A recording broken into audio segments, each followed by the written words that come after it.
Brilliance Audio presents the unabridged recording of The Liar by Nora Roberts, performed by January Lavoie.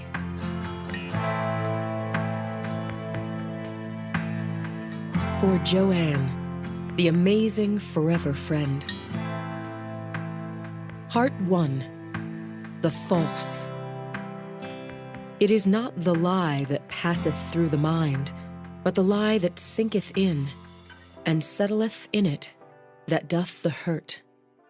Francis Bacon. 1. In the big house, and Shelby would always think of it as the big house, she sat in her husband's big leather chair at his big important desk. The color of the chair was espresso, not brown. Richard had been very exact about that sort of thing. The desk itself, so sleek and shiny, was African zebra wood and custom-made for him in Italy. When she'd said, just a joke, that she didn't know they had zebras in Italy, he'd given her that look. The look that told her, despite the big house, the fancy clothes, and the fat diamond on the third finger of her left hand, she'd always be Shelby Ann Pomeroy, 2 steps out of the bumpkin town in Tennessee where she was born and raised. He'd have laughed once, she thought now. He'd have known she was joking and laughed as if she were the sparkle in his life.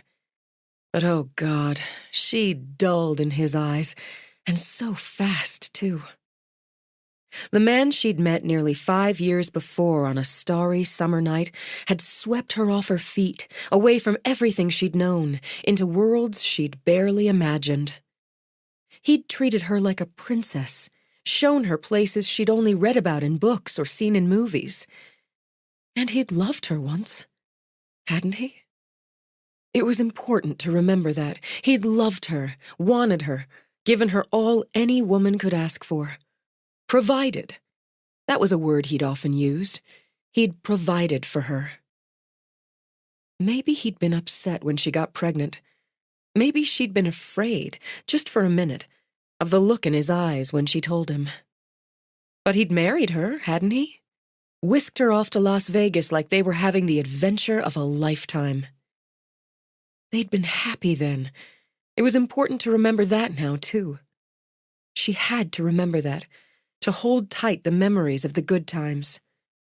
A woman widowed at 24 needed memories. A woman who learned she'd been living a lie, was not only broke, but in terrible, breathtaking debt, needed reminders of the good times. The lawyers and accountants and tax people explained it all to her, but they might as well have been speaking Greek when they went on about leveraging and hedge funds and foreclosures. The big house, one that had intimidated her since she'd walked in the door, wasn't hers, or not enough hers to matter, but the mortgage company's. The cars, leased, not bought, and with the payments overdue, not hers either. The furniture, bought on credit, and those payments overdue. And the taxes. She couldn't bear to think about the taxes. It terrified her to think of them. In the 2 months and 8 days since Richard's death, it seemed all she did was think about matters he'd told her not to worry about, matters that weren't her concern. Matters, when he'd given her that look, that were none of her business. Now it was all her concern and all her business, because she owed creditors, a mortgage company, and the United States government so much money, it paralyzed her. She couldn't afford to be paralyzed. She had a child. She had a daughter. Callie was all that mattered now. She was only 3, Shelby thought, and wanted to lay her head down on that slick, shiny desk and weep. But you won't. You're what she's got now, so you'll do whatever has to be done. She opened one of the boxes, the one marked personal papers. The lawyers and tax people had taken everything, gone through everything, copied everything, she supposed.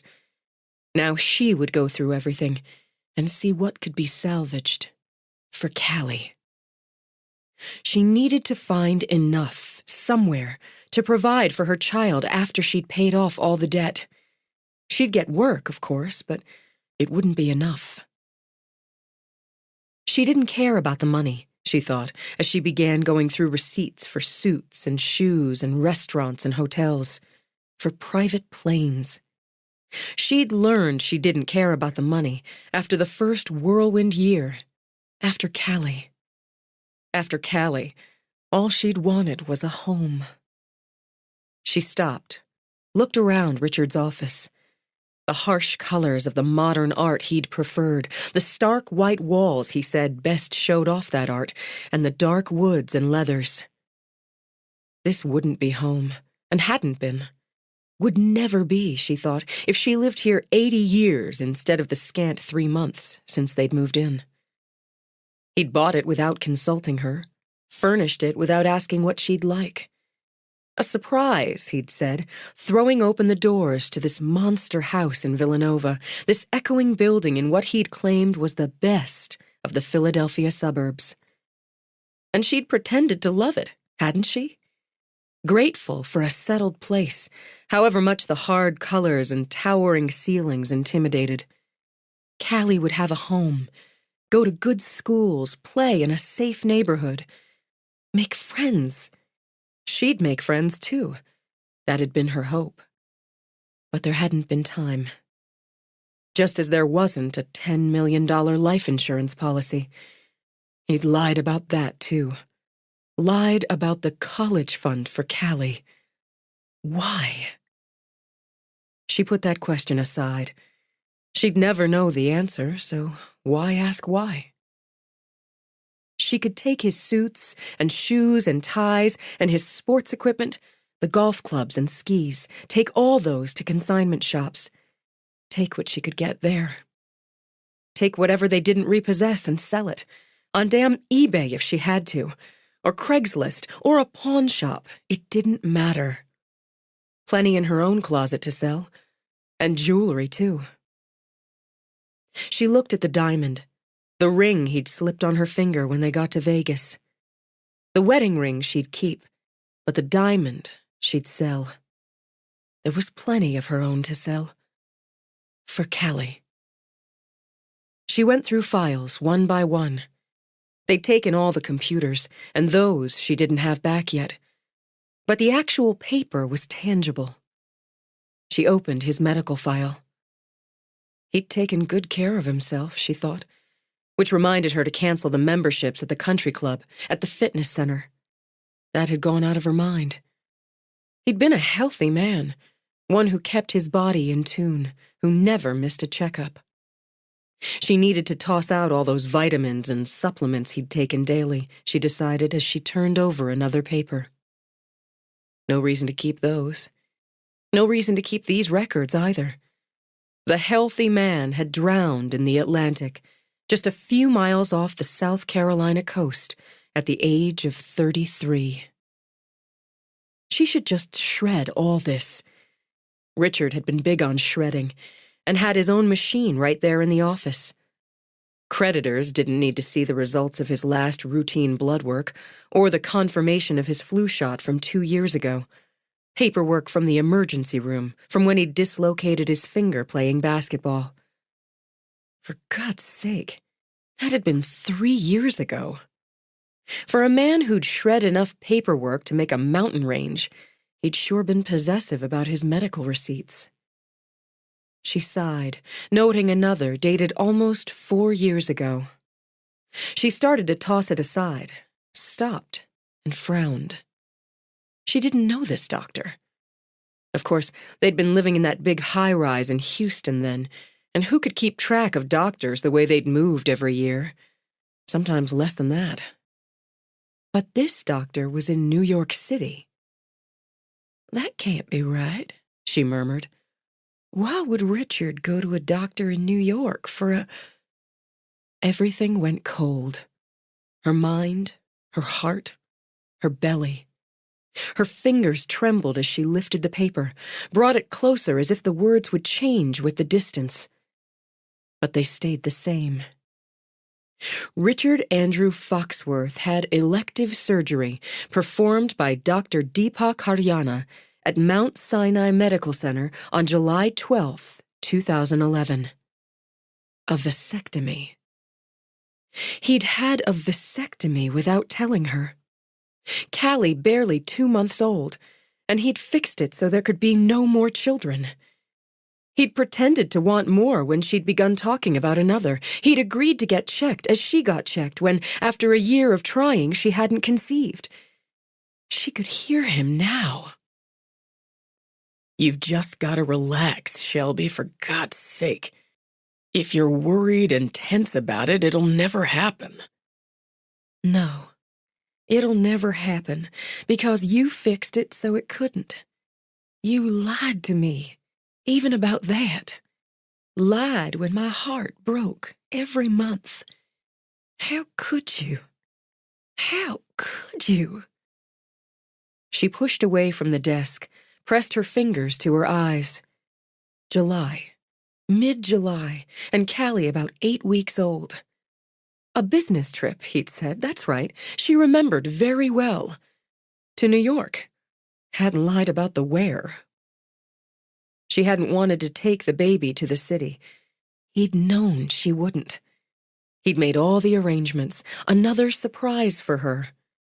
He'd sent her back to Tennessee on a private plane, her and her baby. So she could spend some time with her family, he'd said. Show off the baby, let her mother and grandmother spoil her and spoil Callie for a couple of weeks. She'd been so happy, so grateful, she thought now. And all the while, he'd just been getting her out of the way so he could make certain he didn't father another child. She walked back to the desk, picked up the photo she'd had framed for him. One of her and Callie, taken by her brother Clay on that very trip.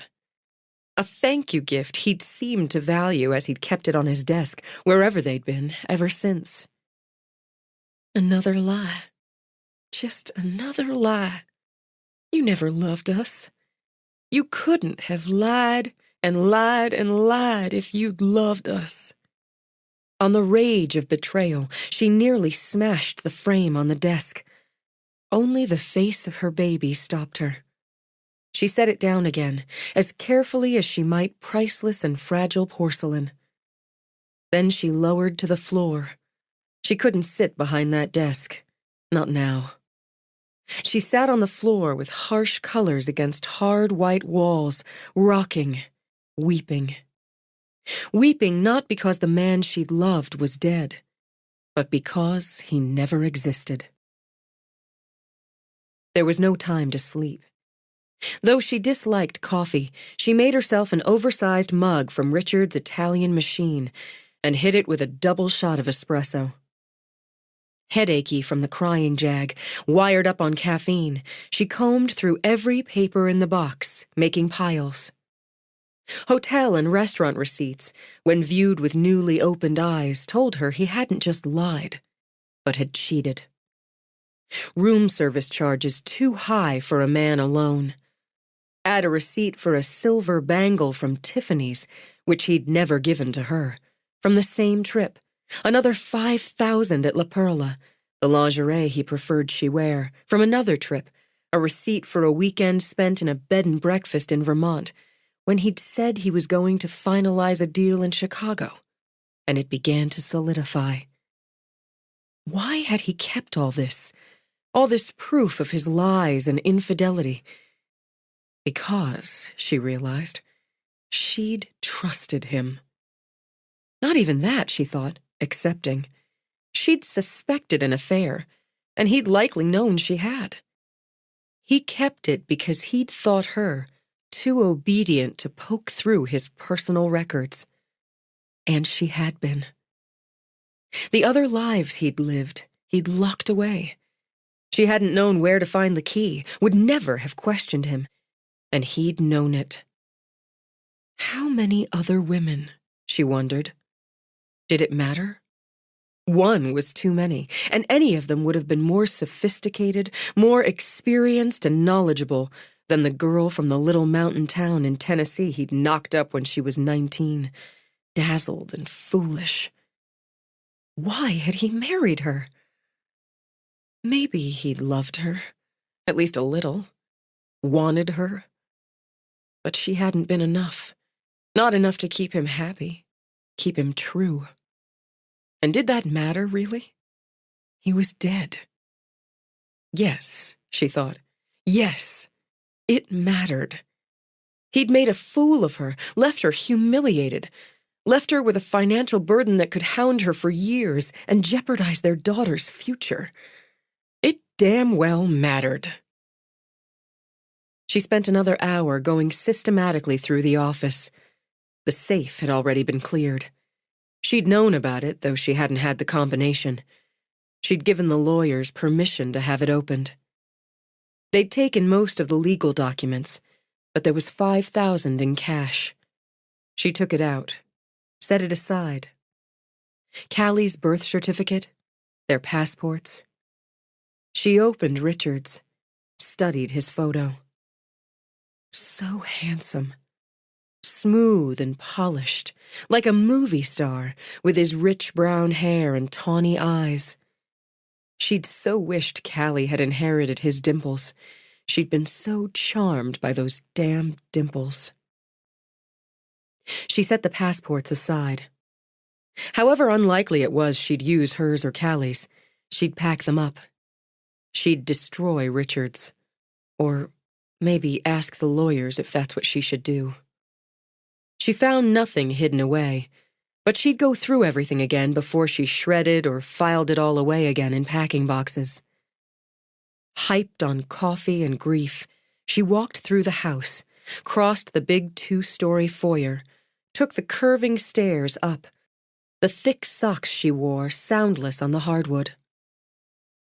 She checked on Callie first, went into the pretty room, leaned down to kiss her daughter's cheek before tucking the blankets around her little girl's favored butt-in-the-air sleeping position. Leaving the door open, she walked down the hall to the master suite. She hated the room, she thought now. Hated the gray walls, the black leather headboard, the sharp lines of the black furniture. She hated it more now, knowing she'd made love with him in that bed after he'd made love with other women in other beds. As her belly twisted, she realized she needed to go to the doctor herself. She needed to be sure he hadn't passed anything on to her. Don't think now, she told herself. Just make the appointment tomorrow, and don't think now. She went to his closet, one nearly as big as the whole of the bedroom she'd had back in Rendezvous Ridge back home. Some of the suits had barely been worn, she thought. Armani, Versace, Cucinelli. Richard had leaned toward Italian designers for suits. And shoes, she thought, taking a pair of black Ferragamo loafers off the shoe shelf, turning them over to study the soles. Barely scuffed. Moving through, she opened a cupboard, took out suit bags. She'd take as many as she could manage to the consignment shop in the morning. Should have done it already, she muttered. But first, there'd been shock and grief, then the lawyers, the accountants, the government agent. She went through the pockets of a gray pinstripe to be certain they were empty, transferred it to the bag. 5 a bag, she calculated. 4 bags for the suits, then another 5, maybe 6, for jackets and coats. Then shirts, casual pants. The mindless work kept her calm. The gradual clearing of space lightened her heart a little. She hesitated when she got to the dark bronze leather jacket. He'd favored it, had looked so good in the aviator style and the rich color. It was, she knew, one of the few gifts she'd given him that he'd really liked. She stroked one of the sleeves, buttery soft, supple, and nearly gave in to the sentiment to set it aside, keep it, at least for a while. Then she thought of the doctor's receipt and dug ruthlessly through the pockets. Empty, of course. He'd been careful to empty his pockets every night, toss any loose change in the glass dish on his dresser.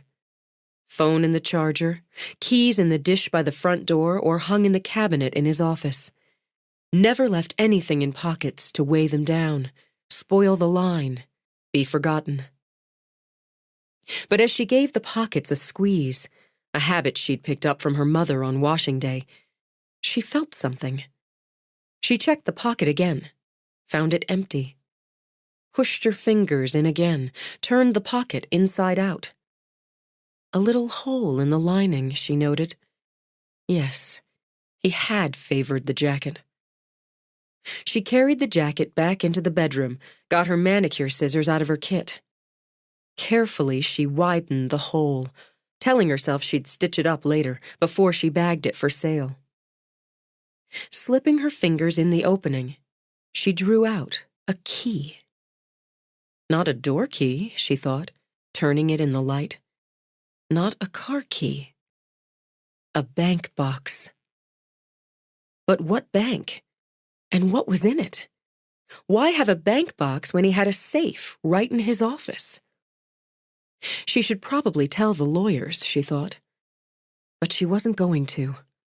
For all she knew, he had a ledger in there listing all the women he'd slept with in the past 5 years, and she'd had enough humiliation. She'd find the bank and the box and see for herself. They could take the house, the furniture, the cars, the stocks, bonds, money that hadn't been nearly what Richard had told her. They could take the art, the jewelry, the chinchilla jacket he'd given her for their first and last Christmas in Pennsylvania. But she'd hold on to what was left of her pride. She woke from shivery, disturbing dreams to the insistent tugging on her hand. Mama, Mama, Mama, wake up. What? She didn't even open her eyes, just reached down, pulled her little girl onto the bed with her, snuggled right in. Morning time, Callie sang it. Fifi's hungry. Fifi, Callie's desperately beloved stuffed dog, always woke hungry. Okay. But she snuggled another minute. At some point, she'd stretched out, fully clothed on top of the bed, pulled the black cashmere throw over herself and dropped off. She'd never convince Callie, or Fifi, to cuddle up for another hour, but she could stall for a few minutes. Your hair smells so good, Shelby murmured. Callie's hair. Mama's hair. Shelby smiled at the tug on hers. Just the same. The deep golden red had passed down from her mother's side, from the McNee side, as had the nearly unmanageable curls which, as Richard preferred the sleek and smooth, she'd had blown out and straightened every week. Callie's eyes. Mama's eyes. Callie pulled Shelby's eye open with her fingers, the same deep blue eyes that read almost purple in some lights. Just the same, Shelby began, then winced when Callie poked at her eye. Red. I bet. What does Fifi want for breakfast? 5 more minutes, Shelby thought. Just 5. Fifi wants candy. The utter glee in her daughter's voice had Shelby opening her bloodshot blue eyes. Is that so, Fifi? Shelby turned the plush, cheerful face on the pink poodle in her direction. Not a chance. She rolled Callie over, tickled her ribs, and, despite the headache, reveled in the joyful squeals. Breakfast it is. She scooped Callie up. Then we've got places to go, my little fairy queen, and people to see. Marta? Is Marta coming? No, baby. She thought of the nanny Richard had insisted on. Remember how I told you Marta can't come anymore? Like Daddy, Callie said, as Shelby carried her downstairs. "Not exactly, but I'm going to fix us a fabulous breakfast. You know what's almost as good as candy for breakfast?" Cake! Shelby laughed. "Close. Pancakes. Puppy dog pancakes." With a giggle, Callie laid her head on Shelby's shoulder. I love Mama. "I love Callie," Shelby replied, and promised herself she'd do whatever she had to do to give Callie a good, secure life. After breakfast, she helped her daughter dress, bundled them both up. She'd enjoyed the snow at Christmas, had barely noticed it in January, after Richard's accident. But now it was March, and she was thoroughly sick of it, and the bitter air that showed no sign of thawing. But it was warm enough in the garage to settle Callie into her car seat, to haul all the heavy garment bags into the sleek-lined SUV she probably wouldn't have much longer. She'd need to find enough money to buy a second-hand car. A good, safe, child-friendly car. A minivan, she thought, as she backed out of the garage. She drove carefully. The roads here had been well plowed, but winter did its damage however exclusive the neighborhood, and there were potholes. She didn't know anyone here. The winter had been so harsh, so cold, her circumstances so overwhelming, she'd stayed in more than going out. And Callie caught that nasty cold. The cold, Shelby remembered, that had kept them home when Richard took the trip to South Carolina. The trip that was supposed to be a family winter break. They would have been with him on the boat, and hearing her daughter chattering to Fifi, it didn't bear thinking about. Instead, she concentrated on negotiating traffic and finding the consignment shop. She transferred Callie to her stroller and, cursing the biting wind, dragged the top 3 bags out of the car. As she fought to open the shop door, keep the bags from sliding, and block Callie from the worst of the wind, a woman pulled open the door. "Oh, wow! Let me give you a hand." "Thank you. They're a little heavy, so I've got them. Macy! Treasure trove!" Another woman, this one very pregnant, stepped out from a back room. "Good morning. Well, hello, cutie," she said to Callie. You got a baby in your tummy. "Yes, I do." Laying a hand over it, Macy smiled at Shelby. "Welcome to Second Chances. Do you have some things for us to consider?" "I do." A quick glance around showed Shelby racks and shelves of clothes and accessories, and a very tiny area dedicated to men's clothes. Her hopes sank. "I haven't had a chance to come in before, so I wasn't sure Most of what I brought in are suits. Men's suits and shirts and jackets. We don't get nearly enough menswear." The woman who'd let her in tapped the garment bags she'd laid on a wide counter. "Is it all right to take a look?" "Yes, please." "You're not from around here," Macy commented. "Oh, no, I guess not." "Are you visiting?" I live here in Villanova right now, just since December, but oh my goodness, these are gorgeous suits. Pristine condition so far, Macy. Size, Cheryl? 42 regular, and there must be 20 of them. 22, Shelby said, and linked her fingers together. "I have more in the car." "More?" both women said together.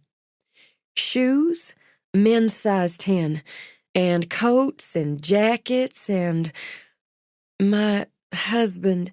Daddy's clothes, Callie announced when Cheryl hung another suit on a holding rack. Don't touch Daddy's clothes with sticky hands. "That's right, baby. You see," Shelby began, looking for the right way to explain. Callie solved it for her. My daddy went to heaven. I'm so sorry.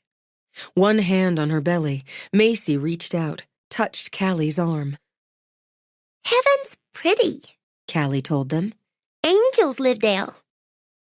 That's absolutely right. Macy glanced at Cheryl, nodded. Why don't you go out, get the rest, she told Shelby. You can leave. What's your name, cutie? Callie Rose Foxworth. This is Fifi. Hello, Fifi. We'll watch Callie and Fifi while you bring the rest in. If you're sure.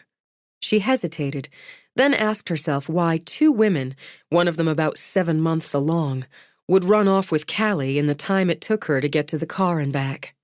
I'll only be a minute. Callie, you be good. Mama's just getting something out of the car. They were nice, Shelby thought later as she drove off to try local banks. People were usually nice if you gave them the chance to be. They'd taken everything, and she knew they'd taken more than maybe they might have, but Callie had charmed them. You're my lucky charm, Callie Rose. Callie grinned around the straw of her juice box, but kept her eyes glued to the backseat DVD screen and her 10 millionth viewing of Shrek. 2. 6 banks later, Shelby decided the luck may have run out for the day, and her baby needed lunch and a nap. Once she had Callie fed, washed, and tucked in, and the tucking in part always took twice as long as she hoped, she geared up to face the answering machine and the voicemail on her cell phone. She'd worked out payment plans with the credit card companies and felt they'd been as decent as she could expect. She'd done the same with the IRS. The mortgage lender had agreed to a short sale, and one of the messages was from the realtor wanting to set up the first showings.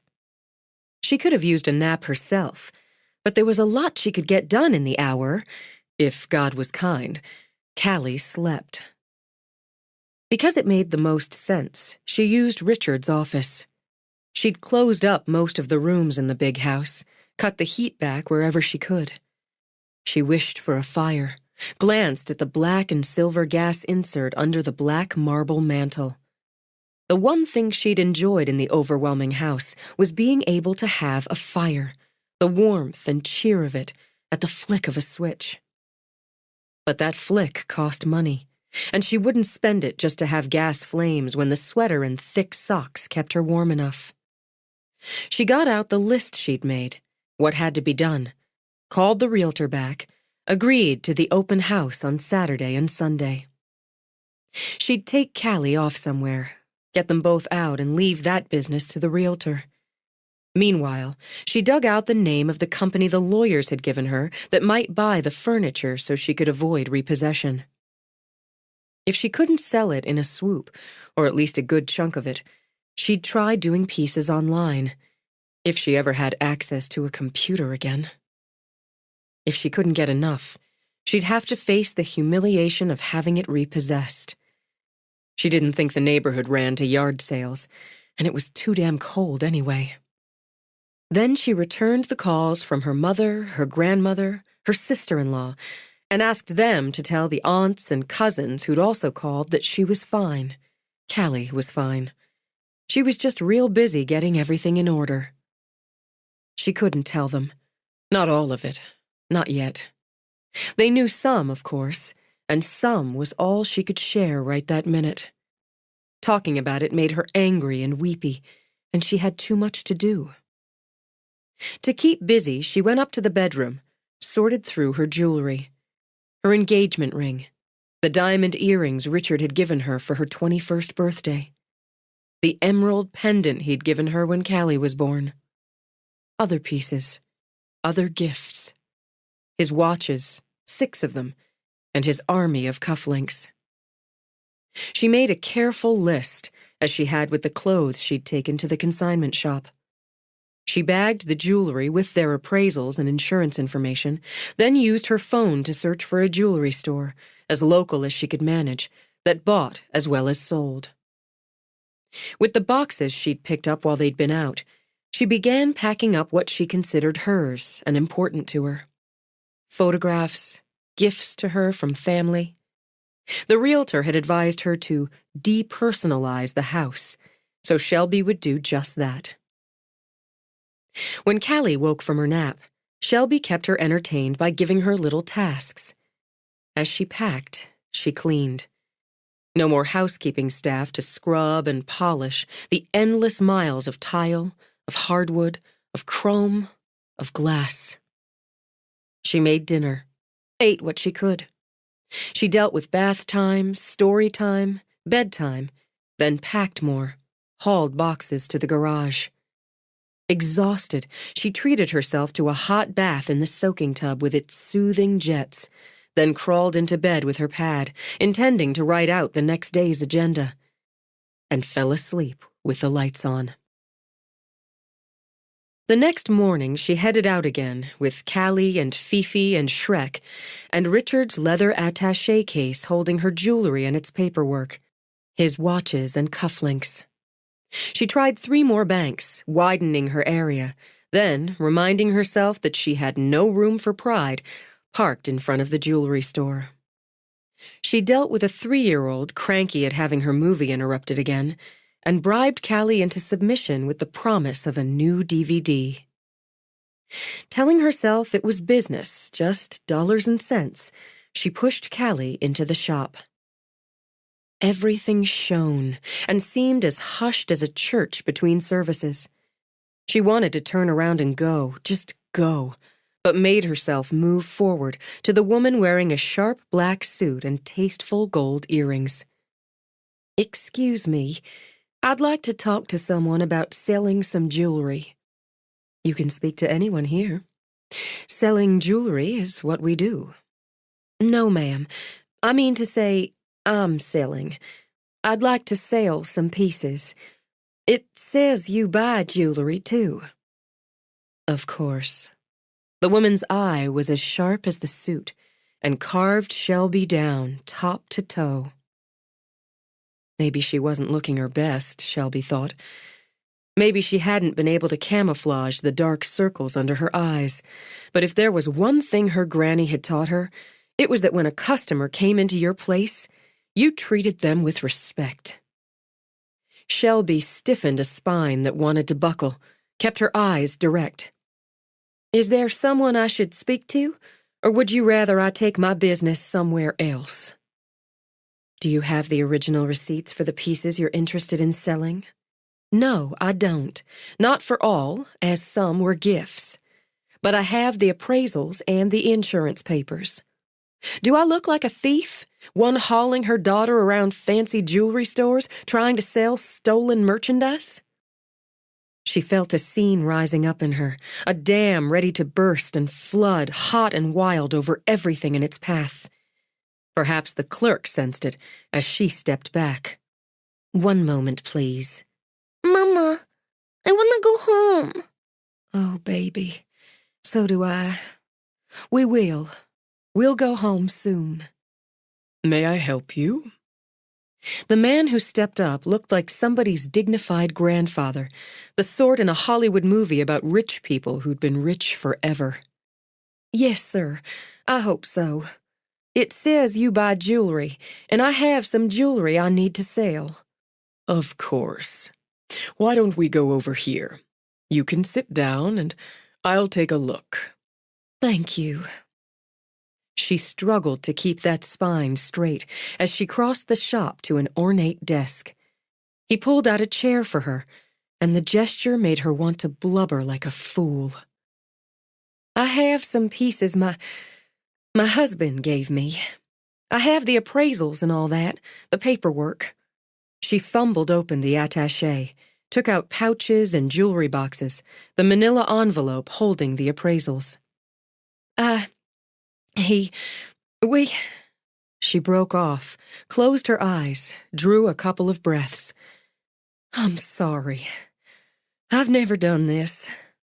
"It's perfectly all right, Mrs. Foxworth. I'm Shelby Foxworth." Wilson Brown." He took her offered hand, shook it gently.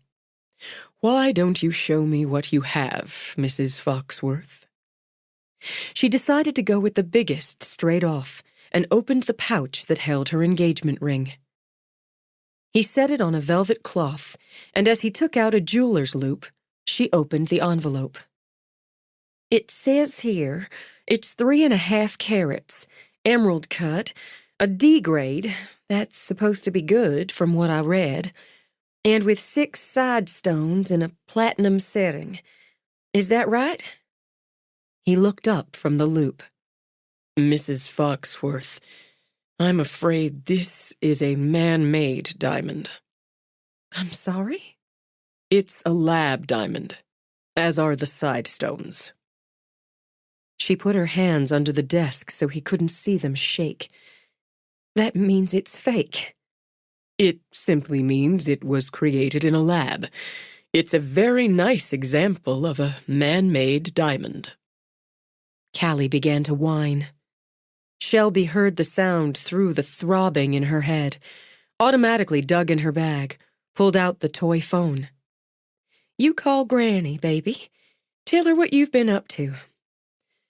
It means, she continued, this isn't a D-grade diamond, and this ring isn't worth what it says here on this paper. It isn't worth $155,000?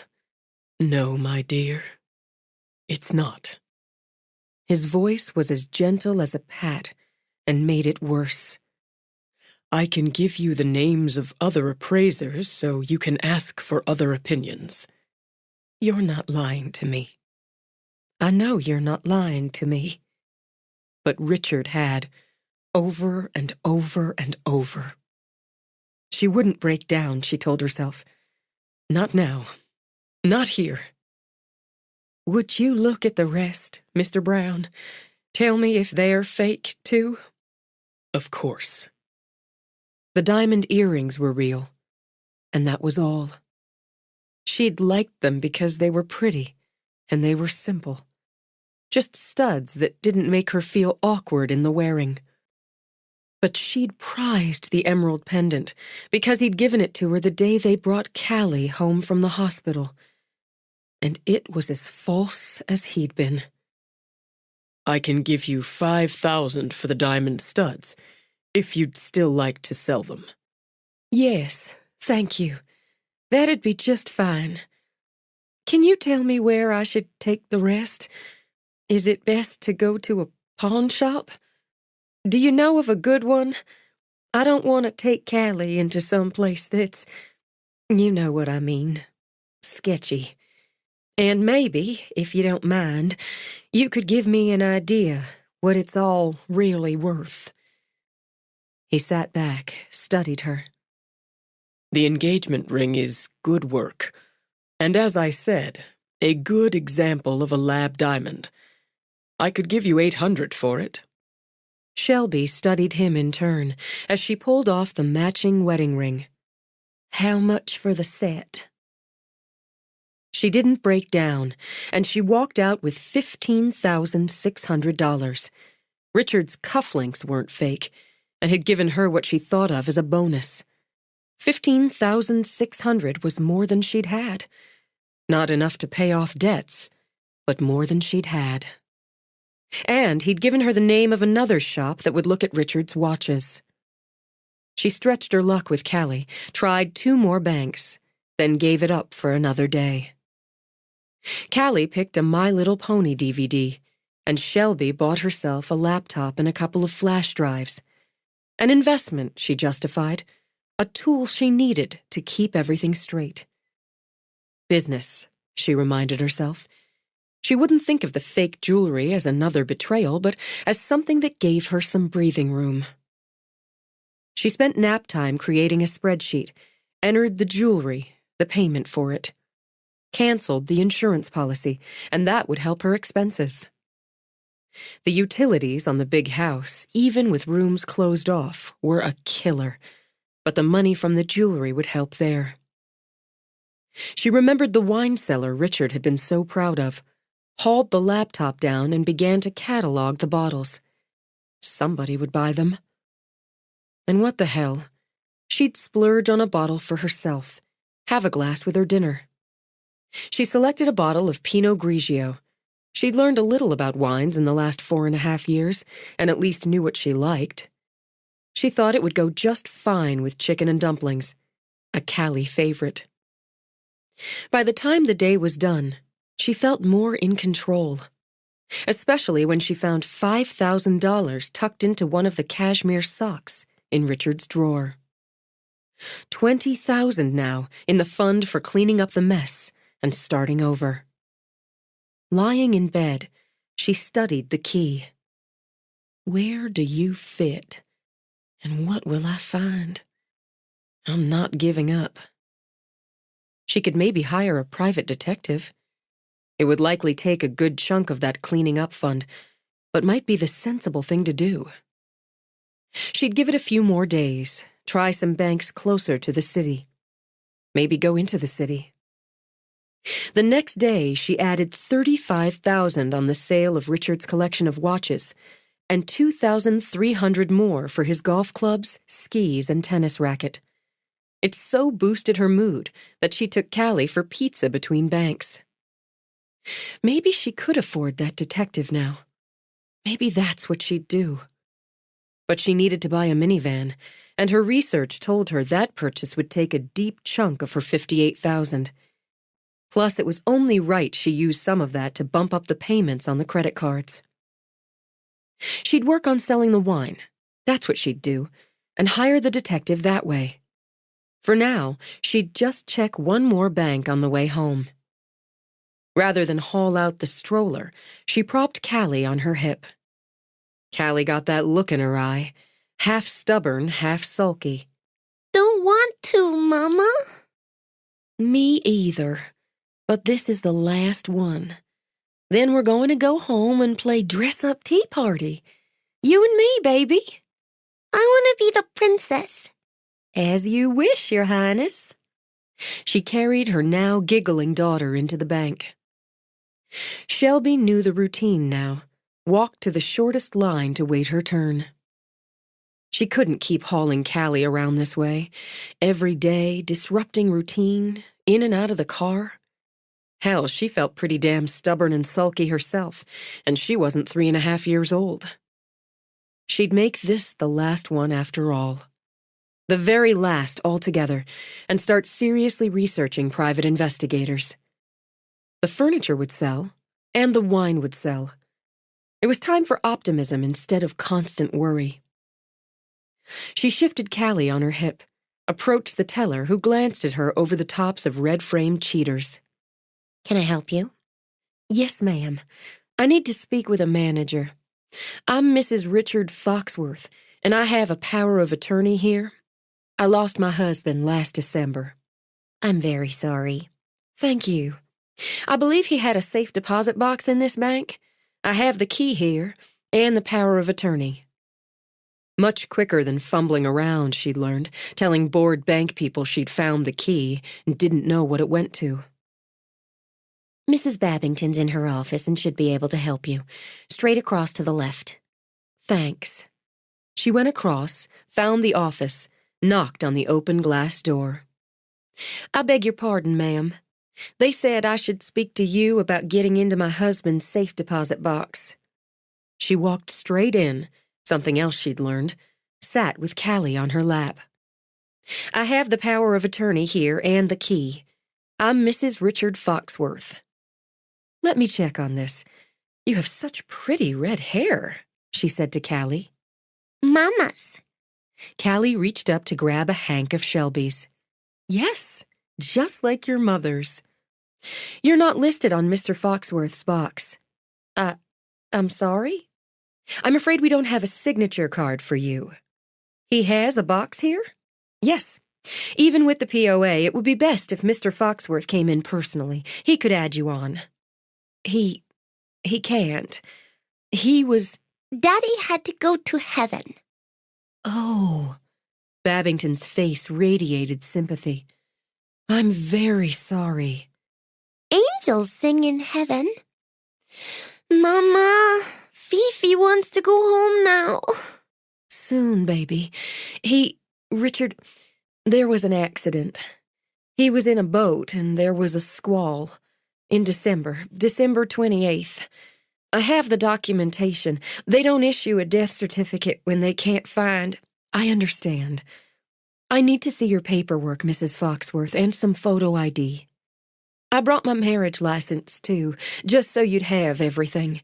And the police report on when it happened. And these letters from the lawyers. Shelby handed it all over, held her breath. You could get a court order for access. Is that what I should do? I could ask Richard's lawyers, well, my lawyers now, I guess, to do that. Give me a moment here. Babington read over the paperwork while Callie shifted restlessly in Shelby's lap. I want my tea party, Mama. You said. I want my tea party. That's what we'll do. Soon as we're done here, we'll have a princess tea party. You should think about what dolls you're going to invite. Callie began to list them off, and Shelby realized the nerves of waiting gave her a sudden and urgent need to pee. The POA's in order, as is the rest of your documentation. I'll show you to the box. Now? If you'd rather come back another time. No, I appreciate it so much. So much that she felt breathless and a little giddy. I've never done this before.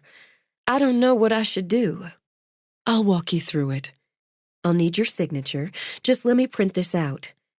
It sounds like you'll have a lot of guests at your tea party, she said to Callie as she worked. I have a granddaughter about your age. She loves tea parties. She can come. I bet she'd love to, but she lives in Richmond, Virginia, and that's pretty far away. If you'd sign this, Mrs. Foxworth. She could barely read it the way her thoughts were racing around in her head. Babington used a swipe card and a passcode, accessed a kind of vault where the walls were filled with numbered drawers. Number 512. I'm going to step out, give you some privacy. If you need any help, just let me know. Thank you very much. Am I allowed to take what's in it? You're authorized. Take your time, she added, and drew a curtain to block off the room. Well, I have to say, holy S-H-I-T. She set the big bag she used for Callie's things and her own, and Richard's attaché on a table, then, clutching her daughter, stepped to the box. Too tight, Mama. Sorry. God, I'm nervous. It's probably just a bunch of papers he didn't want in the house. It's probably nothing. It may even be empty. So open it, for God's sake, she ordered herself. With an unsteady hand, she slid the key into the lock, turned it, even jumped a little when it clicked open. Here we go. Doesn't matter if it's empty. The important thing is I found it. On my own. I did it myself. I've got to set you down a minute, baby. You stay right here. You stay right here with me. She set Callie on the floor, pulled out the box, put it on the table, then simply stared. Oh, God. Holy shit. Shit, Mama. Don't say that. I shouldn't have said that. She had to brace a hand on the table. It wasn't empty. And the first thing that caught her eye was a stack of banded money. $100 bills. 10,000 each. And oh God, Callie, there's so many of them.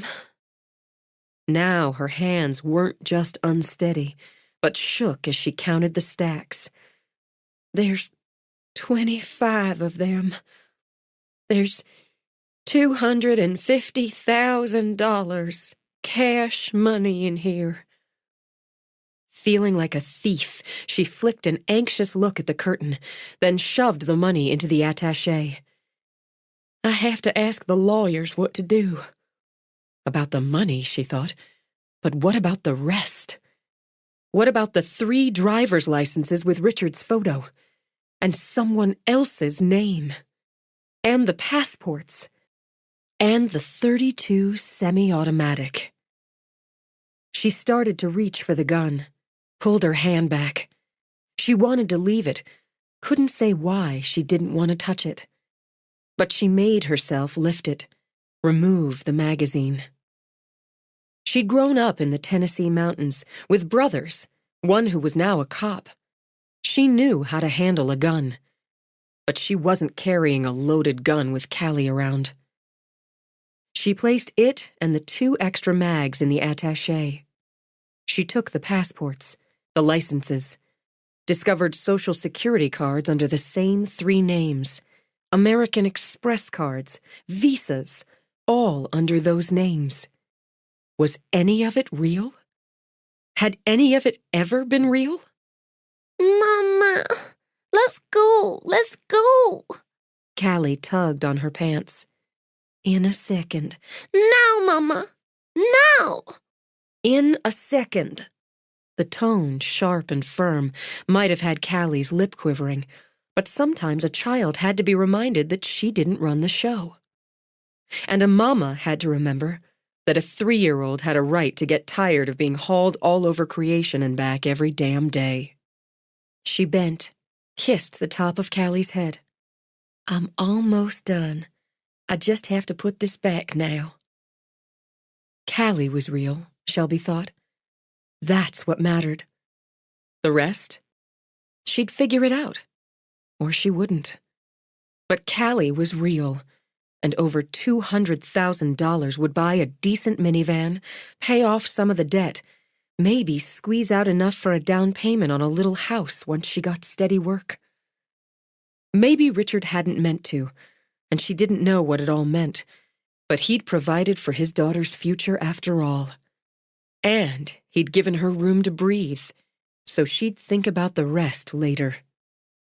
She hauled Callie up, shouldered the bag, gripped the attaché as if her life depended on it. Okay, baby girl, let's go have a tea party. 3.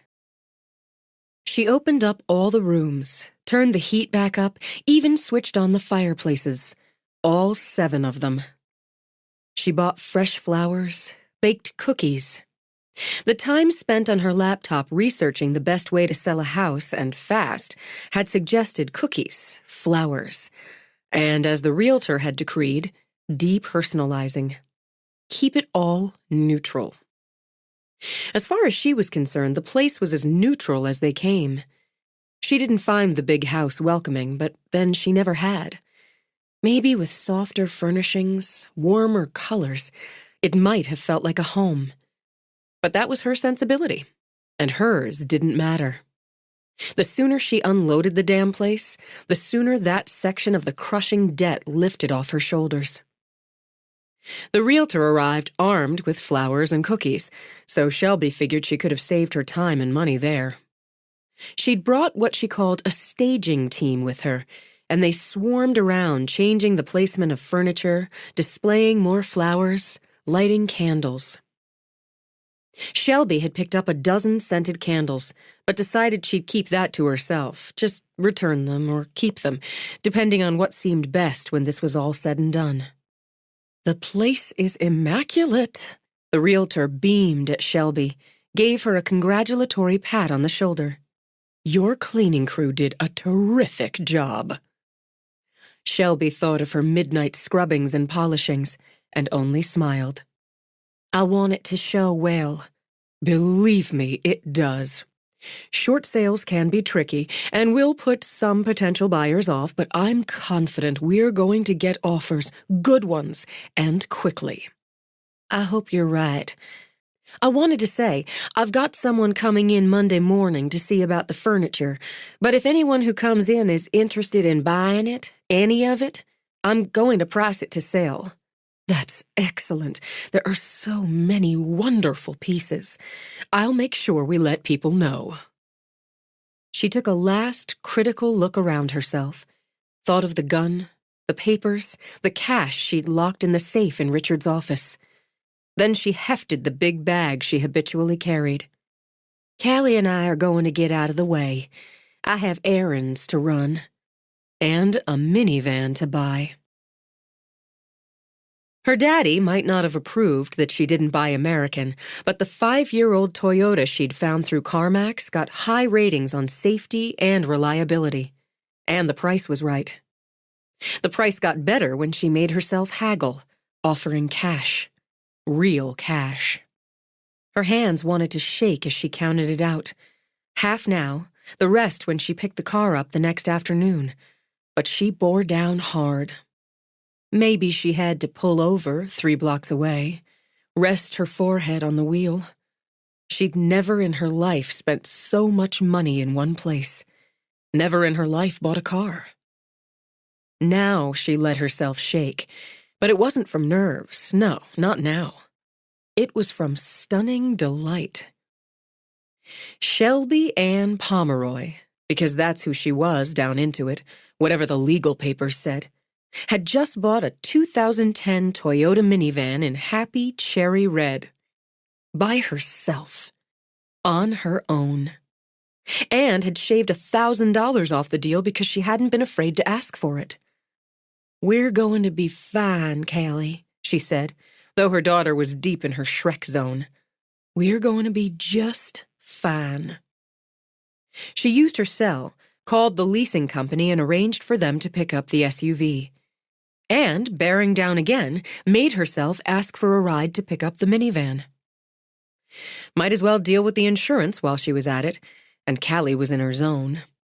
She'd just consider the SUV her office temporarily. Once she arranged for the car insurance to be transferred, she checked the online site where she'd listed the wine for sale. "Oh my goodness! Callie! We've got bids!" Delighted, fascinated, she scrolled through, adding in her head, and found over $1,000 already bid. "I'm going to put another 12 bottles up tonight. That's just what I'm going to do." Since it seemed her luck was running hot, she geared herself up for the drive into Philadelphia. Even with the GPS, she made 3 wrong turns, had her belly knotted by the traffic. But she found the fur shop, hauled the never-worn chinchilla and her daughter inside. To her surprise, no one looked at her like she was pathetic or made her feel small for returning the coat. And that carved away a major chunk from a credit card, knocking the principal down to not quite as scary and lowered the painful interest rate. She'd sat frozen for too long, Shelby admitted, and treated her little girl to a Happy Meal. Way, way too long. She'd broken the ice now, and damn it, she intended to make a flood. She waited until she was out of the city again, gassed up the car, cursed the cold and the price of gas, then drove aimlessly for a while as Callie had fallen asleep. Twice she drove by her own house, or the lender's house, and kept going when she counted the cars out in front. That was good. Of course that was good. Anyone who came to look at the house could be the one to buy it. But God, she just wanted to take Callie back, settle in, work on her accounting spreadsheet. She stalled long enough so just the realtor waited. "Sorry, give me 1 minute," Shelby said on the run. "Callie really needs to pee." They made it, just barely. When she went back out to the great room, the realtor sat working on her tablet. "We had a very successful open house. Over 50 people, and this time of year, that's excellent. We had a lot of interest and 2 offers." "Offers?" Stunned, Shelby set Callie down. "Low offers, and I don't think the lender's going to accept, but it's a good start. And we have a family of 4 very interested. I have a good feeling about them. They're going to talk it over and get back to me." "That's terrific. I also have an offer on your master bedroom suite. One of the lookers brought her sister, and while the sister isn't in the market for a house, she is for furniture. The offer's a little low, in my opinion, and she'd want it right away, Monday at the latest. Sold." The realtor laughed, then blinked in surprise when she realized Shelby meant it. Shelby, I haven't even told you her offer. It doesn't matter. I hate that furniture. I hate every stick of furniture in this house.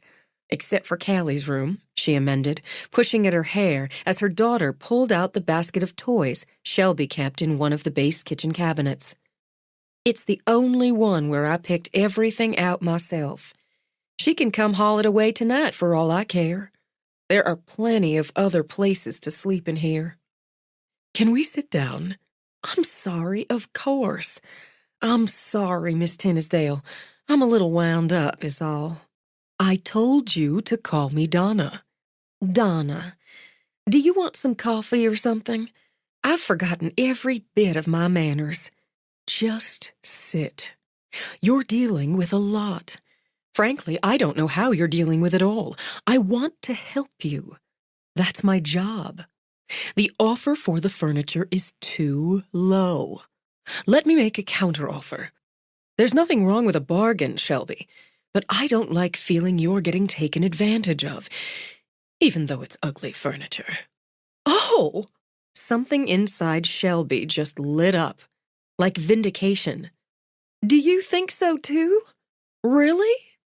Just about every piece of it, except Callie's room. Shelby let out a laugh that, to her shock, turned to weeping in a finger snap. I'm sorry. God, I'm sorry. Mama. Callie crawled into her lap. Don't cry, Mama. Don't cry. I'm all right. She clutched Callie, rocked. I'm okay. I'm just tired. Mama needs a nap. I'm okay. I'm okay, baby. Don't worry. I'm going to pour you a glass of wine, Donna announced, and dug tissues from her pocket. You sit. I saw a bottle in the fridge. It's kind of early. Not today, it isn't. Now, tell me, she continued as she went to get a glass, what else do you want to sell? The art? Oh my God, yes. Worn to the bone, she let Callie pat a tissue over her face. It's on my list to see about. I don't understand paintings like all these. Rugs? Lamps? I've packed up everything I want out of here, except for Callie's room and my clothes, and a few things I need to keep around while we're living here. I don't want any of it, Mrs. Donna. Even the dishes aren't mine. There's quite a wine collection downstairs. I've put 24 bottles online. This site I found, people are already bidding. I'm going to put another dozen on tonight. Donna angled her head, gave Shelby what Shelby thought of as an appraisal. Aren't you clever? If I was clever, I wouldn't be in this fix. Thank you, she added when Donna gave her the wine. I don't think that's true, but let's start where we are. Can you give me the name of the company you have coming in about the furniture? It's Dolby & Sons, out of Philadelphia. Good. That's good, and exactly who I'd recommend. Sipping wine, Donna made notes on her tablet, spoke briskly. I'll make a counteroffer, but this buyer is going to have to come up to reality if she's serious about the master bedroom furniture.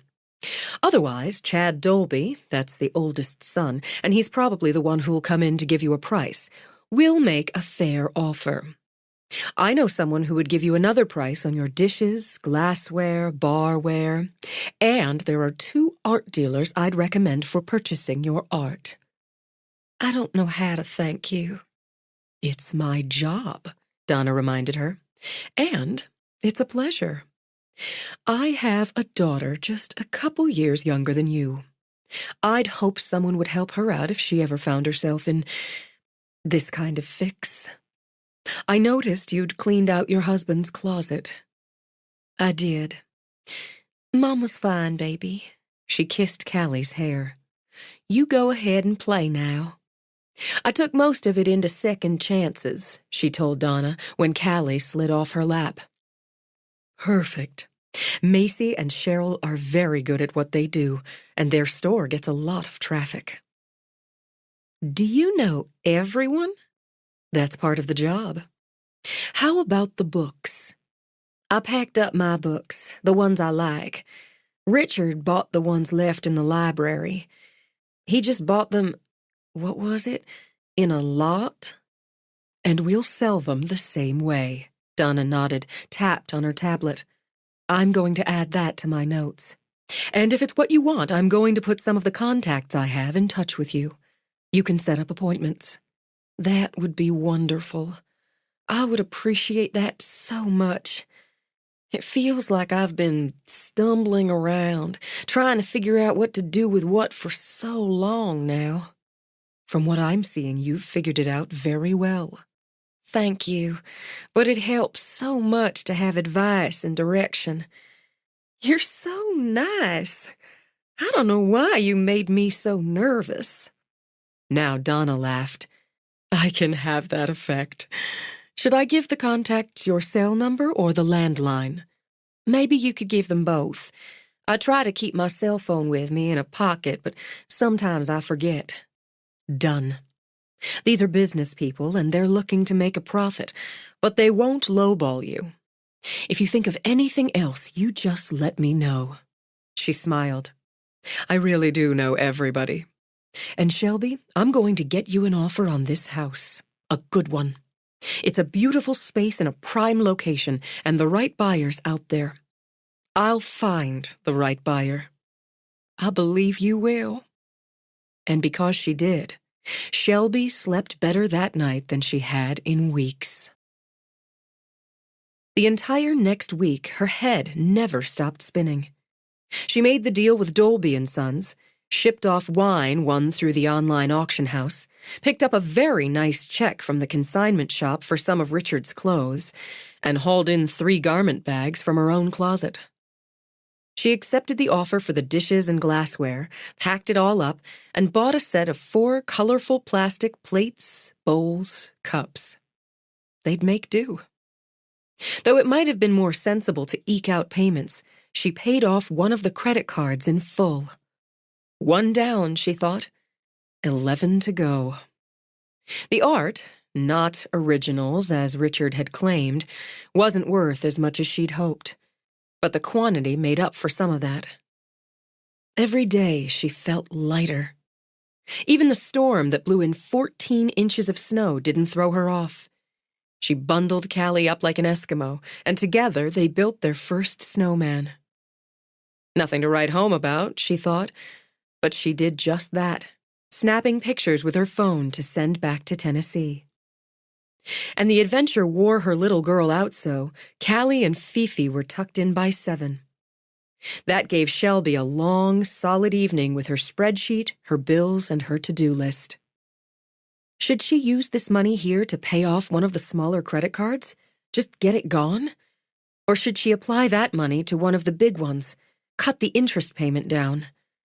As much as she wanted to say 2 down, 10 to go, it made more sense to cut down the interest. Carefully, she made the payment online, the way she'd taught herself, logged it onto her spreadsheet. $486,400 down. Only $2,184,000 to go. Not counting the next bill that came in from the lawyers, the accountants. But at the moment, hell, that seemed like chicken feed. The phone rang, and seeing Donna's name on the display, she snatched it up. Maybe. Hello? Hi, Shelby, it's Donna. I know it's a little late, but I wanted to let you know we got a good offer on the house. Oh, that's such good news.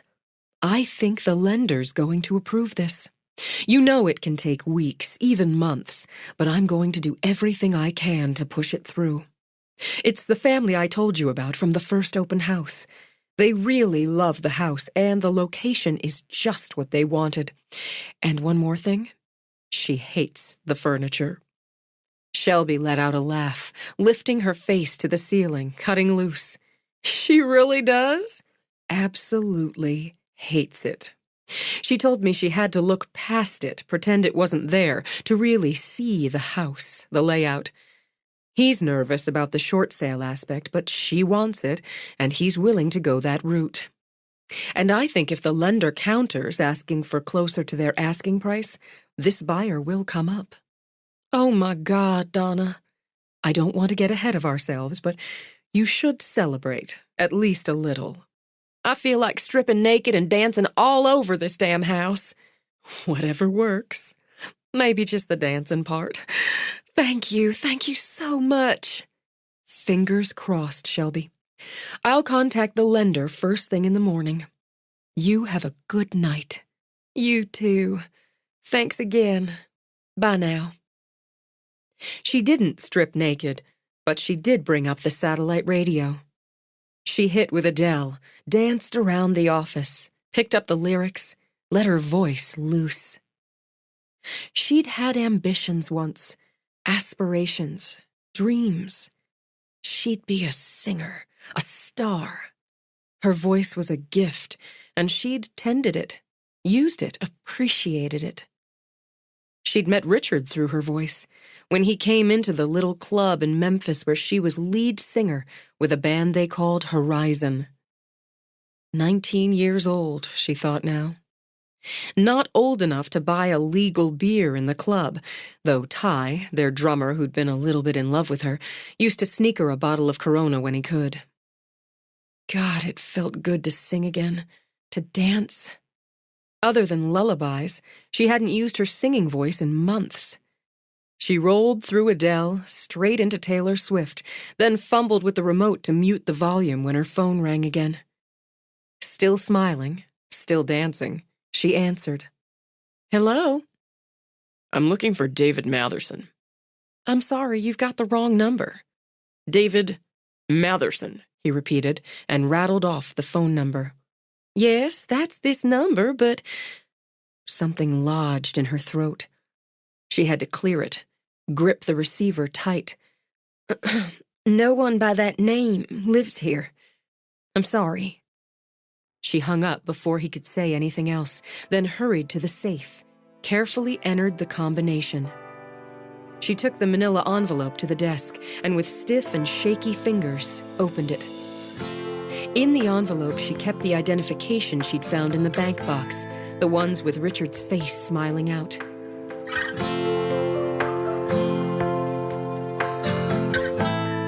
This is the end of disc number 1. Please insert disc number 2.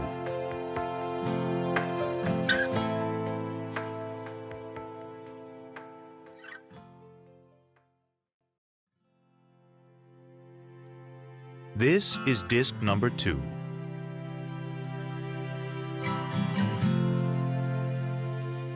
She hung up before he could say anything else, then hurried to the safe, carefully entered the combination. She took the manila envelope to the desk and with stiff and shaky fingers opened it. In the envelope, she kept the identification she'd found in the bank box, the ones with Richard's face smiling out. And one set of identification was in the name of David Allen Matherson. She didn't feel like singing anymore, or dancing. For reasons she couldn't explain, she was compelled to check all the doors, check the alarm system.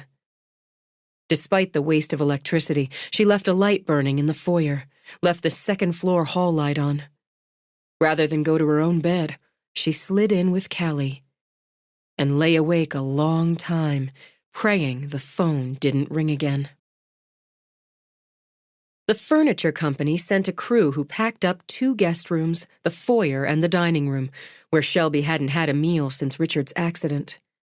After some haggling, she'd agreed to sell the master bedroom suite to the private buyer. She wiped out the time payment, paid off a second credit card. 2 down, 10 to go. The house felt even bigger and less friendly with so much of the furniture gone. She had a nagging itch at the base of her spine to get gone herself, but there were details yet, and they were her responsibility. She had an appointment at 1:30 with the book buyer, made at that time so she'd have Callie down for her nap. She tied her hair back, put on the pretty aquamarine dangles her grandparents had given her for Christmas, added some bronzer, some blush because she looked too pale. She changed the thick socks she liked to wear around the house for good black heels. Her grandmother claimed heels might pinch the toes some, but they boosted a woman's confidence. She jumped when the doorbell rang. The bookman was a solid 15 minutes early, time she'd counted on to put coffee and cookies out in the library. She rushed down, hoping he didn't ring again. Callie slept light at nap time. She opened the door to a man younger and better looking than she'd expected, which went to show, she supposed, about assumptions. "Mr. Lauderdale, you're timely." "Miss Foxworth." Smoothly he held out a hand to clasp hers. "Come in out of the cold. I'll never get used to northern winters." "You haven't been in the area long." "No, just long enough to go through a winter. Let me take your coat." "I appreciate that." He had a strong-looking, stocky build, a square-jawed face, cool hazel eyes. Nothing, she thought, like the thin, older, bespectacled bookworm of her imagination. "Donna, Ms. Tinnisdale, said you might be interested in the books I have." She hung the sturdy peacoat in the foyer closet. "Why don't I take you right into the library so you can have a look?" "You have an impressive home." "It's big, anyway," she said as she led him back, past a sitting room with a grand piano nobody played, a lounge area with a pool table she still had to sell, and to the library. It would have been her favorite room next to Callie's if she could have made it cozier, warmer. But for now, she had the fire going, had taken down the heavy drapes, also in the two-cell pile, so the winter sun, what there was of it, could leak through the windows. The furniture here, the leather sofa in what she thought of as lemon pie yellow, and the dark brown chairs, the two shiny tables, would all be gone by the end of the week. She hoped the cases full of leather-bound books no one had ever read would be gone, too. "Like I told you on the phone, I'll be moving before much longer, so I'm inclined to sell the books. I've already packed up the ones I want myself, but these, well, to tell you the truth, my husband bought them because he thought they looked good in the room." "They look impressive, like the house." "I guess they do. I'm more interested in what's in a book than how it looks in a cabinet, I guess. If you'd like to take a look at them, I can make coffee." He wandered over, took out a book at random. Faust. "I read how a lot of people buy books this way, by the foot, to decorate." She wanted to clutch her hands together, had to order herself to relax. She should be used to this by now, she thought. It shouldn't still make her nervous. "I guess I think it'd be nicer, more appealing to the eye, to my eye," she corrected, "if they weren't all the same. The bindings, the height. And I guess I have to say, I wouldn't be one to curl up in front of the fire and read Faust." "You're not alone in that."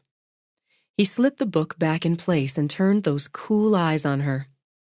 "Miss Foxworth, I'm not Lauderdale. My name's Ted Privet." "Oh, did Mr. Lauderdale send you to take a look?" "I'm not a book dealer. I'm a private investigator. I spoke to you on the phone a couple nights ago. I asked about David Matherson."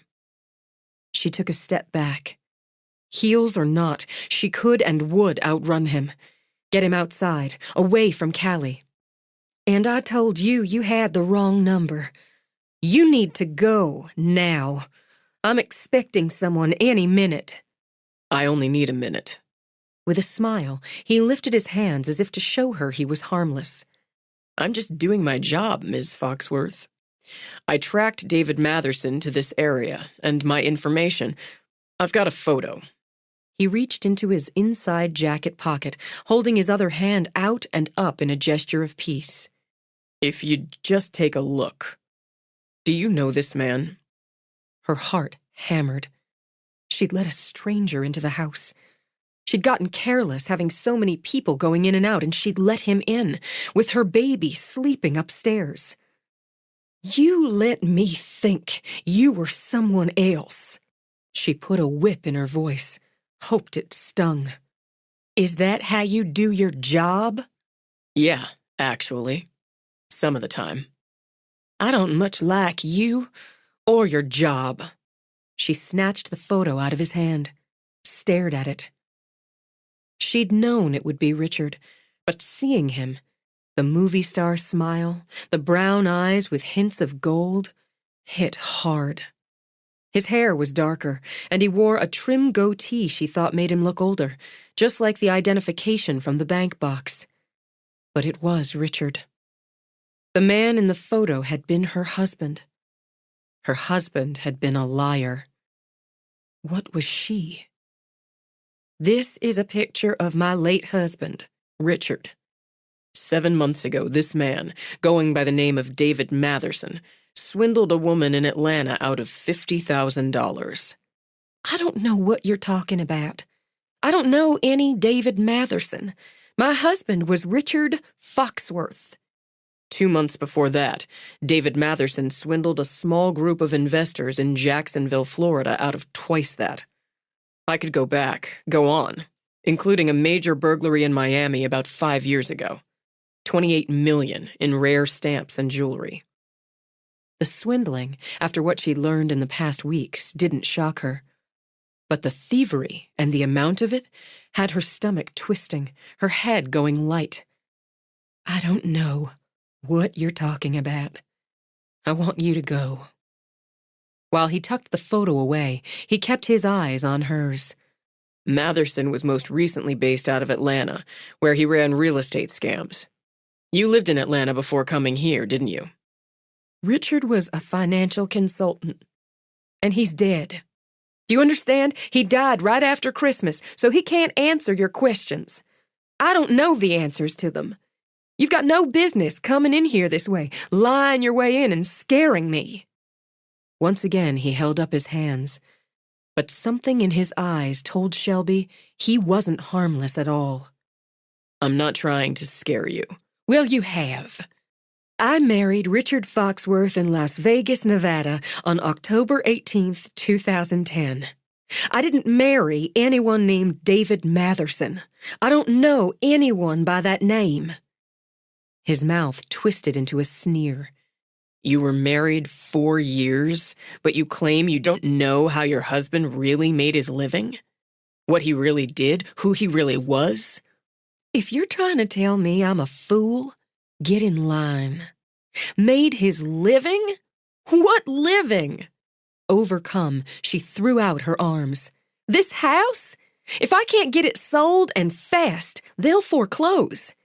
You want to claim Richard swindled people? Stole from people? Almost $30 million? Well, if it's true, whoever hired you to find him can get in line too. I'm digging out from the $4 million in debt he left me holding.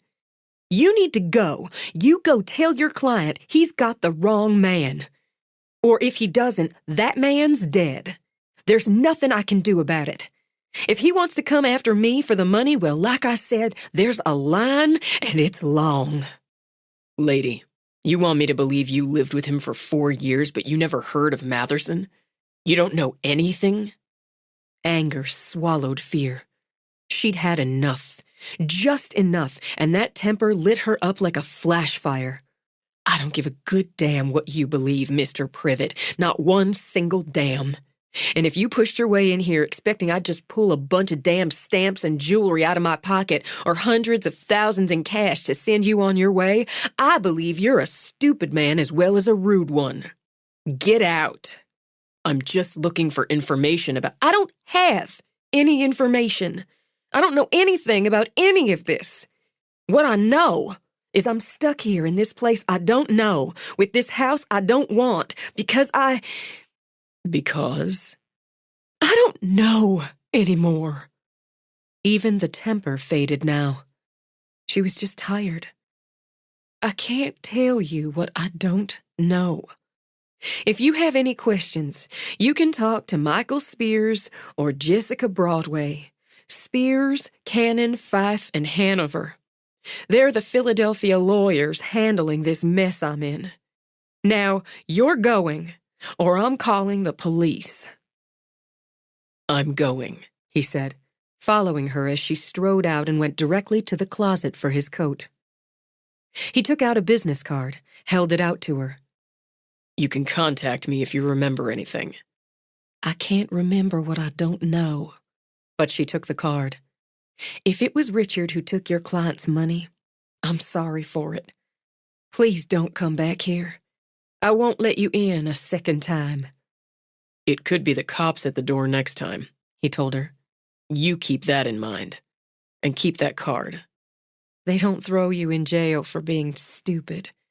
That's my only crime." She pulled open the door, let out a little yip at the man reaching for the doorbell. "Ah, Mrs. Foxworth? I startled you. I'm Martin Lauderdale."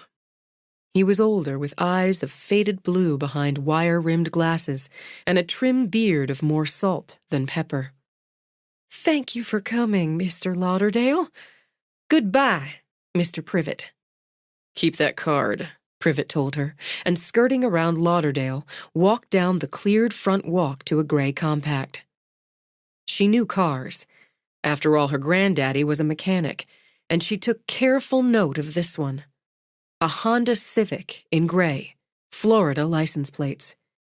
If she saw it in the neighborhood again, she'd call the police. "Let me take your coat," she said to Lauderdale. By the end of the week, the library and the master bedrooms stood empty. She sold the pool table, the piano, Richard's workout equipment, and countless odds and ends through Craigslist. She had one of the 10 remaining credit cards down so close to payoff she could taste it. She stripped the remaining art from the walls, sold that as well, and the fancy coffee maker, the fancy bar blender. And when she woke up on the morning of what should have been the first day of spring to 6 inches of snow and still falling, she wanted to crawl back into the Princess Fiona sleeping bag currently serving as her bed. She was living in a damn near empty house. Worse, her baby girl was living in a damn near empty house, with no friends, with no one to talk to or play with but her mother. 4.5 years before, on a simmering October evening out west, she bought a pretty blue dress. Richard had liked her in blue. Spent an hour blowing out her hair because he liked it smooth, and walked down the aisle of the silly little chapel, carrying a single white rose.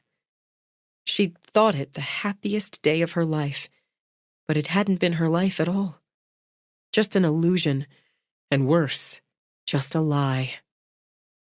And every day after that, she'd done her very best to be a good wife, to learn to cook the way Richard liked, to pack up and move when Richard had the whim, to dress the way he liked, to make sure Callie was washed and fed and dressed pretty when he came home. All that's done, she thought. All that's done, she murmured. So why are we still here? She went into her old dressing area, where she'd started some half-hearted packing in the Louis Vuitton luggage Richard had bought her in New York, to replace the duffel bag she'd stuffed with clothes when she'd run off with him. She packed in earnest now. Then, breaking a hard and fast rule, she set Callie up with Shrek and cereal in the kitchen while she packed her daughter's things. Following one of her mother's hard and fast rules, never call anybody but the police, the fire department, or a plumber before 9 in the morning, she waited until 9 on the dot to call Donna. "Hi, Shelby. How are you? It's snowing again. It's the winter that won't die. They're saying we'll get about 8 inches, but it's supposed to go up to about 50 by Saturday. Let's hope this is the last gasp. I'm not counting on it. Donna, there's not much left in the house here but me and Callie. I want to take the TV in the kitchen, the under-the-counter one, home for my grandmother. She'd just love that.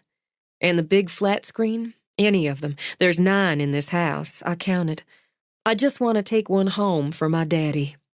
I don't know if maybe the buyers want the others. I know the deal's not final, but we could make the sale of the TVs contingent on it. Honestly, I don't care what they want to pay me for them. I can propose that to them, of course. Let them make you an offer. That would be just fine.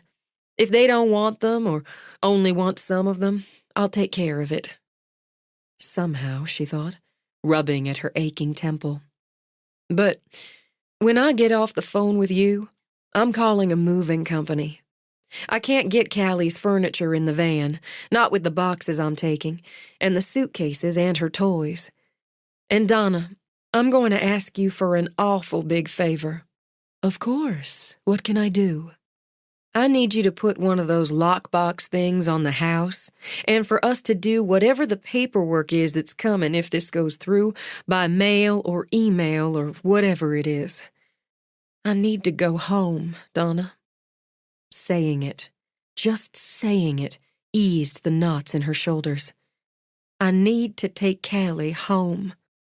She hasn't had a chance with all that's going on to make a single friend her age. This house is empty. I think it always was, but now you can't pretend it isn't. I can't stay here anymore. If I can get everything arranged, we're leaving tomorrow, Saturday at the latest. That's no favor and no problem. I'll take care of the house. Don't worry about that. You're going to drive all that way alone? I have Callie. I'm going to cancel this landline, but I'll have my cell if you need to reach me, and my laptop so I'll have email. If the sale doesn't go through, you'll just show it to somebody else. But I hope it does. I hope those people who want it get it and make a home out of it. But we have to go. Will you shoot me an email when you get there? I'm going to worry about you a little. I will, and we'll be fine. I wish I'd known how nice you are sooner. That sounded stupid. It didn't, Donna said with a laugh. I wish the same about you. Don't worry about anything here. If you need something done after you're home, you just let me know. You've got a friend in Philadelphia, Shelby. You've got one in Tennessee. After she hung up, Shelby took a deep breath, and she made a list, a careful one, of everything that needed doing. Once she'd crossed the last thing off, she was going home. She was taking Callie back to Rendezvous Ridge. 4. It took most of the day and some creative bribery to keep Callie from interrupting her. Accounts to be closed, others to be transferred, the change of address, the forwarding. The cost of the moving company to break down Callie's furniture, ship it, and set it up again made her wince. And she considered renting a U-Haul and doing it herself. But she'd need help getting the bed and dresser downstairs and into a trailer anyway. So she swallowed hard and went for it. It paid off to her way of thinking, as the next day, for a $20 tip, the movers took the big TV off the wall in the living room, wrapped it, and carted it out to the van for her. Donna, as good as her word, had the lockbox installed. She packed what was left, stowed whatever she might need on the road in a big tote. Maybe it was foolish to leave so late on a Friday. Smarter, more sensible to get a fresh start in the morning. But she wasn't spending another night in a house that had never been hers. She walked through, bottom to top back to bottom, then stood in the 2-story foyer. She could see now, with the stark art, the too sleek furnishings removed, how it might be. Warmer colors, softer tones, maybe some big old piece, something with character, a little bit of curve in the entranceway to hold flowers, candles. A mix of old and new, she thought, aiming for casual elegance with touches of fun. Antique mirrors. Yes, she'd group old mirrors, different shapes, along that wall. Jumble books with family photos and pretty little whatnots on those shelves. And not hers now, she reminded herself. No longer her space. No longer her problem. I'm not going to say I hate this place. That doesn't seem fair to whoever moves in after me. It's like putting a hex on it. So I'm just going to say I took care of it best I could while I could. She left the keys on the kitchen counter with a thank you note for Donna, then reached for Callie's hand. Come on, baby girl. We're going on our trip. We're gonna see Granny and Grandpa and Grandma and Granddaddy. You bet we are, and everybody else, too. She walked out to the garage with Callie wheeling her little Cinderella, her once favorite princess, currently usurped by Fiona, overnight bag behind her. Let's get you and Fifi strapped in. As she secured Callie in the car seat, Callie patted Shelby's cheek. Her signal for, look at me and pay attention. What is it, baby? We're gonna be there soon? Uh-oh. Torn between amusement and resignation, Shelby patted Callie's cheek in turn. If the versions of Are We There Yet began before they pulled out of the garage, they were in for a very long trip. It's all the way to Tennessee, remember? That's going to take some time, so it's not going to be real soon. But, she widened her eyes to demonstrate the excitement to come. We're going to get to stay the night in a motel, like adventurers. Venturers! That's right. You and me, Callie Rose. Fingers on noses, she added, and Callie giggled, put her fingers to her nose so Shelby could close the side door of the van. She backed out of the garage, sat for a moment until the door came all the way down again. And that's that, she said. She drove away without a backward glance. Traffic was a misery, but she wasn't going to care about that. It would take as long as it took. To save Shrek for when real boredom hit, she kept Callie entertained with songs, ones her little girl knew and fresh ones she'd stored up to avoid the endless repetition and save her own sanity. It mostly worked. Crossing the state line into Maryland felt like a victory. She wanted to keep going, just keep going, but at the 3-hour mark made herself get off the highway. The Happy Meal put a grin on Callie's face, and food in her tummy. Another 2 hours, Shelby thought, then she'd be over halfway there. They'd stop for the night. She already had the motel picked out, the route in the GPS. When she stopped in Virginia, she saw she'd made the right choice. Callie had had enough and was getting her cranky on. The adventure of jumping on a motel room bed changed the mood. Fresh pajamas, Fifi, and a bedtime story did the trick. Though she doubted fireworks would wake her little girl now, Shelby went into the bathroom to call home. Mama, we've stopped for the night like I said we would. Where are you? Exactly where now? At the Best Western around Wytheville, Virginia. Is it clean? It is, Mama. I checked out the rating online before I headed here. You got the security lock on? Ada Mae demanded. It's on, Mama. You put a chair under the doorknob just for extra. Okay. How's that sweet angel? She's sound asleep. She was so good on the drive. I can't wait to get my hands on her. And on you, sweetie pie. I wish you'd told us you were starting out today before you did. Clay Jr. would have come up there, driven you down.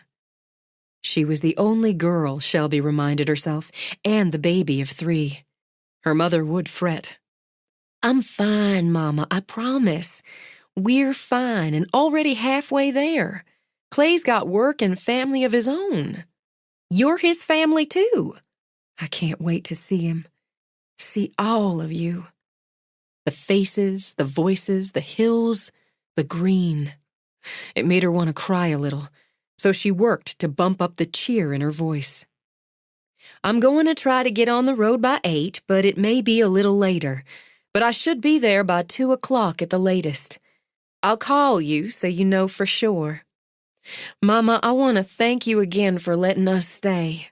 I don't want to hear that from you, my own child and her child. This is home. You come home, Shelby Ann. Tomorrow. Tell Daddy we're all safe for the night. stay that way, and you get some rest. You sound tired." "I am a little. Night, Mama." Though it was barely 8, she crawled into bed and was asleep in minutes like her little girl. She woke in the dark, shocked out of a dream she remembered in bits and pieces. A storm at sea, drowning waves swamping a boat, a rolling white dot in a thrashing sea of black. And she'd been at the wheel, fighting so hard to ride it out while waves lashed, lightning flashed. And Callie, somewhere Callie cried and called for her. Then Richard? Yes, Richard in one of his fine suits, pulling her away from the controls because she didn't know how to handle a boat. She didn't know how to do anything. Then falling into that drowning sea. Cold, shaken, she sat up in the strange dark room, trying to get her breath back. Because it was Richard who'd fallen into the water, not her. It was Richard who'd drowned. Callie slept, her cute little butt hiked in the air, warm and safe. She slid down, lay for a while stroking Callie's back to comfort herself. But sleep was done, so she gave it up, walked quietly into the bathroom. She stood debating. Did she leave the door open so if Callie woke in a strange place, she'd know where her mama was? Or did she close the door so the light and the sound of the shower didn't wake her baby, which they were all but guaranteed to do? She compromised, left the door open a crack. She didn't think a motel shower had ever felt so good, warming away the last chills from the dream, washing away the dragging dregs of fatigue. She'd brought her own shampoo, shower gel. She'd been spoiled on good products long before Richard. But then she'd been raised on them, as her grandmother ran Rendezvous Ridge's best salon. And day spa now, Callie thought. There was just no stopping Granny. She couldn't wait to see her, to see everyone, to just be home. Breathe the mountain air, see the greens, the blues, hear the voices that didn't make hers sound somehow wrong. She wrapped her hair in a towel, knowing it would take forever to dry, and did what her mother had taught her when she'd been hardly older than Callie. She slicked on lotion everywhere. It felt good, that skin to skin, even if it was just her own hands. It had been so long since anyone had touched her. She dressed, peeked out to check on Callie, and left the door open just a little wider as she started on her makeup. She wasn't going home pale and heavy-eyed. She couldn't do anything about going home bony, but her appetite would come back once she got there, settled in, pushed some of the weights off the heavy end of the scale. And the outfit was nice. Black leggings, the grass-green shirt that made her think of spring. She added earrings, a spritz of perfume, because according to Ada Mae Pomeroy, a woman wasn't fully dressed without them.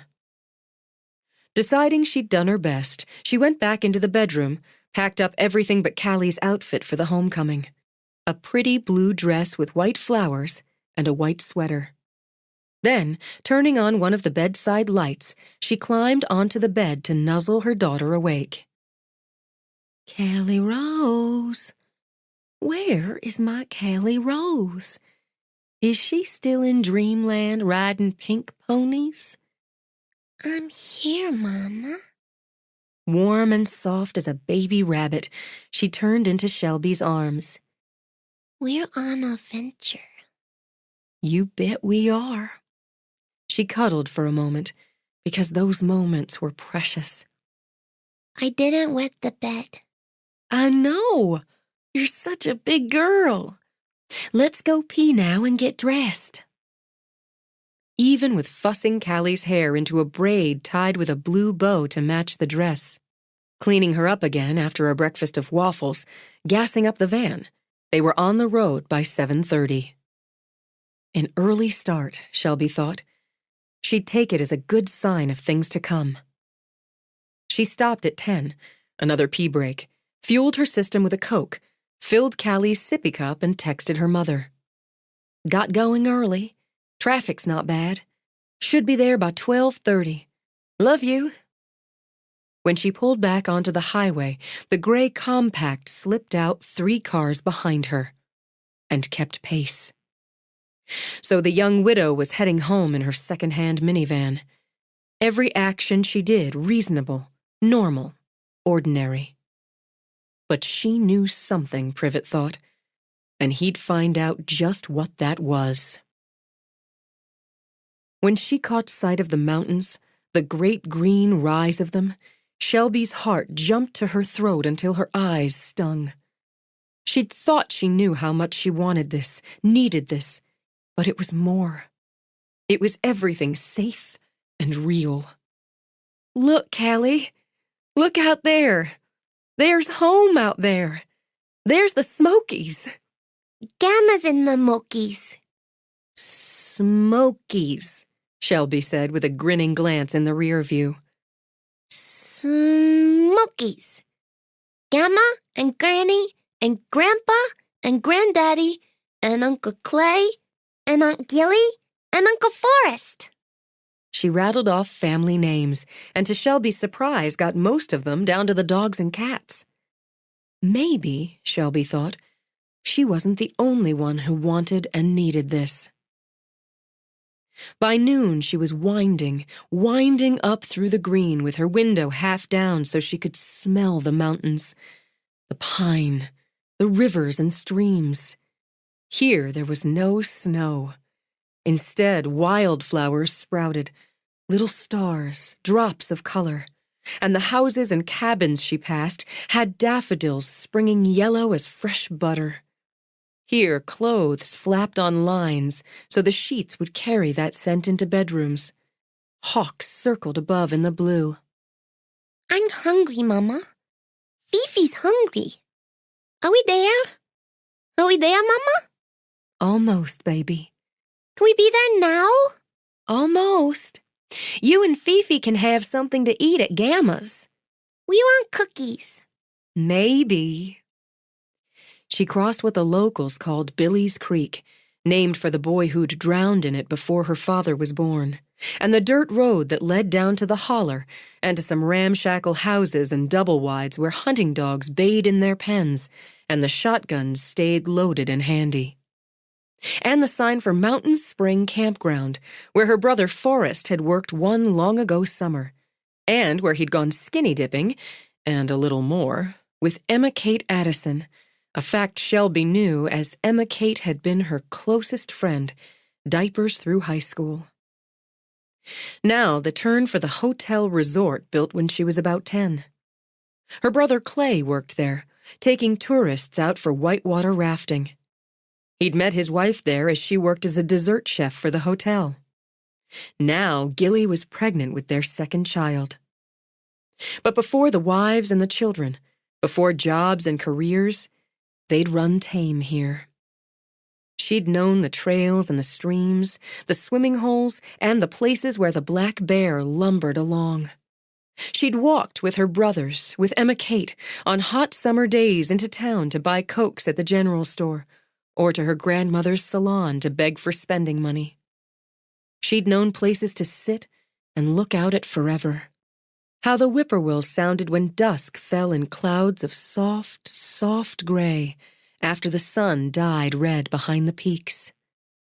She'd know it again, she thought. All of it. And more important, her daughter would know it. She'd know the giddy feeling of warm grass under her feet or cold creek water lapping her ankles. Please, Mama. Please. Can we be there? We're really close now. See that house there? I knew a girl who lived there. Her name was Laura Lee, and her mama, Miss Maybelline, worked for Granny. She still does, and I think Granny told me Laura Lee works for her too.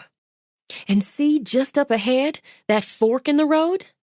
You eat with a fork. That's right. Almost as impatient as her daughter, Shelby laughed. But it also means a split in the road, where you can go one way or the other. If we went to the right, The hand you color with? If we went that way, we'd be in Rendezvous Ridge in a spit. But we go left. Her own excitement rising, Shelby took the left fork, a little faster than maybe she should. And we're heading home. Gamma's house. That's right. A few houses, some of them new since she'd left, scattered around, and the road still winding and rising. Emma Kate's house, with a big truck in the drive that had the Fix-It guys painted on the side. And there it was. Home. Cars and trucks everywhere, she noted. Packed in the drive, ranged on the side of the road. Kids running around the front yard and dogs with them. And the spring flowers her parents tended like babies, already a show at the hem of the pretty two-story house. The cedar shakes gleamed in the sun, and the pink dogwood her mother prized bloomed as pretty as Easter morning. A banner hung between the front porch posts. Welcome home, Shelby and Callie Rose. She might have laid her head on the steering wheel and wept in sheer gratitude, but Callie bounced in her car seat. Out, out! Hurry, Mama! She saw another sign propped on a sawhorse right in front of the house. Reserved for Shelby. As she let out a laugh, two of the boys spotted her van, ran over cheering. We'll move it, Shelby!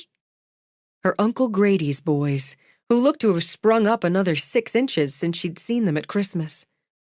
Somebody having a party? She called out. It's for you. Hey, Callie, hey! The older of the two, Macon, tapped on Callie's window.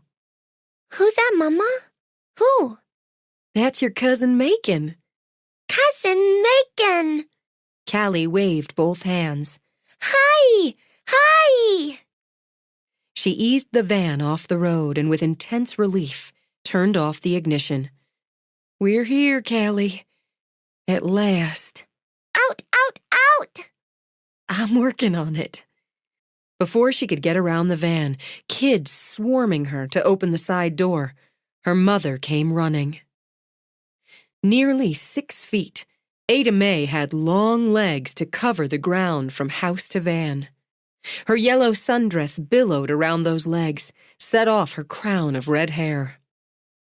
Before Shelby could take a breath, she was caught in a bear hug and surrounded by the scent of L'air du Temps, her mother's signature perfume. Here you are! Here's my girls! My God, Shelby Ann, you're skinny as a snake. We're going to fix that. For goodness sake, you kids give us some room here. Look at you, just look. She cupped Shelby's face, tilted it up. Everything's going to be just fine, she said when Shelby's eyes teared. Don't you go running your mascara. It's all fine now. How do you get this door open? Shelby pulled the handle so the side door slid open. Gamma! Gamma! Callie reached out, arms stretched. Out, out! I'm going to get you out of there. How the hell do you get her out of there? Oh, just look at you. Ada Mae covered Callie's face with kisses as Shelby released the harness, the seatbelt. You're pretty as a sunbeam in May. And what a pretty dress, too. Oh, give your Gamma a big hug. In her yellow slingback heels, Ada Mae turned circles in the road while Callie clung to her like a burr. We're all over the place. Tears slid down Ada Mae's cheeks as she circled. Don't cry, Gamma. That's just joy spilling out. And good thing I've got waterproof mascara. We're out here in the house, out the backyard where they've got the big grill going already. We've got food to feed the army we are and some champagne, too, to celebrate. With Callie on her hip, Ada Mae pulled Shelby in for a 3-generation hug. Welcome home, baby. Thank you, Mama. More than I can say. Let's get you inside, get you some sweet tea. The moving van was here not 2 hours ago. Already? Carted everything right up to Callie's room. We've got it all made up so sweet and pretty. Your room's right next to your mama's, she said as they walked to the house. I put you in Clay's old room, Shelby, as it's bigger than the one you had. It's been fresh painted and we got a new mattress. The old one was worn out. Callie's in Forrest's old room, so you know you'll share that bath between them. We got some nice new towels in there for you. Got them from your granny's spa, so they're nice. Shelby would have said she shouldn't have gone to so much trouble, but if Ada Mae wasn't fussing, she wasn't breathing. Gilly baked a cake all fancy. She's about ready to pop, but that girl can bake like Betty Crocker. Her brother Clay came out. He'd gotten his parents' height, and their father's coloring with his dark hair and eyes. Grinning, he plucked Shelby off her feet, spun her like a top. "About time you got here," he murmured in her ear. "Soon as I could." "Give her over," he ordered his mother and snatched Callie. "Hey there, sunshine. Remember me?" Uncle Clay. Girls always remember the handsome ones. Let's go find some trouble. "If anybody can," Ada Mae said, and wrapped an arm around Shelby's waist. "You need a cold drink and a chair. I feel like I've been sitting for days, but I'd take the cold drink." Family spread around the house, so there were more hugs and welcomes, more yet when they reached the kitchen. Gilly, and she did look ready to pop, stood with a boy just a year younger than Callie on her hip. "I've got him." Clay transferred his son Jackson to his other hip. "Got me a set now." He took off running out the back door, letting out a war whoop that had both kids squealing. "Born to be a daddy, and a good thing," Ada Mae added, giving Gilly's belly a gentle pat. "You get off your feet now." "I'm feeling fine. Even better now." She wrapped her arms around Shelby, swayed with the hug. "It's so good to see you. We've got pitchers of tea outside and plenty of beer. And 4 bottles of champagne. Your mama has decreed it's for the ladies only, as none of the men here can appreciate it." "Sounds about right. I'll start with the tea." Shelby hadn't caught her breath, not yet, but decided she'd catch it later. "Gilly, you look just wonderful." Hair as sunny as Clay's was dark, slicked back in a pretty tail to leave her face, round with pregnancy, unframed. Eyes of cornflower blue sparkled. "Really wonderful. Are you doing good?" "I'm doing great. 5 weeks and 2 days to go." Shelby made her way outside, onto the wide back porch, looking over the big backyard with its vegetable patch already sprouting, kids clambering over a swing set, a grill smoking, picnic tables lined up like soldiers with balloons tied to chairs. Her father stood at the grill, the general, in one of his silly aprons. This one suggested you kiss his grits. She was in his arms in seconds. She wouldn't break down, she told herself. She just wouldn't spoil it. "Hey, Daddy." "Hey, Shelby." He bent from his 6 feet 2 inches, kissed the top of her head. Handsome and fit, a marathon runner for pleasure, a country doctor by trade, he held her close. "You're too thin." "Mama said she'd fix that." "Then she will." He drew her back. "The doctor says food, drink, plenty of sleep, and pampering. That'll be $20. "Put it on my bill." That's what they all say. Go, get that drink. I've got ribs to finish." As she stepped back, she was caught in a round-the-back bear hug. She recognized the wonderful prickle of whiskers, wriggled around and hugged. "Grandpa." "I was just saying to Vi the other day, Vi, something's missing around here. Can't quite put my finger on it. Now I got it. It was you." She reached up, rubbed her palm over the stone-gray whiskers, looked up into his merry blue eyes. "I'm glad you found me." She laid her head against his barrel of a chest. "It looks like a carnival here. Everything full of fun and color." "It's time you came back to the carnival. You fixin' to stay? Jack, Clayton muttered. I've been ordered not to ask questions. Those merry eyes could turn pugnacious in a finger snap, and did. But I'm damned if I won't ask my own granddaughter if she's fixin' to stay home this time. It's all right, Daddy. And yeah, I'm fixin' to stay. Good. Now Vi's giving me the hard eye 'cause I'm keeping you from her. At your 6, he said, and turned her around. There she was, Viola McNee Donahue, in a bright blue dress, her Titian hair in a sassy curling wedge, big movie star sunglasses tipped down her nose, and her eyes bold and blue over them. She didn't look like anyone's granny, Shelby thought, but called out to her as she flew over the lawn. Granny! Viola dropped her hands from her hips, threw out her arms. About damn time, but I guess you saved the best for last. Granny, you're so beautiful. Aren't you lucky to look just like me? Or like I did some 40 years back. It's the McNee blood and good skincare. That little angel of yours has the same. Shelby turned her head, smiled as she saw Callie with cousins, rolling on the grass with a couple of young dogs. She's my heart and soul. I know it. I should'ves are a waste. We're going to take a little walk, she said when Shelby's eyes filled. Take a look at your daddy's vegetable patch. Best tomatoes in the ridge. You put the worry aside now. Just put it aside. There's too much of it, Granny. More than I can say right now. Worry doesn't get things done. It just gives a woman lines in her face. So you put the worry aside. What needs doing will get done. You're not alone now, Shelby. I forgot what it feels like not to be, so all this seems like a dream. This is what's real, and always has been. Come here, darling.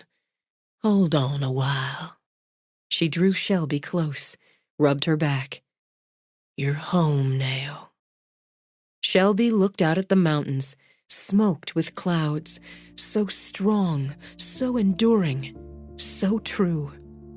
She was home now.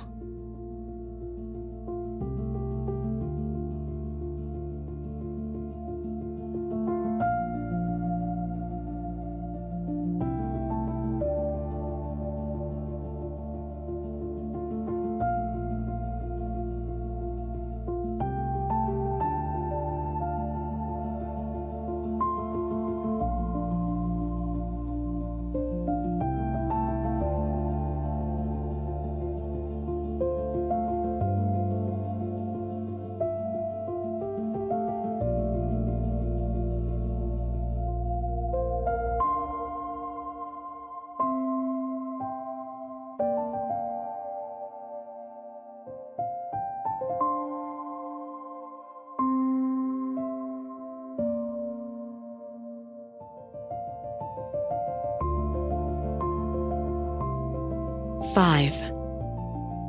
Somebody brought out her grandfather's banjo, and in short order her Uncle Grady's wife, Rosalie, had a fiddle, her brother Clay his guitar. They wanted bluegrass, the music of the mountains.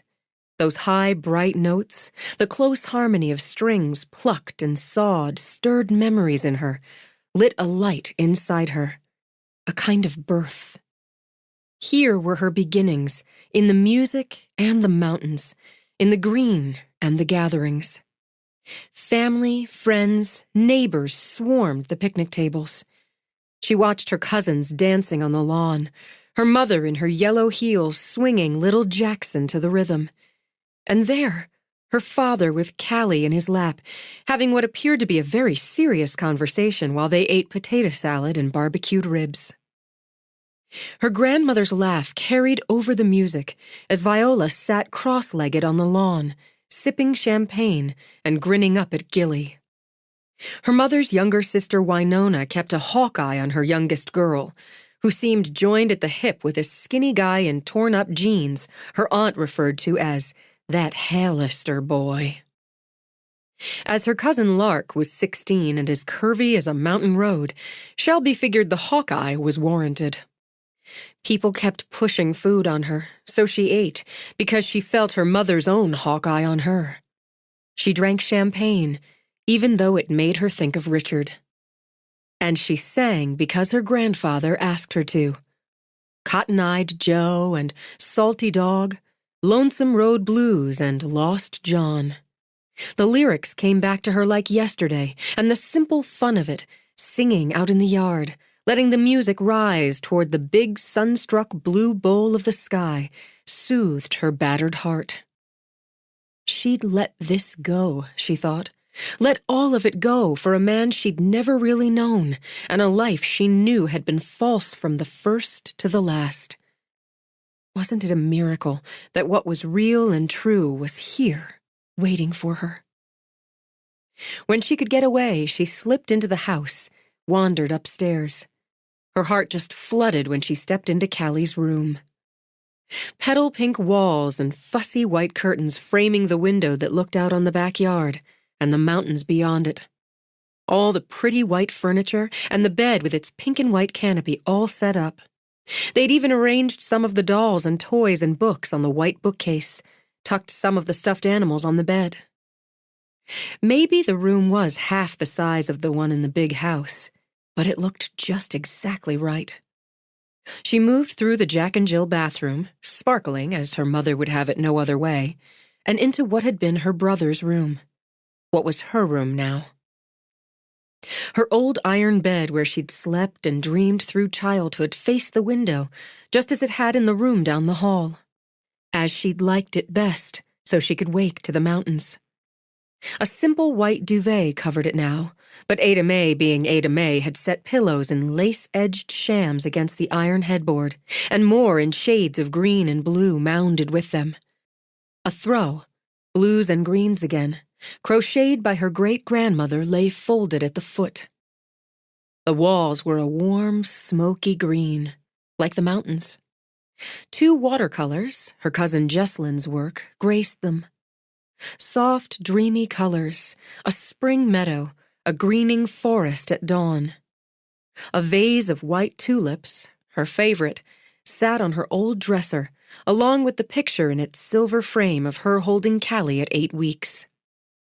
They'd brought her suitcases up. She hadn't asked, hadn't had to.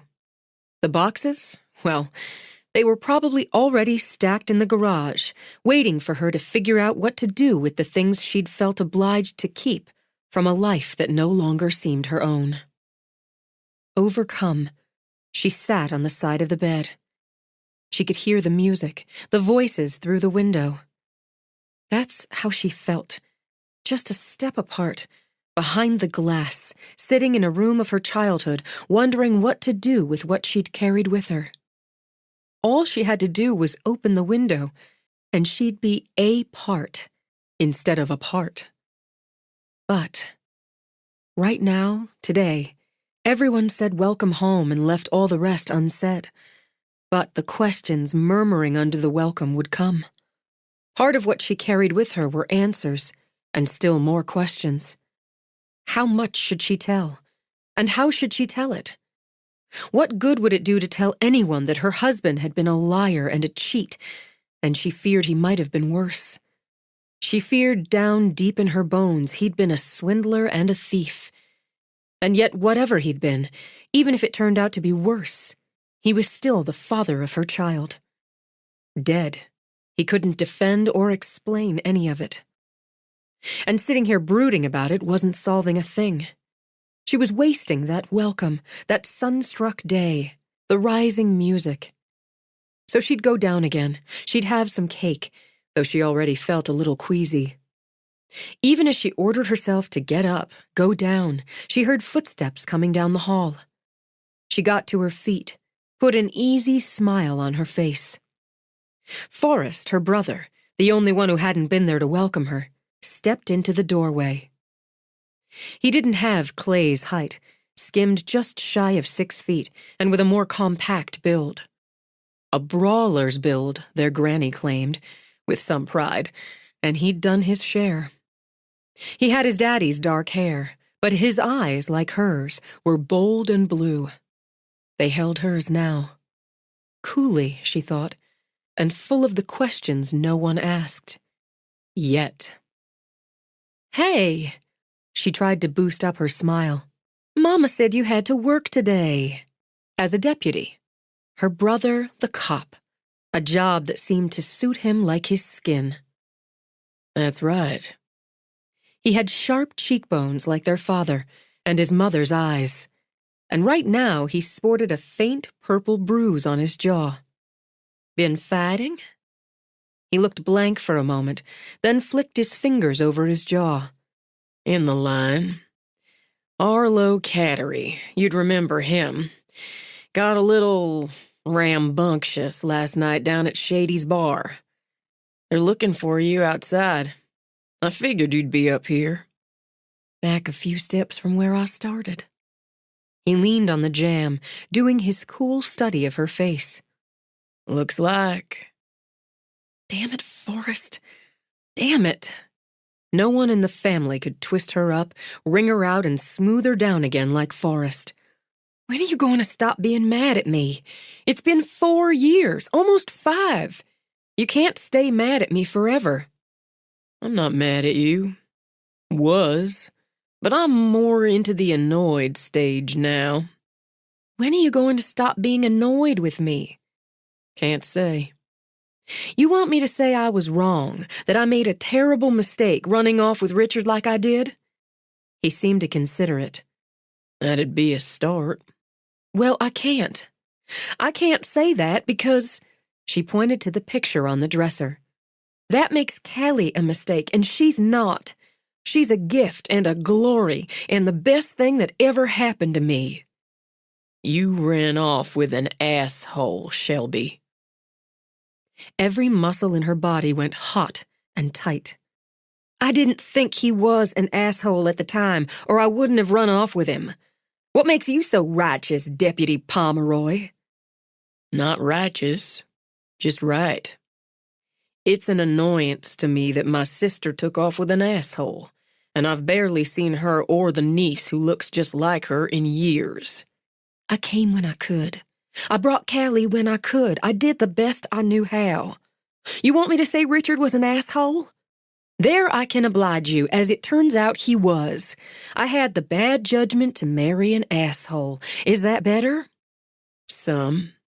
He kept his gaze level on hers. Did he ever hit you? No. God, no. Stunned, she lifted her hands. He never touched me that way, I swear. You didn't come back for funerals, for births, for weddings? Clay's, you made Clay's, but barely. How'd he keep you away? It's complicated, Forrest. Simplify it. He said no. Temper began to simmer and burn inside her. Is that simple enough? He stirred himself to lift his shoulders, let them fall. You didn't always take no for an answer so easy. If you think it was easy, you're wrong. I need to know why you looked so tired, so thin, so beaten when you came home for what seemed like 10 minutes at Christmas. Maybe because I'd come to realize I'd married an asshole, and one who didn't even like me very much. Temper hammered against guilt, with guilt slapping against fatigue. Because I'd come to realize before I found myself a widow and my child without a father that I didn't love him, not even a little, and didn't like him much either.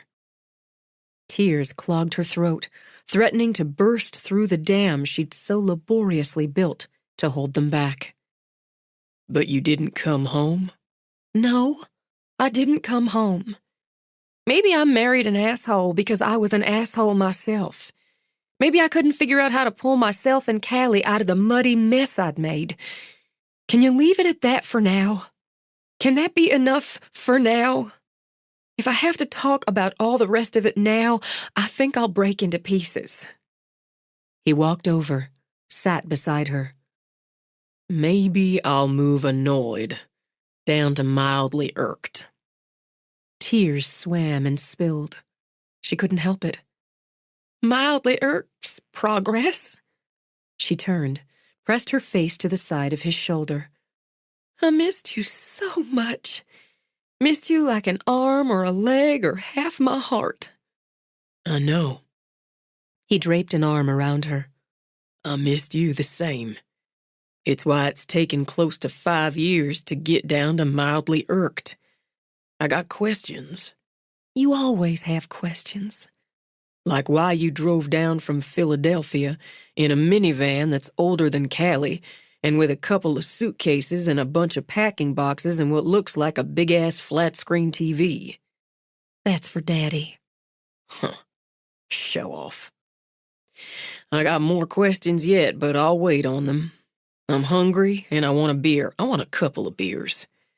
And if I don't get you down there shortly, Mama's bound to come looking. Then she'll skin my ass for making you cry. I need some time to settle myself before the questions start. I need to breathe for a while. This is a good place for it. Come on. Let's get down there. Okay. She got up with him. I'm going to be mildly irked with you for being mildly irked with me. That's fair. You can work some of that off, getting Clay to help you bring in that TV, and then help figure out where it needs to go.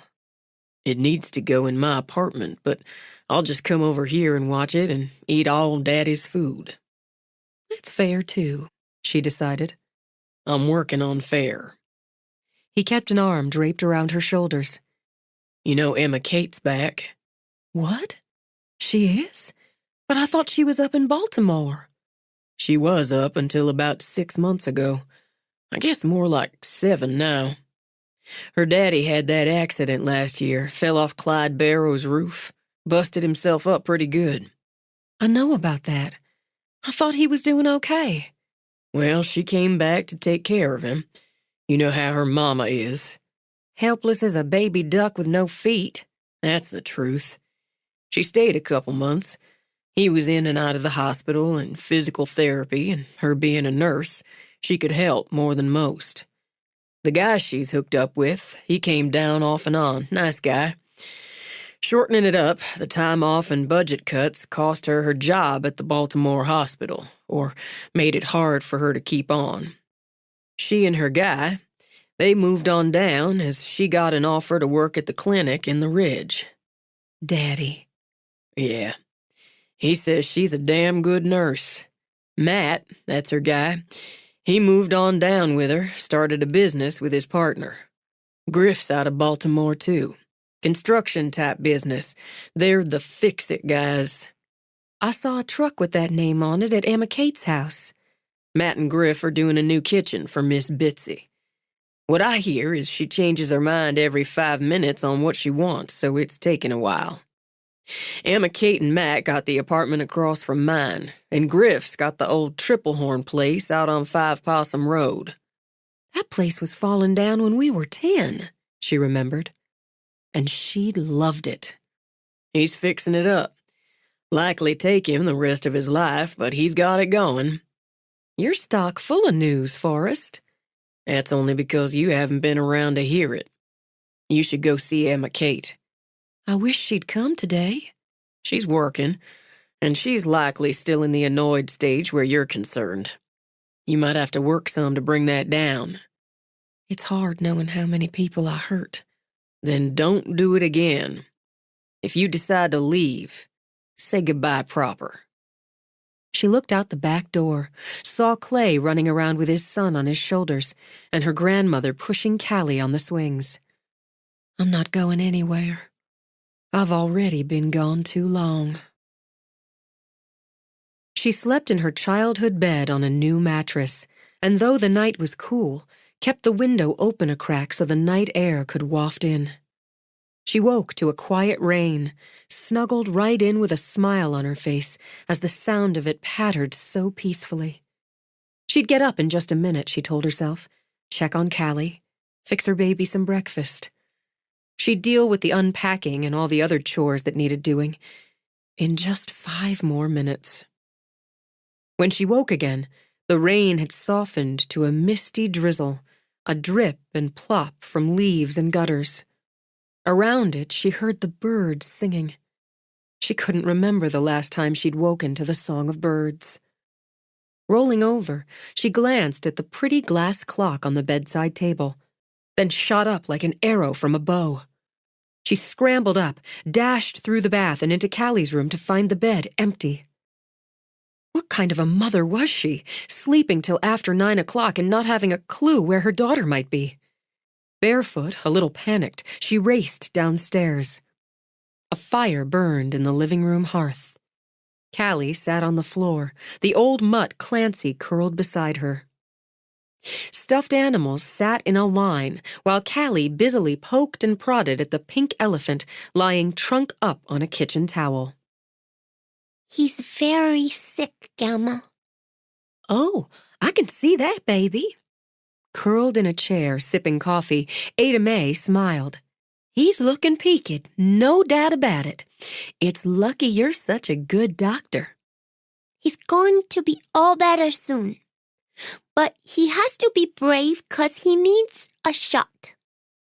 Gently, she rolled him over and used one of her fat crayons as a syringe. Now we kiss it. Kiss the hurt. Kisses make hurts feel better. Kisses make everything feel better. Morning, Shelby.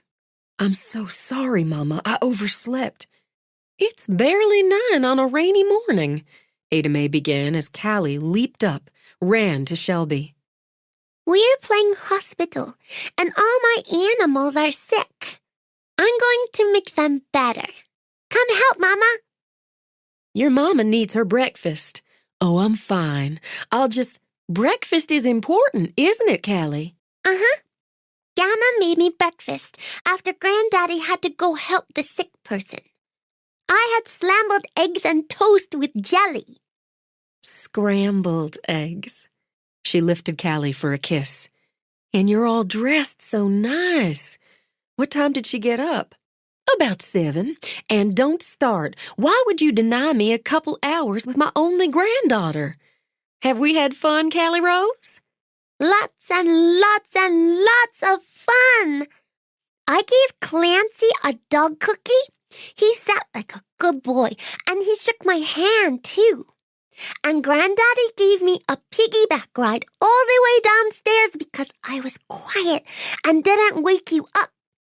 He had to go help the sick people. So I'm helping the sick animals. Why don't you bring your animals in the kitchen while I fix your mama some breakfast? She's going to eat it all up like you did. I don't want you to have to feel you need to... Yes'm, she finished, warned by the narrowed stare.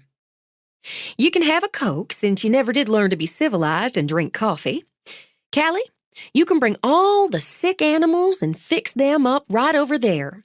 You're going to have eggs with ham and cheese. Get some protein in there.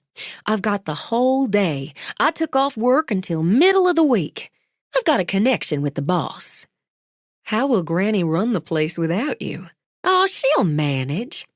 Get your Coke, sit down there while I get this going. She's fine, Shelby, Ada Mae added in an undertone.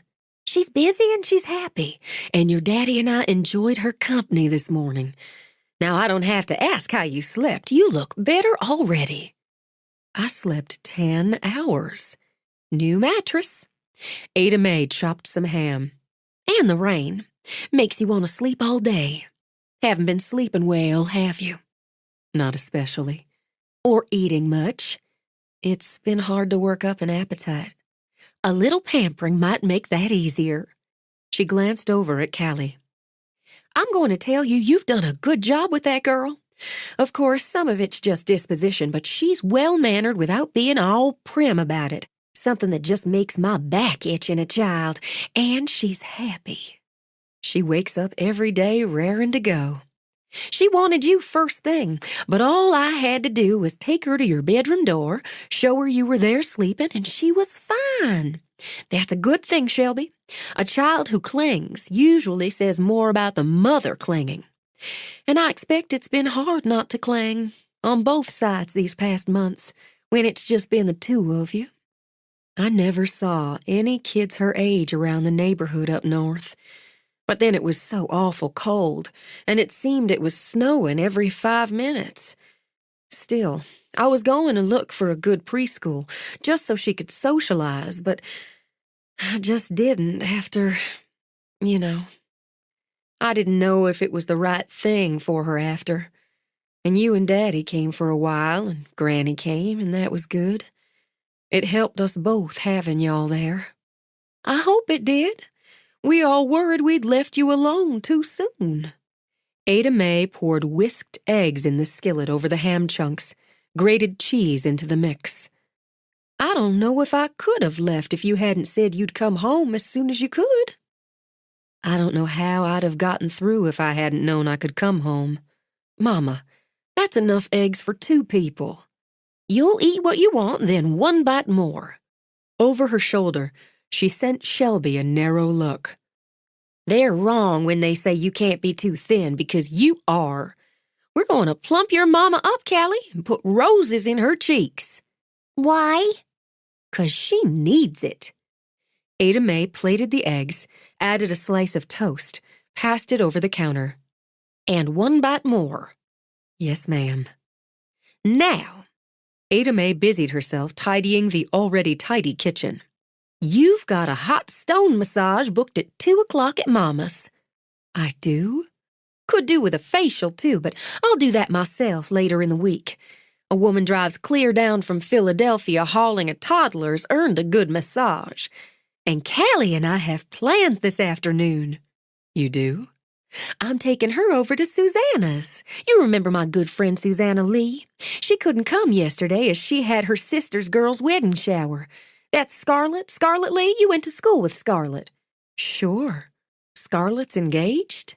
Got a May wedding planned to a nice boy she met in college. They're getting married here as Scarlett's people are here, then moving clear up to Boston where he's got a job in advertising. Scarlett got her teaching degree, so that's what she'll be doing. A teacher? Shelby had to laugh. As I remember, Scarlett hated school like it was spinach soaked in arsenic. Goes to show. What it goes to show, I can't say, but it goes to show. Anyway, I'm taking Callie over to Susanna's, show her off some, and Susanna's getting her granddaughter, Chelsea. She's 3 like Callie. That's her son Robbie's daughter who married Tracy Lynn Boran.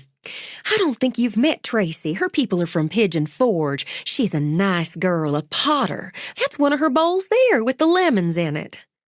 Shelby glanced at the rich brown bowl with its bold blue and green swirls. It's beautiful. She's got herself a kiln, works out of her house. They carry some of her pieces in town at the Artful Ridge and up at the hotel gift shop, too. We'll be giving you and Tracy a day off as Susanna and Chelsea and Callie and me. We're having us a play date. She'll love that. So will I. I'm going to be greedy with her for a while, so I expect you to indulge me. I'm taking her over about 11. They'll get acquainted, then we'll have lunch. If the weather lets up, we'll take them out a while. Callie usually naps about an hour in the afternoon. Then they'll have a nap. You can stop fretting about it, as I can see you are. With her chin jutted up, Ada Mae fisted a hand on her hip. I managed to raise you and 2 boys besides. I think I can handle a toddler. I know you can. It's just, she hasn't been out of my sight and I can't think how long. And fretting because she will be says more about me. You were always a bright girl. I wouldn't have any other kind, Ada Mae added as she came around the island, laid her hands on Shelby's shoulders. Sweet Jesus, girl, you're nothing but knots. I booked you with Vonnie. You remember Vonnie? She's a cousin on your daddy's side. Vaguely, Shelby thought, as cousins were legion in her family. Vonnie Gates, Ada Mae continued. Your daddy's cousin Jed's middle girl. She'll work these out of you. Shelby reached her hand back, laid it over her mother's. You don't have to feel you need to take care of me. Is that what you'd say to your daughter under these circumstances? Shelby sighed. No, I'd tell her it was my job and my wish to take care. Well then, one bite more, Ada Mae murmured, kissing the top of Shelby's head. Shelby ate one bite more. After today, you'll clear your own dishes, but not today. What do you want to do this morning? Oh, I should unpack. I didn't say should, Ada Mae reminded her as she cleared Shelby's plate. I said want. It's both. I'll feel more settled once I get things put away. Callie and I'll help you with that. When's the rest of your stuff coming? I've got everything. I brought everything. Everything? Ada Mae stopped and stared. Honey, they only took up a couple of suitcases, well, and Callie's things since you had those boxes marked. Clay Jr. didn't stack more than a half-dozen boxes, if that, in the garage. What was I going to do with all those things, Mama? Even when I find a house, and I have to find a job first, I couldn't use all those things. Did you know there are companies that come in, look things over, and buy furniture all at once, right out of the house? She said it conversationally, lightly as she rose, bent to pick up Callie, who was dancing, holding her arms up. The realtor helped me find them. She was such a help to me with that sort of thing. I should send her flowers when the sale's all done, shouldn't I? The question didn't distract her mother as Shelby had hoped. All that furniture? Why, Shelby, there were 7 bedrooms in that house, and that big office, and I don't even know all the other rooms. It's as close to a mansion as I've ever been in without paying for the tour, and so new.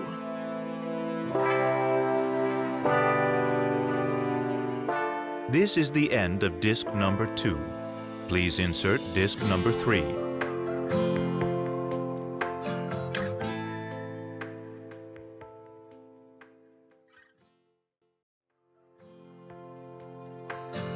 This is disc number 3.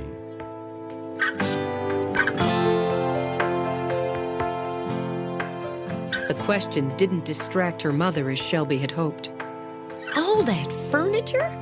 Why, Shelby, there were 7 bedrooms in that house, and that big office, and I don't even know all the other rooms. It's as close to a mansion as I've ever been in without paying for the tour, and so new. Shock and worry clear on her face, Ada Mae rubbed the heel of her hand between her breasts. Oh, I hope you got a good price for all that. I worked with a very reputable company, I promise. They've been in business over 30 years. I did a lot of research online on that kind of thing. I swear I could get a job as a researcher with all I've done with it, if I didn't think I'd want to shoot myself before the first week was done. We're going to unpack, Callie. You gonna help before you and Gamma go? I'll help. I like helping, Mama. Best helper ever. Let's get started. Mama, do you know if Clay took up the box that had Callie's little hangers? I can't use regular ones for her things yet. He took up everything that had her name on it. I'll just go out and look, be sure. Thanks, Mama. Oh, I'll go out, change the car seat over to your car. I wasn't born yesterday. The edge in Ada Mae's voice told Shelby her mother was still reeling from the idea of selling all that furniture. She didn't know the half of it yet. Your daddy and I got the same one you use, Ada Mae added. It's all ready for her. Mama. Shelby stepped over and with her free arm pulled her mother into a hug. Callie, you have the best Gamma in the whole world. My Gamma. And that distracted Ada Mae. Enough, Callie thought, as she knew her mother would chew over the idea of selling all the furniture in a near to 10,000 square foot house in one fell swoop. It was odd not having Callie underfoot or playing in her eyeline, but she'd been so excited about the playdate. And it was true enough, she'd be done with the unpacking and sorting in half the time without Callie helping.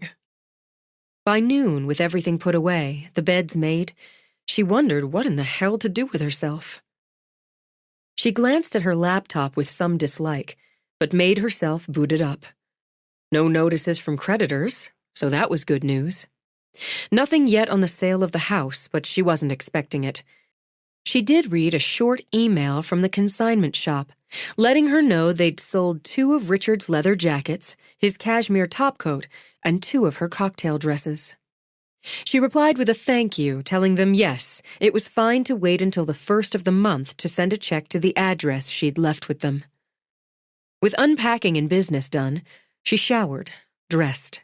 Still too early to go in for the massage, and wouldn't that be heaven? So she'd take a walk. She could use a good walk. The thin drizzle persisted, a steady trickle of wet out of a sky soft and gray as smoke. But she liked walking in the rain. She pulled on a hoodie, short, soft leather boots, and reached for her big bag, her Cali bag, and remembering she'd given it to her mother to take, pushed her wallet into the back pocket of her jeans. She felt so light, so unencumbered, she didn't know what to do with her hands, so slipped them into the pockets of the hoodie, found the little pack of wet wipes she'd stuffed in there the last time she'd worn it, when she hadn't been so unencumbered. She drew in a deep breath of the cool, damp air when she stepped outside, just stood, breathing in with her fingers around Callie's wet wipes and the empty afternoon stretching ahead of her. Everything was greening and sprouting and blooming with the misty rain, turning the green, the color, more vibrant. All those scents, wet grass, wet earth, the tender sweetness of hyacinths dancing purple among the yellow of daffodils, drifted to her as she walked the long, familiar road. She could walk by the Lee house, just to check. It was getting on to nap time, and Callie wasn't 100% on the potty training in her sleep. About 98, but she'd be so embarrassed if she had an accident because her grandmother didn't think to take her in to pee before her nap. She could just walk by, just a quick peek to... Stop it. Just stop. She's fine. Everything's just fine. She'd listen to her mother's advice, take the day to do what she wanted.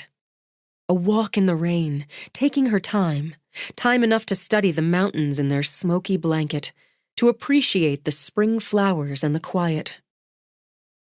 She glanced over at Emma Kate's house, noted the handyman truck in the drive and the bright red car behind it.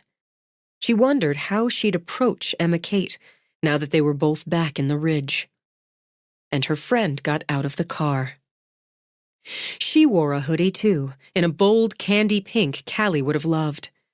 She'd changed her hair, Shelby thought, as Emma Kate pulled 2 market bags out of the back seat. She'd hacked off the long, nut-brown braid Shelby remembered, wore it all cute and shaggy with bangs. She started to call out, then could think of nothing to say and felt stupid and awkward. As she swung the door closed, Emma Kate spotted her. Her eyebrows lifted under the warm brown fringe of bangs as she hauled one strap onto her shoulder. Well, look who's standing out in the rain like a wet cat. It's just a drizzle. It's still wet. She stood hip-shot a moment, bags hanging from her shoulders, her wide mouth unsmiling, her deep brown eyes critical even through the rain. I heard you were back. I heard the same about you. I hope your daddy's doing okay. He is. Feeling more stupid just standing there, Shelby walked up the short driveway. I like your hair. Granny talked me into it. I'm sorry about your husband. Thanks. Where's your little girl? With Mama. They have a play date with Ms. Susanna's granddaughter. Chelsea. She's a pistol. You got a destination, Shelby? Or are you just out wandering in the wet? I'm going into Viola's, but I have all this time on my hands with Callie off with Mama, so I'm wandering first. Then you better come inside, say hello to my mother, or I won't hear the end of it. I've got to take her these groceries anyway. That'd be nice. Here, let me take one. I've got it. Rebuffed, as she was meant to feel, Shelby hunched her shoulders as they walked to the door. Forrest said you're with someone and living in town. I am. Matt Baker. We've been together about 2 years now. He's at Viola's right now fixing one of the sinks. I thought this was his truck. They have 2. This is his partner's, Griffin Lott. Mama's redoing the kitchen and driving us all insane. Emma Kate opened the door, glanced back at Shelby. You're the talk of Rendezvous Ridge, you know. That pretty Pomeroy girl who married rich, was widowed young, come back home again. What will she do? Emma Kate smirked a little. What will she do? She said again, and walked inside with her market bags. 6. Griff considered himself a patient man. He didn't fly off the handle as a rule. And when he did, all bets were off, but it took a lot of pushing to get him off the ground. But right at the moment, he was seriously considering duct taping Emma Kate's pretty adorable mother's mouth closed. He'd worked on getting the base cabinets in all morning, and she'd been peppering him with questions all morning. Breathing down his neck, hanging over his back, all but crawling up his ass. He knew damn well Matt had taken off to Ms. Vi's place to spare himself the headache of his girlfriend's sweet, chatty, and, let's face it, ditzy mother. Worse, she was still dithering would be the word of the day, about the cabinets even as he installed them. And if he had to take them out because she changed her mind again, he might do worse than duct tape. He had bungee cords, and he knew how to use them. Oh, now, Griff, honey. Maybe I shouldn't have gone with the white. They're so plain, aren't they? And white's cold. It's just a cold color, isn't it? Kitchens ought to be a warm place. Maybe I should have gone with the cherry wood after all. It's so hard to know before you see them right there where they're going, isn't it? How do you know what it's going to look like until you see what it looks like? Clean and fresh, he said, trying to sound cheerful when he wanted to grind his teeth. Kitchens should be clean and fresh, and that's what you're going to have. Do you think so? She stood, nearly at his elbow, twisted her linked fingers together. Oh, I don't know. Henry finally just threw up his hands and said he didn't care either way. But he'll care if it isn't right. It's going to look great, Miss Bitsy. He felt like someone, possibly himself, was shooting a nail gun dead center of his forehead. He and Matt had dealt with fussy clients back in Baltimore. The control freaks, the whiners, the demanders, and the ditherers. But Louisa Bitsy Addison was the undisputed queen of the ditherers. She made the previously reigning champs, John and Rhonda Turner, who'd had them tear out a wall in their row house in Baltimore, build it back in, then tear it out a second time, seem resolute, steady as a brick wall in comparison. What they'd estimated as a 3-week job, with a 3-day contingency built in, was currently in week 5. And God knew when it would end. I don't know, she said for the millionth time, patting her hands together under her chin. White's kind of stark, isn't it? He set the cabinet, pulled out his level, shoved one hand through his mop of dark blonde hair. Wedding gowns are white. Now that's true, and her already big brown eyes got bigger, and a giddy thrill shone out of them. Wedding gowns? Oh, now, Griffin Lott, do you know something I don't? Has Matt popped the question? He ought to throw his partner under the bus. He ought to throw him under, then back up and drive over him again. But I was just using an example, like, he did a frantic mental search. Magnolias, for instance, or, sweet Jesus, give me one more. Baseballs. Crap. The hardware's going to punch it all up, he continued, just a little desperately. And the countertop. That warm gray's going to give you friendly and sophisticated at the same time. Maybe it's the wall color that's wrong. Maybe I should... Mama, you're not having those walls repainted. Emma Kate marched in. Griff could have kissed her, could have dropped down and kissed her feet. Then he lost track of her completely when the redhead stepped in behind her. He actually thought, "Holy shit," and hoped he hadn't said it out loud. She was beautiful. A man didn't get to be just shy of his 30th birthday without seeing some beautiful women, even if it was just on a movie screen. But this one, in the flesh, was one quick wow.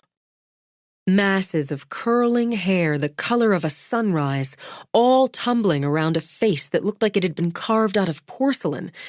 If they carved from porcelain, how would he know? Soft, full lips with a perfect dip at the top, and big, deep, sad blue eyes. His heart actually skipped a couple of beats, and his ears buzzed for a minute, so he missed most of the argument between Emma Kate and her mother. The kitchen's the heart of a home, Emma Kate. The way you keep turning and twisting it, you're lucky to have a heart left. Let Griff work, Mama, and say hello to Shelby. Shelby? Shelby! Oh, my God! She raced across the room, grabbed the redhead in a wide, swaying hug. Shelby. Grabbed Shelby, Griff thought. Nice name, Shelby. Currently his favorite name ever. Then it clicked. Shelby, or Shelby Ann Pomeroy, as Bitsy squealed as she gave the redhead another squeeze. His friend Forrest's sister. Ms. Vi, on whom he had a mad crush. Ms. Viola's granddaughter. You could see, if you stopped being dazzled for 2 seconds, just how Ms. Vi had looked as a young woman. How Ada Mae might have looked 20-some years back. Ms. Vi's granddaughter, he thought again. The widow. No wonder she had sad eyes.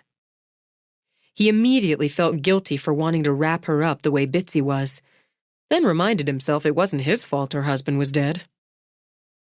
Oh, I'm just sick about missing your welcome home yesterday. But Henry and I had to go to his cousin's daughter's wedding clear to Memphis, and I don't even like his cousin. Just a snooty woman puts on airs because she married a Memphis lawyer. But it was a beautiful wedding with the reception at the Peabody Hotel. Mama, give Shelby a chance to breathe. Oh, I'm sorry. I'm just going on and on. I'm so excited to see you. Griff, Emma Kate, and Shelby here were joined at the hip, I swear, before they were so much as a year old, right up to... It seemed to occur to her just why Shelby was home. Oh, honey. Oh, honey, I'm so sorry. You're so young to have such a tragedy in your life. How are you holding up? It's good to be home. Nothing like home. And here mine's all torn up so I can't even fix you something nice. And you so thin, too. Honey, you're skinnier than a New York model. You always were tall enough to be one. Emma Kate, do we have any Coke? You always were fond of Coke, weren't you, Shelby? Yes, ma'am, but don't trouble about it. I love your new cabinets, Miss Bitsy. They're so clean and fresh and just so pretty against that blue-gray on the walls. Widow or not, at that moment Griff wanted to kiss her. Everywhere. Why, that's just what Griff said. He said they were clean and fresh. Do you really think... Mama, we haven't even introduced Shelby. Shelby, this is my boyfriend's partner, Griffin Lott. Griff, Shelby, it's Foxworth, isn't it? Yes. She turned those amazing eyes on him, and yeah, hearts could skip a beat. It's nice to meet you. Hi. I'm a friend of your brother's. Which one? I guess both, but mostly Forrest. And I might as well tell you right off, I'm in love with your grandmother. I'm working on a way to get her away from Jackson so we can run off to Tahiti. That wonderfully shaped mouth curved, those sad eyes lightened just a little. It's hard to blame you. Griff's living out at the old Triplehorn place, Emma Kate added. He's rehabbing it. So you work miracles? As long as I can use tools. You should come by and see it sometime. It's coming along. She smiled at him, but it didn't reach those big, sad eyes this time. You've got your work cut out for you. I need to get on. I'm due at my grandmother's place. Now, Shelby, you come back when this is all finished and we'll have a nice, long talk. Bitsy fluttered around her. I expect to see you in and out of here just like you used to be. You know you're the same as family here. Thank you, Ms. Bitsy. It was nice meeting you, she said to Griff again, turned to go. I'll walk you out. Emma Kate shoved the market bags at her mother. There's cold cuts and made-up salads and plenty of ready-to-eat food. You don't have to worry about cooking until your new stove's in. I'll be right back. Emma Kate said nothing on the way to the door. Say hey to Granny, she said as she opened it. I will. Shelby stepped out, turned. Bitsy's open welcome made Emma Kate's reserve all the more painful. I need you to forgive me. Why? Because you're the best friend I've had in my life. That was then. People change. After shaking back her shaggy hair, Emma Kate stuck her hands in the pockets of her hoodie. Look, Shelby, you've had a hard knock and I'm sincerely sorry about it, but you have to forgive me. Pride demanded she walk away. Love wouldn't allow it. I didn't do right by our friendship. I didn't do right by you, and I'm sorry. I'll always be sorry. I need you to forgive me. I'm asking you to remember that friendship before I ruined it, and forgive me. At least enough to talk to me, to tell me what you've been doing and how you are. Just enough for that. Emma Kate studied her face, her dark eyes thoughtful. Tell me one thing. Why didn't you come back when my granddaddy died? He loved you. I needed you. I wanted to. I couldn't. With a slow shake of her head, Emma Kate stepped back. No, that's not enough for forgiveness. You tell me why you couldn't do something you had to know was important. Just sent flowers and a card like that was enough. Tell me the straight truth on that one thing. He said no. The shame of it washed over Shelby's face, burned in her heart. He said no, and I didn't have the money or the nerve to go against him on it. You always had nerve. Shelby remembered the girl who'd always had nerve, like she remembered her cousin Vonnie. Vaguely. I guess I used it up. It's taken all I've got left to stand here and ask you to forgive me. Emma Kate took a long breath. You remember Bootlegger's Bar and Grill? Sure I do. You meet me there tomorrow. 7:30 should work for me. We'll talk some of this out. I need to ask Mama if she can watch Callie. Oh, yeah. The chill came back, cooler and damper than the drizzling rain. That would be your daughter, the one I've never laid eyes on. That twisted, both shame and guilt. I can keep saying I'm sorry, as many times as you need to hear it. I'll be there at 7:30. Come if you can make it. Emma Kate went back inside, then leaned back against the door and let herself cry just a little. Griff set the last base cabinet in blessed peace since Emma Kate fell on her sword and took her mother shopping. He gave himself a break, swigging Gatorade straight from the bottle and eyeing the progress. He didn't doubt the champion waffler would love every square inch of the remodeled kitchen once it was done.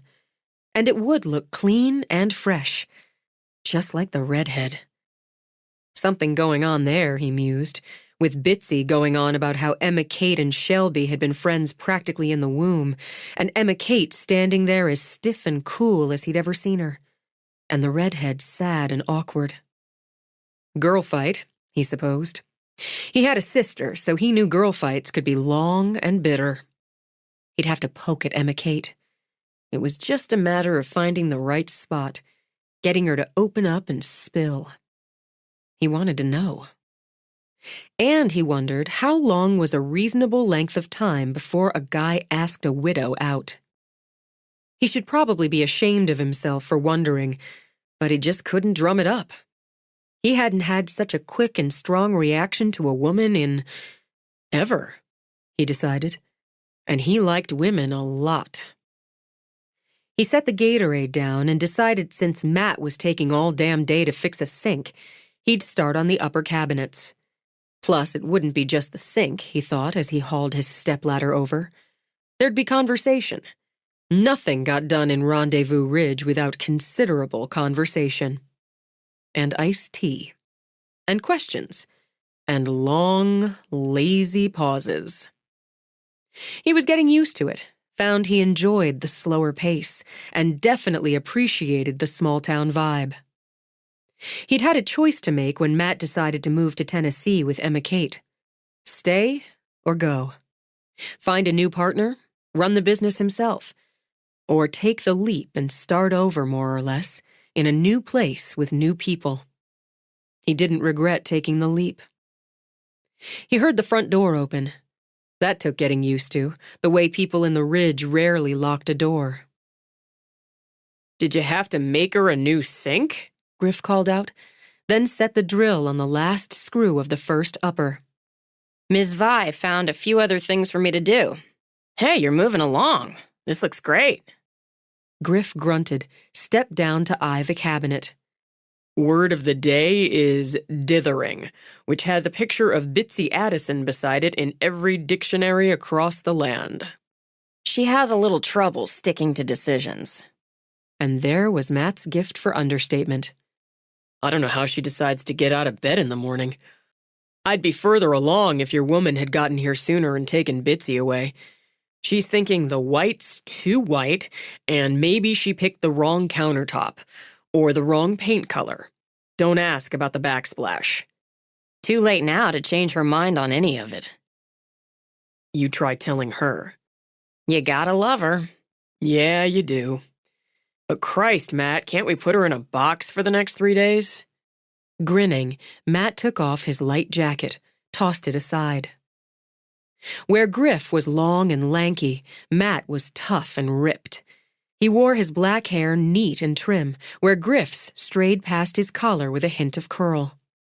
Matt kept his square-jawed face clean-shaven, while Griff's narrow, hollow-cheeked one tended toward scruff. Matt played chess and enjoyed wine tastings. Griff liked poker and beer. They'd been as close as brothers for nearly a decade. Got you a sub, Matt told him. Yeah? What kind of sub? That fire breather one you like. The one that burns off the stomach lining. Cool. How about we get a couple more up, take a break? A quick one? Who knows how long Emma Kate can keep Bitsy out of our hair? Deal. As they got to work, Griff decided to start poking. Ms. Vi's granddaughter stopped by. The one who just moved back. The widow. Yeah? Heard some buzz about that while I was in town. What's she like? A heart-stopper. Seriously, he said when Matt spared him a look. She's got hair the color of her mom's and Ms. Vi's, like that painter used. Titian. Right. It's long and curly, and she got their eyes, too. That dark blue that's nearly purple. She looks like something poets write about, right down to the sad eyes. Well, her husband died like right after Christmas? Happy freaking holidays. About 3 months, Griff calculated, and that was probably too soon to ask her out on a date. So, what's up with her and Emma Kate? Check the level. What do you mean, what's up? Take your end up a couple hairs. Stop there. Perfect. Bitsy went on about what good friends they are, whatever, and the body language said the opposite. I don't remember Emma Kate ever talking about her. Don't know, Matt said as Griff set the screws. Something about how she left with the guy she married. It has to be more than that. Griff prodded again, wondered if he'd need his drill. Matt never hung on to the more subtle details when it came to people. A lot of people move somewhere else when they get married. They lost touch or something. Matt just shrugged. Emma Kate mentioned her a couple times, but didn't have much to say about her. Griff could only shake his head. Matt, what you know about women could fit in a thimble. When a woman brings something up, then doesn't have much to say about it, she's got a lot to say about it. Then why doesn't she say it? Because she needs the right opening, the right angle. Forrest hasn't said much either, but he knows how to keep things tucked away. I didn't think about giving him an opening on it before. Before you knew she was a heart stopper. There's that. Matt checked the level again, all sides, before they moved on to the next. You don't want to start sniffing around a widow with a kid who's a friend's baby sister. Griff only smiled as they lined up the second cabinet. You don't want to start sniffing around some sassy Southern girl who keeps telling you she's too busy to start anything up. I wore her down, didn't I? Best thing you ever did. Got it? Got it. Griff let go of the cabinet to attach it to the first. You should ask Emma Kate what the deal is. Why? Because after she walked the redhead out, she had sad eyes. Before she walked her out, she was a little bit pissed, and after, she looked sad. Really? Yeah. So you should ask her. Why would I ask her about something like that? Why stir it up? Matt, geez. Something's in there. It'll just stay in there being pissed or sad until it's stirred up and let out. Like a wasp's nest, was Matt's opinion. You want to know so much, you ask her. Wuss. About this kind of stuff? Oh, yeah, and not ashamed. He checked the level. Right on the mark. We do good work. We fix it. That we do. Let's get the rest of this line up, then have a sub. I'm with you, brother. Viola started out doing hair for fun, doing up her sister's or her friend's hair in fancy do's like they saw in magazines. She told the story of how the first time she took the scissors and her granddaddy's straight razor to her sister Evelyn's hair, she escaped a hiding because it looked as fine as what Ms. Brenda down at Brenda's beauty salon charged good money for. She'd been 12, and from that point on in charge of cutting everybody's hair in the family and styling the girls, her mama included, for special occasions. When she'd been carrying her first, she'd worked for Ms. Brenda and had done some side business out of the tiny kitchen in the double-wide where she and Jackson had started out. When Grady had been born, with her still 4 months shy of her 17th birthday, she added on manicures and worked exclusively out of the 2-bedroom house they rented from Jack's Uncle Bobby. By the time her second followed close on Grady's heels, she squeezed in cosmetology school with her mother minding the babies. Viola McNee Donahue had been born ambitious and wasn't afraid to give her husband a few prods in the same direction. By the time she was 20, with 3 children and the loss of one that had broken off a piece of her heart she would never get back, she had her own salon, buying Brenda's place when Brenda ran off on her own husband with a guitar player from up in Maryville. It put them in debt, but while Viola wasn't one to agree with the preacher saying how God would provide, she believed he'd look kindly on those who worked themselves sweaty. She did just that, spending often 18 hours a day on her feet, while Jack worked just as hard and long at Fester's garage. She had a 4th child, worked herself steadily out of debt, then dived right back into it when Jack started his own car repair and towing service. Jackson Donahue was the best mechanic in the county, and he'd been carrying most of Fester's business, as Fester was stumbling drunk by noon 5 days out of 7. They made their own, raised 4 children, and bought a good house. And with the nest egg Viola tucked away, she bought the old dry goods, expanded, and had the town talking when she put in 3 fancy pedicure chairs. Business stayed steady enough, but if you wanted more, you figured out how to get it. Tourists wandered through the ridge here and there, looking for quaint or cheap or picturesque in a quieter setting than Gatlinburg or Maryville. They came to hike and fish and camp, and some to stay in the Rendezvous Hotel and ride the Whitewater. Those on vacation tended to be looser with their money and more apt to take a few indulgences. So she took the leap, expanded yet again, and yet again. The locals called her place Vi's, but the tourists came into Viola's Harmony House Salon and Day Spa. She liked the sound of it. The latest, and Viola claimed the last, expansion added on what she billed a relaxation room, which was a fancy name for waiting area, but fancy it was. Though she enjoyed bold, rich colors, she'd kept the tones soft. Added a gas-burning fireplace, banned all electronic devices, and offered specialty teas made local, spring water, deep cushioned chairs, and plush robes with her logo embroidered on them.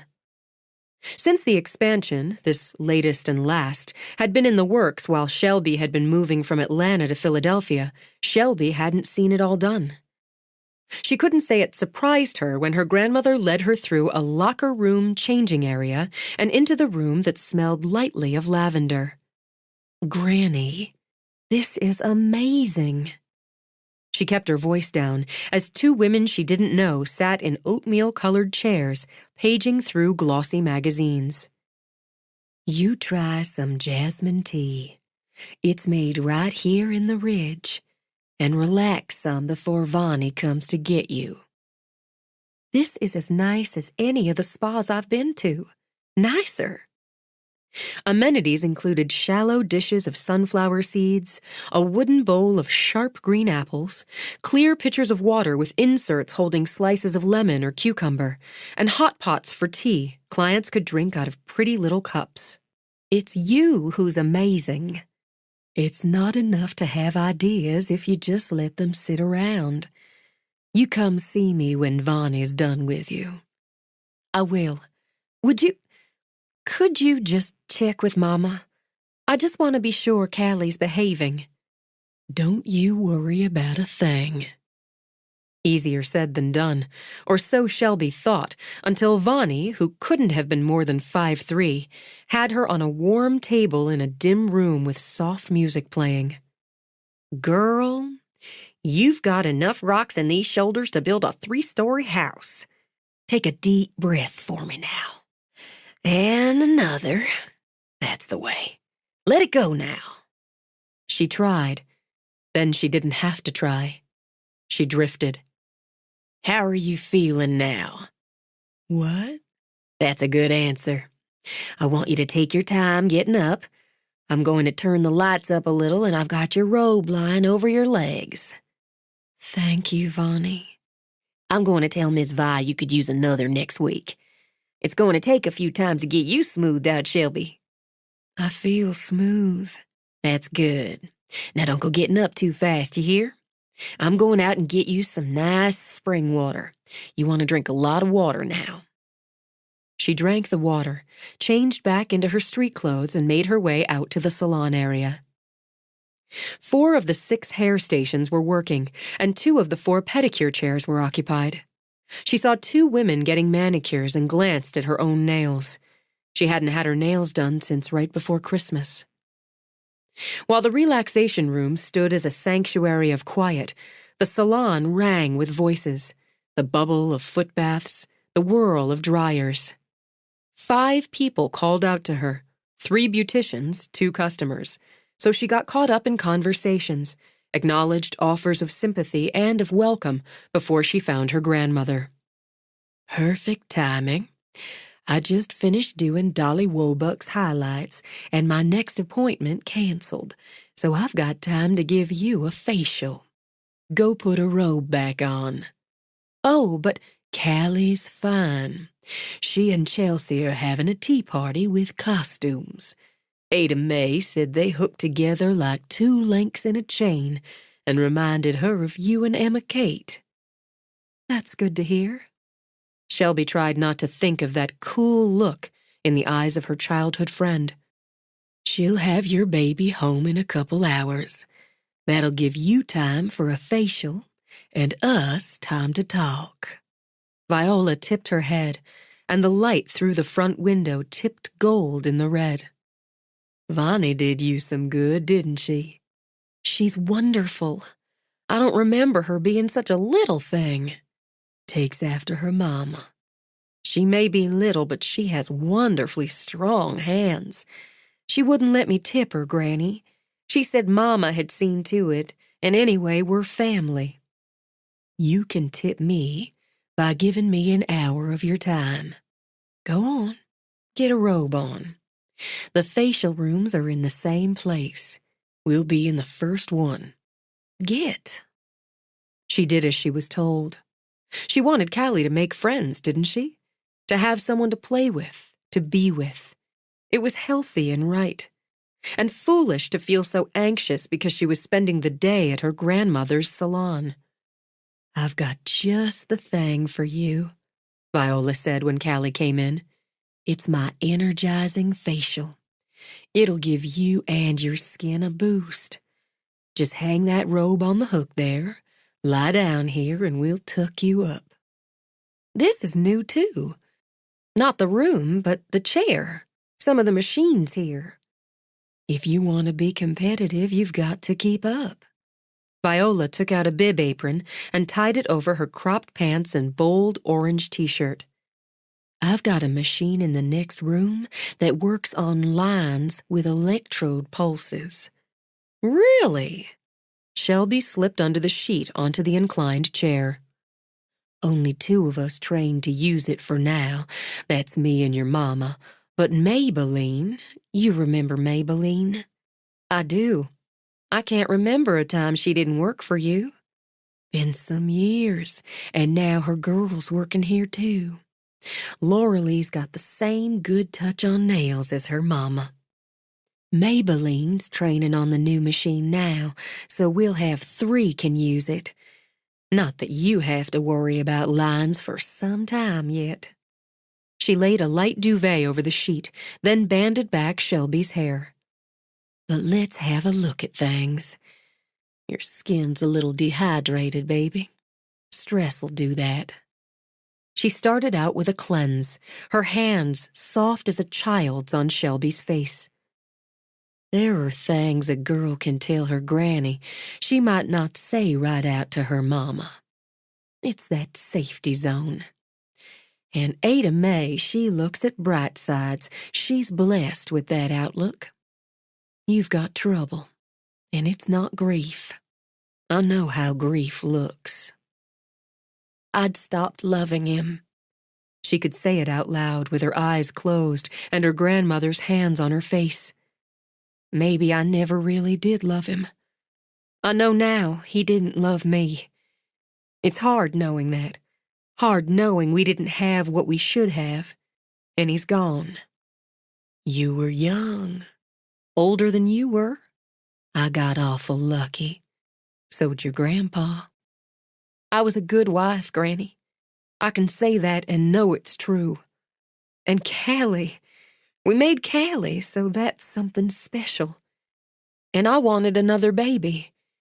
I know maybe it's wrong wanting another when things aren't the way they should be, but I thought maybe it's just how it would be and it was all right. It could be good if there was another baby for me to love. I had such a hunger for another baby, such a yearning in me. I know that hunger well. And he said that was fine. He said it'd be good for Callie to have a brother or sister. But it didn't happen, and it happened so easy and fast the first time. I had tests, and he said he had tests. Said he had? Viola repeated as she worked a gentle exfoliant into Shelby's skin. I had to go through all his papers and his files after. There were so many things to go through. Lawyers and accountants and the tax people. the creditors, the bills and debt. And I found a doctor's receipt or invoice, whatever. Richard, he kept everything. It was from a few weeks after Callie was born, the time I brought her home, her first visit, and he said he had a business trip. He was so good about us coming home, he made all the arrangements, private plane and a limo to get me to it. But he went to a doctor in New York and had a vasectomy. Viola's hands paused.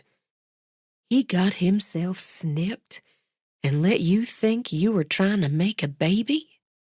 I'm never going to be able to forgive him for that. Out of all of it, it's that I can't forgive. His right to decide if he wanted to make another baby, but not his right to get fixed and not tell you. It's a terrible lie. And a man who could tell that terrible lie, live with that terrible lie, had something missing inside him. There were so many lies, Granny, and finding them after he's dead? There was an emptiness left there, Shelby thought, that could never be filled again. I feel like a fool. I feel like I lived with a stranger. And I don't understand why he married me, why he lived with me. Despite what churned up inside her, Viola kept her hands gentle, her voice calm. You're a beautiful girl, Shelby Ann, and you said you were a good wife. And you're not to feel like a fool because you trusted your husband. What else did he lie about? Were there other women? I don't know for certain and can't ask, but I have to say yes from things I found. Yes, there were other women. And I find now, I don't care. I can't even care how many. He took so many trips without us. And I went to the doctor a few weeks ago, got tested in case. He didn't give me anything, so if he had other women, he was careful. So I don't care if he had 100 other women.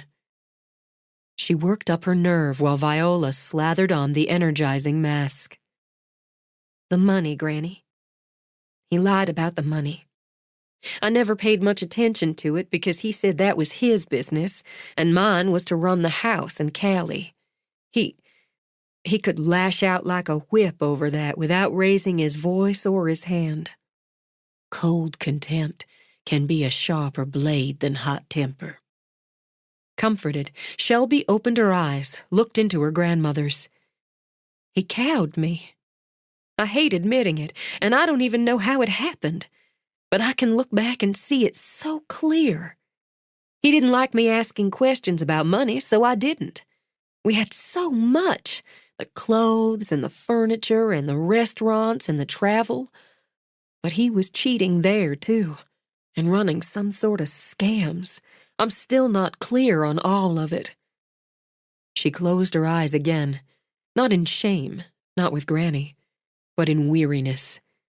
Everything was on credit, and the house up north, he hadn't made even the first payment on the loan, and he bought it back in the summer. I didn't know a thing about it until he told me in November we were moving. And there were the cars, and the credit cards, and the time payments, and some debts in Atlanta he left behind. Taxes unpaid. He left you in debt? I've been sorting it out and setting up payment plans, and I sold a lot off in the last few weeks. There's an offer on the house, and if it goes through, it'll take a lot off. How much did he leave you owing? As of right now? She opened her eyes, looked into her grandmother's. $1,996,000.89. Well. Viola had to draw in breath, let it out slow. Well, Jesus Christ in a rocking chair, Shelby Ann. That's a considerable sum of money. When the house sells, it'll cut it back. The offer's for $1.8 million. I owe $150 more than that on it, but they forgive that with this short sale business. And it started out around $3 million. Some over that with the lawyer's bills and accounting bills. You paid off $1 million since January? Viola shook her head. That must have been one holy hell of a yard sale. 7.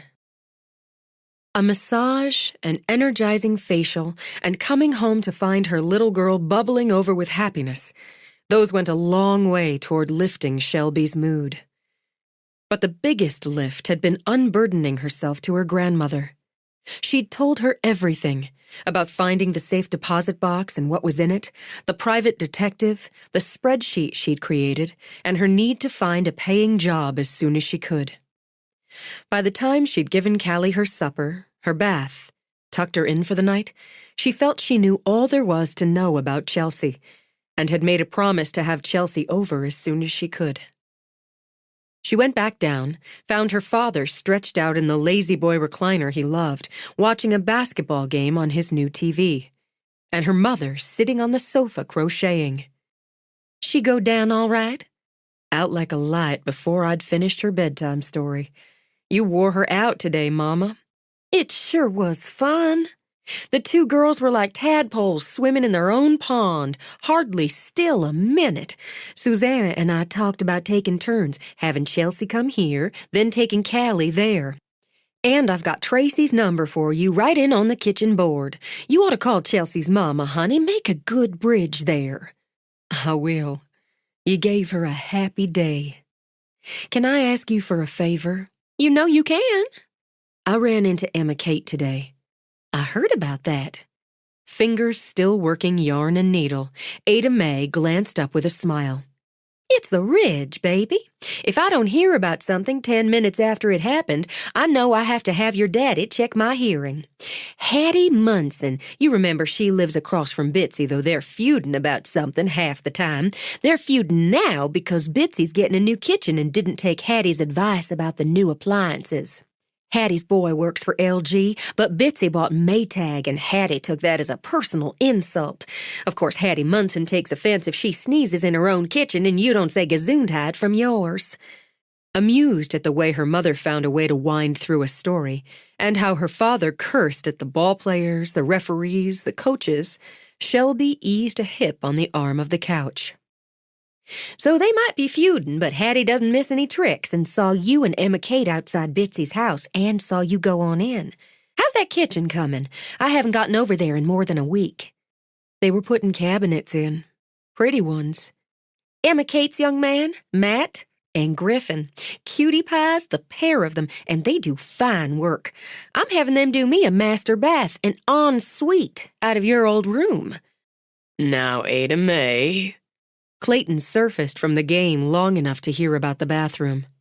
I'm doing it, Clayton, so you best climb on board. Griff said how they could take out that wall, and I could have me a spa-like ensuite bathroom. I've been looking at magazines, getting ideas, and Griff, he's got whole books just on plumbing fixtures. I've never seen the like of some of them. He's done himself an ensuite already. I went over to the old Triple Horn place to see it, and it's like a magazine, even if he is still sleeping on an air mattress on the bedroom floor. He's finished the kitchen over there now, and it just makes me green with envy. Don't even start, Ada Mae. I like my kitchen just fine, she said to Clayton, then grinned at Shelby, mouthed, for now. I bet you and Emma Kate picked up right where you left off. Miles from that, Shelby thought. That's the favor.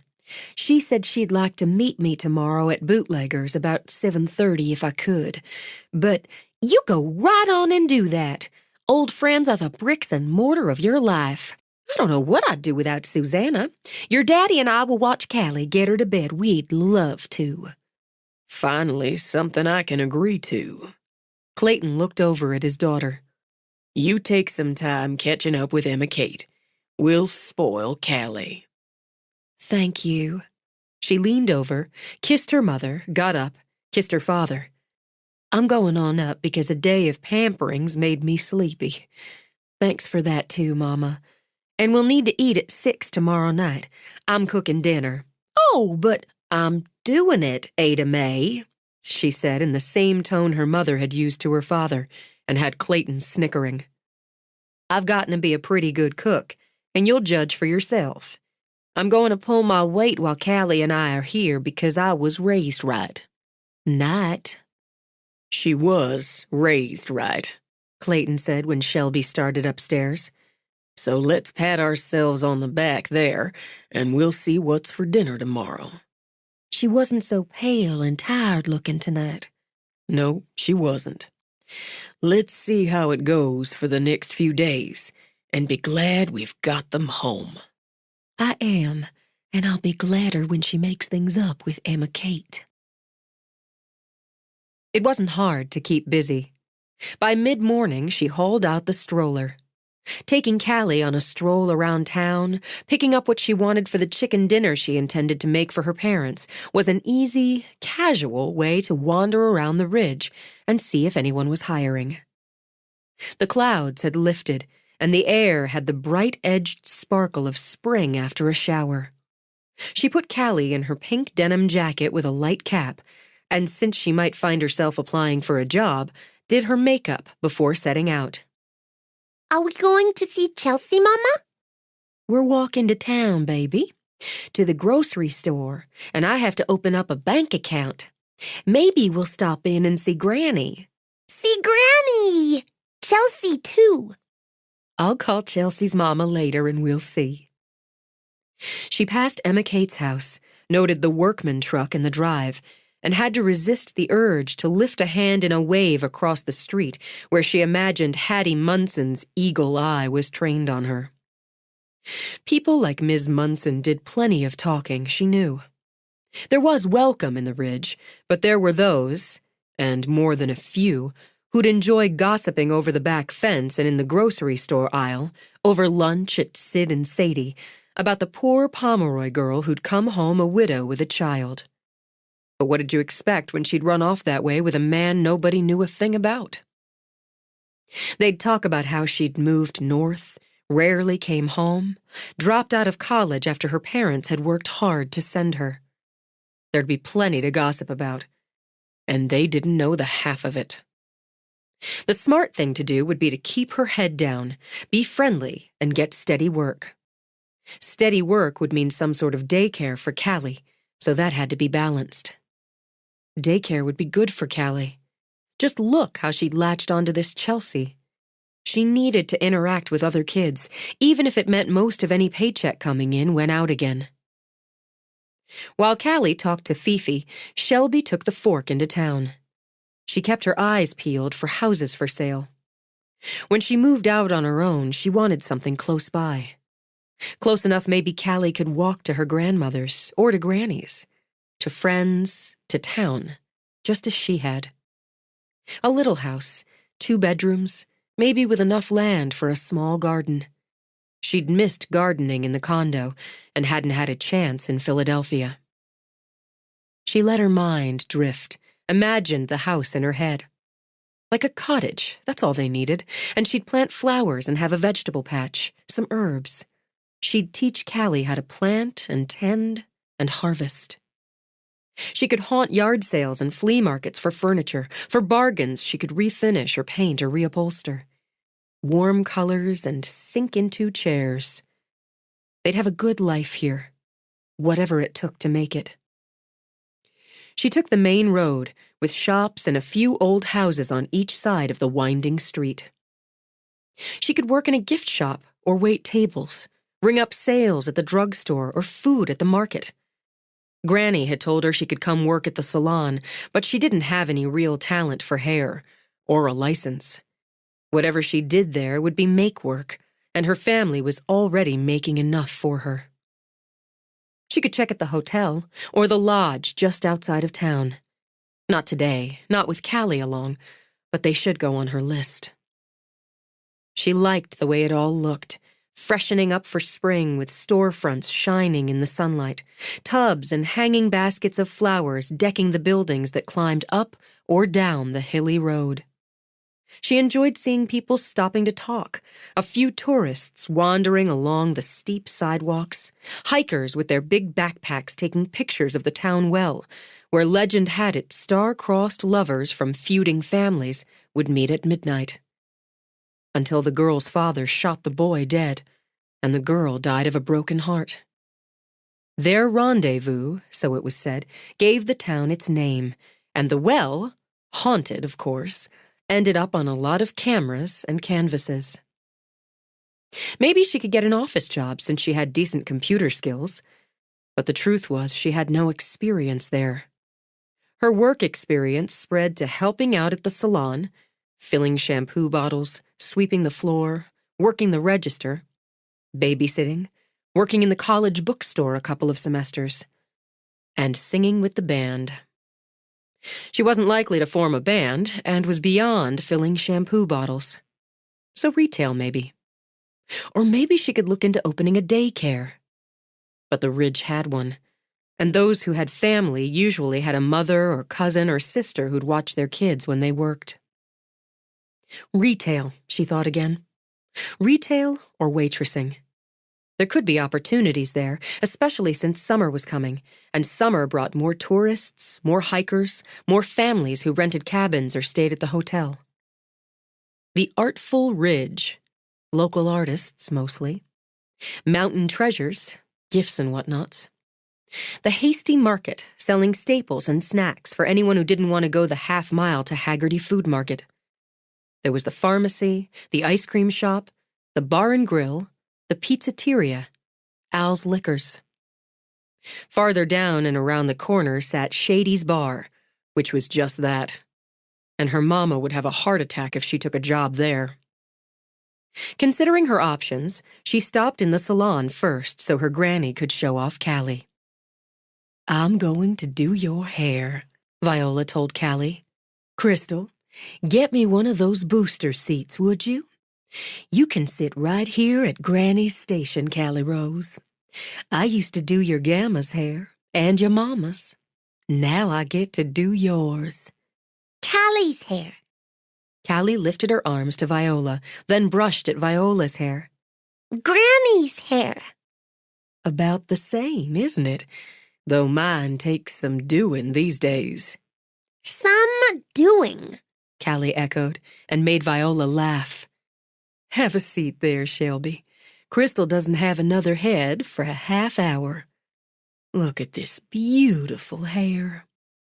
Callie, who could sometimes be fussy and impatient at hair-fixing time, sat happily staring at herself in the mirror. I want to be a princess, Granny. You are a princess, but we'll give you hair worthy of your rank. She brushed through the curls, grabbed one of the big silver clips to hold some back, and began to do a fancy French braid on the side. "I heard Bonnie Jo Farnsworth, that's a cousin of Gilly's sister's husband, is getting a divorce from her husband. That's Les Wickett, Shelby, who ran with Forrest some when they were boys. They haven't been married 2 years and have a baby not 6 months old. Had a big wedding at the hotel, cost her daddy 2 arms and his left leg." "I remember Les a little. I'm sorry to hear he's having troubles." "I heard trouble's been brewing since before they cut the wedding cake." Crystal, who owned a tumbling mane of streaky blonde hair, gave a knowing wiggle of her eyebrows. "But I probably shouldn't say." "Of course you should say." Viola tied off the first braid, started on the second. "And in considerable detail." "Well, maybe you didn't know that Bonnie Jo used to go around with Boyd Cattery." "Loretta Cattery's middle boy. Those Cattery boys are rough customers. Forrest had a set-to with Arlo, the youngest of 'em, not long ago when Arlo got skunk drunk down to Shady's and started a fight over a pool game. Arlo took a swing at Forrest when Forrest went in to break it up. You know Arlo, Shelby. Bony boy with straw-colored hair and a bad attitude. Drove a motorcycle and tried to catch your eye." "I remember Arlo. He got suspended and sent off a while for beating up on a boy half his size outside of school. Boyd's considerably worse, let me tell you." As she talked, Crystal readied her station for the next customer. And he and Bonnie Joe were always sneaking off. Then they broke up when he got arrested for... She glanced at Callie, who was too busy admiring herself in the mirror to pay attention. For, having certain illegal substances in his possession. Then Bonnie Joe took up with Les, and before you can click your heels, they're planning a wedding. You ask me, her daddy was so relieved she was marrying a nice boy and done with Boyd, he'd have paid double what that wedding cost. But Boyd got released right before the wedding, and there's been some talk down in the holler he and Bonnie Joe have, well, taken up again. And now the two of them are off down to Florida, where he has cousins. She left that baby behind like it was leftover pizza or something. And it said the cousins make up some of the substances he was put away for.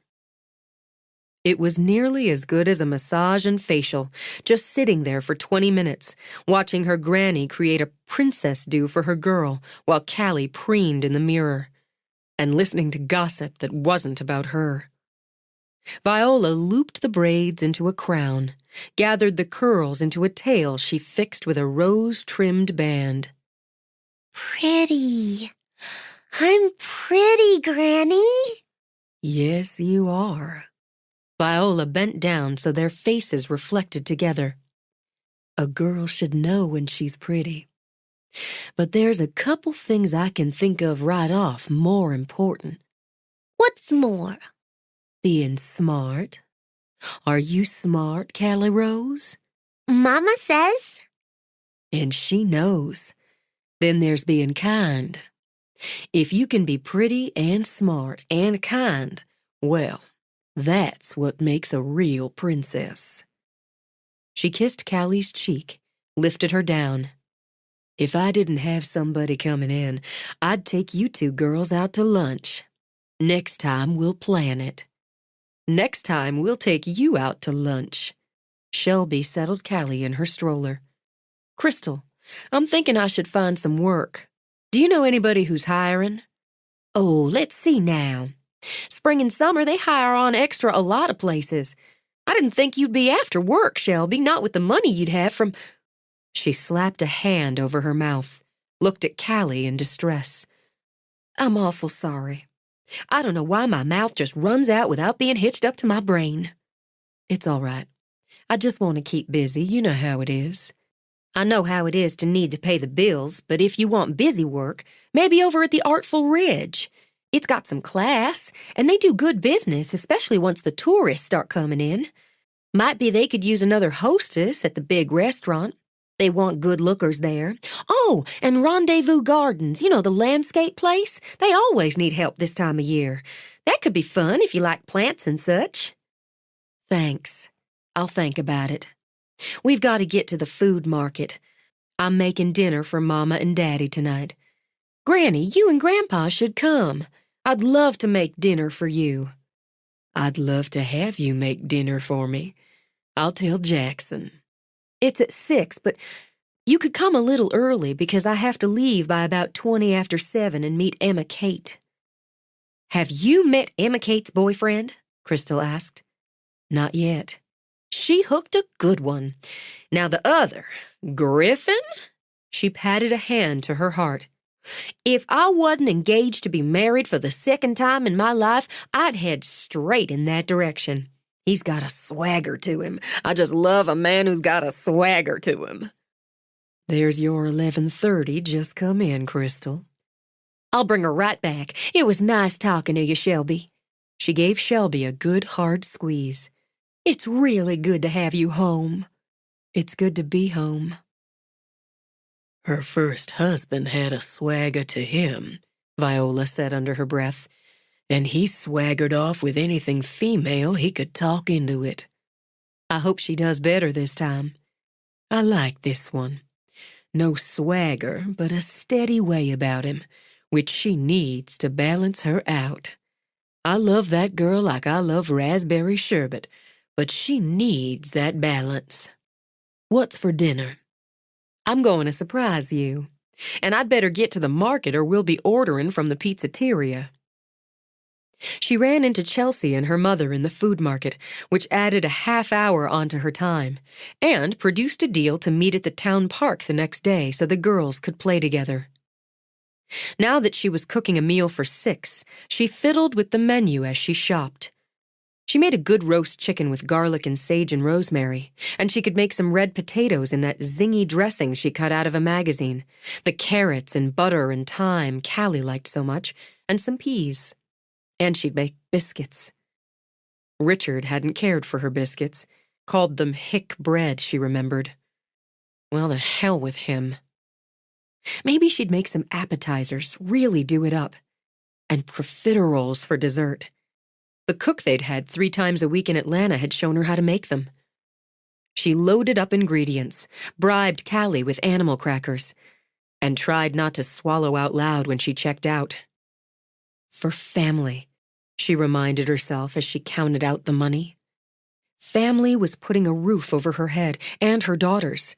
She could and would afford to pay for a good family dinner. It wasn't until she wheeled the cart and stroller outside that she remembered she'd walked. Oh, for God's sake, how stupid am I? 3 bags of groceries, a stroller, and a 1.5 mile walk. Muttering to herself, she crammed 2 bags in the back of the stroller, slung the big Callie bag over one shoulder, and hefted the last grocery bag. She switched arms at the half-mile mark, seriously considered calling her mother or poking into the sheriff's office to see if Forrest was there and could give her a ride. We'll make it fine. She thought back to when she'd run the mile into town and back again as a child. Up and down those hills, around those curves. Well, now she had a child and 3 bags of groceries. And she might be working up a blister on her heel. She made it to the fork, arms aching, and stopped to gather herself for the last leg. The Fix-It guy's truck pulled up beside her. Griff leaned out the window. Hey, did your car break down? Griff, he added in case she'd forgotten. Griffin Lot. I remember. No, my car didn't break down. I didn't take the damn car because I wasn't intending to buy so many groceries. Damn car! Callie said to Fifi and had Shelby sighing. Okay. Want to ride home? More at this moment than I want a long and happy life. But I get you only met me yesterday, but Emma Kate's known me for a couple years. I'd be in jail if I were an axe murderer. Hey, cutie. Is your name Callie? Callie. The little girl angled her head, an accomplished flirt, and fluffed at her new hairdo. I'm pretty. As pretty as they come. Look, I can't leave you by the side of the road with the pretty girl and 3 bags of groceries. I was going to say, I want a ride, but you don't have a car seat. Oh, right. He shoved a hand at his hair. We'll break the law, but it's less than a mile, and I'll drive slow. I'll pull over any time another car's coming, either direction. Her heel burned, her arms ached, and her legs felt like rubber stretched too hard and long. I think driving slow is going to be enough. Hold on. Let me help you. That made the second person who wasn't family in the last little while who'd offered to help her. It was hard to remember how long before that anyone had. He got out of the truck, took the bag from her. Feeling came back into her arm in pins and needles. Thank you. No problem. He stowed the groceries while she lifted Callie out. You sit right there, Shelby told Callie. Sit still while I fold up the stroller. How does it... Oh, I get it. Griff folded the stroller as if he'd been doing so for years. She turned back to Callie as he stowed it and saw her daughter had opened a takeout bag sitting on the seat beside her. She was now eating French fries. Callie, those aren't yours. I'm hungry, Mama. It's okay. Laughing, Griff got in the truck.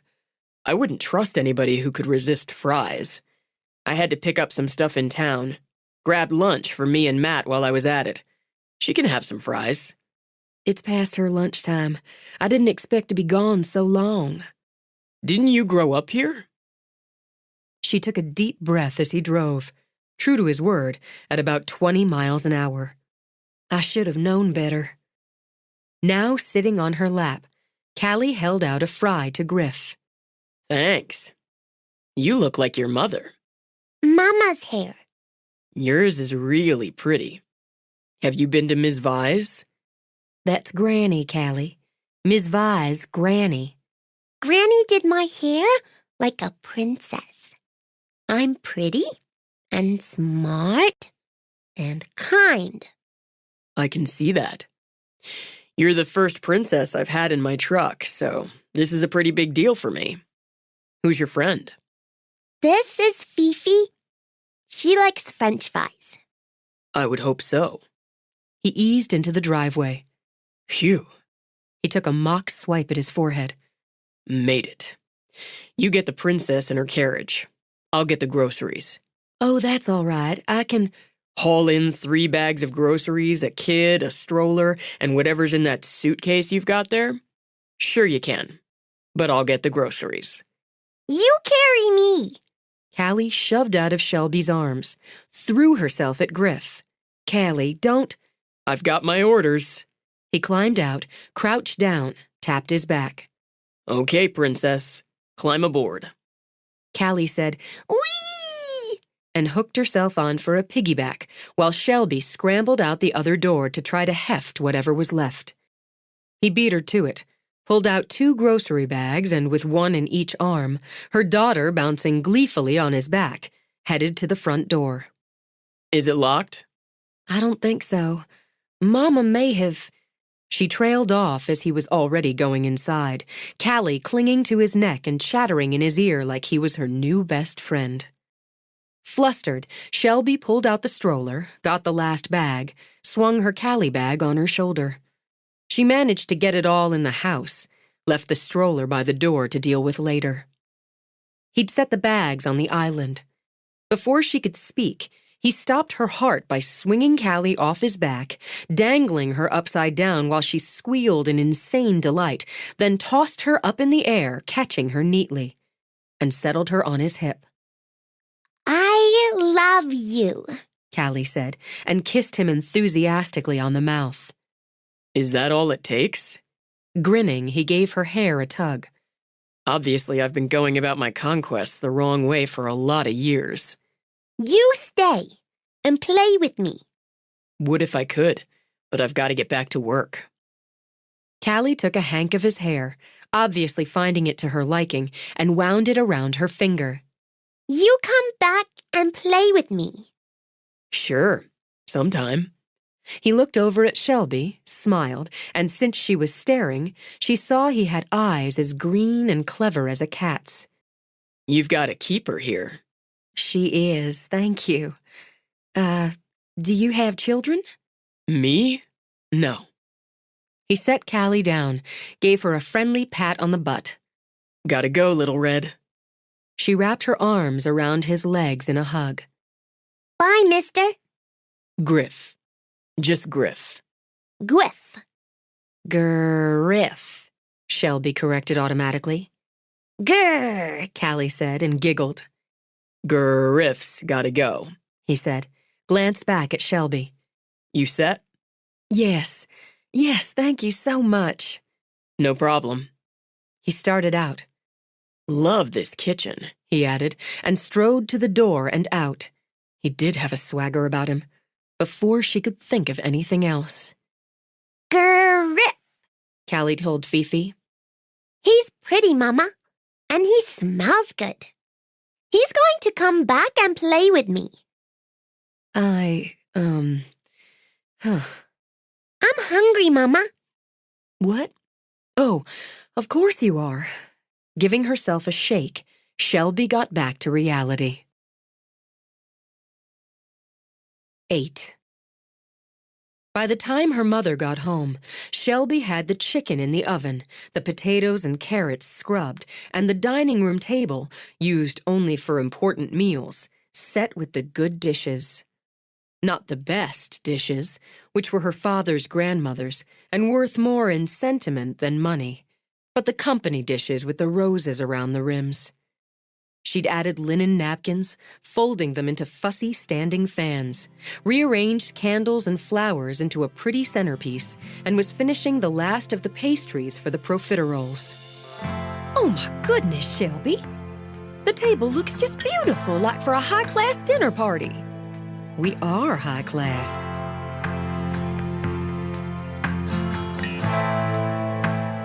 This is the end of disc number 3. Please insert disc number 4.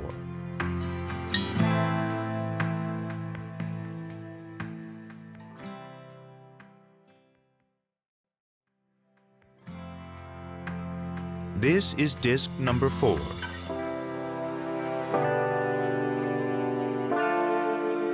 She'd added linen napkins, folding them into fussy standing fans, rearranged candles and flowers into a pretty centerpiece, and was finishing the last of the pastries for the profiteroles. Oh my goodness, Shelby. The table looks just beautiful, like for a high-class dinner party. We are high class. We're sure going to eat like we are, and it smells wonderful in here. You always were one to know just how things should go together to look pretty. It's fun fussing a little. I hope it's all right I asked Granny and Grandpa to come. You know it is. Mama told me when I stopped into Vi's after my garden club meeting, and after Susanna and I did a little shopping. I got Callie the cutest outfits for spring. I had the best time. She set 3 shopping bags on the counter, began to pull things out. I can't wait to see her wearing this. It's just precious, isn't it? The little skirt with the pink and white stripes and the frilly shirt. And these pink Mary Janes. Now, I checked her size before I left, so they should fit, but if they don't, we'll just take them back. Mama, she'll love those. She'll just go crazy for those shoes. And I got this cute shirt with princess on it, and the sweetest little white cardigan sweater with ribbon trim. She pulled more out as she talked. Where is she? Maybe she can try some on. She's napping.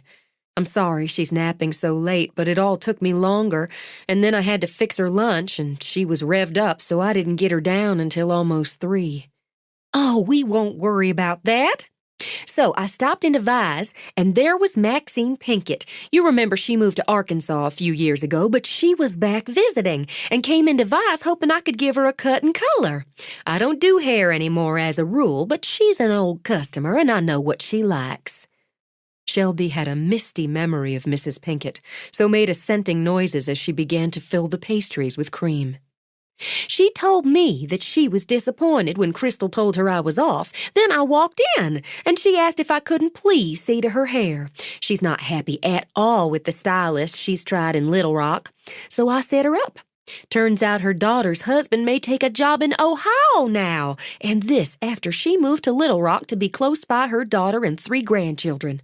She's in a state, let me tell you. I know just how she feels, so Ada Mae shut her eyes, gave herself a shake. I can't keep my mouth shut with a stapler. You don't have to. You didn't get to make many memories with Callie for more than 3 years. And more, I see now, she didn't get to make them with you. That's on me, Mama. It's all over and done now, and we're making plenty of memories all around. What are you making there? Little cream puffs? Oh, she's awake. Ada Mae looked toward the baby monitor on the counter. I'm going to take her new things up and we'll have some fun. You need help here, honey? I don't, Mama, thanks. I don't want you to do a thing but sit down to this meal. You go have fun with Callie. Oh, I hope the pink Mary Janes fit, 'cause they couldn't be cuter. She'd take pictures of Callie in the pink Mary Janes, Shelby thought. Callie might not remember them when she grew up, but she'd remember her grandmother loved her, enjoyed getting her pretty clothes. She'd remember her granny had fixed her hair like a princess. That's what counted. Like a good family dinner at the dining room table. That's what counted. She finished the pastries, basted the chicken, got the potatoes and carrots going. She needed to change, not only for dinner, but to go out and meet Emma Kate. With a glance at the timer, she ran upstairs, tiptoed from the landing to her room so she didn't distract Callie and her mother in their fashion show, and spent the next 15 minutes agonizing over what to wear. She'd once had 3, maybe even 4 times as many clothes, and had never agonized. Maybe, she thought, because it had stopped being important. It was the bar and grill, she reminded herself. People didn't dress up especially to go there.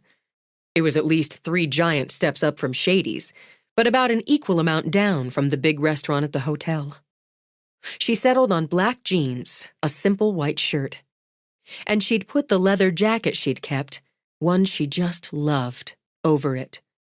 The pewter gray went well with her hair and wasn't as harsh as black. Since the evenings ran cool yet, she chose heeled half boots. Mindful of the meal, she slipped straight back down and into the kitchen, grabbed an apron this time to start on the biscuits. It was fun to fuss, she thought, and after hunting up a pretty platter for the chicken, stood trying to imagine if it would look better if she laid the potatoes and carrots around the chicken or if she put them in bowls. Forrest came in the back door. What's all this? He sniffed the air. What is that? What's wrong with it? I didn't say anything was wrong. It smells like I'm hungry. You can stay for dinner if you want. Granny and Grandpa are coming. I'm cooking. You're cooking? That's right, Forrest Jackson Pomeroy, so take it or leave it. Do you always get dressed up to cook dinner? I'm not dressed up. Hell, am I too dressed up to go to bootleggers? His eyes narrowed. Why? Because, you idiot. I'm going to bootleggers and I don't want to dress wrong. I meant, why are you going to the bar and grill when you're fixing dinner? I'm going after dinner, if you need every detail of it. I'm meeting Emma Kate. His face cleared. Oh. Am I too dressed up or not? You're okay. He opened the top oven, peered in at the chicken. That looks damn good. It will be damn good. Now stay out of the way. I need to set out the appetizers. Aren't we fancy? He stepped around her, got himself a beer. I just want it to be nice. Mama's getting me massages and Granny's fixing Callie's hair and you saw how they fixed the rooms upstairs for us. I just want it to be nice. He gave her shoulder a rub. It is nice. The table looks like a company meal. It's good you're meeting Emma Kate. We'll see how good when I do. She's still awful mad at me. Maybe you should fix her a chicken dinner. It felt good to have her family around the table enjoying a meal she'd made, and made her realize it was the first time. There'd be a second time, she promised herself, and she'd make sure Clay and Gilly and little Jackson were around the table that next time.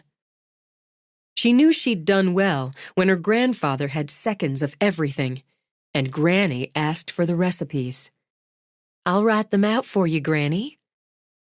You'll want to do it twice. Ada Mae got up to help clear.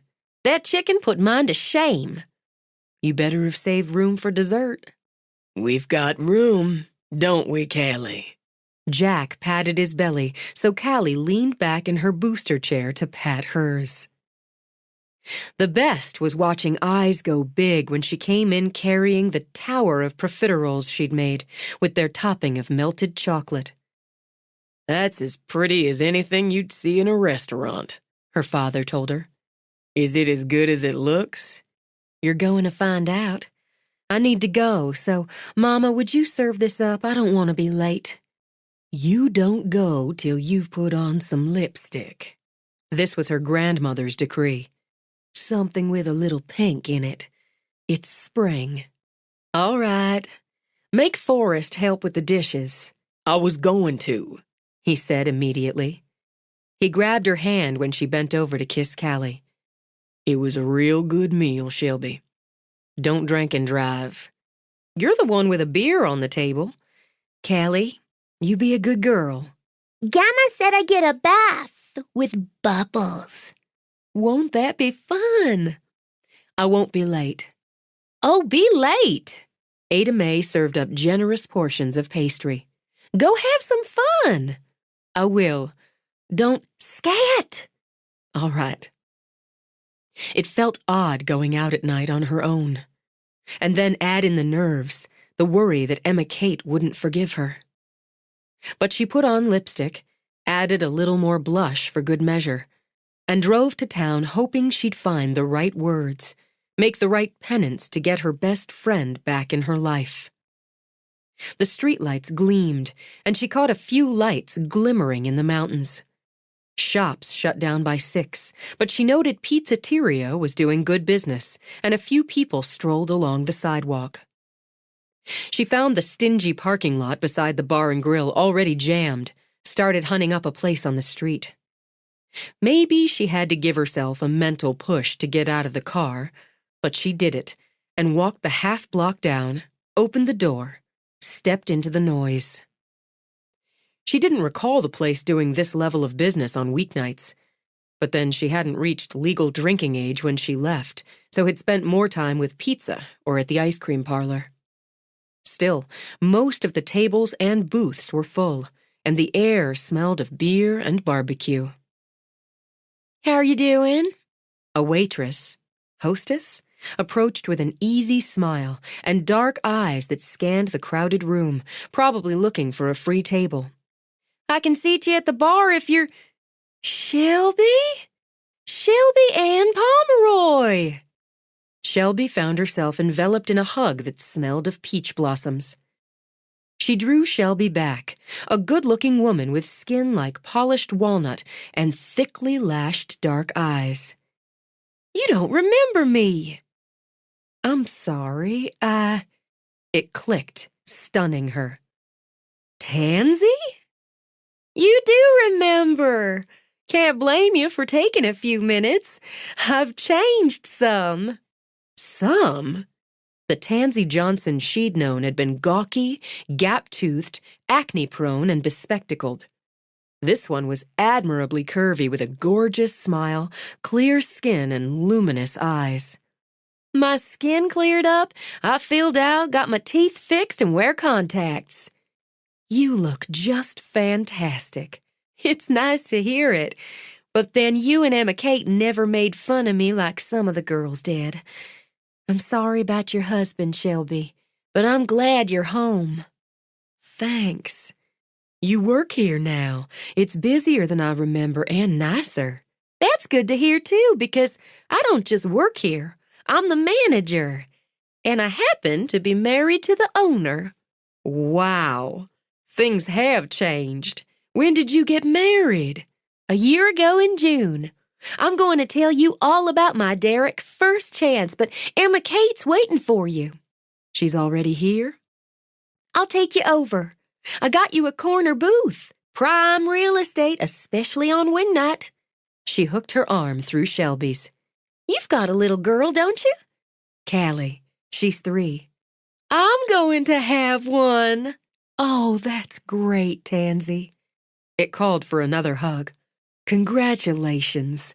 Just hit 4 weeks, and I know they always say wait until after the first trimester, but I can't wait. So I'm telling everybody, even complete strangers. Look who I found. Emma Kate looked up from her phone. You made it. I did. I'm sorry if I'm late. You're not. I forgot it was wing night, so I had Tansy save us a table and got here a little early. Sit down. Tansy waved toward the booth. And you two do your catching up. What'll you have, Shelby? First one's on the house. I'm driving, so... Well, I ought to be able to handle 1 glass of wine. We've got a nice selection by the glass. Tansy rattled off several choices. The Pinot Noir sounds perfect. I'll get that right out to you. You okay there, Emma Kate? Emma Kate lifted her beer. I'm good, Tansy. So good seeing you. Tansy gave Shelby's shoulder a squeeze before she walked away. I didn't recognize her for a minute. She grew up. She's about the happiest person I know, but then she always had a sunny nature. Despite being bullied and picked on half the time, I remember in high school especially how Melody Bunker and Jolene Newton made Devlin her a mission. Melody's as sour and snotty as she ever was. She was second runner-up in the Miss Tennessee pageant, something she tosses around like candy wrappers. You know she's never forgiven you for beating her out for homecoming queen. God, I haven't thought about that in years. Melody's existence is based on being the prettiest and most popular. She fell short, and Jolene hasn't evolved much either. Emma Kate leaned back, settled into the corner of the booth diagonal from Shelby. She's engaged to the son of the hotel's owners and likes to drive around town in the fancy car her daddy bought her. A waitress brought over Shelby's wine. Tansy says enjoy and just let me know if you want anything else. Thank you. I don't care about Melody or Jolene, Shelby continued, while she turned the wine glass around and around in small circles with her fingers. I want to hear about you. You got your nursing degree just like you said you would. Did you like Baltimore? I liked it well enough.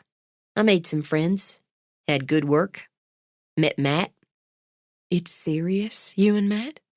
Serious enough I dealt with my mama's shock and horror when I told her we were moving in together. She still gives me pushes toward marriage and babies. Don't you want that? I'm not in a rush about it like you were. Shelby accepted the hit, took a sip of wine. You like working at the clinic? I'd have to be stupid not to like working for Doc Pomeroy. Your dad is a good man, a fine doctor. After another sip of her beer, Emma Kate straightened a couple of inches. What did you mean, you didn't have the money to come back? The word I got was you were rolling in it. Richard handled the money. As I wasn't working, didn't you want to work? I had Callie to tend to, and the house. And I'm not qualified for any serious work. I didn't finish college or... What about singing? It flustered her not to finish a sentence. There'd been a time when she and Emma Kate could finish each other's, but this was different. That was just a childish fantasy. It wasn't like I had any real skills or experience, and I had a child. And he married me, provided for me and Callie, gave us a good home. Emma Kate sat back again. And that's all you wanted? To be provided for? With Callie, and having no skills or the education, did he tell you that you were stupid? You want my forgiveness, Shelby? Emma Kate said when Shelby went silent. You tell me the truth. You look me in the eye, and you tell me the truth. All the time, one way or the other. How was he wrong? I didn't know how to do anything. That's a big bucket of bullshit. With her eyes fired up, Emma Kate set the beer down, shoved it aside, and leaned across the table. You didn't just sing in that band. You did most of the managing and marketing. You figured out how to do that. They made you assistant manager at the college bookstore after a month, so you knew how to do that. You started writing songs, and they were good, Shelby, damn it, so you knew how to do that. You redecorated my bedroom when we were 16, and not only did it look beautiful, but you figured out how to get around Mama on it. Don't sit there and say you didn't know how to do anything. That's him talking. Speak for yourself. The words, fast as machine gun fire, left Shelby breathless. None of those things were practical or realistic. Emma Kate, things change when you have a child depending on you. I was a housewife and a stay-at-home mother. There's nothing wrong with that. There's not a thing wrong with that if it makes you happy, if it's appreciated. It doesn't sound like it was appreciated, and when you talk about it, you don't look happy. She shook her head in denial. Being Callie's mama is the best thing in my life. It's the light in it. Richard worked so I could stay home with her. A lot of mothers who want to can't, so I should be grateful he provided for us. There's that word again. She felt sick inside, with a thin layer of shame coating it. Do we have to talk about this? You want me to forgive you for running off. And that I could. But to forgive you for cutting me off, for staying away, for not being there for me when I most needed you? But you're skirting around the truth of it.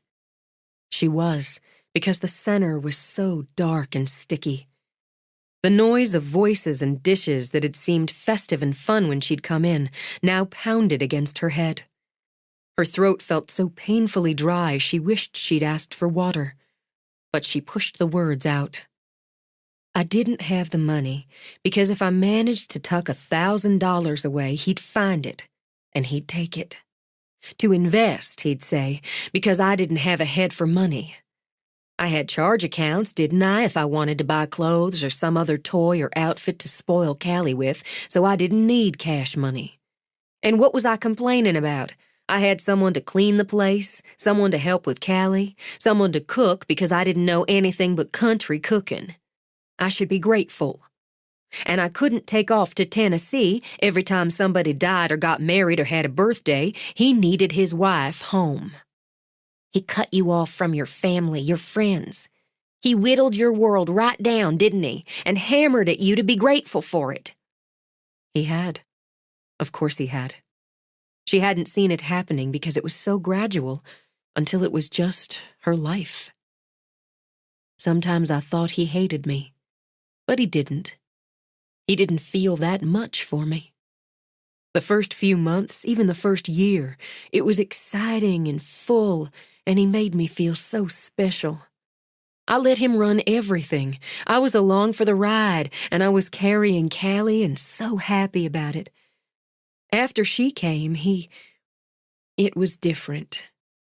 She took a breath, let herself settle into it. I thought it was different, she said slowly, because a baby changes things.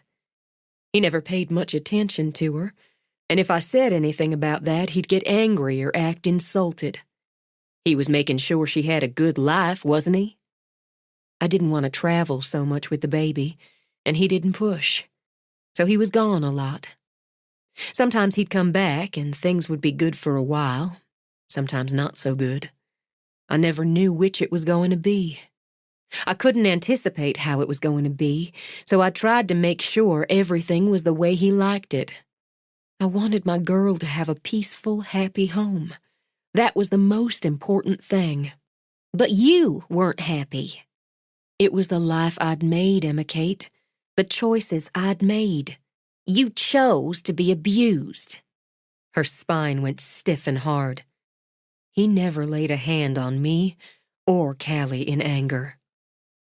You're smart enough to know that's not the only kind of abuse. Though her tone was brisk, no nonsense, she kept it low, under the other chatter. Even in a noisy restaurant, people often heard what you'd rather they didn't. He made you feel less, feel small and stupid and obliged. And he cut you off as much as he could from people who'd make you feel whole and special and really happy. And from what I'm hearing, he used Callie to keep you in line. Maybe he did. He's dead now, so it's over with. Would you have stayed with him? Just stayed living like that? Frowning, Shelby ran a finger around the rim of her glass. I thought about divorce. I'd be the first in our family, and that was a weight. But I thought about it, especially when he went on this last trip. It was supposed to be the three of us, a family vacation, a few days in the warm. But when Callie got sick and we couldn't go, he went anyway. He left us in the awful house the day after Christmas, where I didn't know a soul, and our girl was running a fever. Now she looked up, and some of the bottled rage gleamed out. He didn't even say goodbye to her, in case she was contagious, he said. I thought, he doesn't love her. It's okay if he doesn't love me, but he doesn't love our daughter, and she deserves better. She damn well deserves better. I thought about a divorce, but I didn't have money for a lawyer.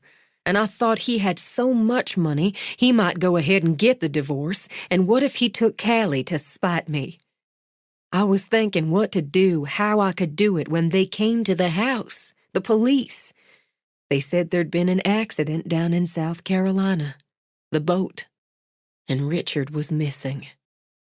She picked up the wine now. He'd called in an SOS, said he was taking on water and the engine had gone out. They were talking to him, getting the, bearings or headings or whatever it is, sending out a rescue boat, but they had lost contact. They found the boat, all wrecked, and they searched for him for almost a week. They found some of his things, his windbreaker all torn up and one of his shoes. Just one. They found one of the life preservers. They said the boat capsized and he got washed away and likely drowned.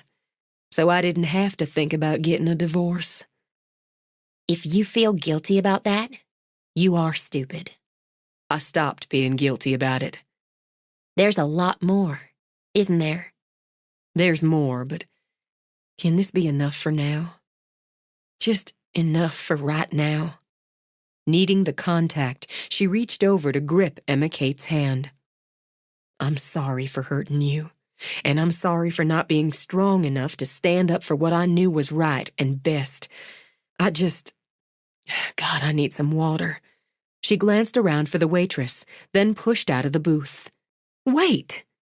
When she rushed off, skirting around tables, trying to get through the crowd at the bar, Emma Kate got up to follow.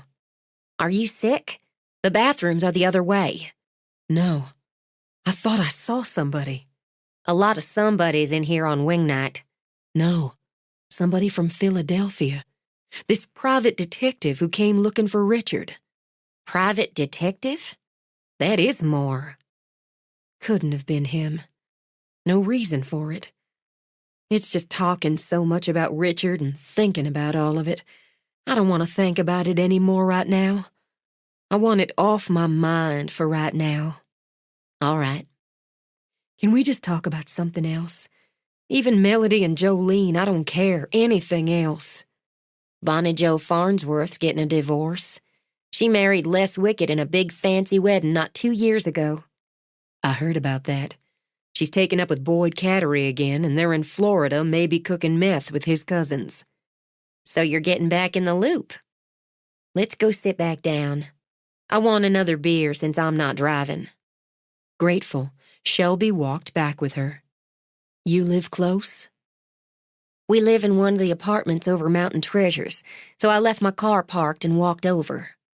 Let me find the waitress and... Oh, hell. What? Matt and Griff just came in. I got caught up. I was supposed to text Matt if I decided I didn't want him to come in and give me an excuse to ditch you. Since I didn't, we're going to have the boys around, so I won't be able to pry any more out of you once you relax again. Is it enough that I've told you more than anyone but Granny? It'll do for now. Emma Kate smiled, waved her hand.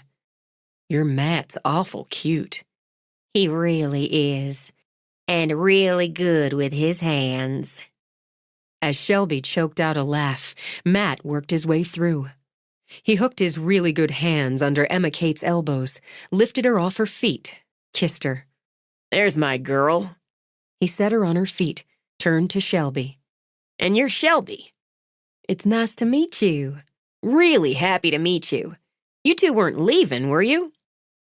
Just heading back to the table, Emma Kate told him. I'm ready for another round. This one's on Griff.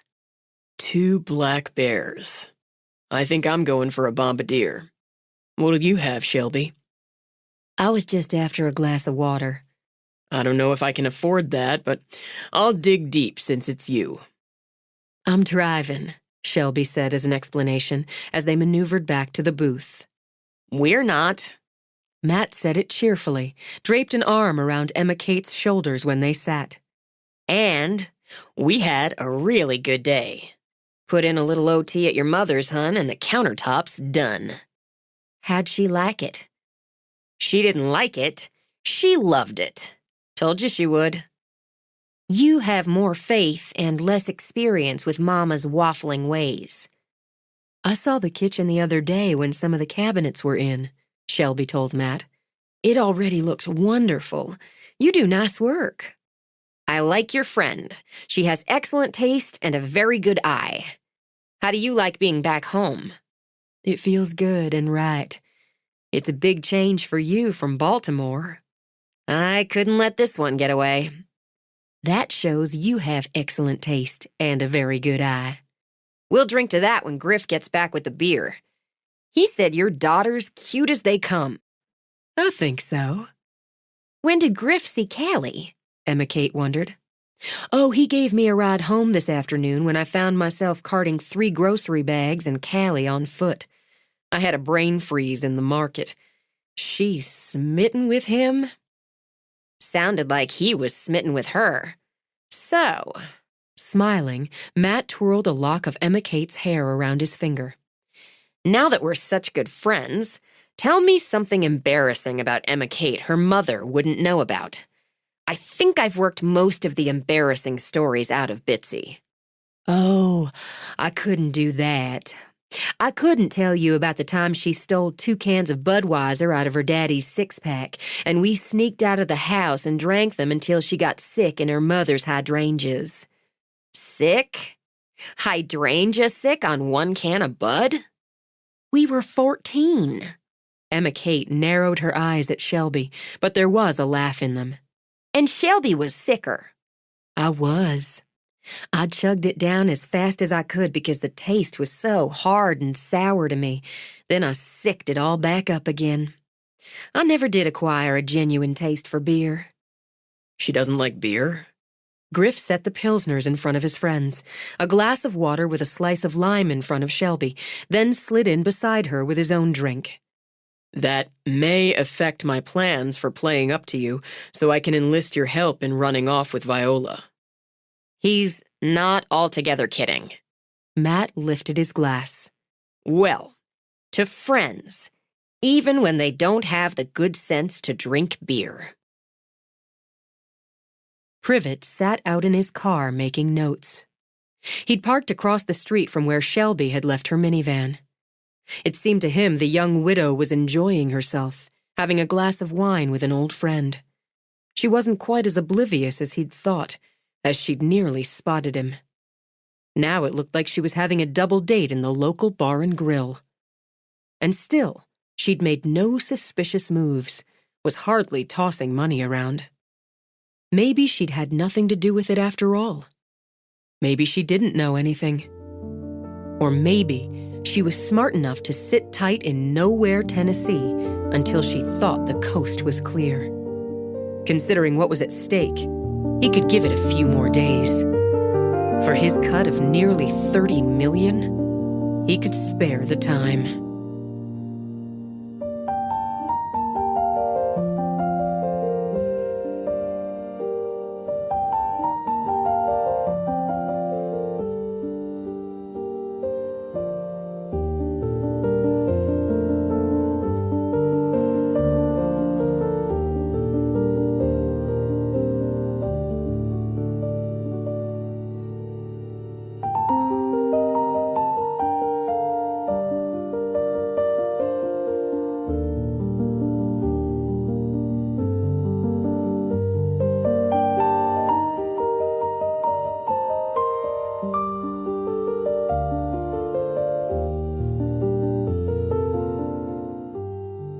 Nine. She had fun, grown-up fun, normal night out with people fun.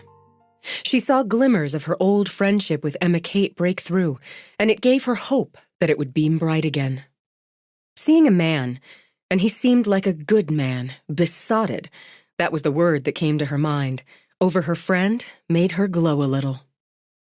She liked the way they looked together, easy and comfortable, but with some sparks over the familiarity. She'd seen her friend in love before, but with the teenage angst and drama and wonder that flamed like a comet over a night sky and was as quickly lost from view. What she saw here struck her as real and grounded, a good, sturdy sapling sinking roots. If the lost years came home to her not only in the way Emma Kate fit with Matt, but the connection between her and Griff, the obvious brotherhood between him and Matt, she could be grateful they opened that very tight unit to include her for an evening. Maybe she had to work some to stay relaxed sitting next to Griff, pretty much hip to hip in the little booth. It had been so long since she'd been in close proximity with a man, which explained the occasional belly flutters. But he made conversation easy. They all did. And God, it felt good not to talk about herself and her problems for an hour. She nursed her water to make it all last. I don't think things have changed so much in the Ridge that it could have been easy to start up a new business, especially since you're not local. Matt grinned at Shelby across the table. You mean for us Yankees? That would be a factor. But you do have the cutest accent, she said, and made him laugh. It helps we're good, and I mean damn good. Then there's the Emma Kate factor. He gave her shaggy hair a tug. Some people were curious enough about the Yankee their own Emma Kate hooked up with to hire us for some odd jobs. Painting, Griff commented. I thought we'd never stop painting. Then Emma Kate's father gave us a boost when a tree fell on the Hallister house. They called him in for the roof, and he nudged them to us for the rest. Their bad luck was our good. That Hallister boys' family? Shelby wondered. The one my cousin Lark's glued to? That's the one, Emma Kate confirmed. And Granny gave them another lift. Did she? She hired Dewey Trake and his crew out of Maryville to do the relaxation room at the day spa and finish off the little patio. Some this and that, Emma Kate continued. What about Mr. Curtis? He always did her work. He retired about 2 years back, and even Granny couldn't coax him out to take this one on. So she hired Trake, but that didn't last 2 weeks. Shoddy work. Griff tipped back his beer. Overpriced, Matt added. Granny thought so, and fired him. I happened to be in there at the time. Griff picked up the story, that easy rhythm. Man, she lit into him. He'd had about 4 days on the job and was already running behind, making noises about overruns and delays. A lot of bullshit, basically. She handed him his ass and told him not to let the door hit it on the way out. Sounds like Granny. That's when I fell for her. Griff let out a sigh, ending it on what Shelby would term a dreamy smile. Something about a woman who can hand somebody their ass just does it for me. Anyway, not to let an opportunity slide. Dewey Trake's bad luck being your good. Exactly. I asked her if she'd let me take a look. Griff's our community liaison, Matt said. And Matt handles the accounting. It works. I took a look, asked to see the plans, told her I could have an estimate for her by the next morning, but ballparked it for her on the spot. You were 1,100 off, Matt reminded him. Ballpark on the spot. She measured me up. You've probably been measured up by Ms. Vi. Countless times, Shelby agreed. Fell a little deeper, but restrained myself from asking her to run away with me. Timing's everything. She said something like, "Boy, I want this done before Christmas and I want it done right. You get me that estimate written down proper first thing in the morning, and if I like it, be prepared to start work then and there." I take it she liked it. She did. And the rest is history, Griff claimed. Once you get the thumbs up around here from Viola Donahue, you're pretty well set. It didn't hurt that Griff went out and snapped up that old house and its 4 overgrown, trash-strewn acres, Matt put in. It was just crying, "Buy me, Griff, come on, I've got tremendous potential." It really does, Shelby agreed, and earned a quick, flashing grin from Griff that had those butterflies swarming again. You can't miss it if you know where to look. A lot of people thought, probably still think, I was crazy. That probably gave you another nice hefty lift. We do prize our crazy in the South. Why, you know that young lot boy from up to Baltimore? Emma Kate began. He may be addled, Shelby finished, but he's handy. She saw Forrest wander in. Checking up on me, she thought. Some things didn't change. The law's coming, Griff commented as Forrest walked over to the booth. Hey, Pomeroy. Is this a raid? Off duty. I'm here for the beer and wild women. This one's taken. Matt squeezed a little closer to Emma Kate. But you can slide in and get the beer. Beer first. He nodded toward Shelby's glass. Is that water? Yes, Daddy.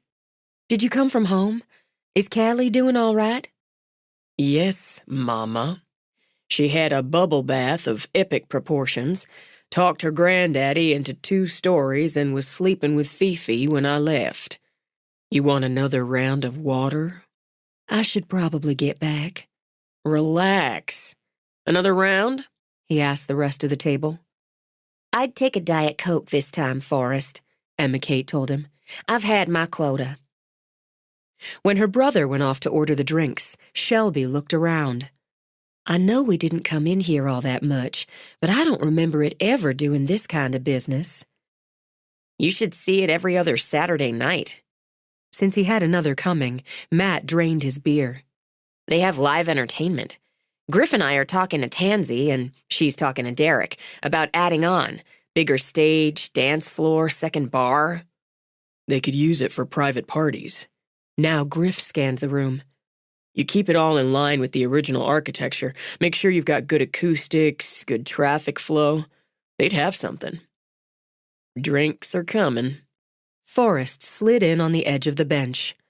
How's that kitchen going for Ms. Bitsy? A couple more days, Matt said. We're out of there. You know, my mama's talking about doing a big master bath off the bedroom, with a steam shower. He narrowed his eyes at Griff. You did know. Maybe we've had a few words about it. It's going to eat up Shelby's old room, and as she has Clay's now and Callie's got mine, that's all the bedrooms there are. Are you planning on moving back in with your parents? No, but you never know. He shot Shelby a glance. Do you? So if she gets her way, and she will, and my circumstances change, I'll be moving into your place. I've got the room. You still on for Sunday? You still buying the beer? I am. Then I'll be there.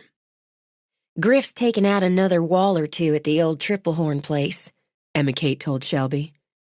Do you think when I've lived there 20 years it'll be the old lot place? No, Forrest said flatly. Hey, Lorna, how are you doing tonight? The waitress served the drinks.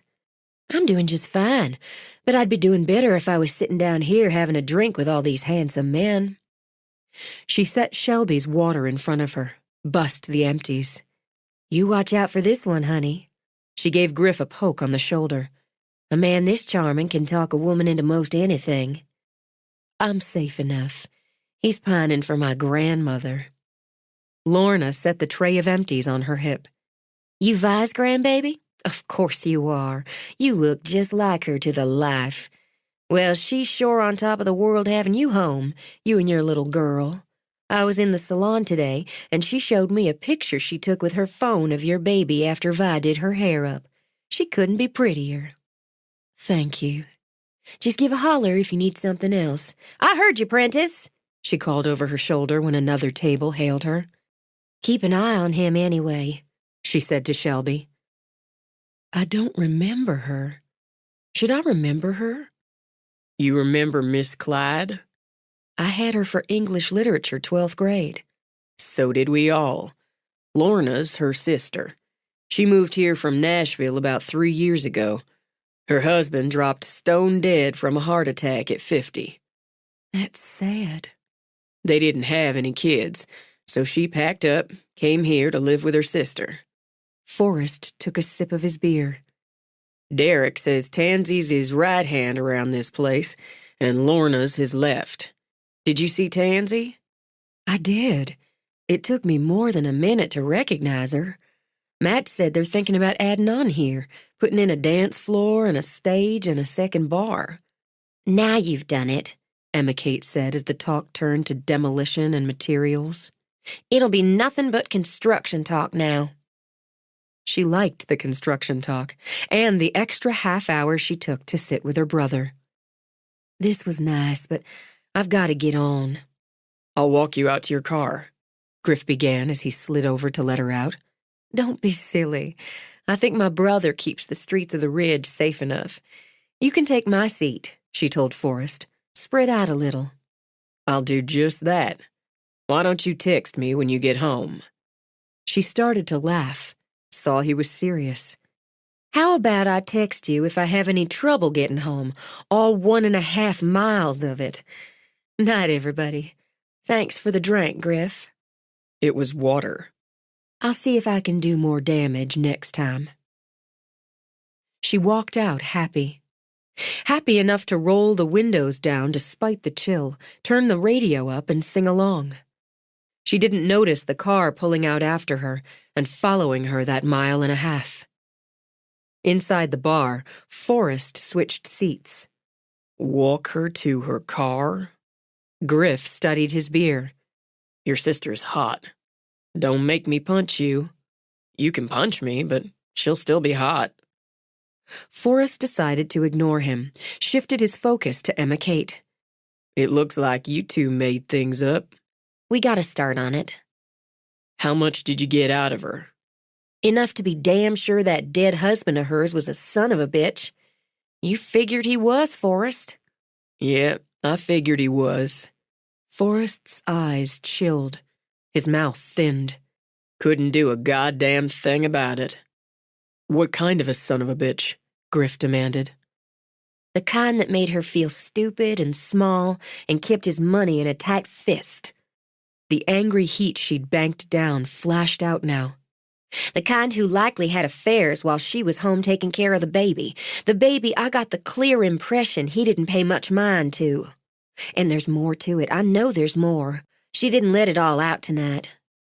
Emma Kate took a long breath.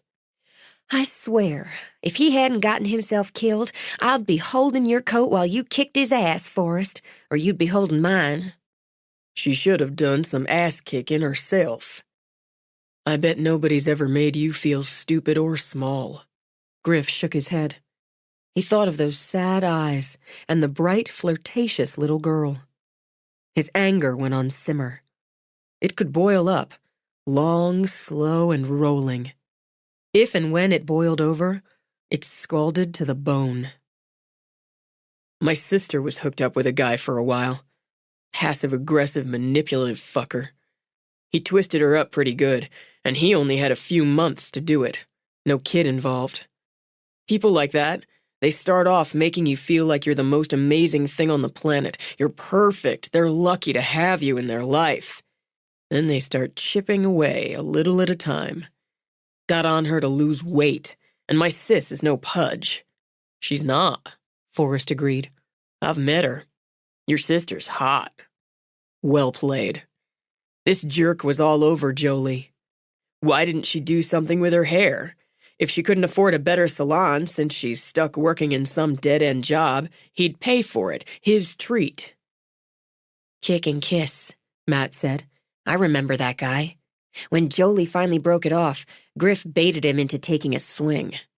I needed to get a punch in, and that way I could say he threw the first. It's still assault. Shut up, deputy. It was worth it. Shelby was always so... what's the word? Forrest muttered. Vibrant, Emma Kate supplied. She went after things. She wouldn't walk over somebody to get it, but she'd go head-to-head with you. And if you tried walking over her or somebody else, especially somebody else, she paused to glance at Griff.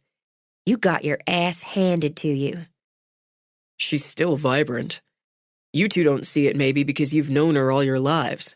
But I see it. Emma Kate cocked her head at Griff. Why, Griffin Lot. Shelby said her little girl was smitten with you. Are you smitten with the mama? Her brother's sitting right here, and he's already threatened to punch me. She'd be your type, Matt put in. My type?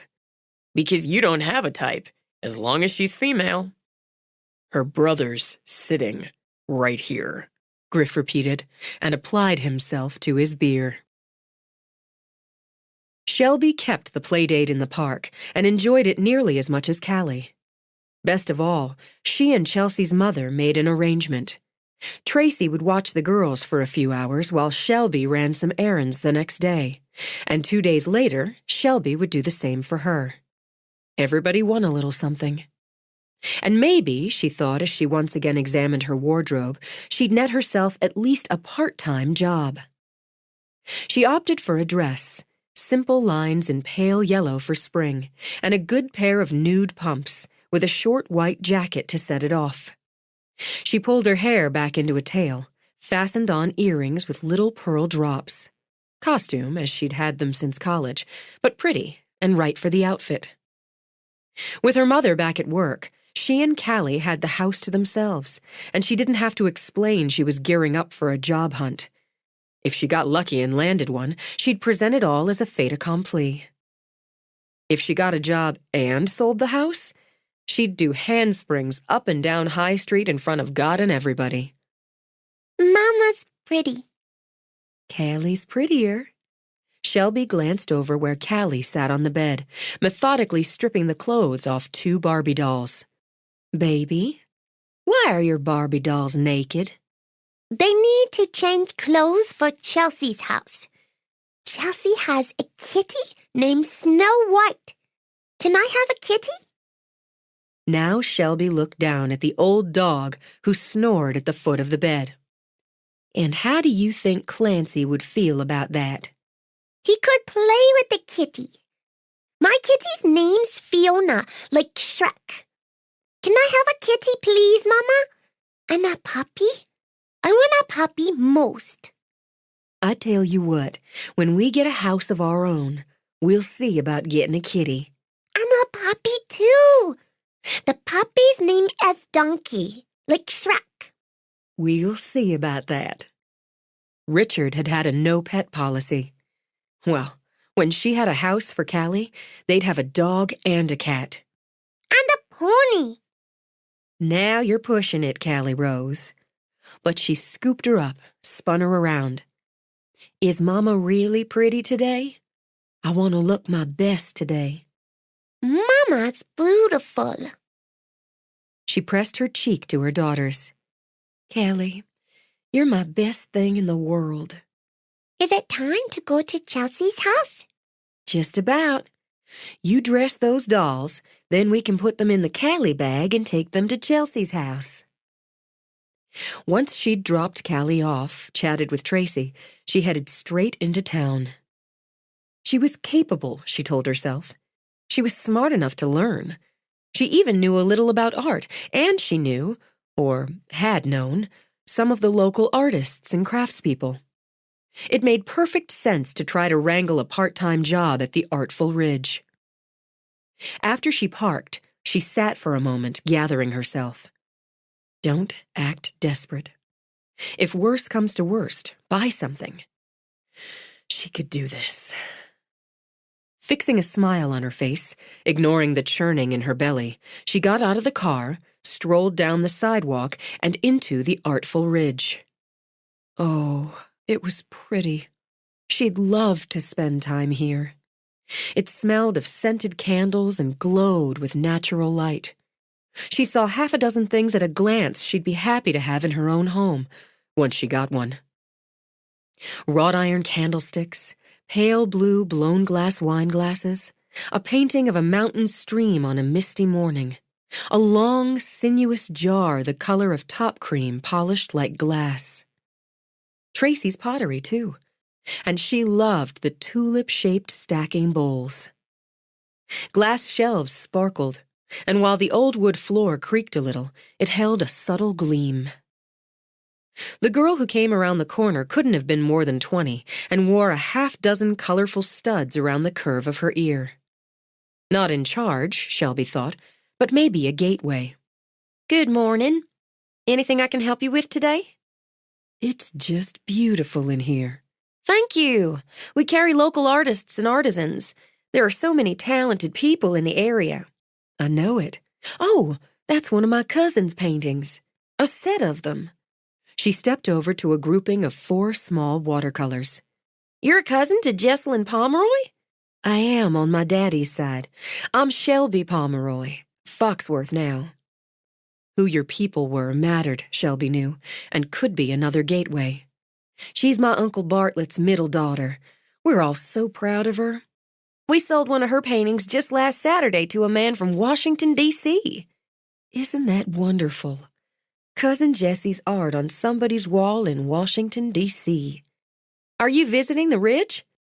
I was born and raised here, and while I've been away a few years, I've moved back home. Just a few days ago, actually. I've been settling in. The fact is, I'd like to find some part-time work. It would be just lovely to work in a shop like this, with my cousin's art right there. And Tracy Lee's, she added, as it never hurt to know people. Her little girl and mine have become best friends already. We can't keep Tracy's coffee mugs on the shelf. They just fly out of here. My sister Tate's married to Robbie's, that's Tracy's husband, to Robbie's cousin Woody. They're living up in Knoxville. Would that be Tate Brown? That's right. It's Bradshaw now, but that's my sister. You know Tate? I do. She dated my brother Clay for a time when they were in high school. So she's married and living in Knoxville? Gateways, Shelby thought, as they chatted about family connections. We're just starting to look for some extra help for the season. Would you like to talk to the manager about it? I would. Thank you. Just give me a minute. Browse around if you like. I will. In fact, as soon as the girl was out of sight, Shelby checked the price on the tall jar. Winced a little. A fair price, she imagined, but a little out of her reach right now. She'd make it a goal. When the girl came back moments later, the friendly had drained out of her eyes, and her tone was cool. You can go on up to the office. I'll show you. Thank you. It must be nice, Shelby continued as they walked to the back of the shop. Here, rustic wooden cases and shelves held pottery and textiles. Working around all these pretty things. You go right up the stairs here. It's the first door you come to. It's open. Thanks again. She went up the sturdy stairs, turned into a room backed with 3 narrow windows that opened up to a view of the ridge and the rise of the hills. Here were art and pretty things as well, a sweet chair with curvy legs done in deep blue, and a wonderful old desk refinished so the oak shone gold. A vase of red roses and baby's breath stood on it, along with a computer and a phone. It took her only a moment to focus in on the woman behind the desk and understand the abrupt change in the clerk's demeanor. Why, hello, Melody. I had no idea you worked here. I manage the gallery. My grandmama bought it just about a year ago and asked me to get it in shape for her. Well, from what I see, you've done a wonderful job of it. Thank you. You have to do what you can for family, don't you? And look at you. She rose then, a curvy woman in a fitted dress of rosy pink. Her blonde hair fell in a long, soft wave to her shoulders, sweeping around a heart-shaped face with poreless skin glowing from an expert hand with bronzer or a good self-tanner. Shelby knew Melody would never expose her face to the sun and risk lines and spots. Her eyes, a chilly blue, flicked over Shelby as she walked over, moved in for a cheek bump. You haven't changed a bit, have you? My goodness, this humidity that's moving in must play havoc with your hair. It helps to have easy access to good salon products. Yours could use a root touch-up, she thought, as no one made her hackles prickle faster than Melody Bunker. I'm sure it does. I heard you were back. It's just tragic about your husband, Shelby, just tragic. You have all my sympathy. Thank you, Melody. And back where you started now, aren't you? Living back with your mama, aren't you? Oh, please, have a seat. Melody leaned a hip back on the desk, holding the higher ground, the position of power. And how are you, Shelby? I'm fine. I'm happy to be home again. How's your mama, Melody? Oh, she's doing fine. We're going to Memphis in a couple weeks, having a few days, doing some shopping, staying at the Peabody, of course. Of course. You know how hard it is to find decent clothes around here, so we try to get into Memphis every season. I have to admit I never thought to see you back in the Ridge, but being a widow, you must need the comfort of family. They are a comfort. But I sure was surprised when Kelly came up and said you were downstairs and asking about work. What with all the talk about how well off you were landing yourself a rich husband. And you have a daughter, don't you? Those blue eyes sparkled now, but it wasn't with friendship or camaraderie. Some say that helped with the landing. I'm sure they do, as some will say all manner of unattractive things just to hear their own voice. I'd like to work, Shelby said simply. I'd sure like to help you out, Shelby, but working here at the Artful Ridge takes certain requirements. I don't suppose you've ever worked a cash register in your life. Melody knew very well she had, at the salon. I ran one since I was 14, weekends and summers at my grandmother's salon. I was assistant manager of the bookstore in college, University of Memphis, if you can't recall. That was a few years ago, but I'm sure I could get references if you need them. I know how to work a register, a computer. I know most of the basic softwares. A family beauty parlor and a college bookstore don't give you much of a foundation for an upscale showplace of arts and crafts. And do you know how to sell? Working a bookstore in college? Why, that sort of thing sells itself, doesn't it? We carry a superior range of art, a lot of it exclusive to us. We're a landmark in this town now. In the county, come to that. And we've got a reputation. I'm sure the reputation's earned, considering what you showcase here and how you display it. Though I'd have taken those caneback chairs from the front and put them at that burlwood table in the back. Done something interesting on the table with the pottery dishes and some wine glasses, some of the textiles. Oh, would you? She only smiled at the frigid tone. I would, but that's me. And I can say so because you don't have any intention of giving me a job. I wouldn't think of it. With a nod, Shelby rose. That's your loss, Melody, because I'd have been an asset to your grandmother's business here. I appreciate the time. Why don't you go over to Vi's? I'm sure your grandmother could find you work there, suited to your skills and experience. She has to need someone sweeping up and washing out the sinks. You think that's beneath me? Shelby angled her head. I'm not surprised, Melody. Not at all surprised. You haven't changed since high school, and still holding a grudge because they put that homecoming crown on my head instead of yours. That's awful sad. It's just awful sad your life hasn't gotten any richer or more satisfying since high school. She walked out, head up, started down. I was second runner-up Miss Tennessee. Shelby glanced back, smiled at Melody, who stood hands on hips at the top of the stairs. Bless your heart, she said, and continued down and straight out. She wanted to shake.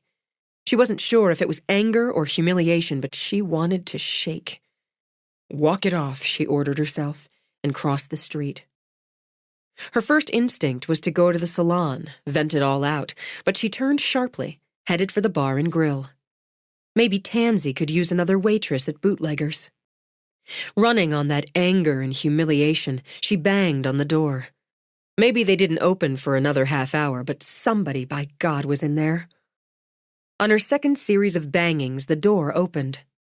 The tough-looking guy in a t-shirt with cut-off sleeves that showed off arms with muscles carved like a mountain range gave her one hard look out of eyes black as onyx. We're not open until 11:30. I know that. It says so clear enough. I'm looking for Tansy. Why would that be? That would be my business, so... She broke off, bore down on herself. I'm sorry. I apologize. I'm upset and I'm being rude. I'm Shelby, a friend of Tansy's. I'd like to talk to her a minute if she's around.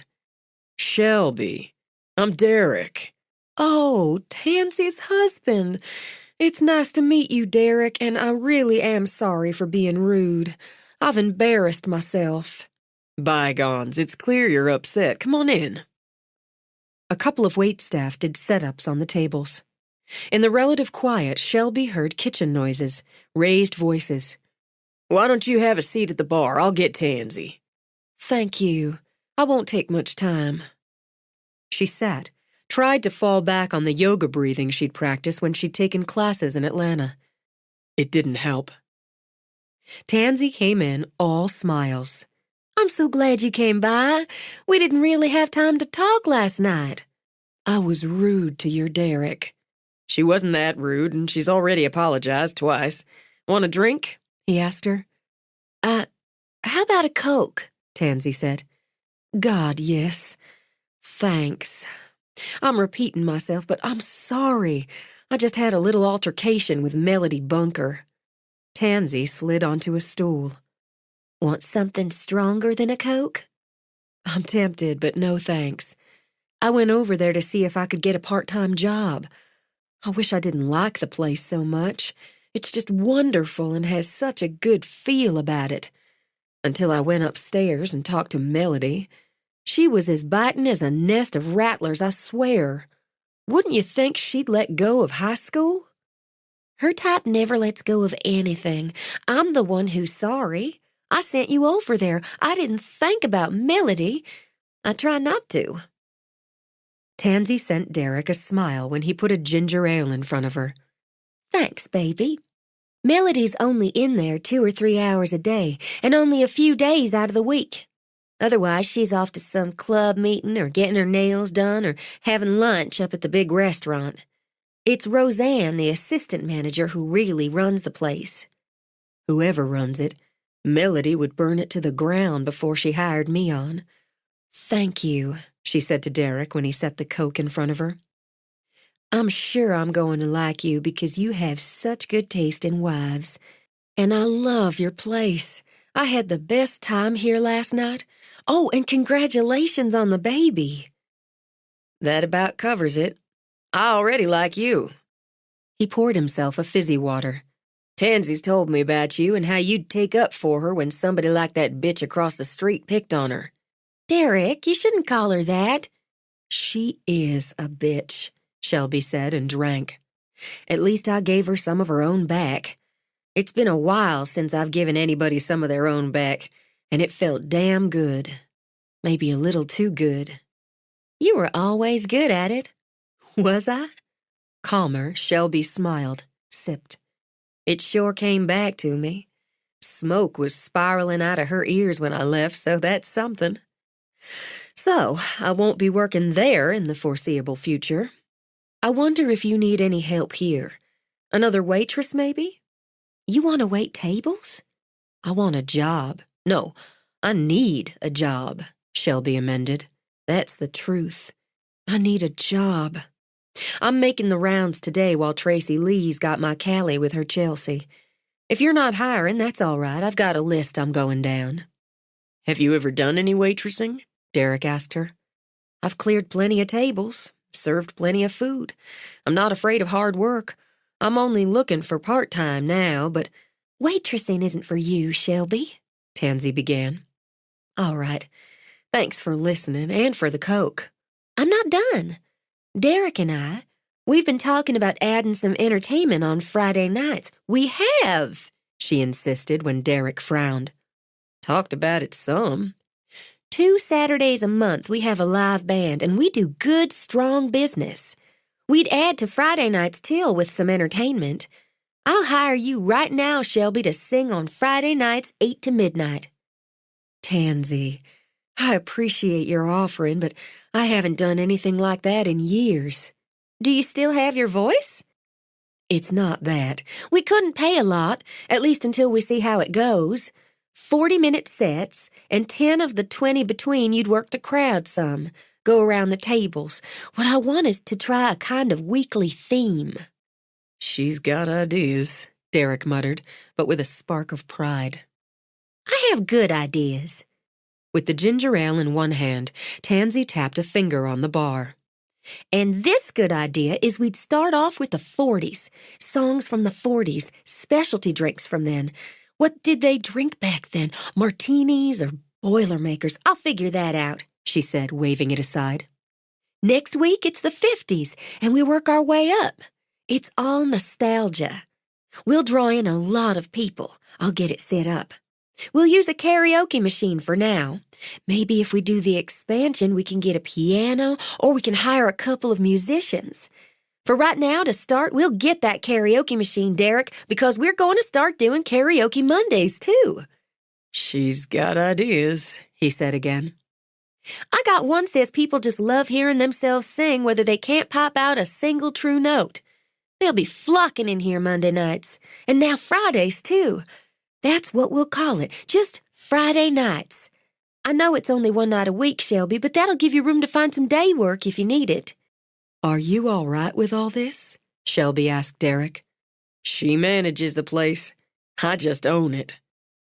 "Not this Friday," Tansy continued, steamrolling over them both. "It's too soon, and I have things to put together. Next Friday. You'll want to come in a couple times, rehearse once I get it set up. We're going to need that expansion, Derek, once we get this going. You'd better talk to Matt and Griff, get that nailed right soon." Yes, ma'am. "So, Shelby?" Shelby blew out a breath, drew in another. All right, I'm in. And if it doesn't work out, no hard feelings. But I'm in and grateful. I'll be your Friday nights. 10. She all but danced over to the salon. "Why don't you look a treat?" Viola said the minute she stepped in.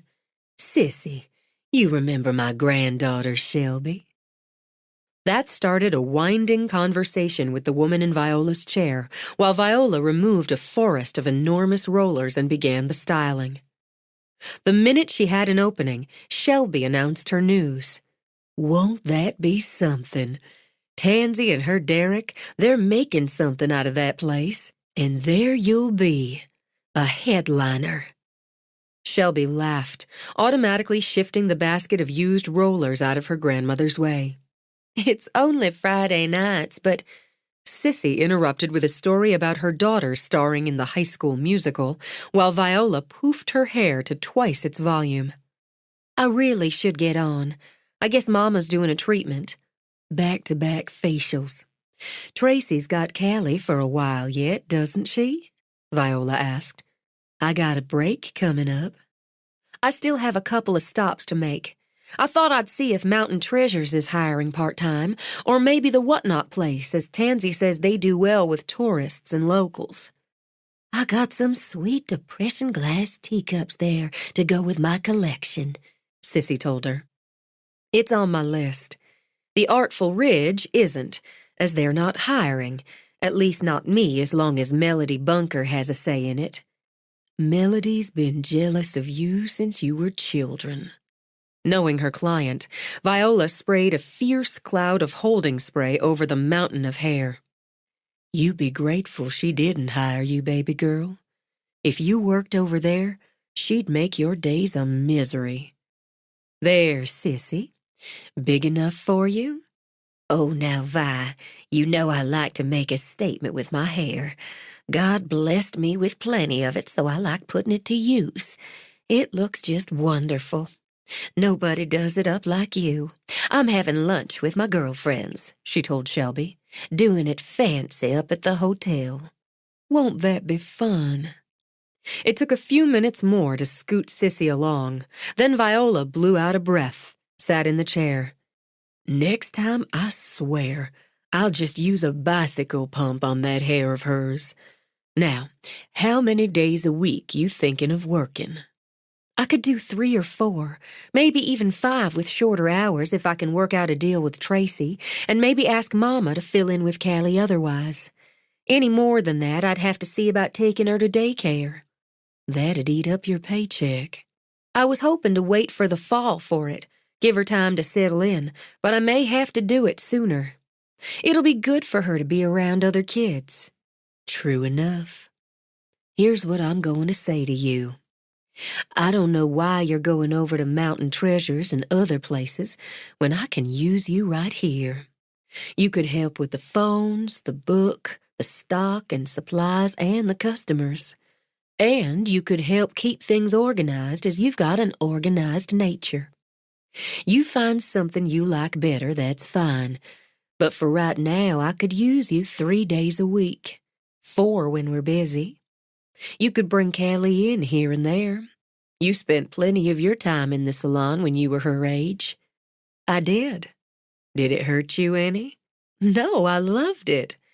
I've got good memories of playing here, listening to the ladies talk, getting my hair and nails done like a grown-up. I don't want to take advantage, Granny. I don't want you to make work for me. It's not taking advantage or making work when I can use you. I can't say you'd be doing me a favor as I'd have to pay you. It makes good sense unless you just don't want to work here. I wish you would, Crystal called over from her station. It would save the rest of us from having to answer the phone or check the book for walk-ins if Dottie's in the back or it's her time off. I could use you 3 days a week, 10 to 3, and on Saturdays from 9 to 4 when we're hopping. Viola paused, seeing the hesitation on Shelby's face. If you don't take the job, I'll have to hire somebody else. That's a fact. Crystal? That is a fact. We were just talking about looking for somebody to come in part-time. With the rat-tail comb in her hand, Crystal crossed her heart. I swear on it. We'd need to go over some things, as it's been some time since you did any filling in around here, Viola continued. But you're a bright girl. I expect you'd catch on quick. Shelby looked over at Crystal. You're swearing she's not making busy work for me? She sure isn't. Dottie's doing a lot of running between the salon and the treatment rooms, back in the locker and relaxation areas. And Sasha hardly has time for that anymore since she got her license, and she's doing face and body treatments. We keep up with it, but it would sure be nice to have somebody doing more of the running. All right. Shelby let out a surprised laugh. I'd love to work here. Then you're hired. You can give me the hour you'd have spent going all around seeing about a job and go in the back there. Towels should be dry by now. You could fold them and bring them out, put them at stations. Shelby leaned down, pressed her cheek to Viola's. Thank you, Granny. You'll be busy. That's just what I want, Shelby said, and got to work. By the time she got home with Callie, she'd worked out a doable schedule. She'd barter 1 day a week with Tracy, pay her for 2 days when Saturday was called for, and Ada Mae scooped up the other day as her Gamma and Callie day. Whenever it didn't work, she'd take Callie with her. Friday nights, her mother and grandmother would switch off. Their idea, she thought, as she pulled in the drive. She could earn a decent enough living. Her child would be well cared for. She couldn't ask for more. And as Callie got that glassy-eyed look on the short drive home, Shelby calculated she could get her down for a nap right off, then spend some time looking up songs from the 40s, starting her playlist. With Callie half asleep on her shoulder, she started straight upstairs. She made the turn toward Callie's room, swaying and humming to keep her daughter in the nap zone, then let out a short scream when Griff stepped into the hallway. Callie jumped in her arms, and rather than a short scream, blasted out a wailing screech. Sorry, Griff dragged the earbuds off. I didn't hear you. Sorry, your mother said, Hey, Callie, I'm sorry I scared you.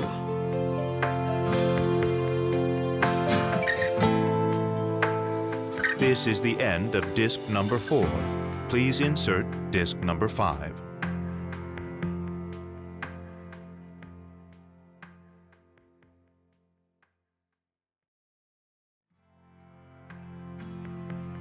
This is disc number 5.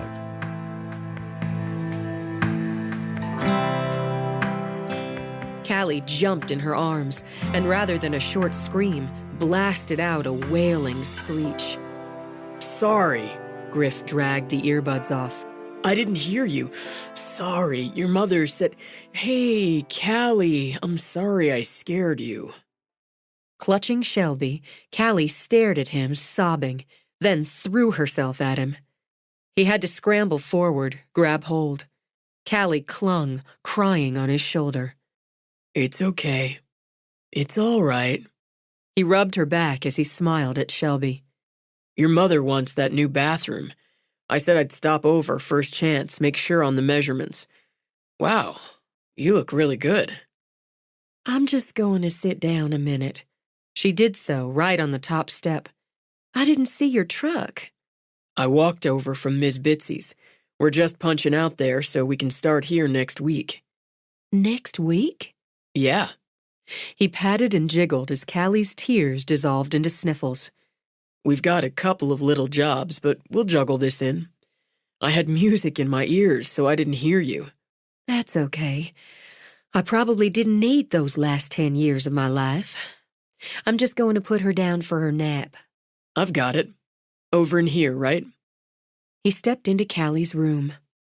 By the time Shelby pushed up, walked across, he had her on the bed under her light blanket and was quietly answering the sing-song questions she often came up with at nap or bedtime.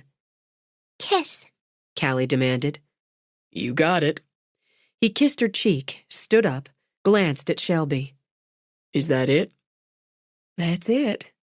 But she did a come-away motion and eased out. It's only that easy because she wore herself out at Chelsea's. She smells like cherries. Juice box, I imagine. And her mother smells like a mountain meadow, fresh and sweet and wild all at once. Maybe the word of the day should be pheromones. You really do look good. Oh, I've been job hunting, trying to look presentable. You went way over presentable into... He caught himself on hot. Excellent. How'd you do on the job hunt? I did great. Out of the park with bases loaded. Jesus, baseball metaphor. He might have to marry her. I want a Coke, she decided. Do you want a Coke? I wouldn't turn one down.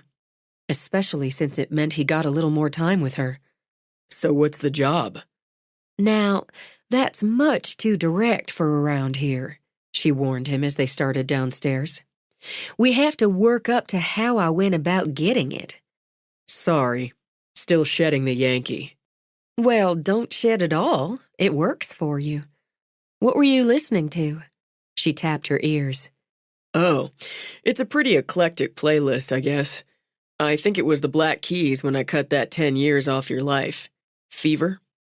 At least I lost a decade to a song I like. Now to your question. First, I got my butt kicked and my ego flattened when I tried for a job at the Artful Ridge as my high school rival, at least in her mind, manages it. Melody Bunker. I know her. She hit on me. She did not. Amazed, she stopped short, gaped up and gave him a chance to look close. Her eyes really were almost purple. Did she really? She'd had a couple of drinks and I was new in town. Are you going to tell me if you hit back? I thought about it, he said as he walked to the kitchen with her. She's great to look at, but there's that mean streak. Not everyone, particularly those who are male, notice that. I've got a pretty good eye for mean. She was with another girl and there was a lot of... How do I put this without saying meow? You can say it. It fits her. She's always been catty. And she does have a mean streak, deep and wide. She tried her best to make me feel stupid and useless today, but she didn't manage it.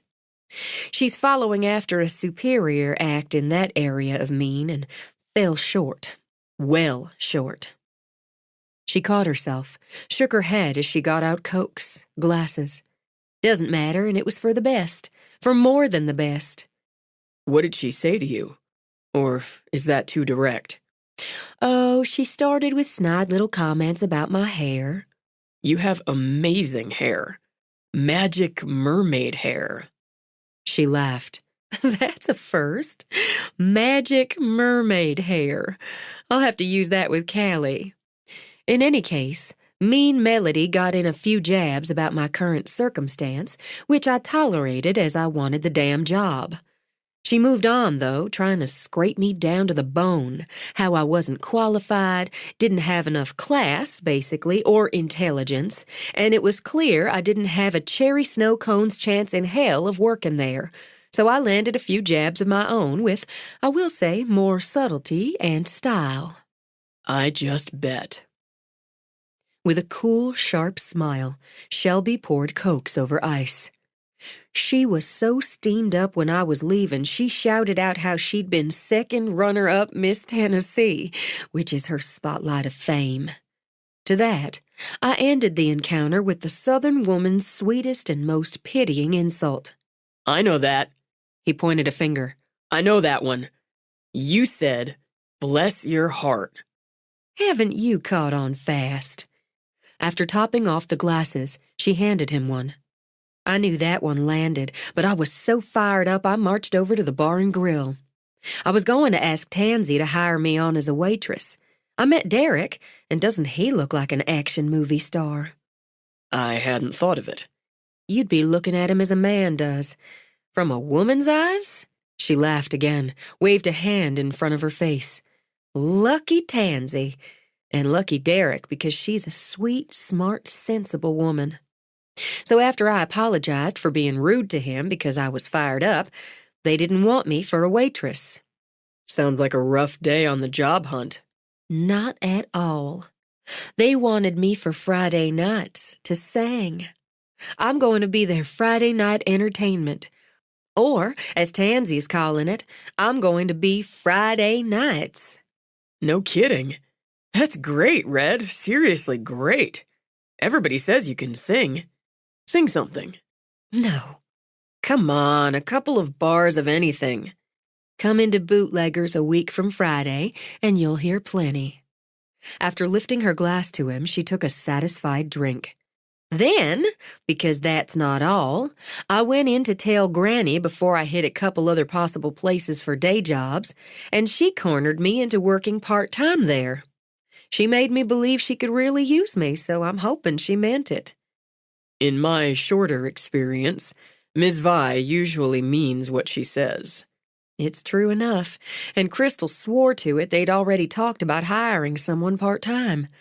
So I didn't just get a job, I got two. I'm employed gainfully. God, it feels so good. Want to celebrate? He watched her eyes go from sparkling happy to just a little wary. Maybe we could get Matt and Emma Kate, go have dinner. Oh, that sounds like fun. It really does, but I need to buckle down, work out a playlist. Tansy wants to change it up every week, so I've got some research to do.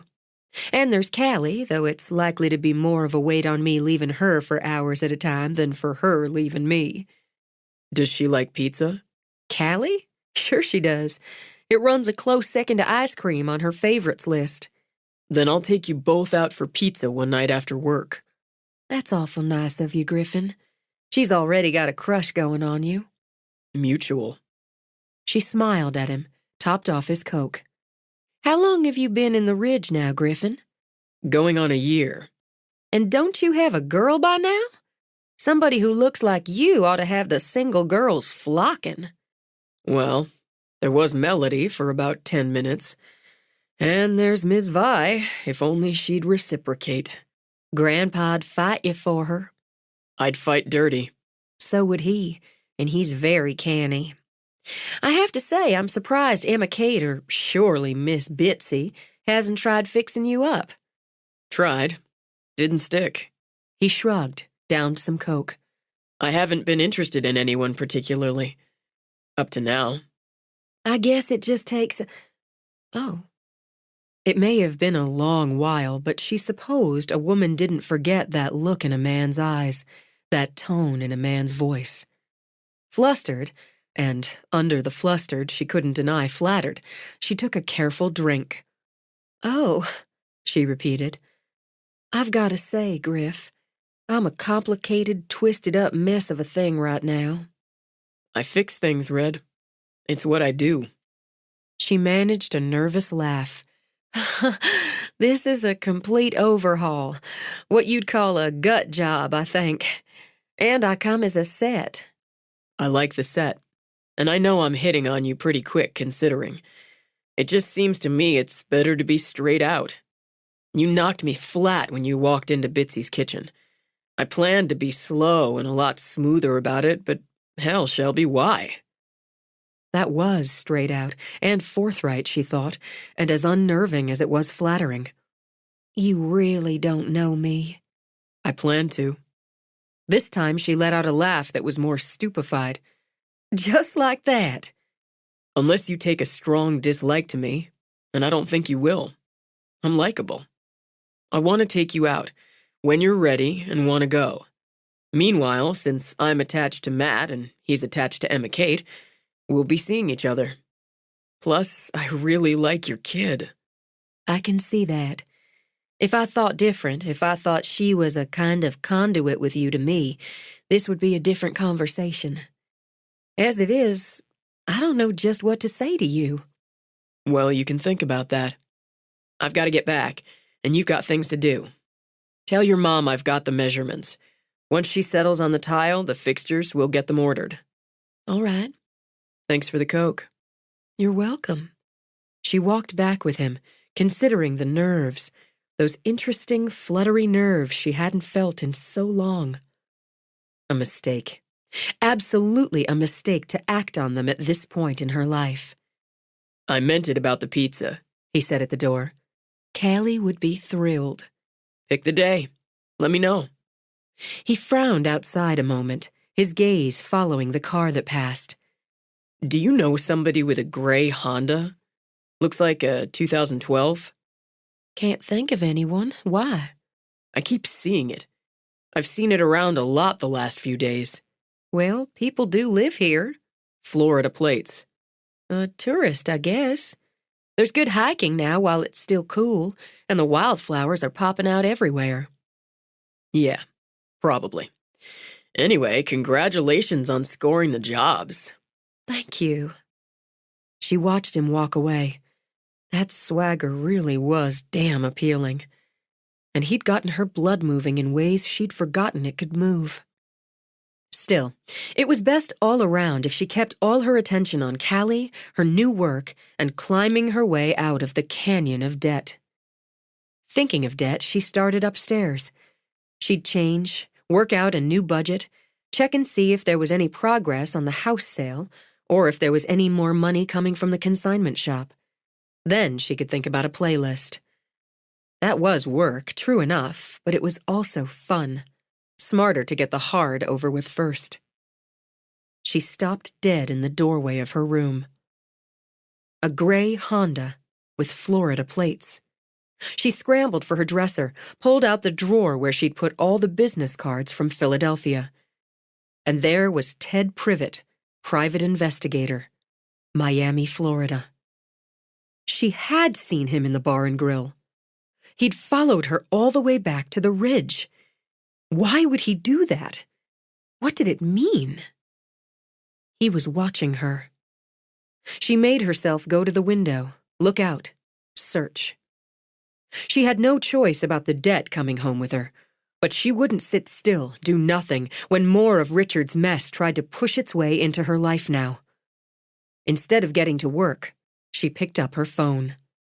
Forrest, I'm sorry to bother you at work, but I think I have some trouble. I think I could use some help with it. He listened to her, didn't interrupt, didn't ask any questions. That only made her more nervous, babbling it all out to her brother while he sat there cool as ice, his eyes on her face telling her nothing. Is that it? He said when she ran down. I think so. Yes, that's it. That's all. I guess it's more than enough. Do you have the IDs? The ones you found in the bank box? Yes. I'm going to need them. I'll go get them. Sit. I'm not done. So she sat back down at the kitchen counter, knotted her hands together on it. Do you have the gun? Yes. I made sure it wasn't loaded, and I have it in a box, top of my closet, where Callie can't get to it. And any of the cash from the box? I kept 3,000 of it in cash. It's up in my closet, too. I used most of the rest, like I said, to pay off bills. And I put some in the bank here. I opened an account here in the Ridge. I want all of it. The IDs, the gun, the cash, the envelopes, anything you have that came out of the box. All right, Forrest. Now, I'm going to ask you why the fuck, Shelby? You're just telling me all this now. The hole was so deep, and it got deep so fast. First, Richard's dead, and I'm trying to think what to do. Then the lawyers are telling me there's all this trouble. I start going through the bills. I just never did that because he locked them up. They were his business, and don't slap at me for it. You weren't there.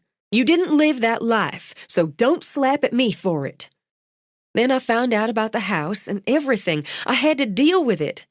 I found the key, and I had to know.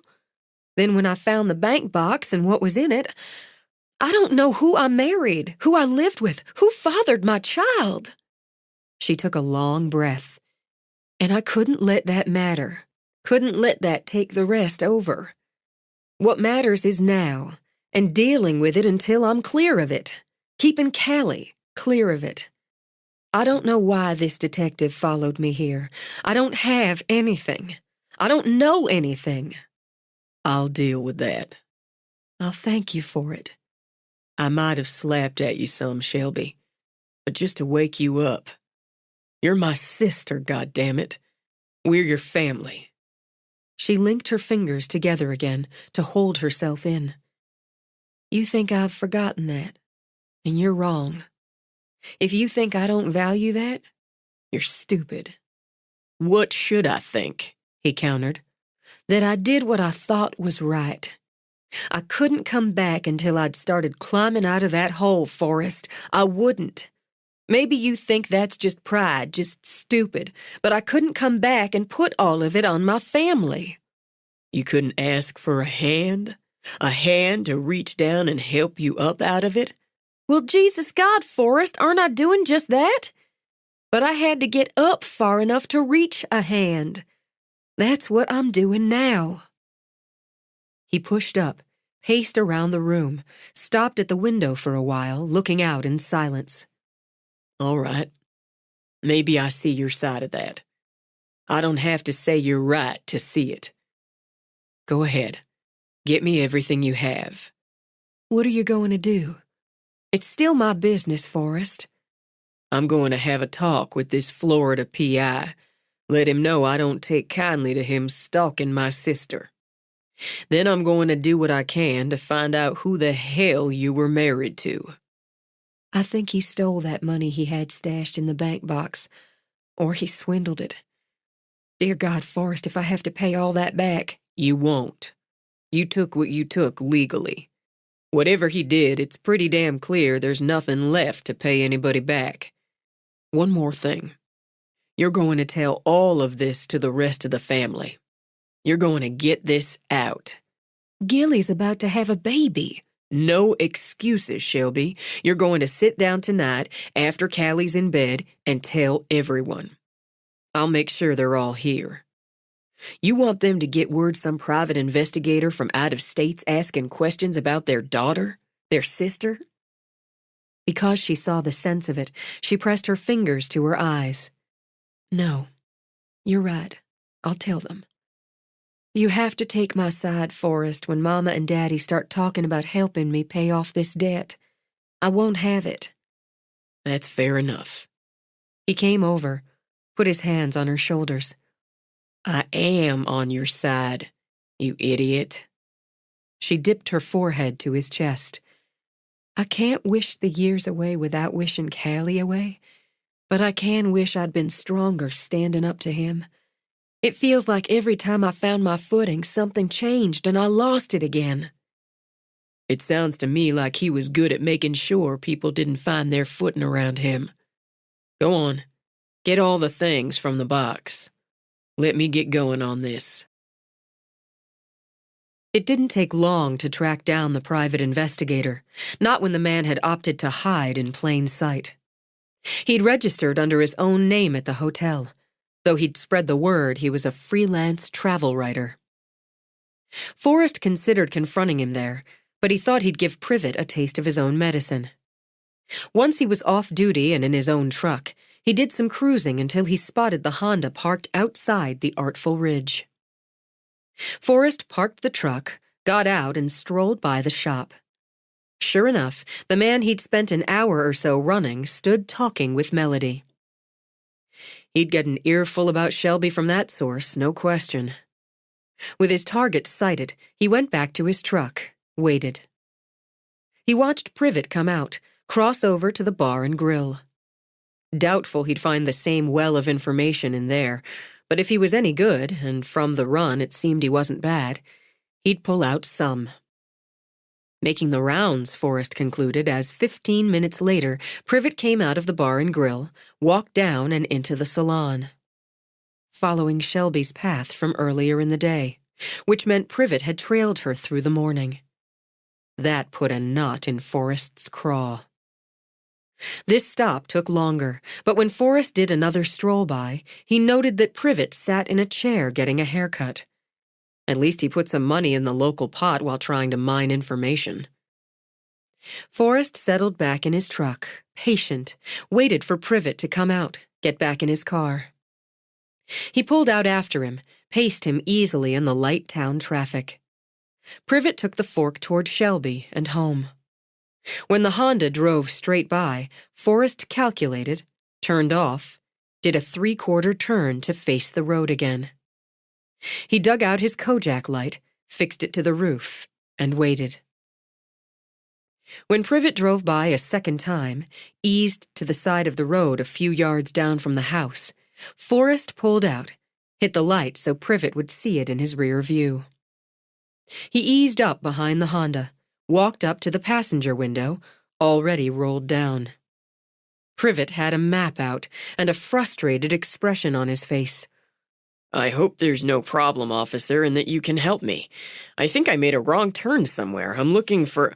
Don't waste my time. I believe you know who I am, and I sure as hell know who you are, Mr. Privet. I want your hands on the wheel where I can see them. Now, Forrest said, setting his hand on the butt of his weapon.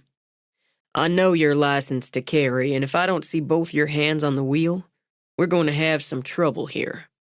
I'm not looking for trouble. Privet held his hands up, placed them carefully on the wheel. I'm just doing my job. I'm doing mine. You went to see my sister up north and entered her home on false premises. She asked me in. You cornered a woman with a small child in her home. Then you followed her across several state lines where you've spied on her. Followed her. I'm a private investigator, Deputy. My license is in my... I said, I know who you are. Deputy Pomeroy, I have a client who... If Richard Foxworth swindled your client, that's nothing to do with my sister.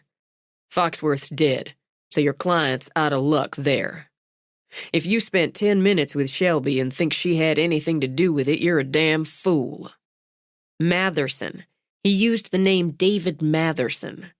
Whatever name he used, whatever name he came into this world with, he's dead. Personally, I hope the sharks had a good meal off him. Now, if it's true you're not looking for trouble, you're going to stop following my sister. Stop asking about her around town. I expect I could go into the Artful Ridge, the bar and grill, and my granny's place, and they'd all tell me how when you were in there, somehow the conversation came around to Shelby. That stops. I catch you at it again, I'm taking you in. Around here, we call what you're doing stalking, and we got a law against it. In my business, it's called doing the job. Forrest leaned conversationally on the bottom of the window. Let me ask you something, Mr. Privet. You think if I was to arrest you right here and now and take you in, the judge around here is going to say there's no problem with you sitting here with those binoculars on the seat beside you? I'm an amateur ornithologist. Name me 5 birds indigenous to the Smokies.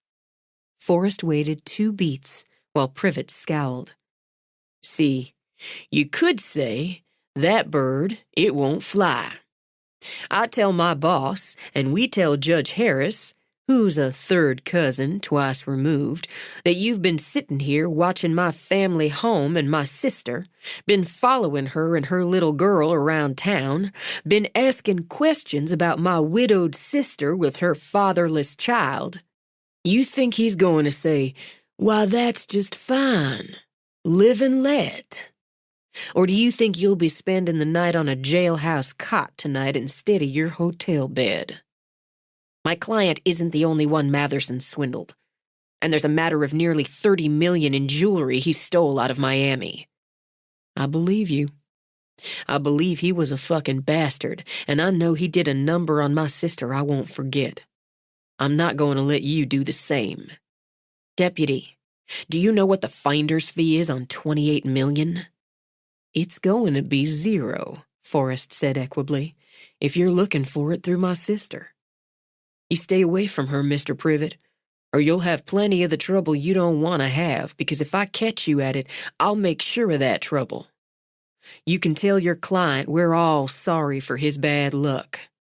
If I were you, I'd head back to Florida and do just that. Tonight. But it's your choice. Forrest straightened up again. We clear on that? We're clear on that.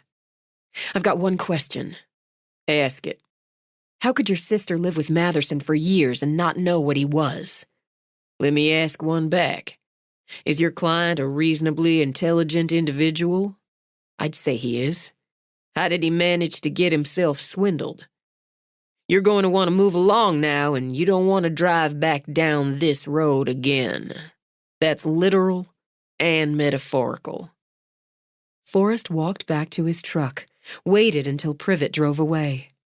Then he drove himself the short distance to his family home, parked so he'd be there when Shelby told the family her story. Part 2. The Roots. We're 2 unseparate, and going home from company means coming to our senses. Robert Frost. 11. Confessions and truth-telling exhausted the body and the brain. When Shelby dragged herself out of bed in the morning, she realized she'd start her day already worn down. It was hateful to disappoint the people who'd raised you. She thought of Callie, wondered if one day she'd do something stupid and wake up with this same dragging sensation. Odds were pretty good on that, so Shelby vowed to remember this morning and to try to give her daughter a break when the time came. She found Callie, still luckily too young to do something really stupid, sitting in bed having a cheerful conversation with Fifi. So Shelby dived in for a morning snuggle that pulled her mood up a notch or 2. She got them both dressed, then took Callie downstairs. She put on the coffee, decided she'd make up some of the ground she'd lost with her parents the night before by making French toast and the poached eggs her father favored. By the time her mother came down, she had Callie settled in her booster with some sliced banana and strawberries, with breakfast well on the way. "Mornin', Mama." "Mornin'. All bright and early, I see. Mornin', my sunbeam," she said to Callie and crossed over for a kiss. We get to have eggy bread, Gamma. "Do we? Why, that's a special morning treat." "Nearly done," Shelby told her. "I'm poaching some eggs for Daddy. Do you want any?" "Not this morning, thank you." When Ada Mae walked over to pour coffee, Shelby turned, wrapped her arms around her mother from behind. "You're still mad," she murmured. "Of course I'm still mad. Mad doesn't turn off and on like a light." "Still pretty mad at me." Ada Mae sighed. "That part's on a dimmer switch. It's easing down some." "I'm so sorry, Mama." "I know you are." Ada Mae patted Shelby's hand. "I know.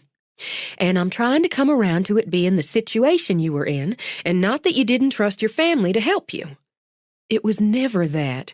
Never. I got myself into it, didn't I? Somebody raised me to face my own troubles and deal with them. Seems we did a fine job there, but not as fine a one on teaching you troubles shared are lessened. I was ashamed.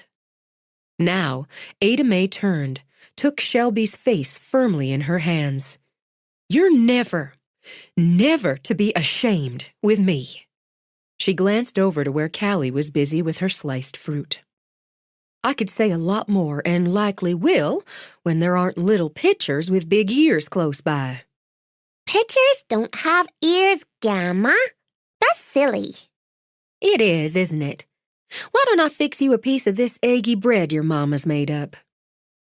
Clayton came down, dressed for the day in one of his habitual white shirts tucked tidily into his khakis. He walked to Shelby, gave her a knuckle rap on the head, then kissed it. Looks like a weekend breakfast in the middle of the week. He got out a mug. Sucking up? He asked Shelby. I am. Good job. She did her barter day with Tracy and took the girls to the park so Emma Kate could come by, have a little picnic with them on her lunch hour, and finally meet Callie. When I was a little girl, Emma Kate was my very best friend, like you and Chelsea. Did you have tea parties? Callie asked Emma Kate.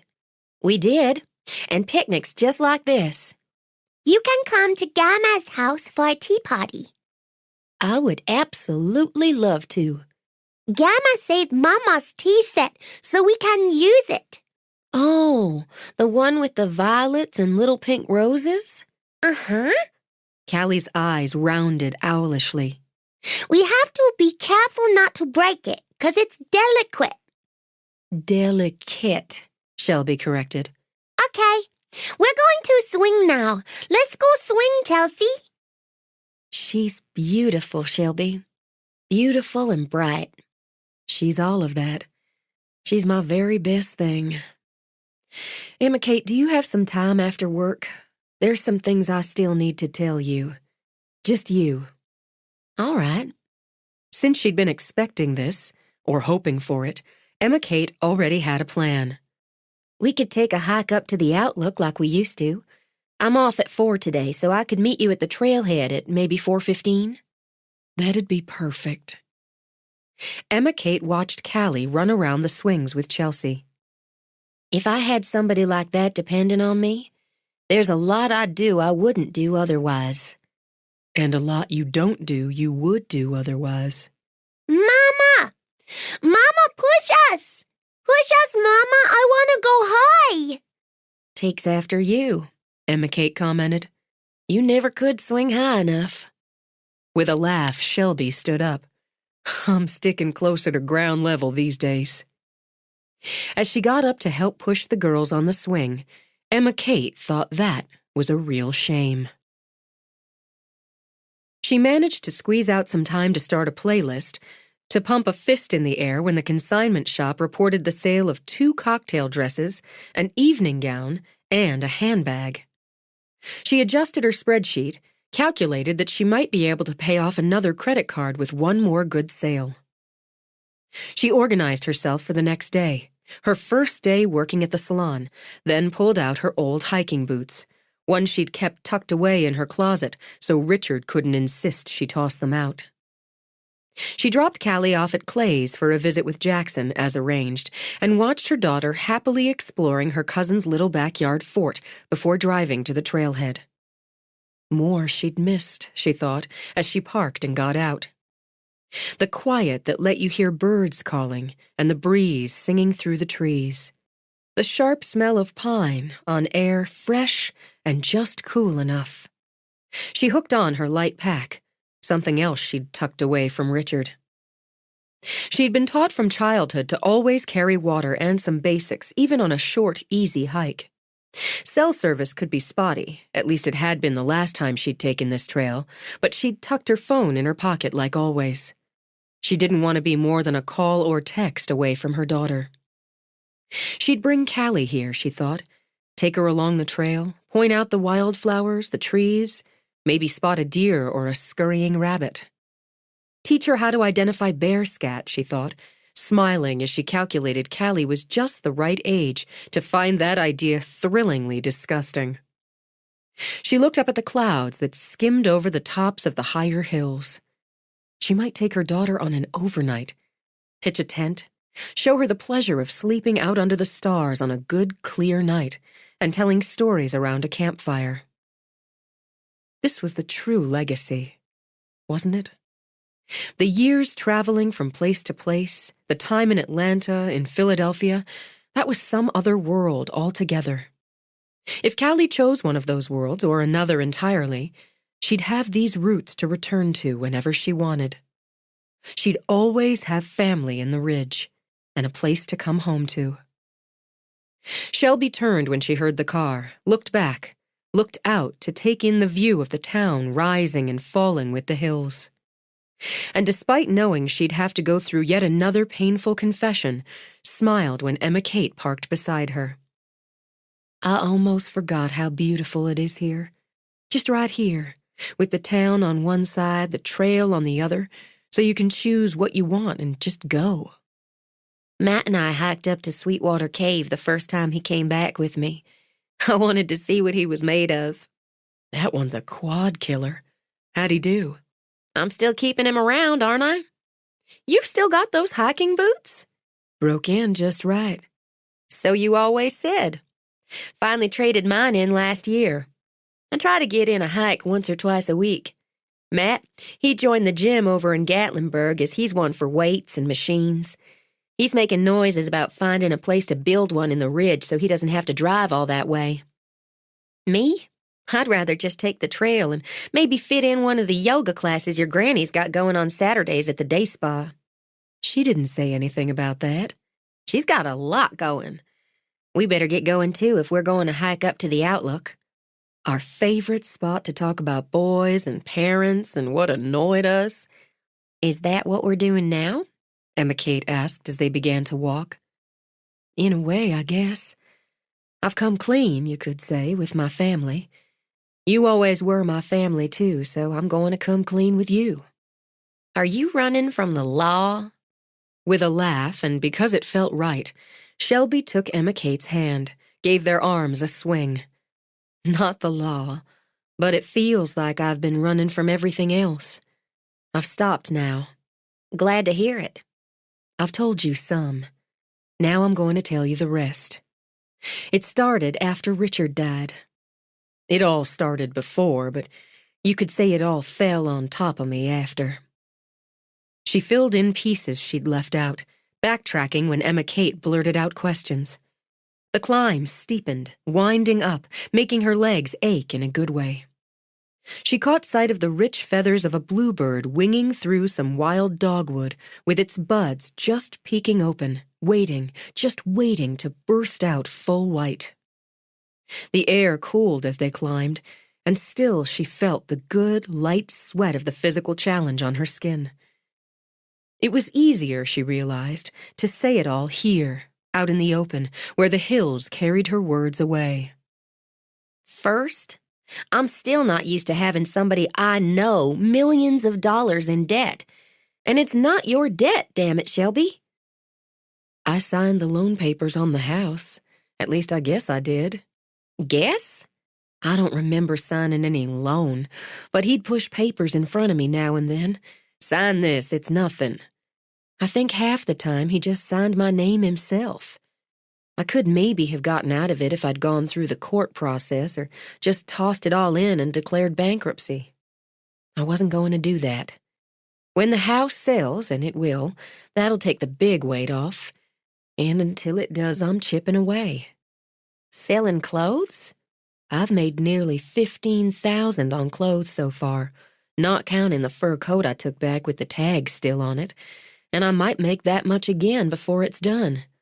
He had a hell of a lot of suits, and I had things I never even wore. It was a different world, Emma Kate. But your engagement ring was a fake. I guess he didn't see the point in putting a real diamond on my finger. He never loved me. I see that now. I was useful to him. I'm not altogether sure how, but I must have been useful. Finding that safe deposit box. That hardly seems possible. Looking back, she could see she'd been tilting at windmills. But I was on a mission. you know how it is. I know how you are when you're on a mission. As the sun changed angles, Emma Kate adjusted the bill of her cap. All that cash in there, and that doesn't even get to the other identification. He couldn't have come by it legal. I've had some moments over that, but I didn't steal it or swindle it, and I've got Callie to consider. If it comes down to having to pay that back sometime, I'll deal with it. For now, I've got some tucked away in the bank, and when I can see my way clear, I'm going to use it to get us a little house. What about this private detective? He's wasting his time with me. I have to figure he'll come to that on his own, or Forrest persuaded him. Forrest can be persuasive. He's still mad at me, at least a little. Are you still?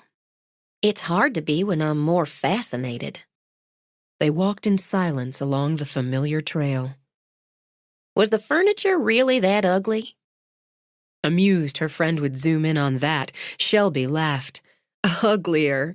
I wish I'd taken pictures. It was hard and slick and dark and angular. I always felt like I was visiting in that house and couldn't wait to get out of it. He never made the first payment, Emma Kate. By the time he died, the bank had already sent out notices I hadn't seen. She paused to open her water bottle. I'm thinking now, he was in trouble. Something in Atlanta, maybe? So he wrangled that big house up north without telling me that either. Set it all up, then told me we were moving. He had some business opportunities. I went along. I guess that's one way I was useful. I went along. Looking back, it's hard to imagine how many times I did. I don't even know who he was. I can't say for sure I even knew his name. I don't know now what he did, how he made the money he had. I just know none of it was real. Not my marriage, not the life we lived. She stopped at the outlook, felt her heart lift.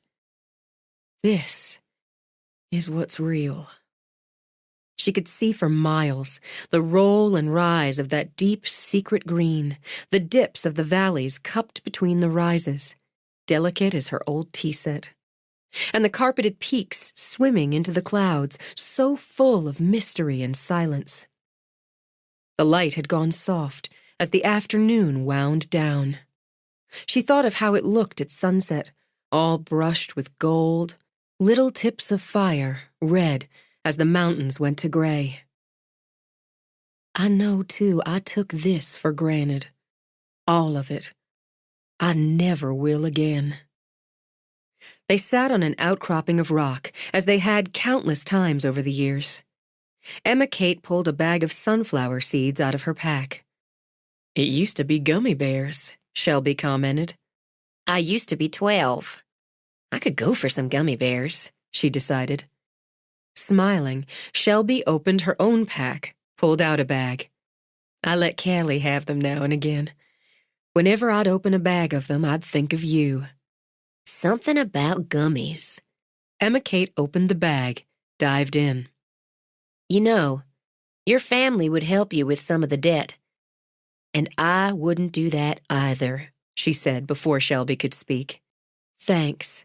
It helps you understand the why of that. I'm going to make a good life here. I know I can. Maybe I had to leave so I could come back, see what was real for me and what wasn't. And you'll sing for your supper after all. That's the icing.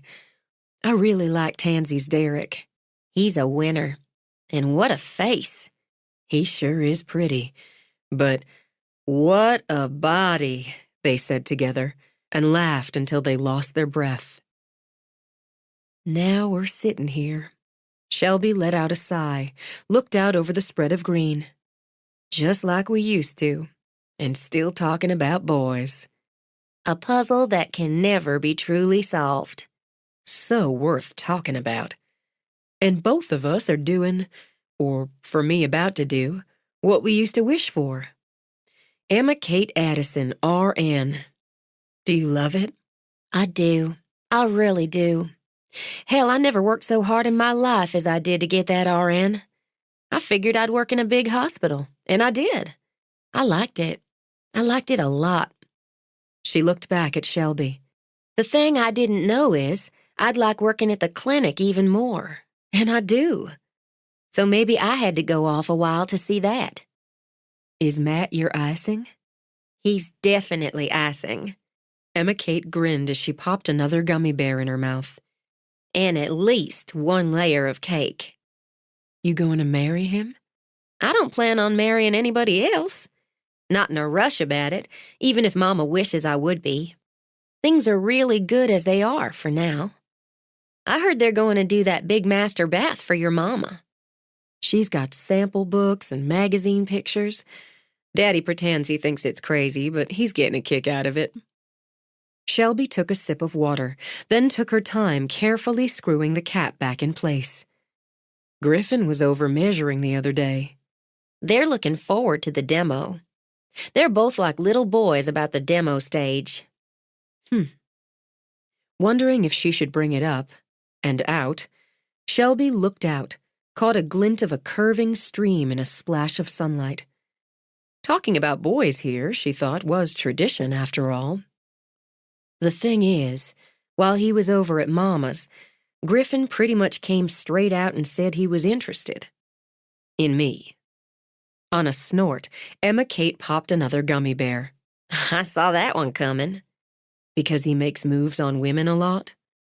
He makes moves like any normal guy, but no. Because he looked like he'd been struck by lightning when you walked into my mother's kitchen that first day. He did? I didn't notice that. Shouldn't I have noticed that? You were too busy feeling guilty and awkward. What did you say to him? I just fumbled around some. I can't really be thinking about things like that. But you are thinking about things like that. I shouldn't be.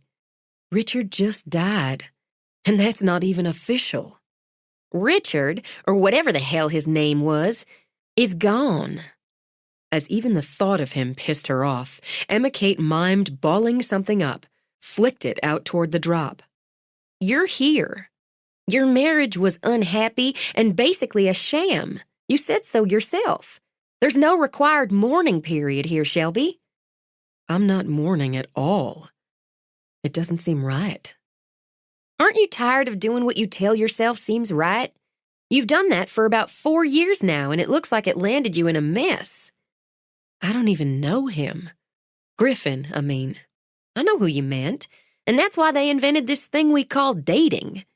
You go out somewhere, have conversations, discover what interests you might share, and if you're attracted to each other. What about sex? Richard didn't seem interested the last few months before. Oh, you meant with Griffin. God, Emma Kate. Laughing, Shelby reached for gummy bears. We haven't even gone on that invention called dating. I can't just have sex with him. I don't know why not. You're both free, healthy, and of age. And look what jumping into sex with someone I barely knew got me last time. I can promise you Griffs know whatever his name was. I don't think I know how to date anymore. You'll ease into it. The 4 of us can go out and do something. Maybe. Griff wants to take us out for pizza, and I made the mistake of saying something about it to Callie. She's asked me about it twice since. There you go. Problem solved, to Emma Kate's mind. She slapped Shelby on the leg. You let him take the 2 of you for pizza. The 4 of us will have dinner or something. Then you can try a solo. My life's a pure hot mess yet, Emma Kate. I shouldn't be dating anyone. Honey, when you're single, going out with a good-looking guy is living. Go have pizza, she advised, and see where it goes from there. You're going to get sick of hearing it, but I missed you so much. I miss this right here.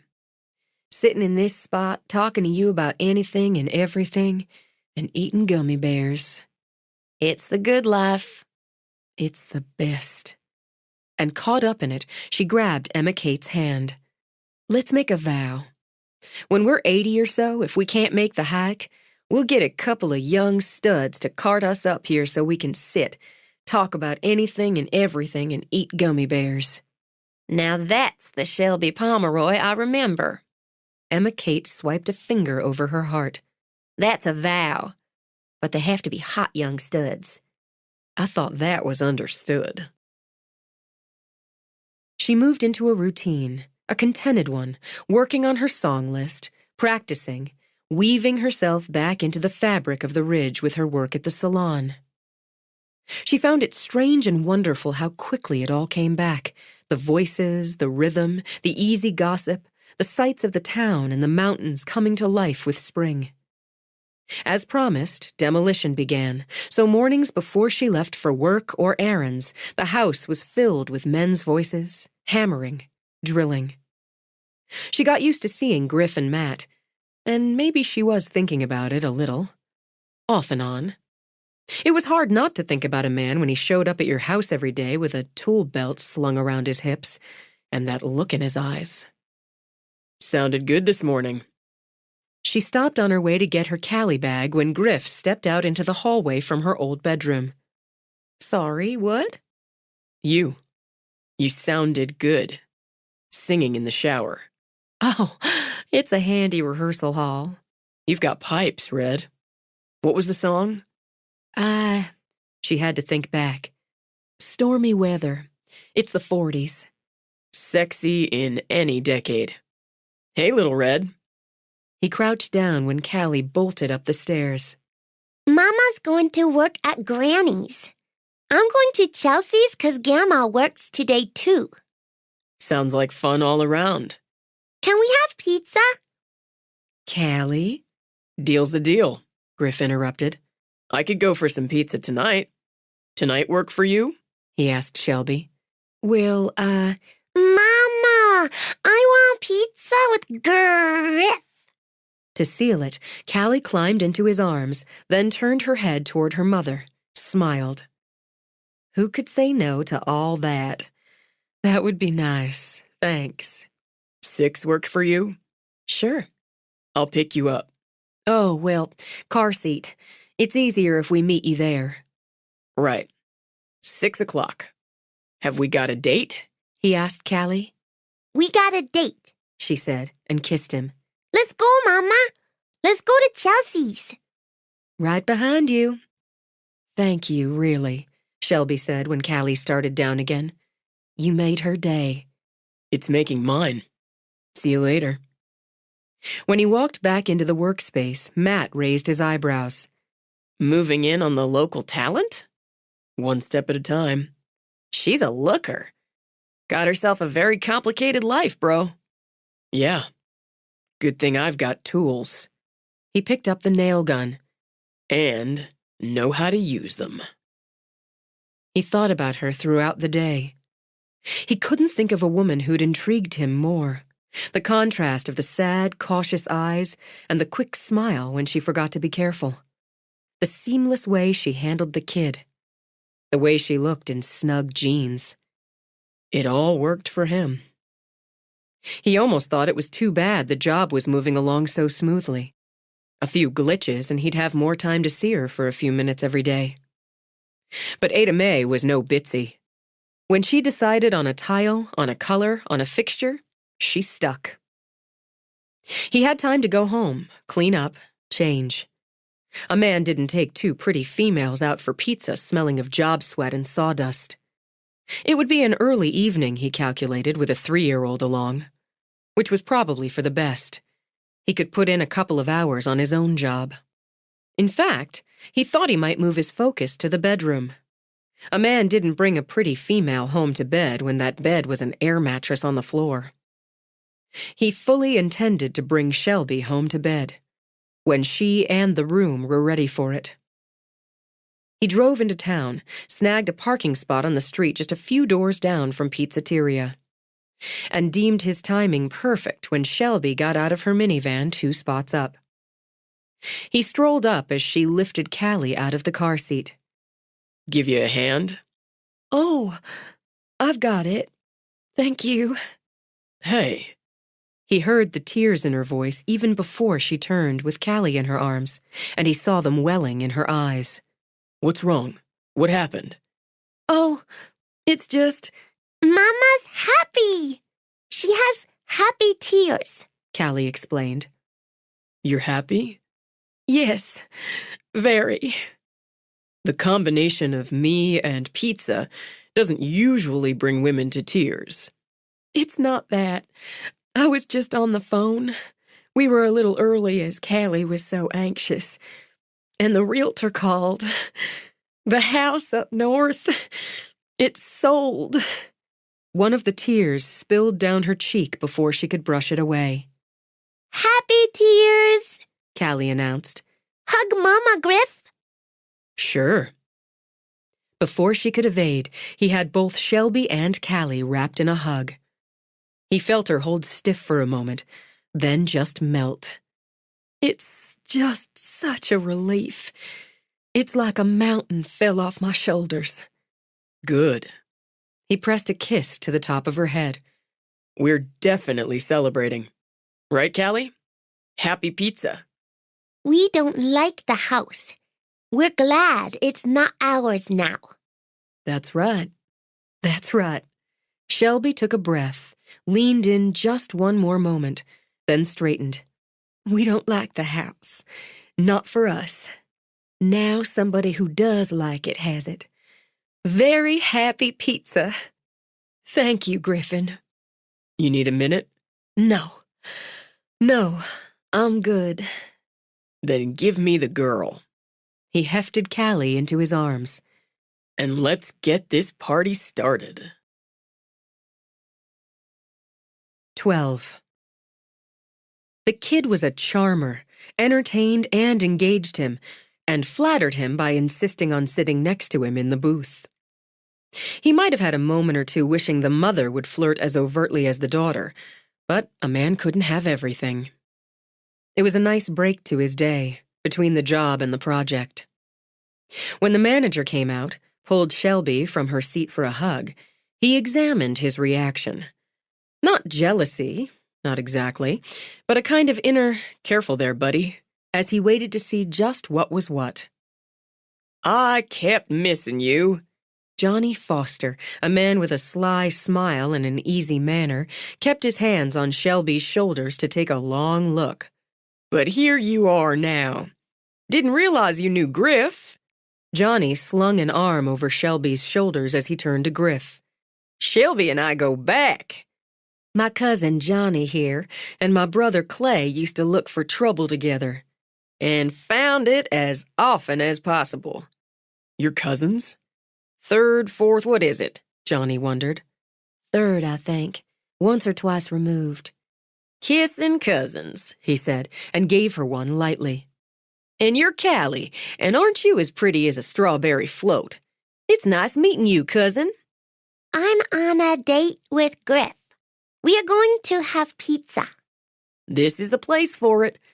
We're going to find some time and catch up, he said to Shelby. All right? All right. Clay said you were manager here now. Yeah, who'd have thought? Y'all get your order in? Just a minute ago. You watch over there, Callie. He pointed to the counter where a man in a white apron ladled sauce on dough. I'll be making your pizza myself special, and I've got some tricks. Meant to tell you, Griff, whatever y'all did with the furnace worked like a charm. Hasn't given us any trouble since. Good to hear. Pizza coming up. Shelby slid back into the booth. It sounds like you and Matt are fixing something somewhere all over the ridge. That's the plan. The guy who can fix your furnace when the temperatures dive, or your toilet on a Sunday morning when you've got people coming to dinner? He's a popular guy. She laughed. And who doesn't like being popular? Busy, too. How do you manage to make yourself popular and do all the work on the old Triplehorn place? Being popular is the job. The house is the project. I do better with the job when I've got a good project going. Mama, look! Callie bounced in her seat. The cousin man's doing tricks. And he's learned some new ones, Shelby commented, as Johnny tossed up dough, did a quick spin, caught it. Looks like we're having magic pizza. Wide-eyed, Callie turned to Griff. Magic pizza? Pretty sure. Don't you see that magic dust flying? With eyes like blue saucers now, she looked back at Johnny, gasped. It sparkles. The power of a kid's imagination, Griff thought. You bet. When you eat magic pizza, it turns you into a fairy princess in your dreams. It does? That's what I've heard. Of course, you've got to eat it. Then when your mother says it's bedtime, you've got to go right to bed and wish for it. I will. But you can't be a fairy princess 'cause you're a boy. That's silly. That's why I'm the prince who slays the fang beast. Princes slay dragons. I don't get that. Playing it up, he let out a sad sigh, shook his head, caught Shelby smiling at him from across the table. I like dragons. You might be able to squeeze in another wish and get yourself your own dragon. You could fly on him over your kingdom. I like dragons too. I'm going to fly on mine. Her name's Lulu. Can't think of a better name for a dragon. You've got a way, Shelby murmured, and Griff grinned over at her. Oh, I've got lots of ways. I just bet you do. He decided it was the best hour of his day, sitting in the noisy pizzeria, entertaining a little girl and making her mother laugh. He didn't see why it wasn't something he couldn't work into his regular schedule. Everybody could use some magic pizza now and then. This was so nice, Shelby said when he walked them back to her car. You sure made Callie's first date one to remember. We'll have to have a second. Are you going to go out with me again, Callie? Okay. I like ice cream. That's a real coincidence. I'm starting to think we're made for each other. I like ice cream too. She gave him what he could only term a femme fatale smile from under her lashes. You can take me on a date with ice cream. Now look what you started. Amused, Shelby hauled Callie up into the car seat. How about Saturday? Busy strapping Callie in, Shelby glanced back. What? How about an ice cream date on Saturday? Okay. Callie bounced in her seat. I have to work, Shelby began. Me too. After work? Well, I guess. Are you sure? I wouldn't have asked if I wasn't. Don't forget to make your wish, Callie. I'm going to be a fairy princess and ride my dragon. Callie, what do you say to Griffin? Thank you for the date. In joyful innocence, she held out her arms. Kiss. You got it. He leaned in, kissed her. Laughing, she rubbed his cheek. I like your scratchies. They tickle. Kiss Mama now. Sure. He figured she'd offer a cheek, and didn't see why he had to settle. A man could move fast without seeming to, especially when he'd thought it through. He set his hands on her hips, glided them up her back with his eyes on hers. He watched hers widen in surprise, but not protest. So he went with it. He dipped down, took her mouth with his as if they had all the time in the world. As if they weren't standing on the sidewalk of High Street, seen by anyone who passed by or glanced out a window. It wasn't hard to forget where they were when her body melted against his, with her lips warm and soft, yielding. Her mind just emptied, every thought, past, present, future, flooding away as sensation flooded in and swamped her. Her body went limp even as it leaped to life. Her head spun in long, lazy circles as if she'd had just a sip too much of good wine. She smelled soap and skin and the hyacinths in the whiskey barrel across the sidewalk, and heard what she realized later was the hum of pleasure in her own throat. He let her go as smoothly as he'd taken her. His eyes stayed on hers again, watchful. I thought so, he murmured.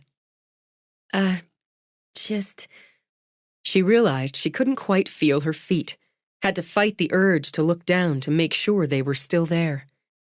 Have to go. See you later. Fingers on noses, Callie. Callie put her fingers on her nose.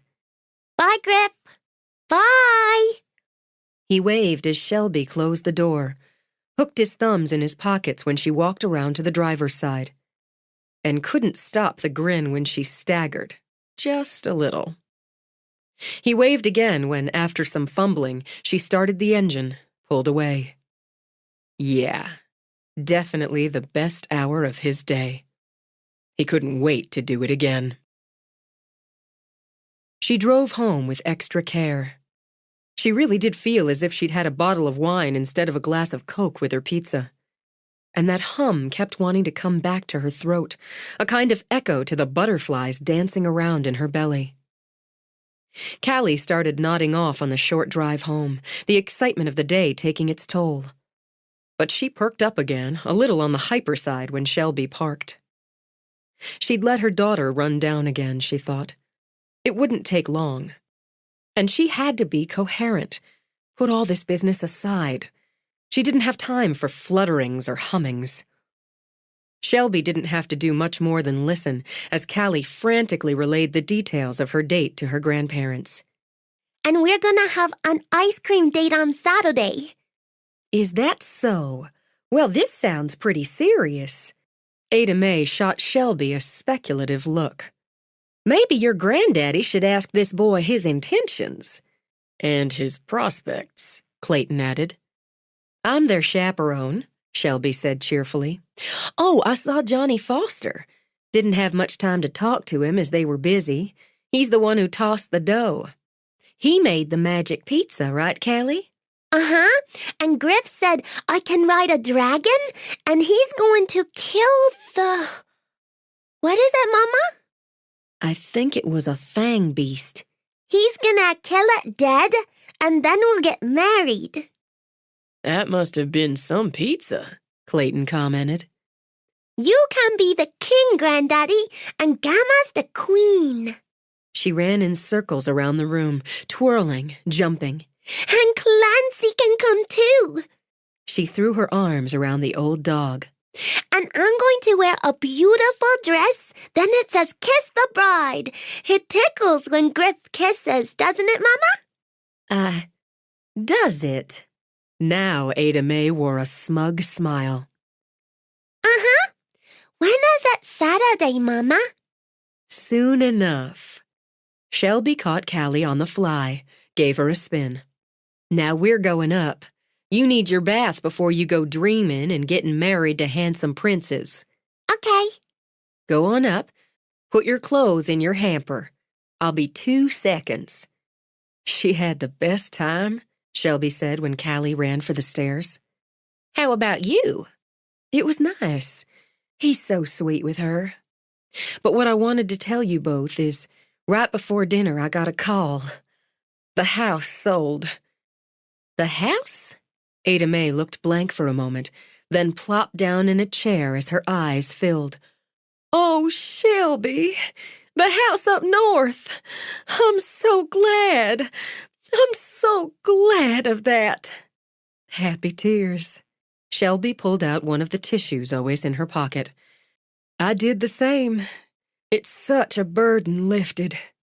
She turned into her father when he stepped over, folded her into his arms, rocked her side to side. I thought I knew how much it weighed since I've been carrying it, but now that it's lifted, it was heavier than I thought. We can help you with the rest of it. Your mama and I talked it over and... No, Daddy. No. Thank you so much. I love you.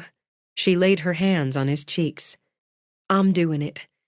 It's going to take a while, but I'm doing it, and doing it feels good. It balances out some. All the times I just let things go, stopped asking questions, let somebody else take care of everything. She leaned against him, smiled at her mother. And the worst of it's behind me now. I can deal with what's ahead. I'm so grateful to know if it gets too heavy again, I can ask. Don't ever forget that again. I swear it. I've got to get my baby in the tub. I had a good day, she said as she pulled back, hauled up her bag. I had a real good day. Once she'd tucked Callie in, she sat down with her spreadsheet. She should probably wait until settlement, but she thought she had every right to be optimistic. When she balanced the sheet with the sale, she shut her eyes, just breathed. It was still a painful debt, but, oh God, she'd cut it down to size. The worst, she thought again, was over. And what was ahead? She lay back on the bed, called Emma Kate. How was pizza? It was magic, or so Griff convinced Callie, so she went to bed with a big smile and the anticipation of being a fairy princess riding a dragon, before she and Griff get married with all due pomp and ceremony. He's got a way with kids. I think he's got a lot of little boy left in there. He kissed me. Was that magic too? Emma Kate asked without missing a beat. My brain's still soft. Don't tell Matt my brain went soft. He'll tell Griffin and I'll feel like an idiot. I don't know if it's because it's been so long since I've had a serious kiss, or if he's just that damn good at it. I've heard he's damn good at it. Shelby smiled, curled up. Did your brain go soft the first time Matt kissed you? It liquefied and leaked out of my ears, which sounds disgusting, but was anything but. I feel so good. So good I'd forgotten how it feels to feel so good. I just had to call you. I sold the house and got kissed brainless on High Street. Oh, Shelby, that's great! On both counts, but shedding that house. I'm so happy for you. I'm starting to see my way clear, Emma Kate. I'm really starting to see a clear path. Some more bumps to get over, but I see the clear. And part of the clear was being curled up on her bed talking to her best friend. The good day rolled into a good week. She could savor the sensation of being happy and productive, of earning her way. She mopped floors, filled dispensers, booked appointments, rang up sales, listened to gossip.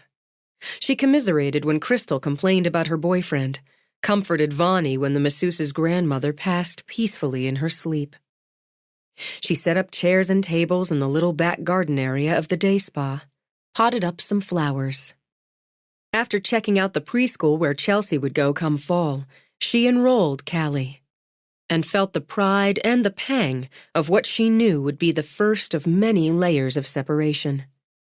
She had ice cream with Griff and discovered the second kiss could be as powerful as the first. But she hedged when he asked her out to dinner. It's just my time's so budgeted right now.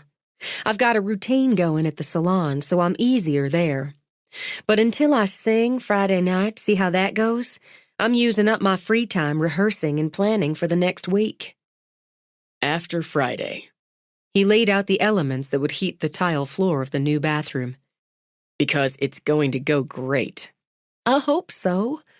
Maybe you could come by Bootleggers on Friday for a sit. He sat back on his haunches. Red, I wouldn't miss it. I like listening to you rehearse in the shower. I'm heading out right now to rehearse in place before the bar and grill opens. I hope Tansy's right about people wanting to hear somebody sing old songs while they're eating their pork chops or scooping up nachos. She pressed a hand on her belly. We're going to find out. Nervous? About the singing?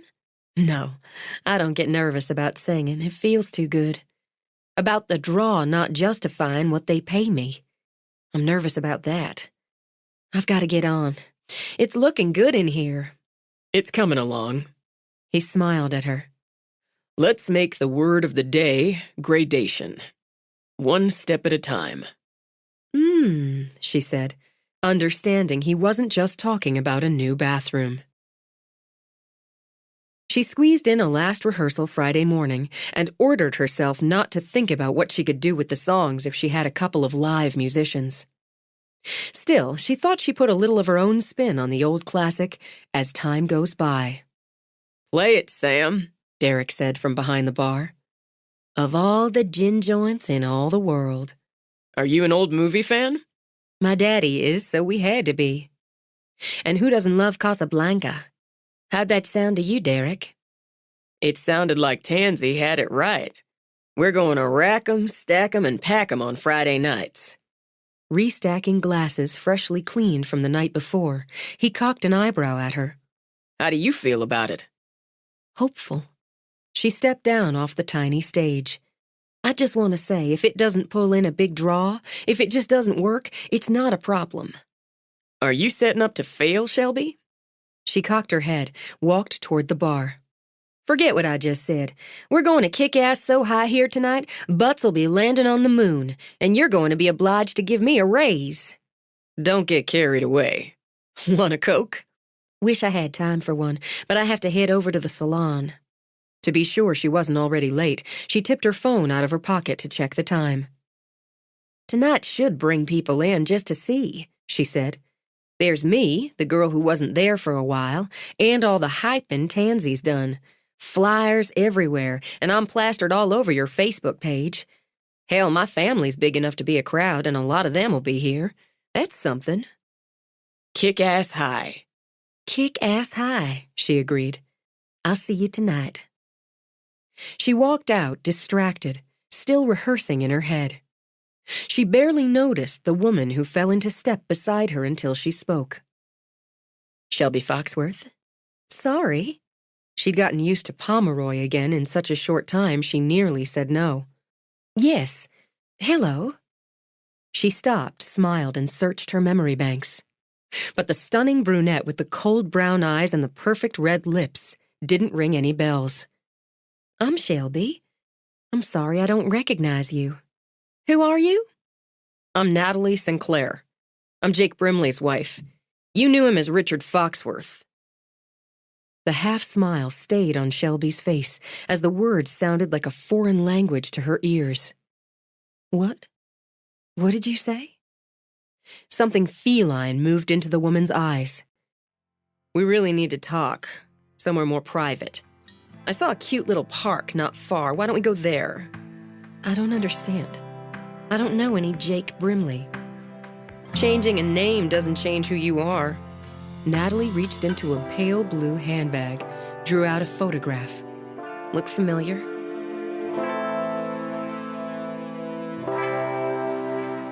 This is the end of disc number 5.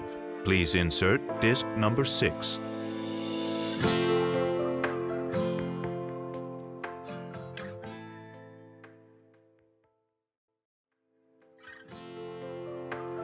This is disc number 6.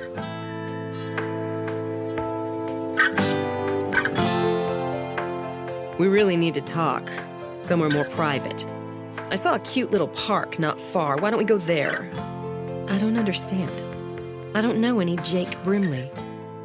Changing a name doesn't change who you are. Natalie reached into a pale blue handbag, drew out a photograph. Look familiar? In the picture, the brunette was cheek to cheek with Richard. His hair was longer than he'd worn it, a bit lighter. Something was different about his nose, Shelby thought. But it was Richard smiling out at her. I'm sorry. Are you saying you were married to Richard? No. Wasn't I clear? Let me say it again in case you have trouble understanding. I was and am married to Jake Brimley. Richard Foxworth never existed. But It's taken me quite a while to track you down, Shelby. Let's have a chat. Brimley was not one of the names she'd found in the bank box. My God, had he had another? Another name. Another wife. I need to make a call. I'm going to be late for work. Go right ahead. It's a quaint little town, isn't it? If you go for gun racks and camo. And didn't she sound just like Richard? There's also art. Shelby bit off the words. Music, tradition, history. No call to get testy about it. People who consider us hicks are generally self-important snobs from somewhere else. Ouch. Looking amused, Natalie gave a quick shudder. Struck a nerve. Rather than try to explain what was going on in a call, Shelby texted her grandmother, apologized, let her know she'd be a little late. Some people like quaint. I'm a city girl. Natalie gestured toward the crosswalk, began to walk in gorgeous heeled sandals of pale gold. So was Jake. But you didn't meet Jake here. I met Richard in Memphis. Everything seemed just a little blurry. I was singing with a band during my summer break from college, and he just swept you away. He was good at that. Exciting, charming, sexy. I'll bet he took you to Paris.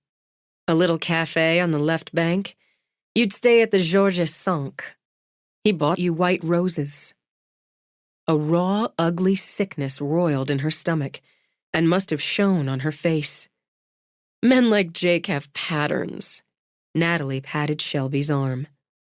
I don't understand. How can you be married to him? I mean, he's dead, but how could you have been married to him? We were together for over 4 years. We had a child together. Yes, that was a surprise. But I can see how the family unit could work for him. I had the poor judgment to marry him. Whirlwind to Vegas. Sound familiar? And I had the good sense not to divorce him when he left me in the lurch. It dropped on her. A single crushing weight. I was never married to him. That's what this means. That's what you're saying. Since he was still legally married to me, no, you weren't ever married to him. And he knew. Of course he knew. Now she laughed. What a bad boy. Of course, that's part of the appeal. Such a bad, bad boy, my Jake. The park held quiet. No kids on the swings or teeter-totter. None running over the green, climbing on the jungle gym. Natalie sat on a bench, crossed her legs, patted the space beside her. I wasn't sure if you realized that part and played along. It seems he duped you. But then that's what he does.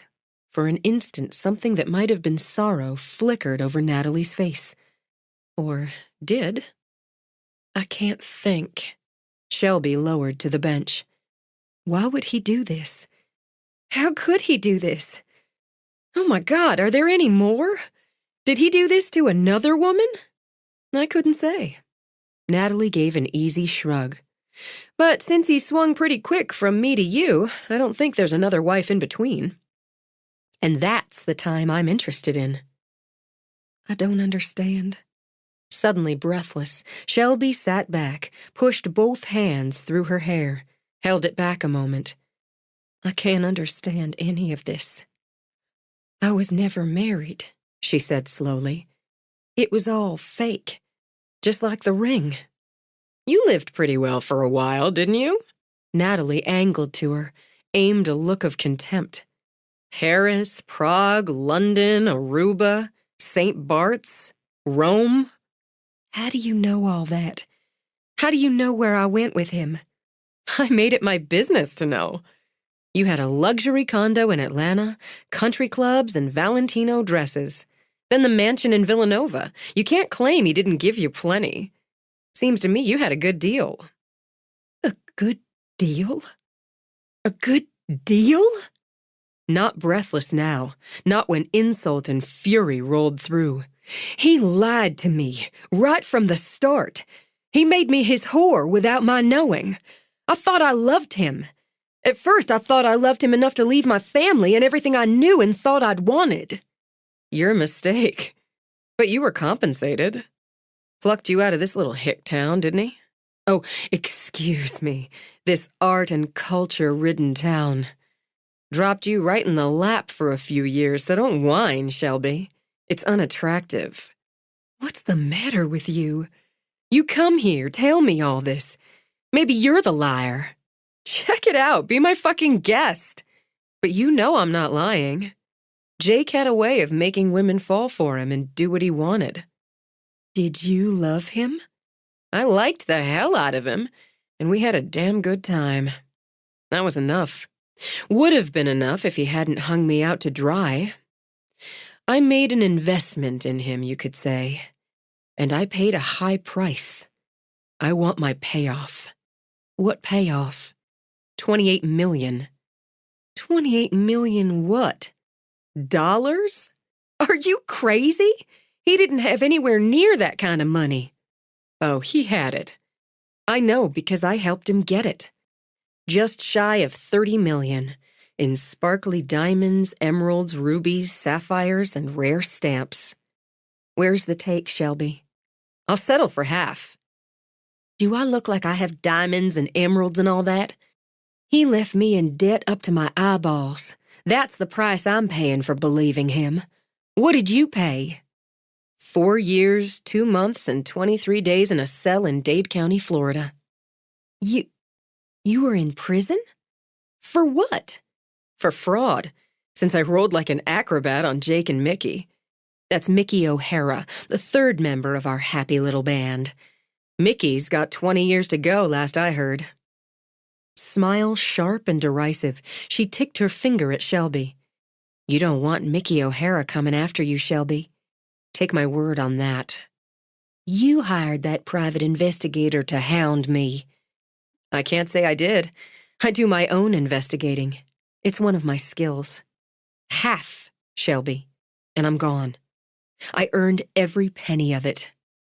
I don't have half of anything to give you. Shelby lurched to her feet. Are you saying Richard stole millions of dollars? That the detective from Florida was telling me the truth? It's what we do, sweetheart. Or in his case, what he did. Find the mark. Rich, lonely widows worked best for Jake. He could turn them into putty in a matter of days. Easy to get them to invest in a land deal. That was his specialty. But the big one, the biggest of our career, the one that went wrong, that was jewels and stamps. And she had some beauties. If you expect me to buy that you knew nothing about nothing, you're not selling it. I'm not selling a damn thing. If he had all that, why am I paying off his debts? He always was a bit of a hoarder. And those jewels were hot. The stamps? You'd need to find just the right collector for them. When it went south, Jake could take off with them, but if he'd tried to sell them, even breaking the jewelry down to the stones, they'd have tracked him. Something like that, it's best to give it a few years. Lay low. Lay low, Shelby murmured. That was the plan. 4 or 5 years, we figured, before we could liquidate and retire. Or semi-retire, as who wants to give up all the fun? You were his cover, that's clear. But you're going to have to go a ways to convince me you're stupid enough to know nothing. I was stupid enough to believe him, and that's what I'm going to be living with. I'll give you some time to think about it. Even if you're the driven snow, Shelby, you lived with the man for more than 4 years. You think about it hard enough, you'll figure out something.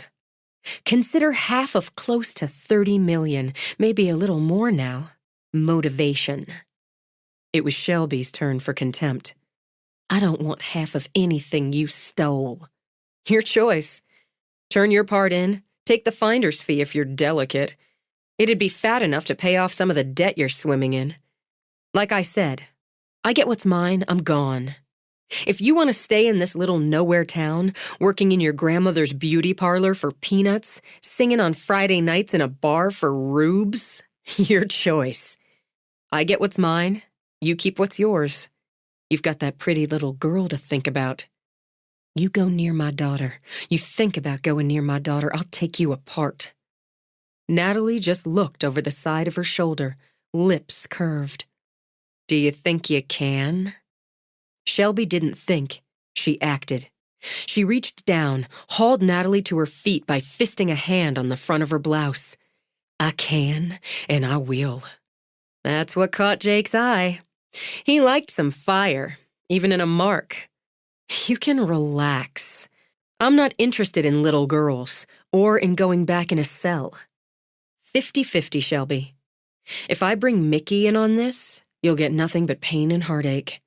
He's not as civilized a negotiator as I am. She shoved Shelby's hand off her blouse. Think about it. I'll be in touch. Because her legs wanted to shake, Shelby sat on the bench again when Natalie strolled away. 28 million? Stolen jewelry and stamps? Bigamy? Who in God's name had she married? Or thought she married? Maybe it was all a lie. But what would be the point? But she'd check all of it. She pushed to her feet, pulled out her phone as she walked to call Tracy and check on Callie. By the time she got to the salon, she was fired up again. I'm sorry, Granny. What kept you? And put the wrath of God in your eyes. Shelby shoved her purse under the front counter. I need to talk to you and Mom as soon as you're both free. I'm sorry, Mrs. Hallister, how are you doing today? The woman in Viola's chair, that Hallister boy's grandmother, smiled. I'm doing right well. I came in for a touch-up, and here Vi's talked me into highlights. Let's just see if Mr. Hallister notices. It's nice brightening things up for spring. Granny, I've just got to make a quick call, then I'll check supplies. Towels should be ready to fold. I'll see to that. Over the shop talk, they exchanged a look.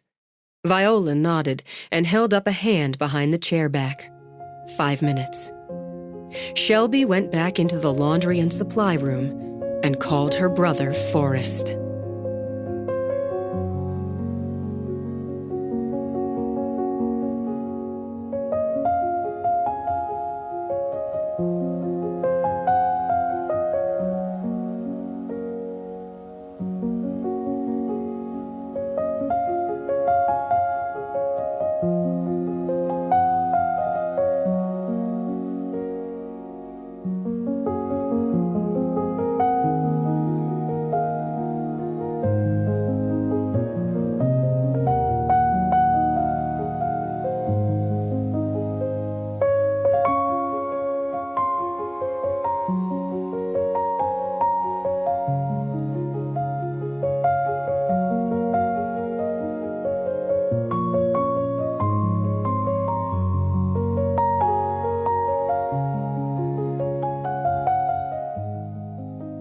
"13." She couldn't think about it. Callie was safe, and Tracy would keep her that way. She didn't know one damn thing about any stolen jewelry, and wouldn't know a rare stamp if someone stuck it to her forehead. If this Natalie person thought she did, she'd just have to live with the disappointment. But it upset her how easily she could believe Richard, or Jake, or whatever his name was, had been a thief. A liar. But never her husband, she thought, as she folded and stacked towels. In a terrible way, now that the weight had settled in, she took comfort from that. She'd do her work, smiling and chatting with customers, restocking supplies. Then she'd go home, have dinner with her little girl before heading to the bar and grill to give Tansy and Derek their money's worth. She wouldn't let anyone down again, including herself. Forrest found her at the end of the day while she swept the little courtyard. "Did you find her?" Shelby demanded. "No. Nobody by that name or description in the hotel, the lodge, in any of the cabins, the B&Bs. She's not staying in the Ridge. And I've got nothing so far about a Natalie Sinclair doing time for fraud in Dade County." "It's probably not her real name either." "Probably not, but a good-looking brunette's bound to stick in somebody's memory if she's staying in the Ridge or poking around. We'll take a look further out if she comes back, if she bothers you again." "I'm not worried about that." "Then start. You tell Mama?" "I told her and Granny, and they'll tell the rest of the family. I'm not taking chances, Forrest, but I don't know anything about these jewels or stamps she says she's after." "You may know more than you think. Don't get your claws out," he said as she whipped around to him. "Christ's sake, Shelby, I don't think you had anything to do with it. But along the way, he might have said something, done something, you overheard something that didn't click at the time. Now this is all planted in your head, maybe something will click. That's all. Tired, she rubbed a spot between her eyebrows where a headache wanted to brew. She put me on edge. Imagine that. Shelby let out a short laugh. Is it crazy for me to be glad, somewhere down deep, finding out I was never married to him? I'd say it's about as sensible as it gets. Okay, then. I'm going to be sensible. I'm finished up here, so I'm going home. Mama picked up Callie already from Chelsea's. I'm going to be with my girl a while, make sure she has a good supper. Then I'm going to change and fix up so I look like somebody who should be singing on a Friday night. I'll follow you home. Safe's better than sorry every time, he said before she could object. Okay, thanks. Did she know something? Something buried deep? Shelby wondered as she drove home with Forrest cruising behind her. It was true enough she could look back now, see little signs Richard was up to something. The phone calls that ended when she walked in or walked by, the locked doors and drawers, the dismissal of any question she had about what he did, where he went. She'd thought affair, and more than once. But until now, she'd never really considered thievery, not in a major sort of way, whatever that detective had claimed. And millions of dollars in jewelry? That was about as major as it got. And now that she knew? She shook her head as she pulled into the drive. She had nothing. Just nothing. She gathered her things, waved to Forrest. And when the first thing she heard when she opened the front door was Callie's laughter, she let everything else go.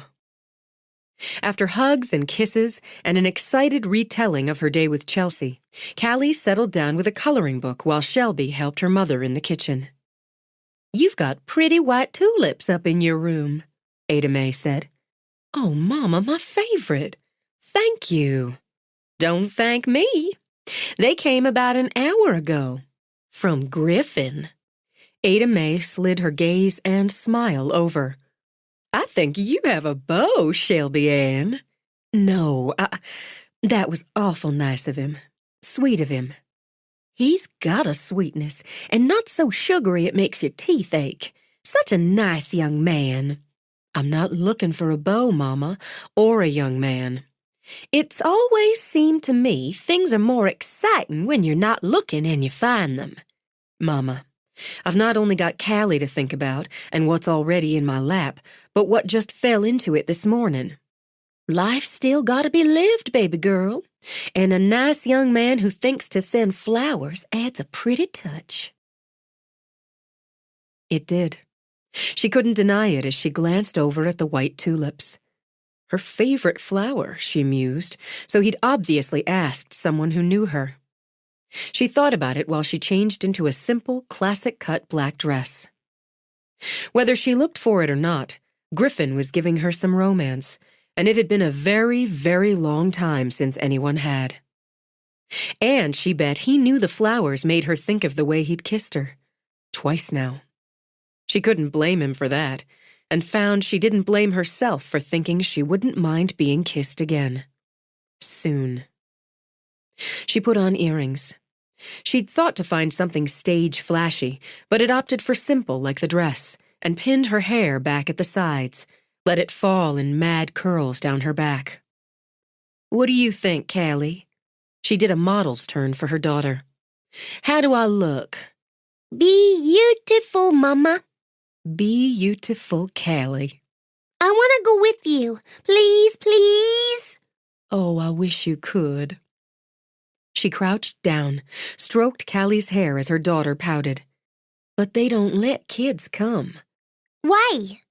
"It's like the law." Uncle Forrest is a lawman. Laughing, Shelby cuddled her girl. "A lawman." Uh-huh. He said, he can take me.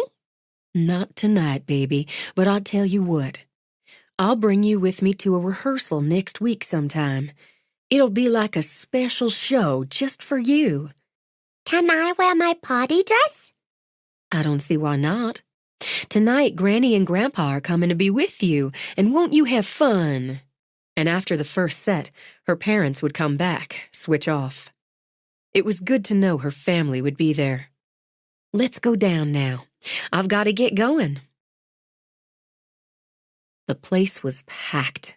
She'd expected a crowd this first night as people were curious, or in the case of family and friends, supportive. Whatever brought them in, it felt good, damn good, to know she'd earned her keep this first time out. She'd said hey and thanks for the good wishes countless times before she made it to the table right in the front where Griff sat. You look amazing. Thanks. That was the aim. Dead on. Thank you for the flowers, Griffin. They're just beautiful. Glad you like them. Emma, Kate, and Matt are on their way, or nearly, and I had to fight off a dozen people to keep their chairs.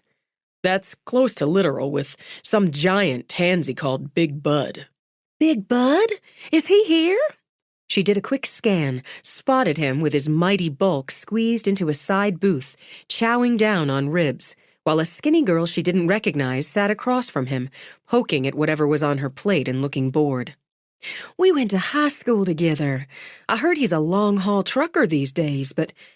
She trailed off as her gaze passed over Arlo Cattery, then backtracked to meet his eyes. He hadn't changed much, she thought, and those pale eyes of his still had the power to give her the creeps when they stared.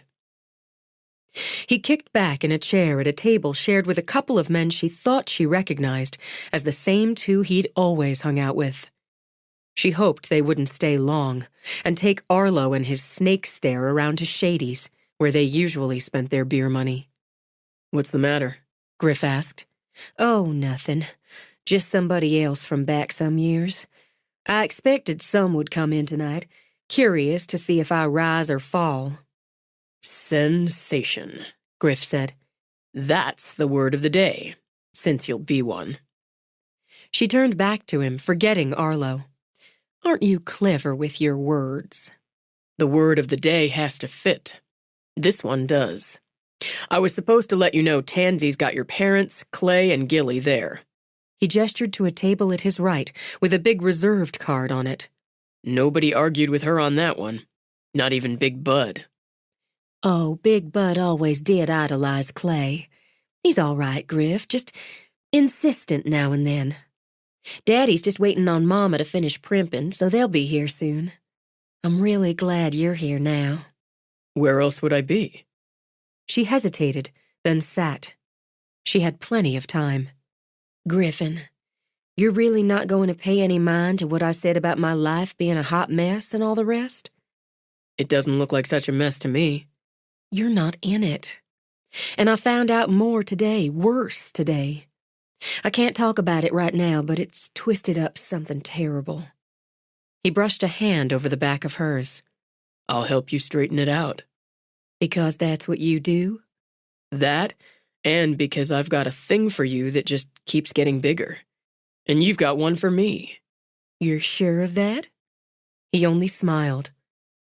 I'm looking at you, Red. I've got no business having a thing for you, she muttered. Then, as she had on Callie's laugh, she let it go. But maybe I do. Her smile was pure temptation as she rose. Just maybe I do. She trailed a fingertip down his arm, felt the low vibration. She'd forgotten how heady that small, simple power could be. You enjoy the show now. She went back into the kitchen, which was utter chaos, slipped into the broom closet of an office to take a breath. Tansy rushed in. Oh, sweet God, Shelby, we're slammed. Derek's pitching in behind the bar so we can keep up. How are you? Are you ready? I'm half sick with nerves. She pressed a hand to her belly. And you look cucumber cool. You're not nervous? Not about this. There's so much else I have to be nervous about, so this? It's like sliding into an old pair of slippers. I'll do good for you, Tansy. I know you will. I'm going out in just a few minutes, quiet them down and announce you. She pulled a ragged strip of paper from her pocket. My checklist. I'd do better with one. Okay. The machine's all set up just the way you want it, and you know what to do there. I do. If anything goes wrong with it, I'll wing it, Shelby assured her. Thanks for saving that table for my parents. Are you kidding? Of course we saved them a front row seat, absolutely top of the checklist. And it stays reserved when they leave until your grandparents get here. I've got to go check on a few things, then we'll go for it. You need anything? I've got it all. Since she wanted it to be easy, natural, she went out early, chatted with a few people she knew at the bar, got herself a bottle of water. She knew her mother tended to get worked up before she performed, or always had, so she didn't go to her parents' table, but sent them a smile, and another for Matt and Emma Kate. One more for Griff, as Tansy stepped onto the little stage. When Tansy spoke into the mic, the clattering, scraping, and voices quieted some. Welcome to our first Friday nights. We're traveling on back to the 40s tonight at Bootleggers, so sit back and enjoy those martinis and highballs while we bring you tonight's entertainment. Most of y'all know Shelby, and most have heard her sing. Those who haven't are in for a treat. Derek and I are pleased and proud to have her here on our stage tonight. Now y'all give a Rendezvous Ridge welcome to our own Shelby Pomeroy. Shelby walked onto the stage, faced the room, the applause. I want to thank y'all for coming out tonight. I'm so glad to be back in the Ridge, hearing familiar voices, breathing that good mountain air. This first number puts me in mind of what it was like to be away. She started with, I'll be seeing you. And here, she felt like herself. Shelby Pomeroy doing her best thing. She's just great, Griff murmured. Sensation. Always was. You've got stars in your eyes. Emma Kate patted his arm. That's okay. I can see fine through them. They just brighten things up. She sailed through the first set, pleased to see people come in, crowd at the bar or at tables. When she took her break, Clay walked straight up to her, lifted her off her feet. So proud of you, he whispered in her ear. It felt good, really good. Wish we could stay, but I've got to get Gilly home. She okay? Just tired. It's the first night in a month she's made it past 9. He laughed, squeezed Shelby again. Come on over before we leave. She glanced over, saw Matt and Griff pushing the tables together so her family, her friends, made one unit. Maybe she'd had a rough start to the day, she thought, but it was turning into a perfect night. She spent some time with them, then went back to the bar for more water. It didn't hurt her feelings when she noticed Arlo and his friends leaving. She'd lose that mild discomfort from having him stare at her. He'd often stared at her just like that when they were teenagers. And, she recalled, had tried to get her to take a ride on his motorcycle or sneak off for a beer. She'd never done either. And she found it downright creepy that years later, he'd still just stare at her, unblinking as a lizard. Griff slipped up to the bar beside her and made her think of much more pleasant companionship. Go out with me tomorrow night. Oh, Give a guy a break, Shelby. I really want some time with you. Just you. She turned, looked straight into his eyes, bold, green, clever. Absolutely nothing about those eyes made her uncomfortable. I think I want that too, but I don't feel right leaving Callie 2 nights running and asking my parents to sit her again. Okay. Pick a night next week. Any night and anywhere you want to go. Tuesday would probably be best. Tuesday. Where do you want to go? I really want to see your house. You do? She broke out in a smile. I really do, and I've been trying to figure how to invite myself for a tour. Consider it done. I could bring dinner. I'll take care of it. 7? If we made it 7:30, I could give Callie her bath first. 7:30. I need to check with Mama first, but I expect she'll be fine with it. And you should listen to what else has come out before we make any sort of date. It's already a date. He kissed her lightly before he walked away. She thought that quick gesture had been a statement, a kind of stamp, and couldn't quite figure out if she minded that or not. She put it in the back of her mind as she went back on stage for her next set. She saw Forrest come in with her grandparents, take the empty seats. But she didn't notice the brunette until halfway through her set. Shelby's heart jumped, but she kept the song going when their eyes met. Had she been there all along, tucked into a table at the back, barely visible in the shadows? Shelby looked away, tried to catch Forrest's eye, but he'd gone up to the bar, wasn't looking in her direction. The brunette rose, stood a moment sipping from a martini glass. Then she set it down, put on a dark jacket. She added a smile, kissed her fingertip, flicked it in Shelby's direction, then strolled out. She finished out her set. What else could she do? Then made a beeline for Forrest. She was here. He didn't have to ask who. Where? In the back. Who? Griff demanded. She left, Shelby continued. Easy 15 minutes ago. She's gone, but she was here. Who? Griff demanded again. It's hard to explain. Shelby pasted on a smile, turned and waved when someone called her name. I have to work. Maybe you could fill them in some, Forrest. I couldn't get your attention when I saw her, but I swear she was here.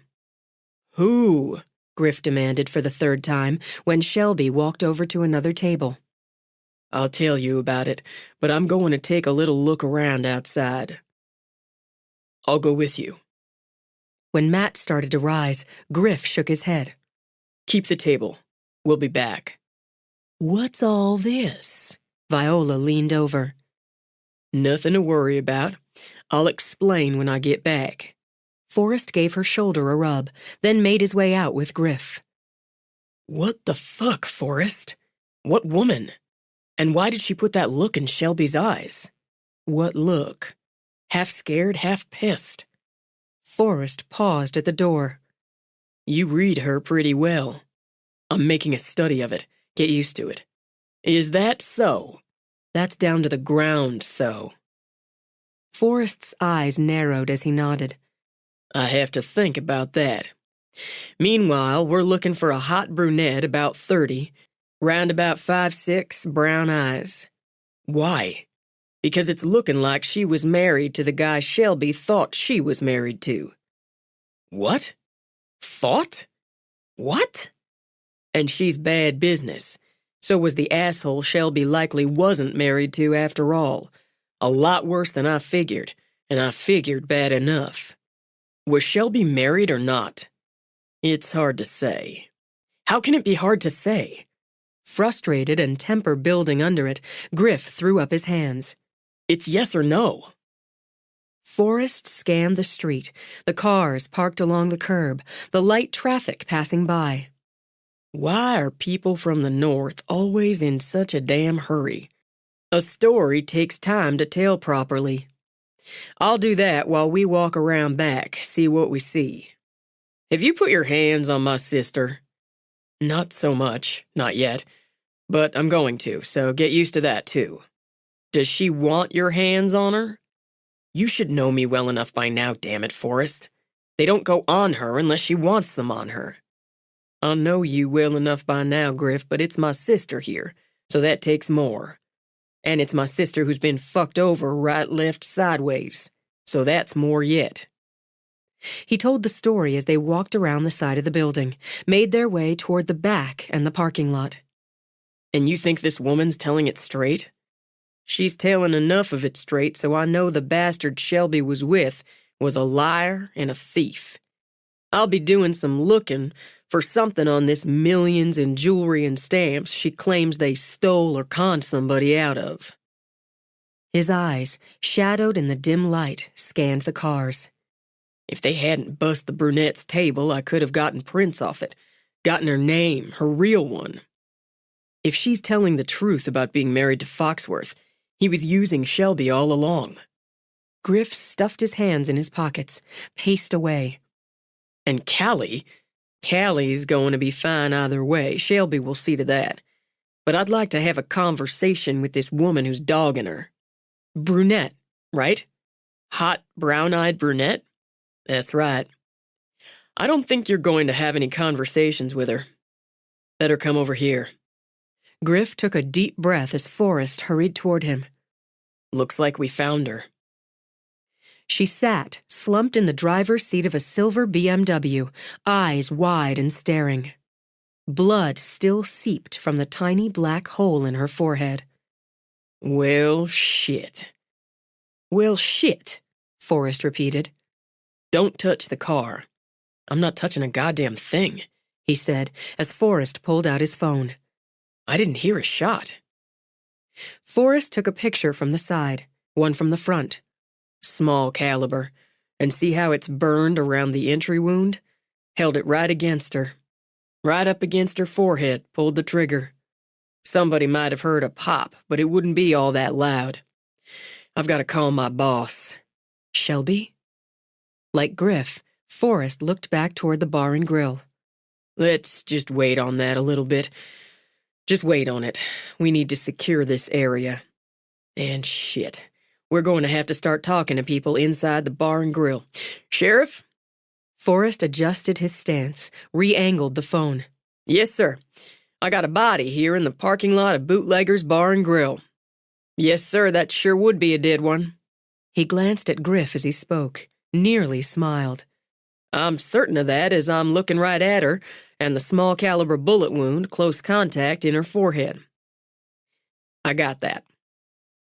On a sigh, Forrest shoved his phone in his pocket. Sure wish I'd finished that beer because it's going to be a long, dry night now. He studied the body another moment, then turned to Griff. I'm deputizing you. What? You're a competent individual, Griff, and you sure keep your head when you find a dead body, as you've just proven. Don't shake easy, do you? It's my first dead body. And you didn't scream like a girl. Laying a bolstering hand on Griff's shoulder, Forrest gave it a friendly pat. Plus, I happen to know you didn't kill her since you were inside with me. Yay. She's still warm, so she hasn't been dead long. I got some things I need in my truck, and I need you to stay here. Right here. I can do that. Because, he thought as Forrest walked off to his truck, what else could he do? He tried to think it through. The woman had been inside, then she'd gone out, gotten in her car. The driver's side window was down. Warm enough night. Had she put it down for the air, or because somebody had walked up to the car? Did a woman alone in a parking lot outside a bar roll down the window for a stranger? Maybe, but it seemed less likely than rolling it down for someone she knew. But... Why's her window down? He asked Forrest. From what you told me, she doesn't know anybody around here. She's got to have some basic street smarts, so who'd she roll the window down for? Deputized 2 minutes and already thinking like a cop. Makes me proud of my own character assessment. Put these on. Griff looked at the gloves. Oh, man. Don't want you to handle anything, probably, but just in case. Use your phone. Take some notes for me. Why? Don't you have backup coming or something? They'll be coming. This woman came at my sister. I want a leg up. Get the make, model, license plate. Go on and get a picture of the plate. She's got a high-end rental here. We'll find out where she got it. He shone his light in the car. Purse is still in here, sitting on the passenger seat. Closed. Keys in the ignition. Engine off.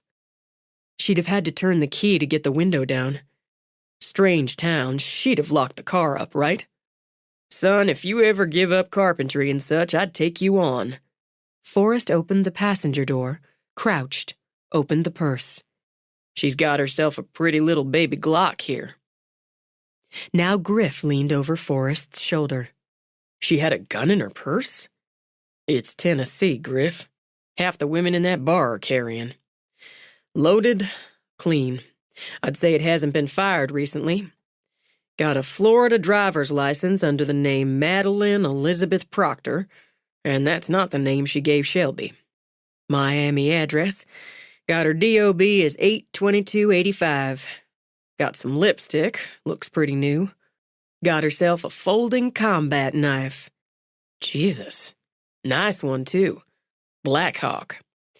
Visa and American Express cards, same name. We got $232 in cash and a key card for a room at the lodge at Buckberry Creek in Gatlinburg. Fancy. Didn't want to get rousted. When Forrest glanced over, Griff shrugged. She had to know Shelby had a cop for her brother. Go at Shelby, she's going to have a cop rousting her. Plus plenty of family circling the wagons. So she doesn't stay at the local hotel, which is pretty fancy too. She puts some distance between herself and the ridge, gives Shelby a phony name. See why I deputized you? So, what do you figure happened here? Seriously? Dead woman in the car, Griff. Curious, Forrest straightened up, rolled his shoulders. It's pretty serious, all in all. Well, I'd guess she came tonight to mess with Shelby's head. Keep herself right in the front of Shelby's mind. Once Shelby spotted her, she could go. She came out, got in her car, most likely to drive back to Gatlinburg. Somebody came over to the car, to the driver's side. I'm leaning towards she recognized whoever it was and felt easy enough to lower the window instead of driving off or getting her own gun. After she rolled down the window, Griff mimed putting a gun to his forehead, made it trigger with his thumb. That's my way of thinking, too. If I didn't know my mama would call you instead of me when the porches need scraping and painting, I'd talk you into joining the sheriff's department. Not on a bet. I don't like guns. You'd get over it. He looked over as a cruiser pulled in. Shit.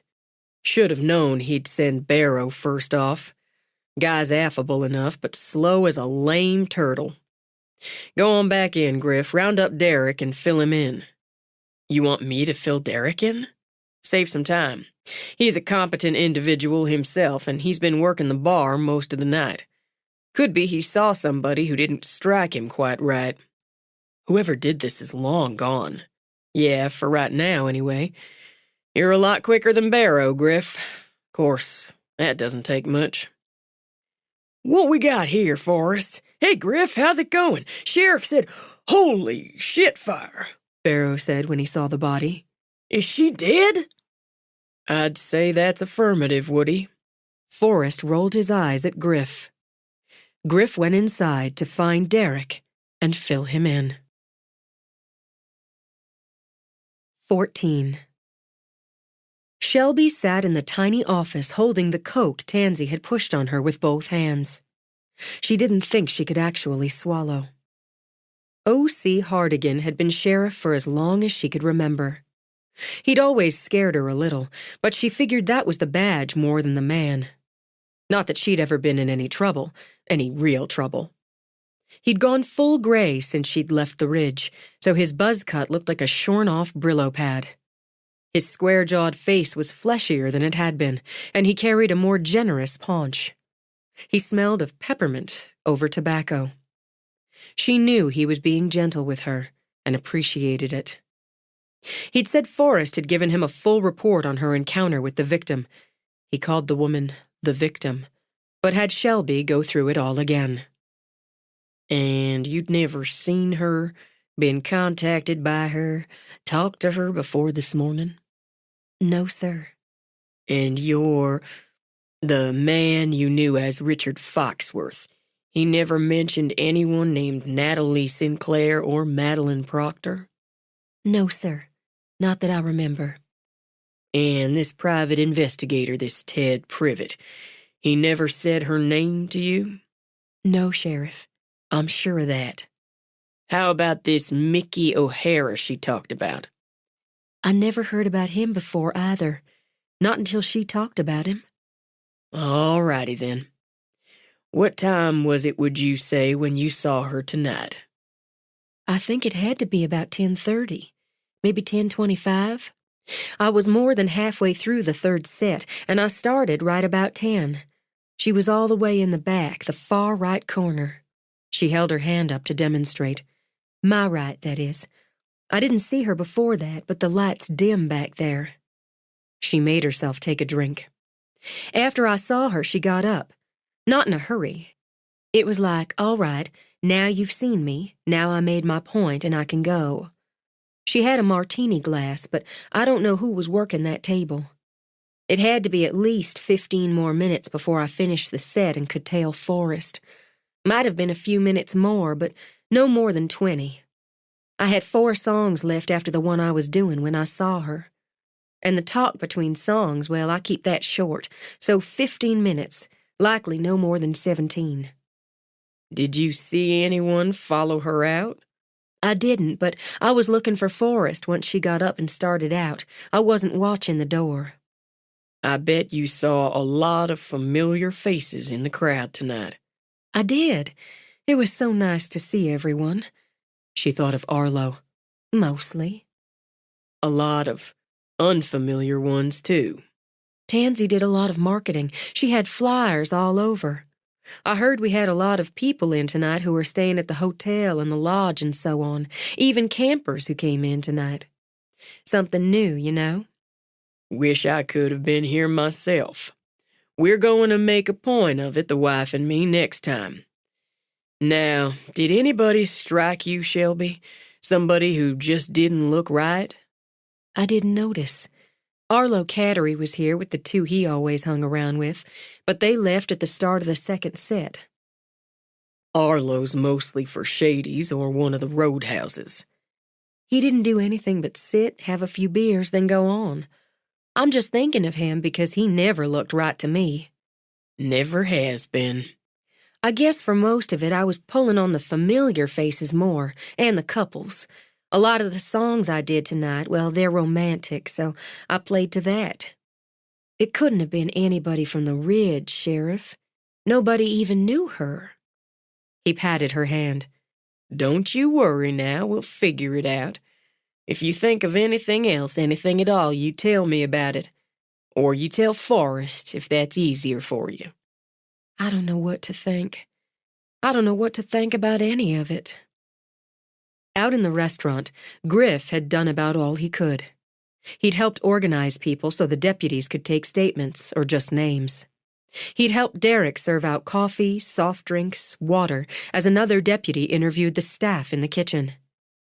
He'd gone out once for air, had seen the police lights around the BMW, and timed it, inadvertently, so that he watched them loading the bagged body into the coroner's wagon. An experience, he decided, he'd be happy never to repeat. The second time he made rounds with coffee, Forrest pulled him aside.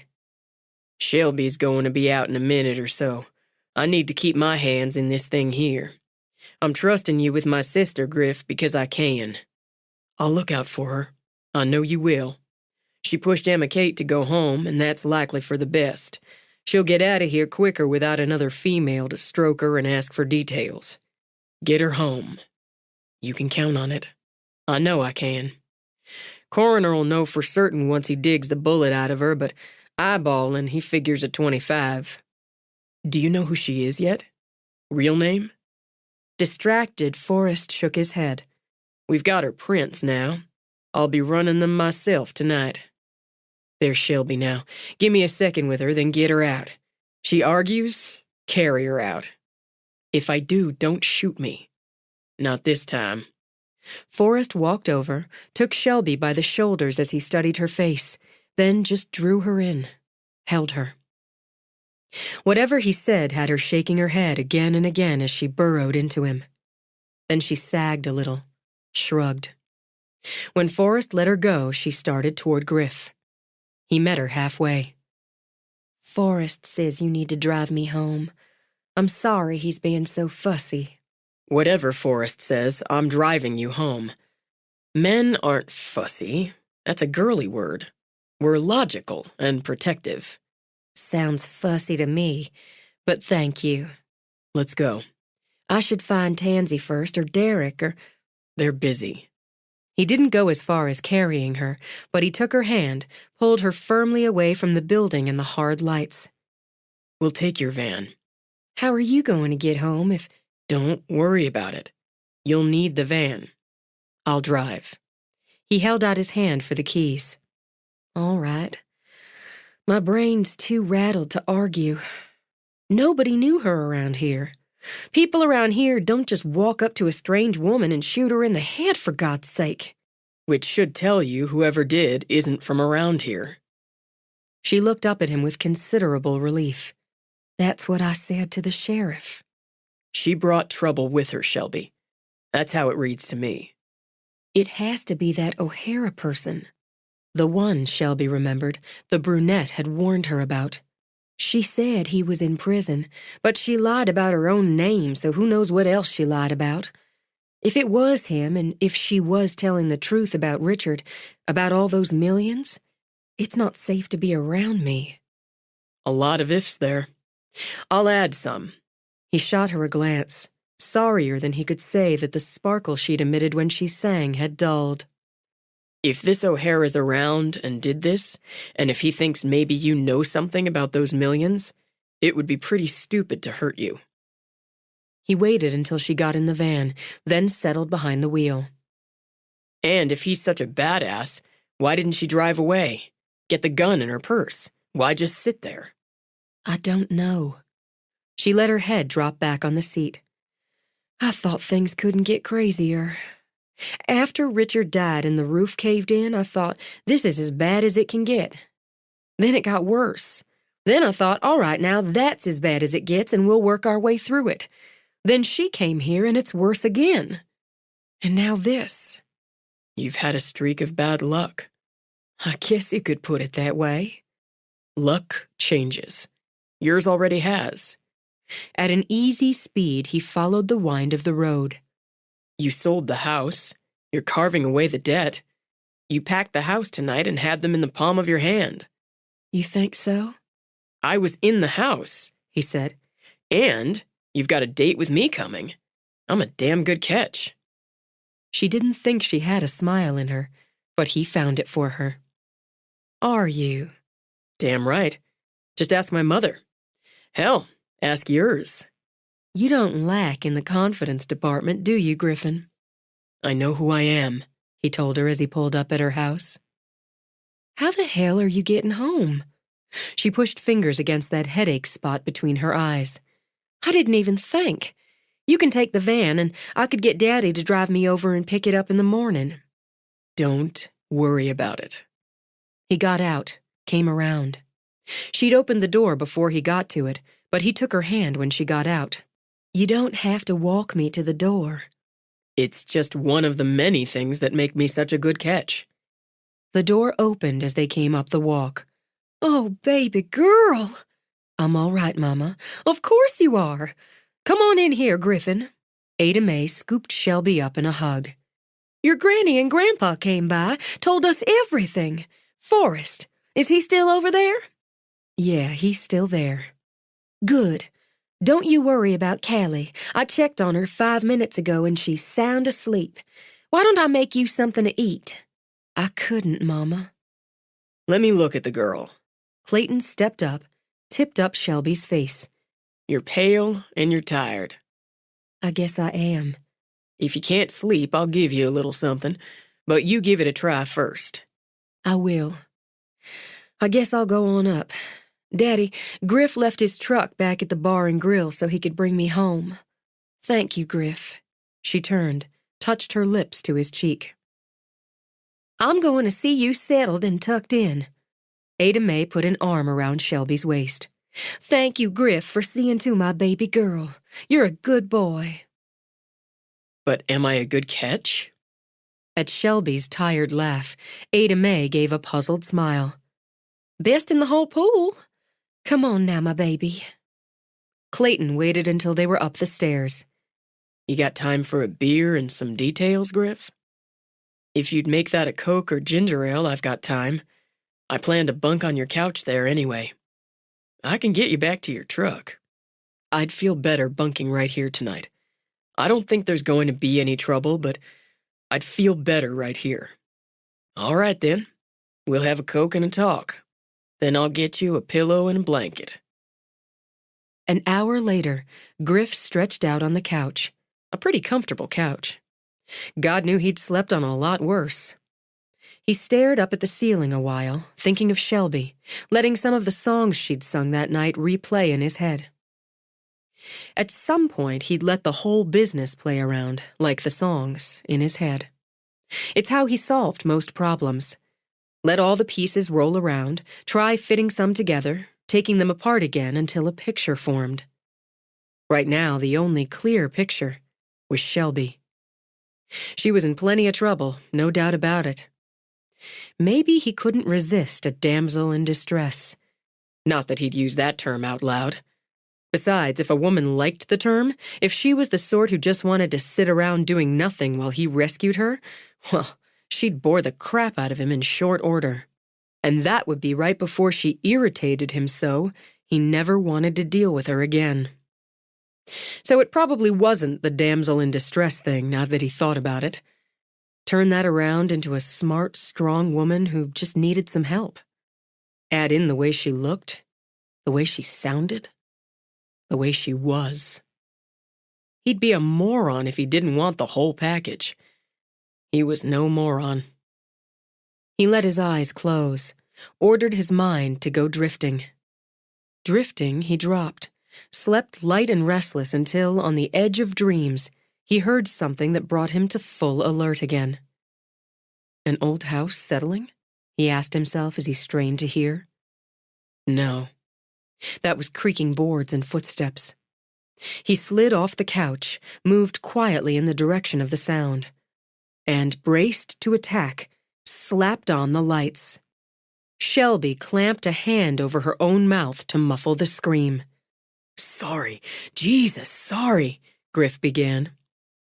She waved her free hand, shook her head, then leaned back against the wall. Slowly, she dropped her other hand. "Well, what's another 10 years? What are you doing here?" "I'm bunking on the living room couch." "Oh." Now she dragged her fingers through her hair in a way that made all those wild curls go just a bit madder and tightened every muscle in his body. "I'm sorry. I couldn't sleep, so I came down to make some tea or something." "Okay. Do you want some tea or something?"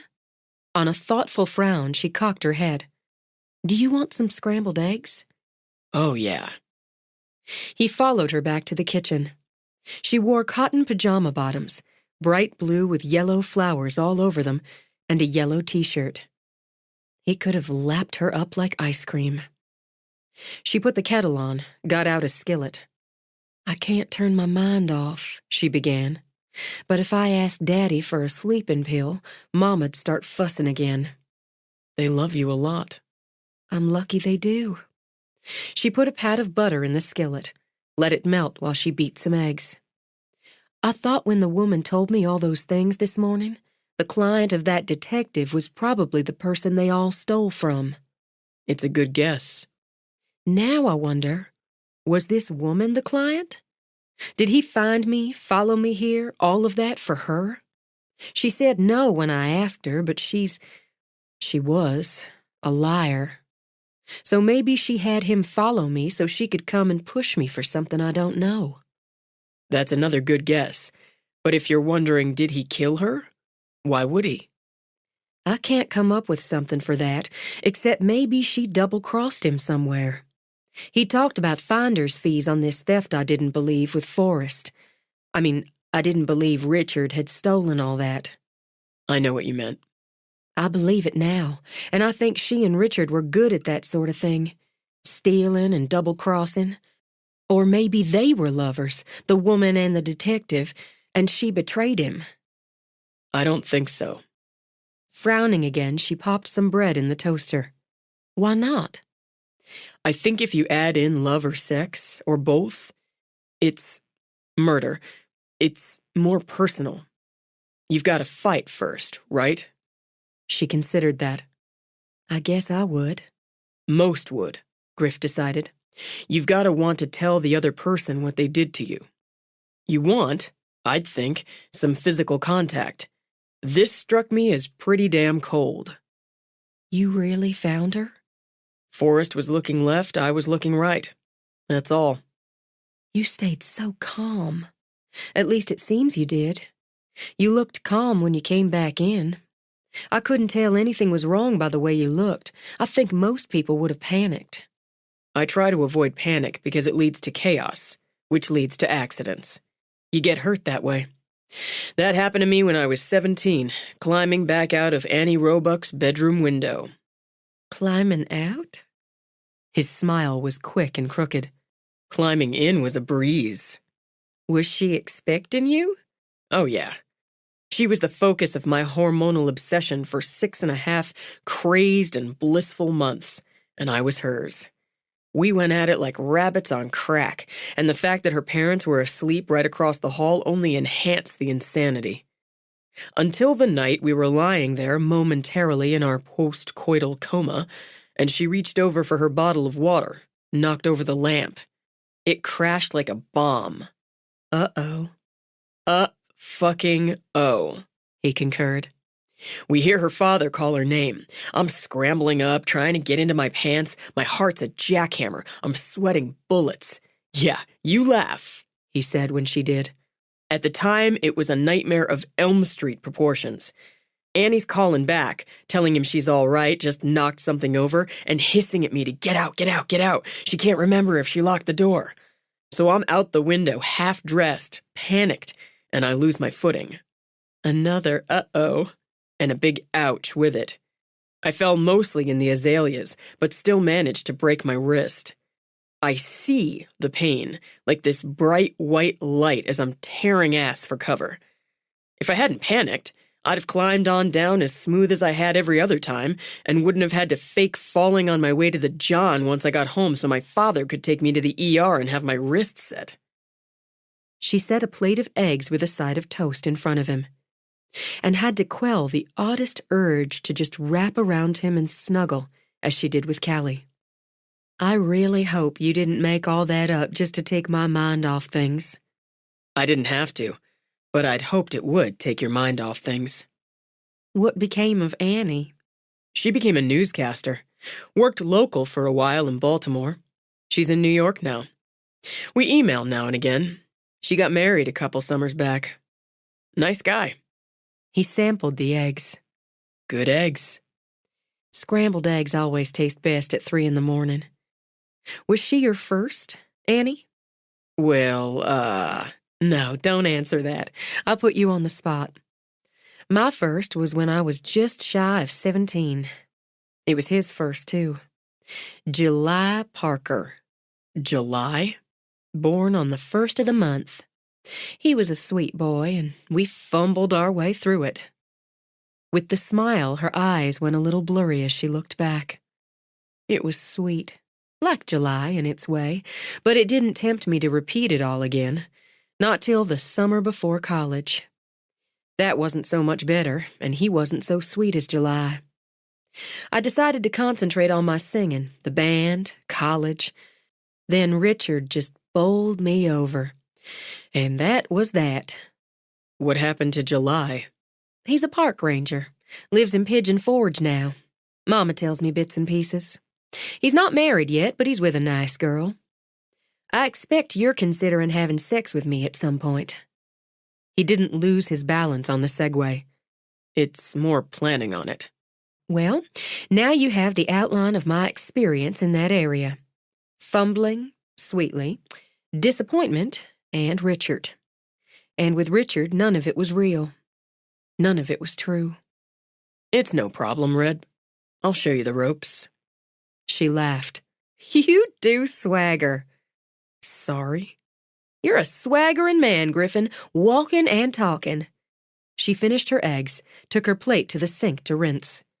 If I ever work my way up to your plan, I can't promise it'll be good or there'll be any post-coital comas, but it'll be true. That counts for something. Night. Good night. And he sat a long while in the quiet kitchen, wishing Richard Foxworth hadn't gone out in that boat. Wishing he'd at least lived through the squall so they'd have a chance to face each other. So he could kick the bastard's ass. Her legal name was Melinda Warren. Forrest stood in what had once been his bedroom and watched Griff sand the seams on drywall. Age 31, born Springbrook, Illinois. Did time for fraud, so that much was true. And that was her first real stint, though she did some time in juvie once upon a time. Got pulled in here and there on suspicion. Theft, fraud, forgery. Nothing stuck until this last one. And married, sure enough, to one Jake Brimley in Las Vegas about 7 years back. No divorce on record. And you're sure Jake Brimley was Richard Foxworth? Working on that. The coroner was right about the slug, .25 caliber, contact shot. Something like that. It'd rattle around in her skull like a marble in a pan. Nice. Still sanding, Griff glanced around. Why are you telling me all this? Well, you found her, so I'm respecting your vested interest. You're a funny guy, Pomeroy. I've got knees being slapped all over the county. Other than respecting your vested interest, I came by here to tell Shelby, but she and everybody else is someplace else. You're the only one here. I am now, Griff confirmed. Matt's out getting supplies for what we'll be doing here Monday. Plus, I'm better at drywall work than he is. He's not very patient at it. And you are. Griff adjusted the Baltimore Orioles fielder's cap he wore to help keep the dust out of his eyes. It just takes time, and sooner or later, it's smooth as glass. Shelby's at the salon, he added. Your mother took Callie to the flower place to buy some plants for something she's calling a fairy garden. Her friend Susanna's coming by with Chelsea later so the girls can dig in the dirt. Your father's at the clinic. Forrest took a slug from the bottle of Mountain Dew he carried. You're well informed about my family, Griffin. I slept on the couch downstairs last night. Forrest nodded. Another reason I'm telling you all this. If I'm not looking out for my family, I know you are. It's appreciated. They matter. Griff ran his fingers down the seam and, satisfied, moved to the next. I had time this morning to speak to Clay about all this and other things. We're wondering, as brothers might, if you're just looking to bang our sister. Jesus, Forrest. And Griff beat his head lightly against the wall. It's a reasonable question. Not when I'm standing here with a sanding block and you've got a gun. I won't shoot you. This time. Griff glanced back, measured his friend's easy smile. Comforting. I'm looking to spend some time with your sister and see what happens next. My impression is the dead fake husband messed her mind up pretty good in the area you're concerned about. I'm not surprised to hear it. I'm going to get back to work. What about the other guy? This O'Hara? Forrest smiled again. And there's the final reason I'm telling you all this. You keep up. Name's not O'Hara. James Jimmy Harlow. He went down with the brunette, a harder knock. According to the tune she sang at the time, they'd been working a con on a rich widow named of Lydia Red Montville. Big, real big money there on her own side and her dead husband's. Foxworth, we'll just stick with that for now, romanced her. He had bona fides, said he was a wealthy entrepreneur with interests in art and import-export. He took another swig from his bottle, gestured with it. The brunette posed as his assistant, Harlow as his security. They worked the mark for 2 months or so, defrauded her out of close to $1 million. But they wanted more. She was known for her jewelry, and her late husband for his stamp collection. Had a vault full of both of them. According to the brunette, this was going to be their big score, retirement time. Isn't that always the way? Widow's son started asking too many questions on the deals Foxworth aimed her toward, so they decided to get it done, get out. Things went wrong. Things always do on the last score, right? You're jinxing it right off the jump. Seems like it. The widow was supposed to be away for a few days at a spa thing, which turned out to be she was having a little tune-up, plastic surgery, because she had a younger lover and didn't want to tell him she was getting nipped and tucked. It plays true. So they're in her big house getting into the vault, going to clean her out and book it. The son brings her home where she plans to sit out the bruises, I expect, and there red-handed in the cookie jar. Some cookies. It appears either Foxworth or Harlow shoots the son. The brunette comes out of the bedroom, knocks the widow out. She claims to keep Harlow from shooting her too, though he claims it was Foxworth doing the shooting. Rats ratting on rats. Duplicity, Griff decided. It's a suitable word of the day. That's a fine one. What happened next? What happened next is, and both Warren and Harlow agree on this end of it, Foxworth grabs the bag they'd put the jewelry and stamps in, and they scat, leaving the son and widow a bloody mess. Panic. Meticulously, Griff tested the next seam. It's a gateway to accidents. The widow comes to, calls an ambulance for the son. It was touch and go there, but he pulled through. Neither of them can say for sure who fired the weapon. It all happened fast, and the son was in a coma for near to 3 weeks and never did get anything but spotty memory back of the whole event. What about the bad guys? They split up, with plans to meet at a motel on the way to the Keys, where there's supposed to be a private plane waiting to take them to St. Kitts. I always wanted to go there. I take it not all the bad guys made it to the tropics. No, they didn't. The brunette and Harlow show up at the motel. Foxworth didn't. But the cops did. Because Foxworth tipped them off. Now you're stepping on my finish. They sure did get an anonymous call from a drop phone, and it's smart money to bet it was Foxworth. Griff snagged the Mountain Dew from Forrest, took a long gulp before handing it back. Honor among thieves is bullshit. The shittiest bull in the field. To top it, Harlow had a diamond ring in his pocket worth about $100,000. Pretty clear Foxworth planted it on him just to sweeten the duplicity. Nice use of the word. I've got some skills. He'd done time before, Harlow, but nothing violent. He swears he didn't shoot anybody and that the brunette had a clear eyeline on who did, but she made the deal first and they stuck with it. She got 4 years, he got 25, and Foxworth walked away with millions. That'd piss you off, wouldn't it just? But if Harlow's doing 25 years, should be, but he's out. Slowly, Griff lowered the sanding block. How the hell did that happen? The prison authorities in the state of Florida wonder the same. He escaped right before Christmas. Happy fucking holidays.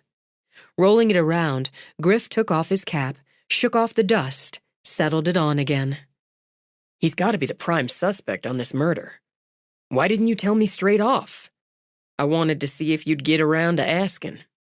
I already sent his mugshot to your phone, though all 3 of them had a hand with disguises.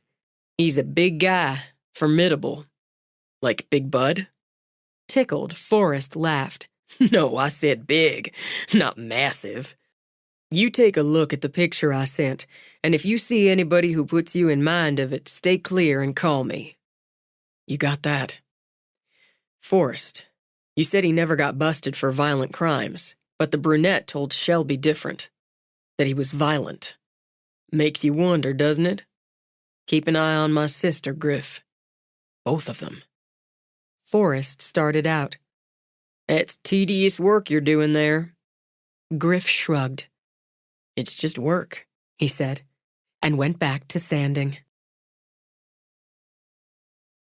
15. Shelby stood by the counter in Emma Kate's trim little kitchen and watched her friend slide a lasagna casserole into the oven.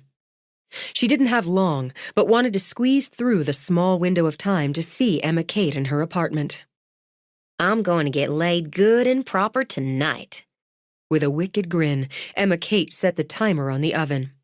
Spinach lasagna's Matt's favorite, and I picked up a nice wine on the way home from the clinic. Anything with spinach might not be my idea of a romantic dinner for 2, but it sure is his. I'll reap the benefits. It's nice what you have with him. I can see how well you fit together, and I really like your place here. I do too. Turning from the stove, she could see through the doorway. Matt had taken off the door and stored it, to the old butcher block table he'd refinished and where they'd have their romantic spinach lasagna. Of course, when Matt and Griff sit around, it's how they'd take out this wall here or do such and that with the backsplash. I guess one of these days I'm going to let Matt have his way with building a place from the ground up. He talks about it a lot. Do you want that? He's gone native on me, Shelby. Wants a tucked-away place in the hills, in the woods like Griff has. I guess I can see it too. Quiet and hours. Maybe I'll learn to garden. But for right now, it's sure easy to step out the door, walk a few minutes, and be at the clinic. Oh, but wouldn't it be fun to build a house from scratch? Deciding just where you want this room or that room, where the windows would go and what kind? The three of you could have endless conversations on that, Emma Kate decided. I start getting nervous once it goes beyond what color paint for the walls. In an apartment like this, everything's pretty well set. Do you want to sample the wine? Better not. I can't stay long. I just wanted to see you in your apartment. Pretty well set or not, it's really you, Emma Kate. Bright and fun, she said, as she wandered out of the kitchen to the living room with its deep-cushioned red sofa, crazy patterned pillows tossed over it. The framed posters of big, bold flowers added more color, more charm. Some of it's Matt. That jade plant's from a cutting he got from his grandmother. He babies it like his firstborn. It's kinda sweet. She gave Shelby a rub on the arm. I was giving you some time, but I'm starting to see you don't want to talk about last night. Or any of it. Not really. But I should tell you her name wasn't Natalie or Madeline. She was Melinda Warren. And the man she said I should be afraid of if he found me is James Harlow.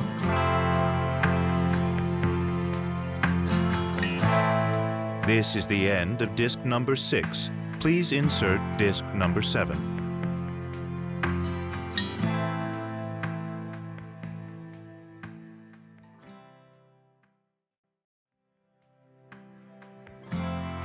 This is disc number 7.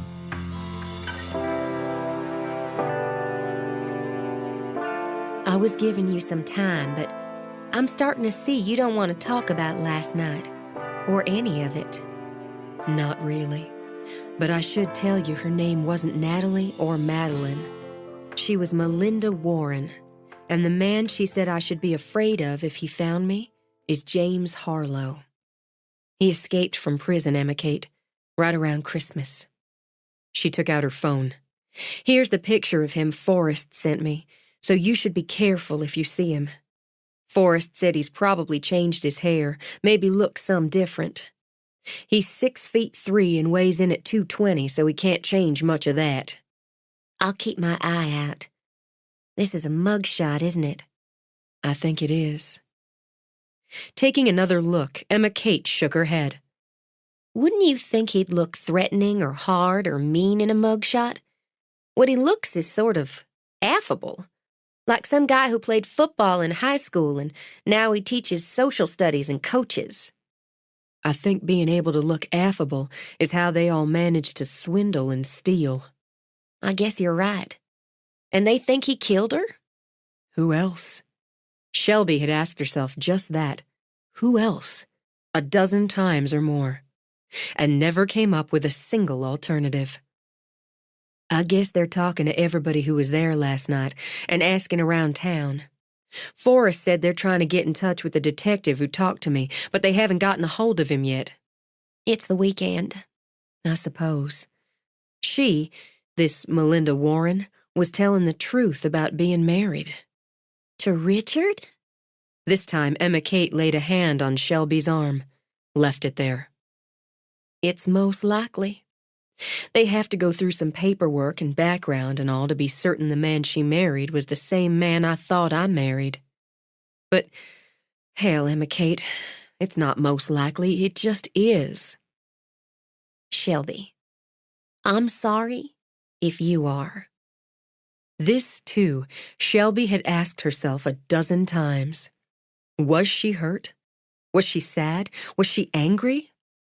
The answer had been a little bit of all, but more of simple relief. I'm glad of it. Comforted, she laid her hand over Emma Kate's.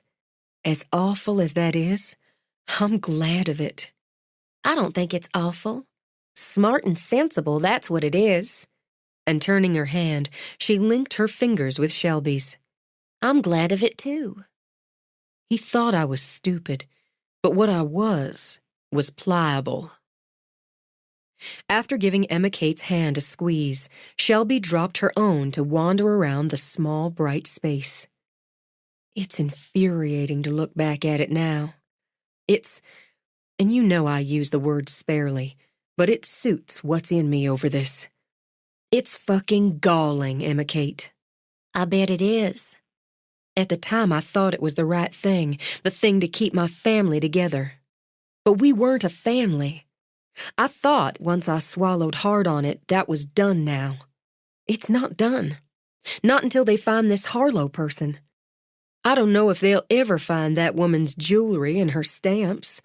I can't think what Richard might have done with them. That's not your problem, Shelby. I think it is. She walked to a window, looked out at Emma Kate's view of the ridge.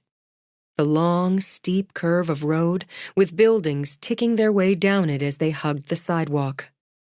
Flowers in barrels and pots, heading towards summer flowers in hot reds and bold blues replacing the pastels of spring.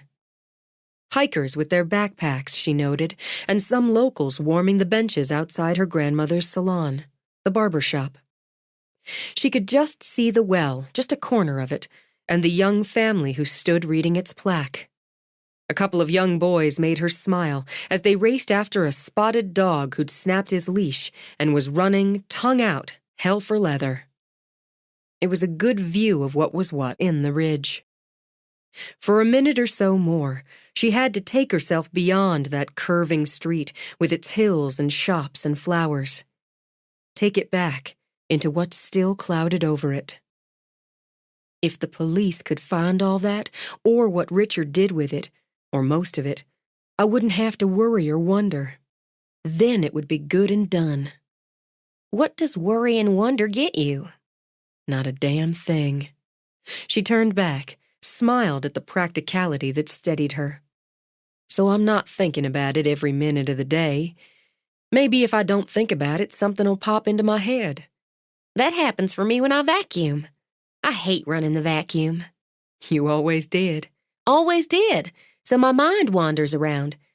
Things do pop in. I'm hoping. Now I've got to get home. Mama had Callie and her friend plant a fairy garden, and I want to see it. Remember when Mama had us plant one? I do. Every spring, even when we were teenagers. I'll have to try my hand at it if we ever build that from-the-ground-up house. You could do a miniature windowsill fairy garden right there, using your big front window. Now, see? I'd never have thought of that. Now you did, and I'm going to end up buying little pots and plants. Wouldn't that look sweet? Guaranteed. Hold on. Emma Kate picked up her phone when it signaled. Matt's texting me he'll be home in about a half hour, which means closer to an hour as he must be finishing up helping Griff on the house. Then they'll have to talk about it a while. Ruminate. Ruminating can take some time. I've got a date with Griff Tuesday. Emma Kate's eyebrows winged up. Is that so? And you don't mention it until you're heading out the door? I'm not sure what to think about it yet, but I want to see his house. I always wanted to see what someone with some vision could do with that place. Those eyebrows stayed raised. And seeing the house is your sole purpose of this date? It's a factor. Honestly, truly, I don't know what I'm going to do about what's moving along between us. Here's a thought. Lips bowing up some, Emma Kate lifted the index finger of both hands. Why not try something I don't think you've put up front for the last few years? What do you want to do? When you put it like that? Shelby's laugh was quick and easy. Part of me, maybe the most part of me, just wants to jump him. And the realistic part is saying, slow down, girl. Which one's going to win? I just don't know. He sure wasn't on my list, and I've still got a lot to tick off there. I'm calling you Wednesday morning to see if you ticked off sex with Griff. Now Shelby raised her eyebrows, shot out a finger. That's not on the list. Add it on, Emma Kate suggested. Maybe she would, for some point down the road. But for now, she was spending the rest of the weekend with her daughter. By Monday, there was still no word on Jimmy Harlow. No sign anyone matching his description had been around the ridge, or asked about the brunette at her hotel in Gatlinburg. Shelby decided to be optimistic, decided it was best to think he'd done what he'd come to do, had exacted his revenge on Melinda Warren, and moved on. She parked outside the salon with time to spare, so walked down to the bar and grill. Optimism was her choice. It didn't have to be everyone's. Tansy answered her knock. Shelby! Tansy immediately enfolded her in a hug. I've been thinking about you all weekend. I'm so sorry about all this, Tansy. Everyone's sorry about it. Come on in and sit down. I have to get to work, but I wanted to see you first and tell you I understand if you and Derek want to cancel Friday nights. Why would we do that? It wasn't the sort of encore any of us had hoped for on our debut. It didn't have anything to do with us, with you, with the bar and grill. Derek talked to the sheriff personally just yesterday. They're looking at it as a vengeance killing, old business that came here with her. I'm part of that old business. Not to my way of thinking. It's... On a whoosh sound, she levered onto a stool. I still get a little queasy and lightheaded in the morning. And here I am hammering at you. Let me get you a cool cloth. I do better with a ginger ale. Quickly, Shelby went behind the bar, poured ginger ale over a lot of crushed ice. Sip it slow, she ordered, then got a clean bar rag, soaked it with cold water, twisted it until it held cool without dripping.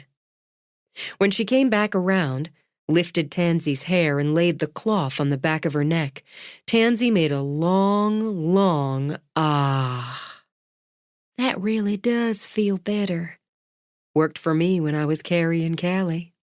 It comes on most mornings, but usually passes before long. Every once in a while it hangs on, comes back a time or two. Just the icks, you know? I do. It doesn't seem right something so wonderful should make a woman feel sick, but the prize at the end of it's worth it. I tell myself that every morning when I'm hanging over the toilet. She sighed again when Shelby turned the cloth over, laid the cooler side against her skin. It's passing already. I'm going to remember that trick. Reaching back, she patted Shelby's arm. Thank you. Do you want a couple crackers? I can get some from the kitchen. No, it really is passing. Now you sit down here and take my brand of cool cloth treatment. After tugging Shelby around, Tansy looked straight into her eyes. That Warren person? She was an awful woman, and from what I've been told, didn't give a good damn about anybody but herself. She didn't deserve to die for it, but she was an awful woman. Whoever killed her was awful too. You didn't even know those people, Shelby. I knew Richard, or thought I did. Obviously feeling herself again, Tansy hissed and flicked that away. And Derek's got a cousin over in Memphis deals drugs for a living. That doesn't make us part of it. Are you too upset to sing on Friday? I understand it if you are. We lost a waitress over it. Damn it, I'm sorry. Oh, don't be. Her mama had a cat fit, said she might as well work at Shady's bar as here with people getting shot, as if it happened every week. She was a whiner anyway, she added with a wave of her hand, and Lorna's not sorry to see her go, so neither am I. I'm not upset about it. Not like that. If you and Derek want me, I'm here. I've already started the playlist. New flyers out today, then. We set a record on Friday. You did? Topped our best night when we had the Rough Riders from Nashville by $53.06. You email me the playlist when you're finished, and I'll make sure the machine's set. And how's your mama and all the rest? Dealin'. I better get to work before Granny docks my pay. She walked in right on time and went straight to work.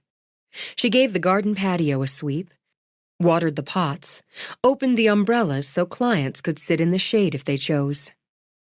Back inside, she folded towels that hadn't been seen to while she listened to the chatter of the first customers.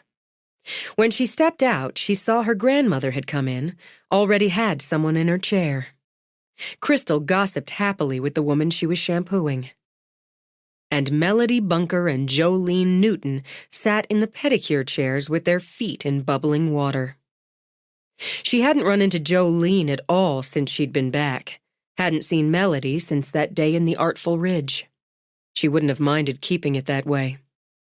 But since she hadn't been raised to be rude, she stopped by the chairs on her way to check the front treatment rooms.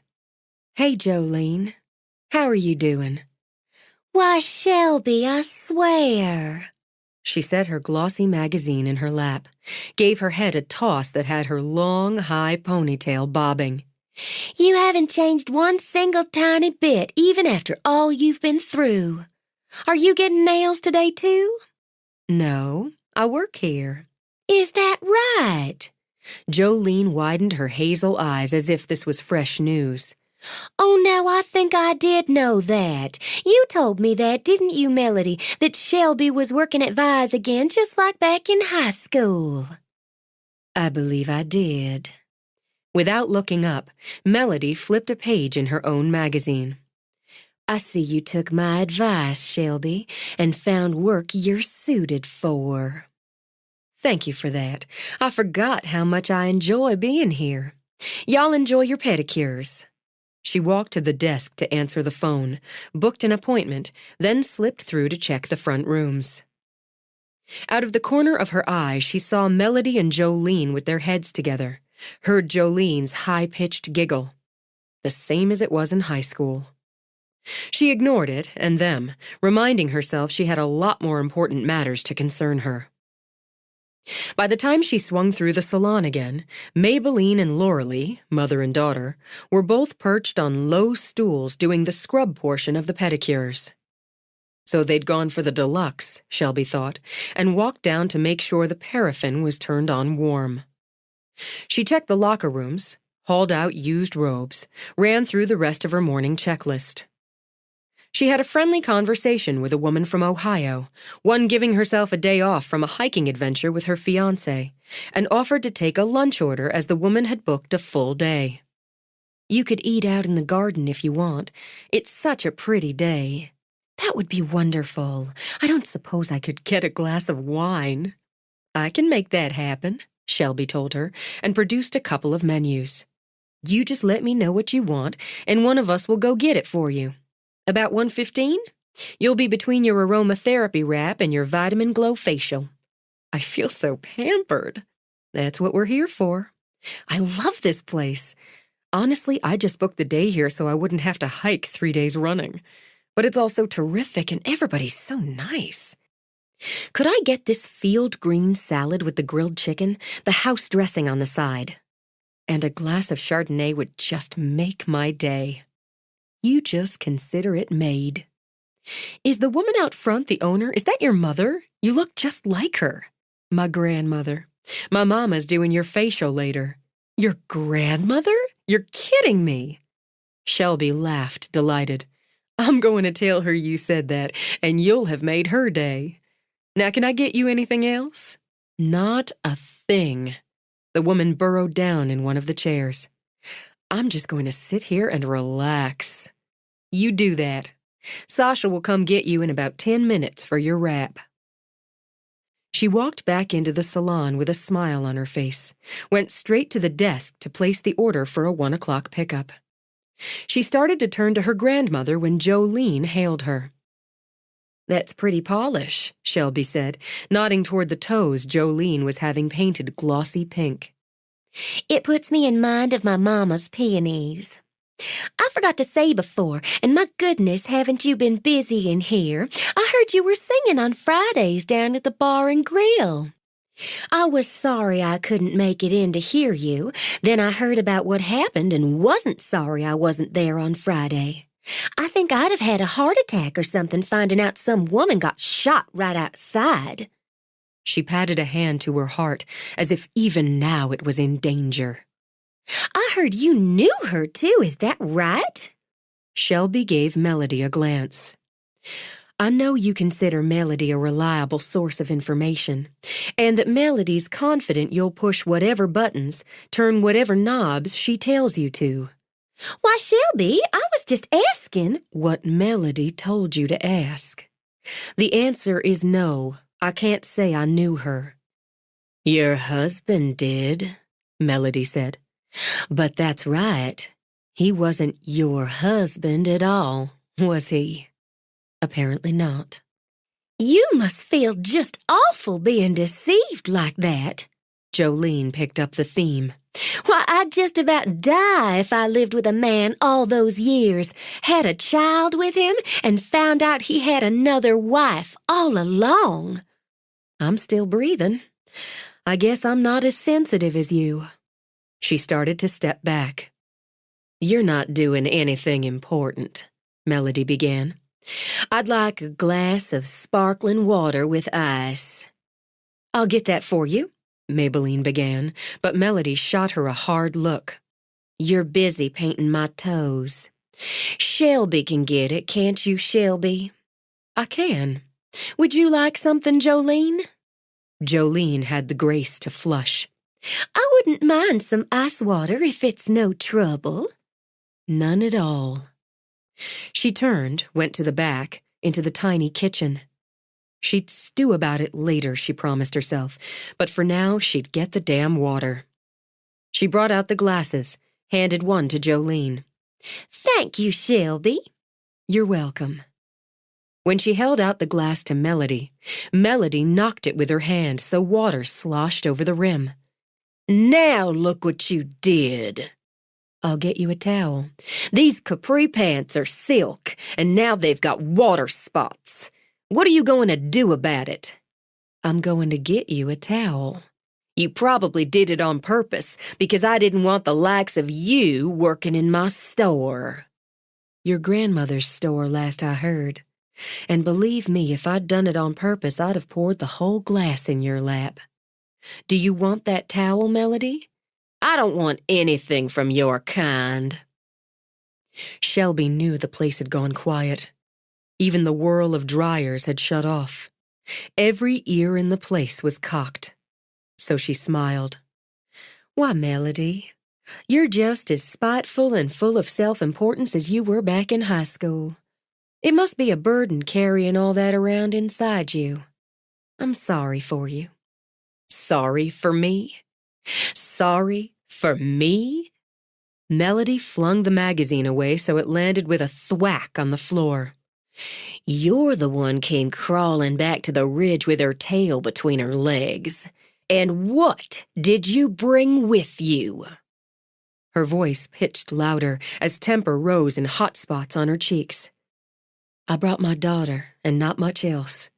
You're awful flushed, Melody. I think you need this water. You don't tell me what I need. I tell you. I'm the customer. You just work here sweeping up. You don't even have the marginal skills to polish nails or use a curling iron. Marginal. Shelby heard Maybelline breathe the word, saw out of the corner of her eye the long-time employee carefully cap the coral enamel with only half of Melody's toes painted. Melody, Jolene began, gnawing her lip at the stony stare on Maybelline's face. But Melody only slapped Jolene's hand aside. You'd better show some respect after where you've come from and what's gone on since you came back here. Whose fault is it some woman got shot right in our town Friday night? I'd say the person who pulled the trigger's at fault on that. It wouldn't have happened here if you weren't here, and everybody knows it. Nobody decent around here wants you around. You're the one who ran off with some criminal. And don't tell me you thought you were married to him. Like as not, you cheated people just like he did, and when he died and left you in a fix, back here you come with your bastard child. Be careful there, Melody, Shelby said as Jolene let out a shocked hiss. Be real careful there. I'll say what I think, and what most everybody around here thinks, too. I'll say what I like. Not in here, you won't. Viola stepped up, gripped Shelby's arm hard, took the glass of water she still held and had been about to heave out of her hand. I've just spared you from a soaking or worse, as I expect Shelby was about to do what I'd like to do myself, and that's haul you up out of that chair and slap your head clean around, you rude, ugly-minded, pitiful girl. You don't dare speak to me that way. Just who do you think you are? I'm Viola McNee Donahue, and this is my place. I'll speak to you just as you deserve, and the good Lord knows somebody should have spoken to you long before this. I'm going to tell you both, to get your lazy, spiteful asses out of my chairs and out of my place. You get up and you get out, and you don't come back in here. We haven't finished yet, Melody began. You're finished, done and finished altogether. No charge for today. Now get the hell out of my salon. Neither of you are going to walk in that door again. Oh, but Miss Vi, Crystal's doing my hair for my wedding. Tears spurted into Jolene's eyes. I've got the whole day before booked here. Not anymore. Don't worry about it, Jolene. Melody grabbed the magazine forgotten in Jolene's lap, tossed it across the room. You can just pay Crystal to come to you. She couldn't pay me enough, Crystal piped up. Oh, but Crystal! Shame on you, Jolene. Crystal bent down, picked up the magazine.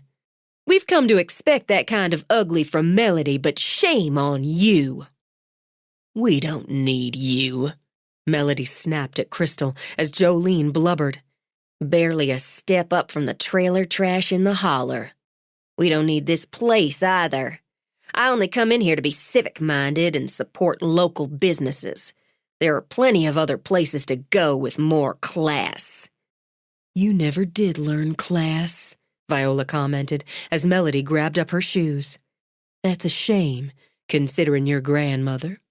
She's going to be awful disappointed in you when I call her and tell her how you behaved in my place, what you said to my own granddaughter. What you said about my great-granddaughter. That takes you back a peg, she added when some of the angry color faded from Melody's cheeks.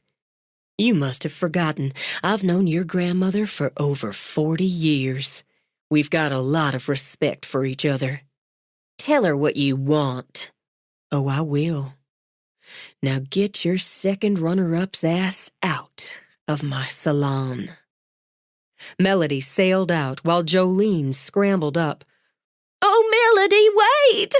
Oh, Miss Vi! She's your choice of companion, Jolene. Maybe it's time you grew up some. Go on now. Get. She ran sobbing out the door.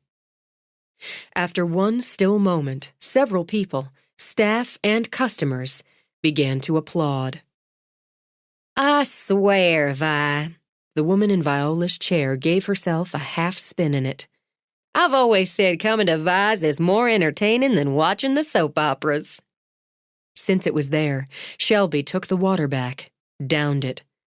I'm sorry, Granny. I wasn't going to slap her. I was going to haul her out of the chair and punch her right in the face. Nobody talks that way about my baby.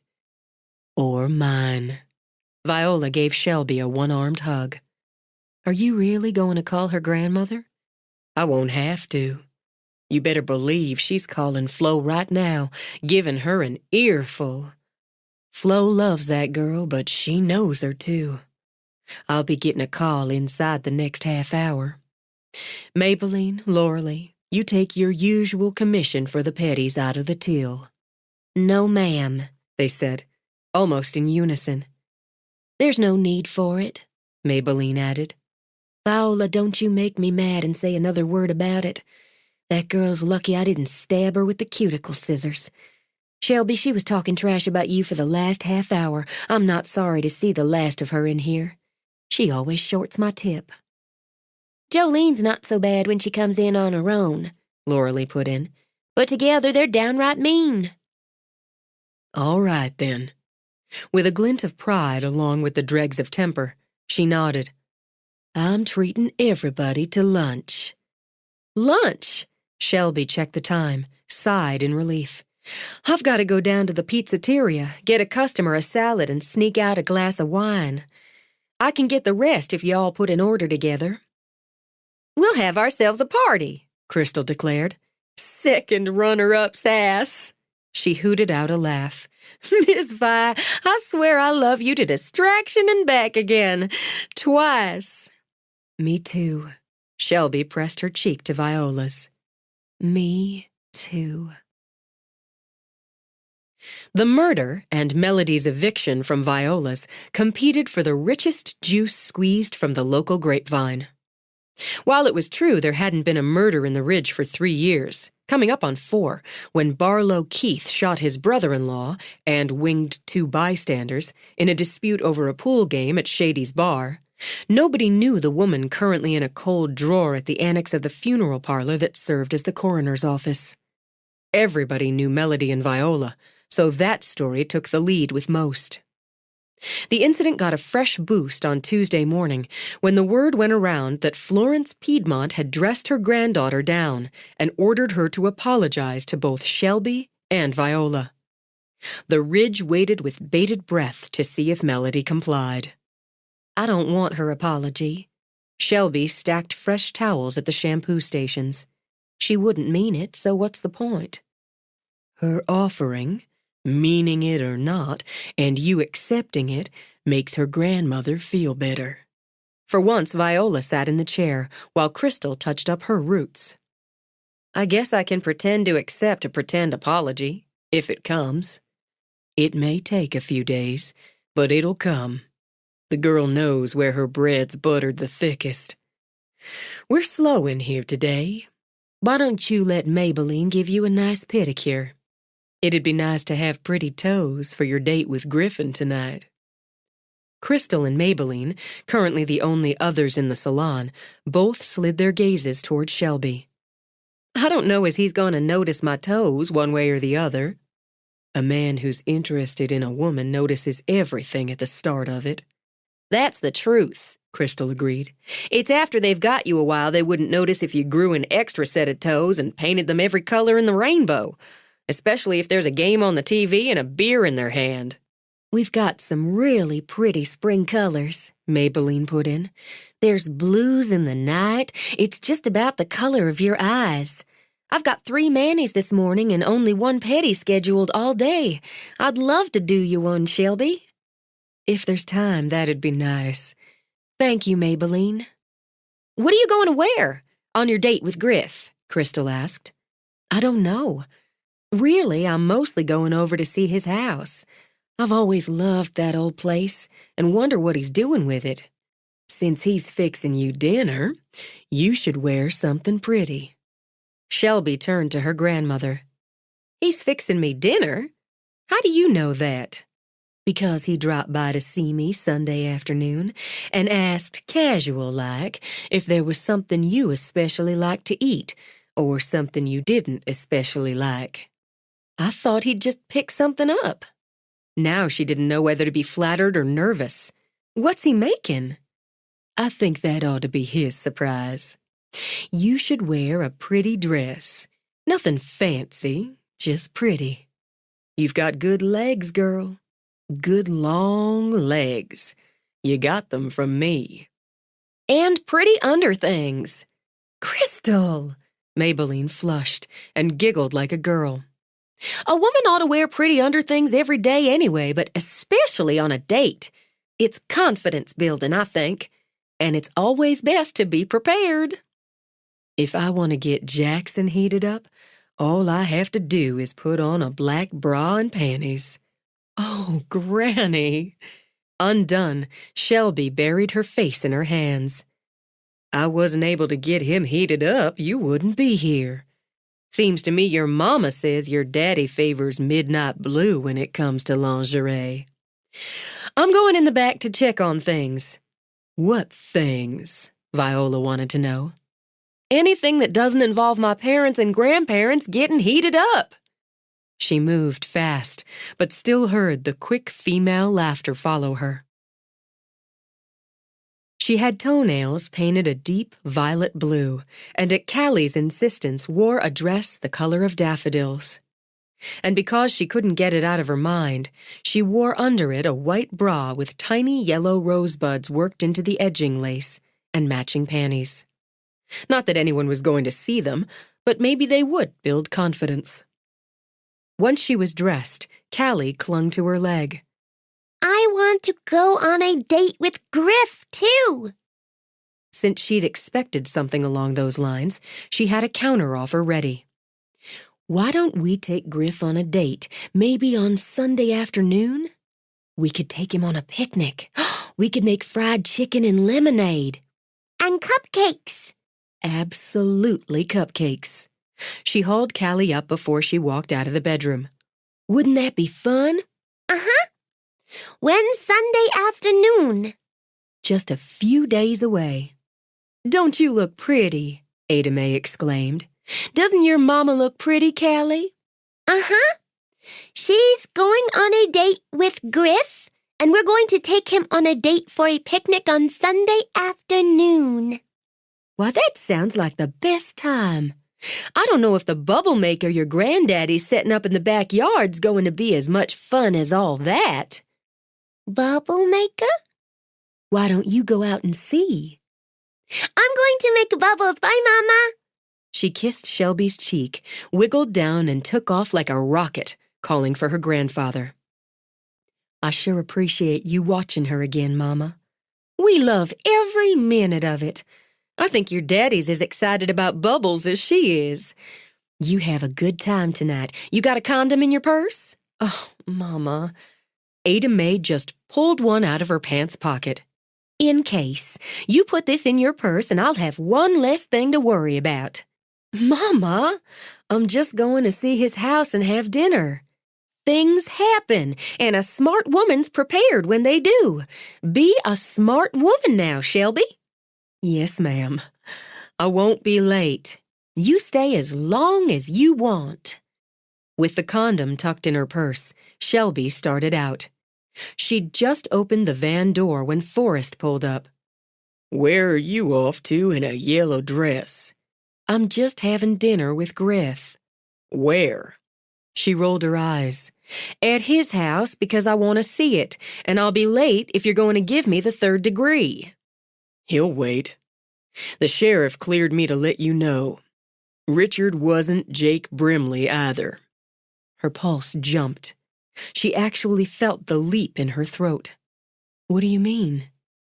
Jake Brimley, with the Social Security number he used, died at the age of 3 in 2001. Richard created the identification, or paid to have it created.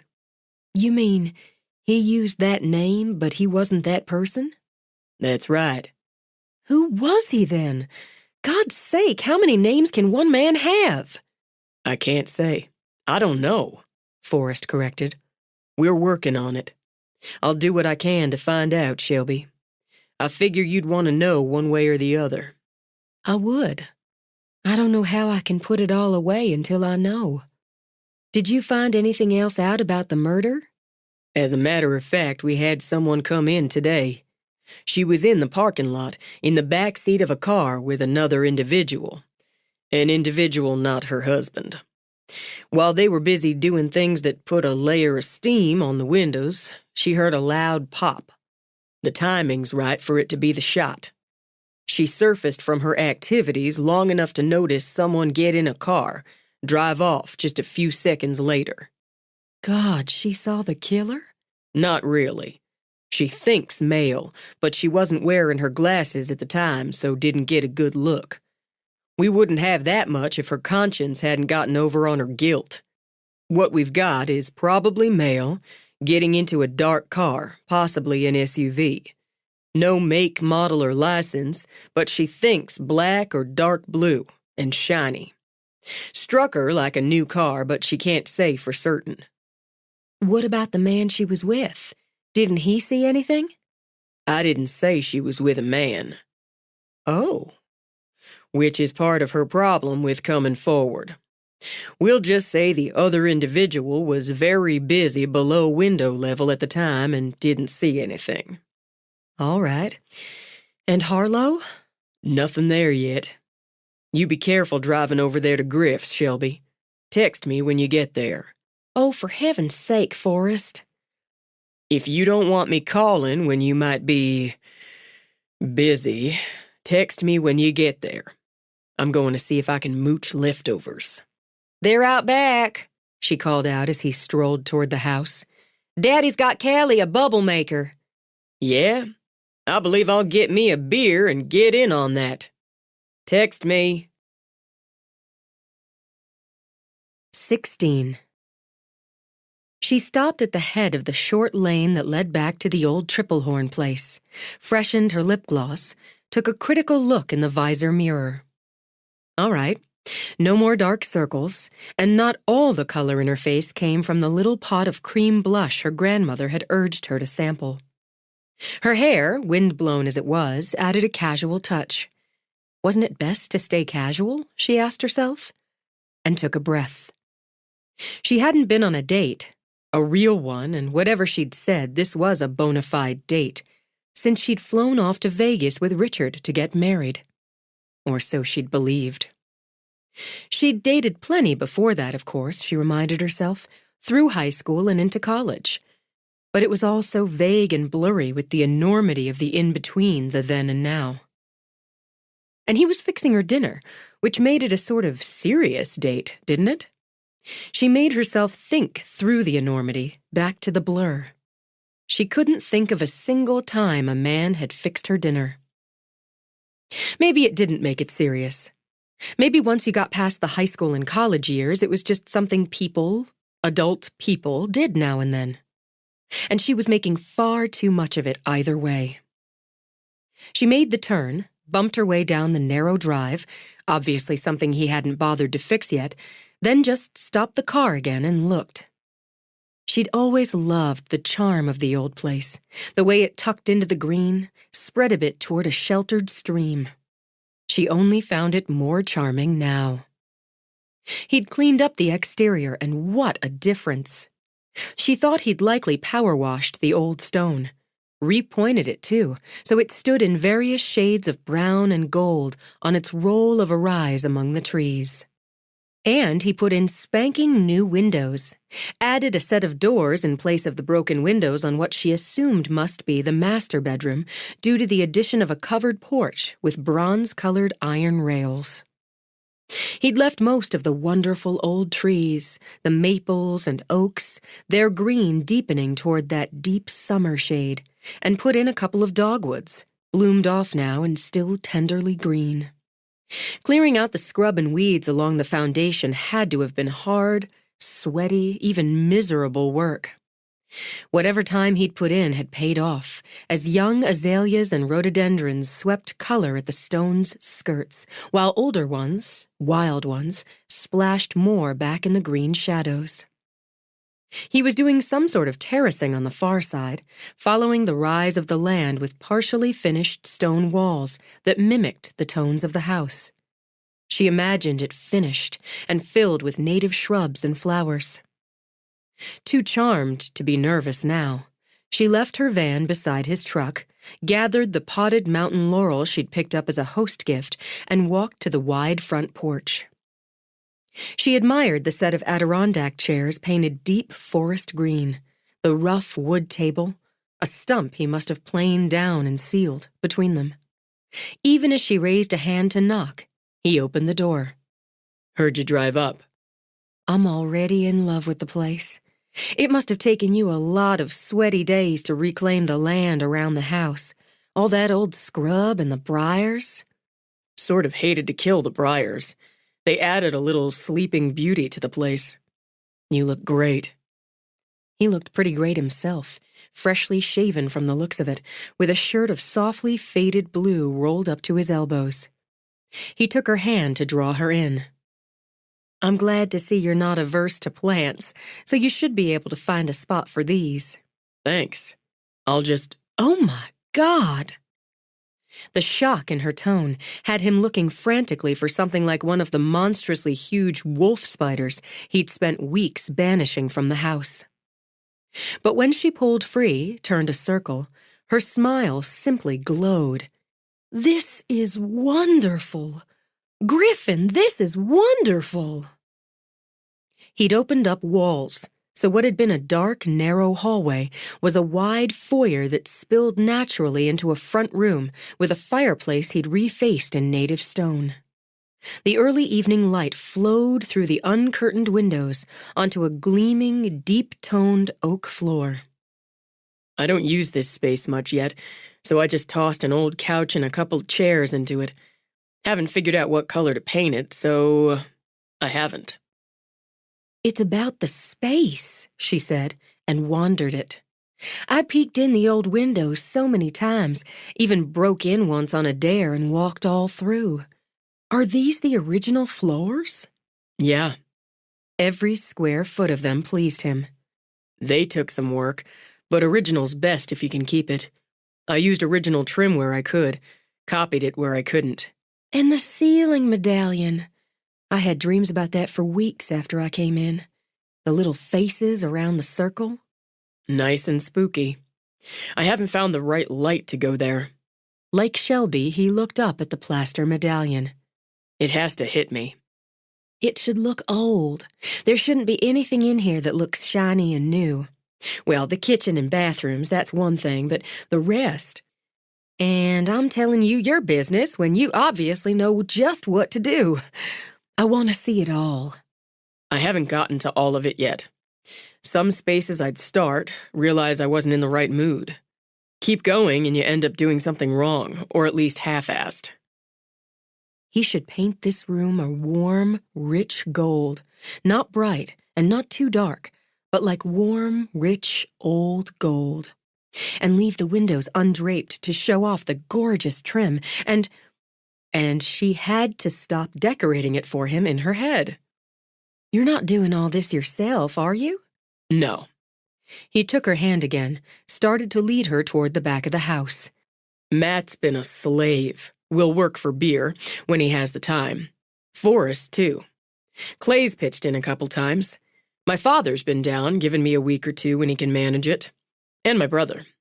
My mom helped clearing the brush and said I owe her more for that than 14 hours of labor. Half bath here, he added when she laughed. She poked inside. "Look at that sink. It's just like an old wash basin on a stand, like it could have been here all along. And that antique bronze finish on the fixtures and the lights goes so well. You've got a nice sense, Griff, of color, too, keeping it warm and natural. The house doesn't want bold and flashy. What's this over here?" Tools and materials, mostly. He thought, what the hell, and opened the old pocket door. "Such wonderful high ceilings," she said, obviously not put off by stacks of tools and lumber, big tubs of drywall mud, and plenty of dust. "And another ceiling medallion. I guess you know they say the original Mr. Triplehorn was 6'6" and built the place to accommodate his size. Does the fireplace work?" Not now. It needs work, and probably a gas insert in here. Something that doesn't look like a gas insert.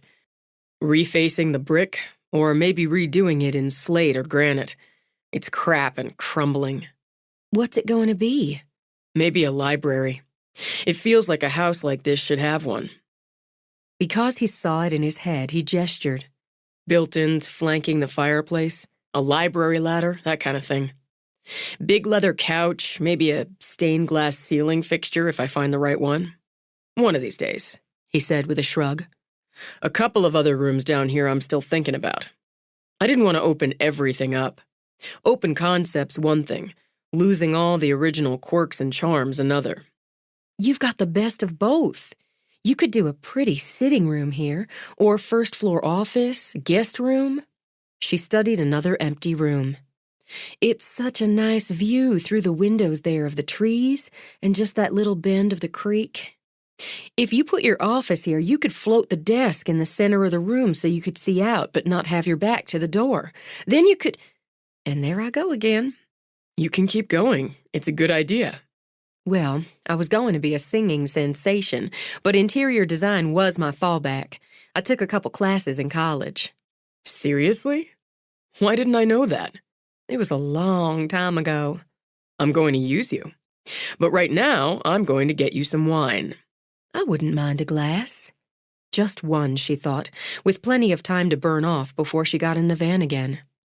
Something smells really good. I didn't expect you to... She broke off in wonder. Everything just opened up. Where she remembered seeing a warren of rooms, a dingy dining room separated by walls and a door from a small and even dingier kitchen. What she'd supposed had been maids' and cooks' quarters was now one wonderful space that brought the hills, the trees, the creek inside through a wall of glass doors. I guess I went a little shiny and bold in here. No, not bold. Beautiful. Look at the size of that farm sink. And I love how you glass-fronted so many of the cabinets. Even if most of them are still empty. You'll fill them in time. I'd haunt the flea markets and yard sales, find me some old crockery, maybe old teapots or cups, and display them in those over there.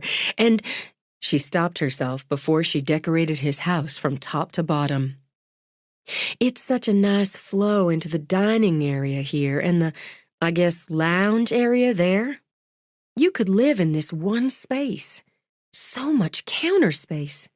What is this? Slate. It's just perfect, isn't it? So handsome.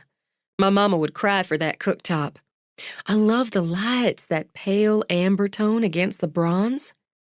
You designed all this? I got input from my dad, from Matt, from a couple engineers I know. An architect.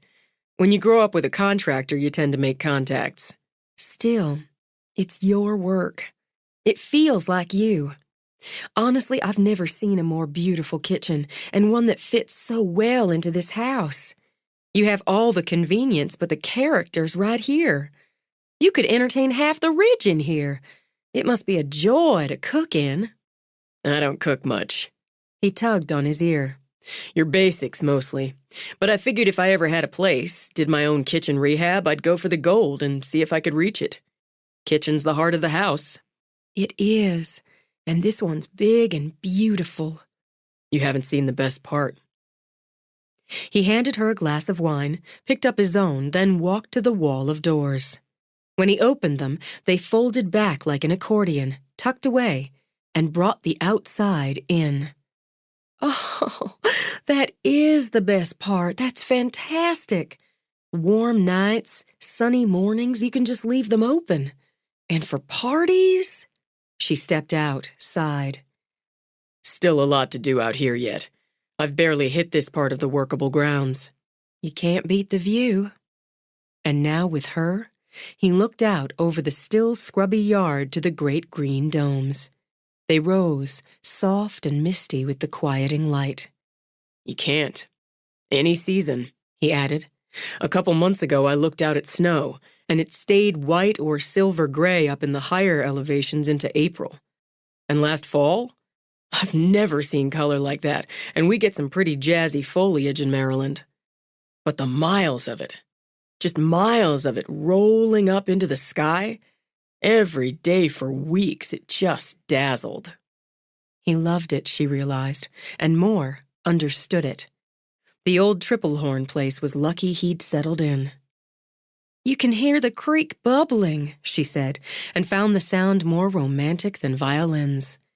You could have a big cutting garden out here, plant things that draw butterflies and hummingbirds, and there's enough sun you could have herbs planted right outside your kitchen for when you do cook. Maybe you could help me figure that out. I have very strong opinions about such things. She lifted her face to the breeze. You should plant some blooming weepers and get yourself a big wind chime for that old oak over there. Something that gives a deep, masculine tone, and a couple bird feeders, but up off the top porch or the bears could come calling. I'd rather they didn't. I've seen a couple sort of lumber along in the woods when I've looked out. That's close enough for me when it comes to bears. I envy you this place, Griff. The feel of it, the look of it, the potential of it, and the history. I like that someone I know has it, and more knows just what to do with it. I didn't realize you were this good. Is that right? She laughed, shook her head as she turned to him. What I mean is, I knew you were good at your work. I've seen it, and I'm seeing what you and Matt are doing for Mama. But this isn't just changing something or making it better, prettier, or more functional. It's bringing something back to life so many others left for dead. I came to see the property on a whim and fell in love at first sight. I think it's been sitting here pining all these years, so it must love you back. I don't know what smells so good, but I hope it'll hold just a bit more. I'd love to just sit out here a while. It'll hold. Give me a second. What are we having? She asked as he went in to turn off the burner. I hope it's going to be penne in a spicy tomato sauce with black olives and basil. She smiled as he walked back out to her. And how did you know that's one of my favorite pasta dishes? I'm psychic? I don't think so. It was sweet of you to find out what I like and go to the trouble. You can tell me I'm sweet after you eat it, in case it's terrible. Which he could admit was a genuine concern. I didn't make the cannolis, so they'll be fine. We're having cannolis? Which I didn't make, and I didn't make the loaf of Italian bread. And the salad's from a bag o' salad. I hit the wall on the pasta. You're the first man to make me dinner, and it sounds perfect. What? It sounds just perfect. No, the other. He circled a finger in the air, signaling a rewind. I'm the first man to make you dinner? Well, my daddy, of course, and Grandpa's done some heroic grilling over the years. If I'd known this was a first, I'd have bought fancy plates or something. I don't want fancy plates. I've had fancy plates. Food tastes the same on them as it does on every day. He considered a moment. I've got two reliables when I want to cook and impress a woman. One's your basic steak on the grill, massive baked potato, and the ever-popular bag o' salad. The other, when I seriously want to impress, is this chicken thing in wine. I'm pretty good at that one. Why aren't we having a chicken thing in wine? Because I didn't want to go for the usual with you. And I didn't do this when you first got here because I wanted to give you time to settle in first. He took the wine glass from her, set it down, put his own beside it, then drew her in. He thought she smelled like the mountain sunset, fresh, breezy, with shimmering edges. He combed his fingers through the long, luxurious length of her hair, all those tumbling curls, and reminded himself to go slow, go easy, as he laid his lips on hers. He drew back.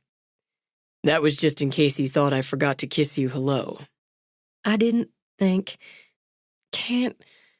Don't... Oh, damn. Damn. The next thing he knew, she surged against him. She knocked him back on his heels, kicked every rational thought out of his head, and flashed a wire in his blood in one fell swoop. He stumbled back 2 steps before he regained his balance, wrapped around her to keep them both from pitching off the porch, and barely stopped himself from yanking the dress up and over her head. She was an earthquake, an explosion of reckless heat shooting bolts of fire everywhere. His brain fogged in the ash and smoke. He whipped her around, slapped her back to the post. Now that his hands were free, he used them, shooting them under the skirt of her dress, running them over her hips, over the heat, down again. She quivered, moaned against his mouth, then nearly snapped the last thin thread of control by rocking her hips against him. He had to pull back. Wait. She had a good grip on his hair and pulled his mouth back to hers. Why? He got lost again for a moment, for a lifetime. Wait, he repeated, then rested his forehead on hers. Breathe. I am breathing. No, me. I meant me. He took that breath, then another. Okay. She obviously took that as a green light as she pulled him back again. No, I mean... He solved his dilemma by gathering her up, holding her close. Jesus, did she have to be so long and soft and slim right this minute? Okay. We'll take a breath. We'll just take a couple breaths. He had steady hands, he thought. Rock steady. Freaking surgeon steady hands. So why were they unsteady now? He gripped her shoulders with them, drew back an arm's length. Just look at her, he thought. Those big, dazzling eyes, nearly purple in the softening light. He reminded himself how rough she'd had it. How rough she had it still. Maybe we should... I don't want to rush you. Something sparkled in those twilight eyes and caused his throat to go dry as dust. Did it feel like you were rushing me? I don't know. Maybe. The thing is, if we don't take a minute, a breath, something, we're going to end up naked on the porch. All right. Okay, so... He dropped his hands, took a cautious half-step back. We'll take a minute. I mean, it's all right if we end up naked on the porch. He lost his breath again. You're killing me, Red. I know I've had what we could call a drawn-out dry spell, but I'm pretty clear on the signs and signals when a man wants me. And if I wasn't, you made it pretty clear you wanted me that one day in my mama's kitchen over a Coke. If I didn't want you, I'd be an idiot, and my own mother's proud to say she didn't raise any. I want you back, so that seems good news all around. That's, yes, incredibly good news, and I got those signs and signals just fine, too. The thing is, considering the circumstances, the plan was to soften you up some with dinner here and get you to go out with me a couple more times, then get you into bed. She leaned back on the post, nodded. Something he recognized as amusement moved into her eyes. And I'm guessing you like having plans, personally and professionally? Things work better, usually, when you do. You don't like surprises? I'm fine with them. Merry Christmas, happy birthday. Let's get naked on the porch. Oh, God. I'm good with them, he managed. But maybe it takes you a minute to adjust to a surprise. Apparently. Now she smiled, slow and easy. Twilight eyes, magic mermaid hair, a long, long-stemmed rose of a body. Yeah, she was killing him. Would you like to hear my plan? She asked. It's sort of spur of the moment, but I think it's workable. I'm all ears. My plan is we just skip over all the softening up with dinner and going out a couple more times. We come back around to that if we both want, after we get naked on the porch. You're nothing but a surprise. But no. She sighed. You're a hard nut to crack, Griffin. I mean no naked on the porch. We can do better this time. There's better than naked on the porch? This time. This first time, he thought. This first surprising time. I haven't shown you the second floor. She angled her head, and her smile deepened. No, you haven't. I'd like to. He held out a hand. I'd really like to. She put her hand in his. I'd like to, but I might be a little rusty. Not from where I'm standing, he said, as they walked back into the kitchen. But don't worry. I'll walk you through it. She paused, tapped the purse she'd set on the counter. Isn't it interesting how my mama gave me a condom to tuck in here before I left tonight? Oh, man. He scrubbed his free hand over his face. I'd thank her for the thought, but it'd be embarrassing. Anyway, I've got that covered. Ha. All right, then. We can take the back stairs. I forgot there were back stairs. Delighted, she turned with him. Don't you love a house with back stairs? I love this one. I'm going to update them, but they're sturdy enough. He flipped on a light, a single bare bulb. Update that too. Won't that be wonderful? But right now it's all shadowy and spooky. I like how it angles off here so you can go right or left. We're going left. How many bedrooms up here? There were 7 on the second floor. I'm making it 5. It's down to 6 now once I decided to put the master in front. With that wonderful covered veranda. Right. And the 3rd floor is more a maze of small rooms and odd angles. Something to deal with later. She felt so calm. She hadn't expected to feel so calm, she realized, as they walked the wide, shadowy hallway. So easy about it all. Excited, yes, God yes, but not jumpy. And not the least bit shy. Something about him, she thought, just smoothed away the jitters. Oh, double doors! It's elegant and still simple enough to fit the rest. It's not finished, he began, then opened the doors, flipped on the light. Oh, but it's wonderful. It's going to be wonderful. Look how the evening light pours in those doors and the fireplace, the black granite. It's powerful. It's a statement. Haven't decided on the wall color. He nodded toward a wall where he'd painted wide strips of varying tones. I found the iron chandelier at a flea market. Refinished it, rewired it. I'm looking for other lighting to complement it, but right now I'm just using some family cast-offs.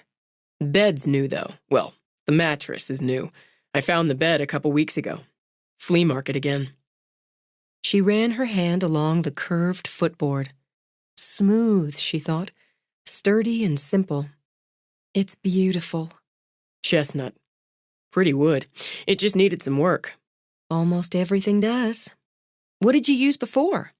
Sleeping bag on an air mattress. But with my plan to get you up here, I figured I'd better get an actual bed. Glad I didn't wait on that. I'm glad you didn't. She turned to him. I'm glad we didn't. He moved over, opened the veranda doors to let in the evening air, then flicked a switch to turn on the fire before he turned off the light. That work for you? More than works. It's perfect. He went to her, circled her waist. You're where you want to be? Exactly.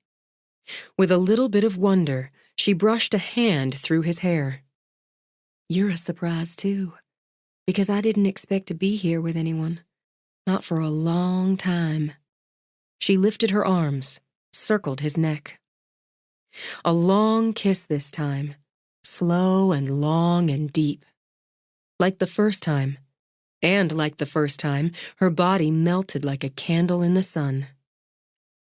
All these feelings, she thought, all these shivery little sensations. She'd forgotten more than she remembered, she realized, about being one of 2. She let herself flow with it, just flow and float like a dandelion puff on a summer breeze. There was a storm coming. Oh, she could feel it building in her. But the soft and quiet came first. She brought her hands to his face when he changed the angle of the kiss, and shivered with anticipation as she felt him lower the zipper on the back of her dress. He traced a finger up her spine, down. The light touch had her arching toward him, purring in her throat before he brought his hands to the straps of the dress, brushed them off her shoulders. The dress slid down and away. Pretty, he murmured, and ran that finger, erotically rough with callus, along the lacy edge of her bra. My heart's beating so fast. I can feel it. Yours. She laid a hand on his heart, relieved when she felt it beat fast and hard under her palm. Yours, too. She started to unbutton his shirt, let out a breathless laugh when her fingers didn't seem to work right. I'm shaking inside. Outside, too. He lifted his hands to help her, but she brushed them away. No, I want to do it. You'll just have to tolerate some fumbling. I want... She felt him quiver as she finally managed to open his shirt, lay her hands on flesh, and look up into his eyes. "I want everything." She broke him, snapped the last link on the chain of control. She gasped when he hefted her up, dropped her back on the bed, covered her. She was willow slim, and part of him fretted over hurting her. But even that dropped into the dark when she bowed up, gripping his hips, holding him against her center to center. The sun bled away to dust, and a whippoorwill began its call for its mate. The storm broke in her, a hot, whirling tempest. Greed rose with it for more. He had muscles like iron despite that rangy, swaggering build. His back rippled with them. Oh, God, the feel of them under her hands. The weight of him pressing her down into the bed. And hard hands, rough, impatient hands all over her body. Not awakening needs. Awakening seemed too tame a word. It felt more like resurrection. When his mouth closed over her breast, a scrape of teeth, a flick of tongue, and his hand slid between her legs, the orgasm tore through her, left her shocked and shuddering in its wake. He didn't stop, didn't pause, but drove her up again. And she was a pebble in a catapult, flying, helpless and quaking. Her body was his now, open, and he took it, gave her more so sensations tangled together, needs became a single throbbing ache. Then he was inside her, and pleasure ran through her in a flood. She rode with him, beat for beat, her heart racing as his raced. Her sunset hair spread wild over the sheets, and her skin glowed in the smoky light of dusk. "Shelby, look at me." His body screamed for release, for that last leap, but he wanted to see her eyes. "Look at me." She opened them, dark and dazed, looked into his. "It's everything," he said, and let go.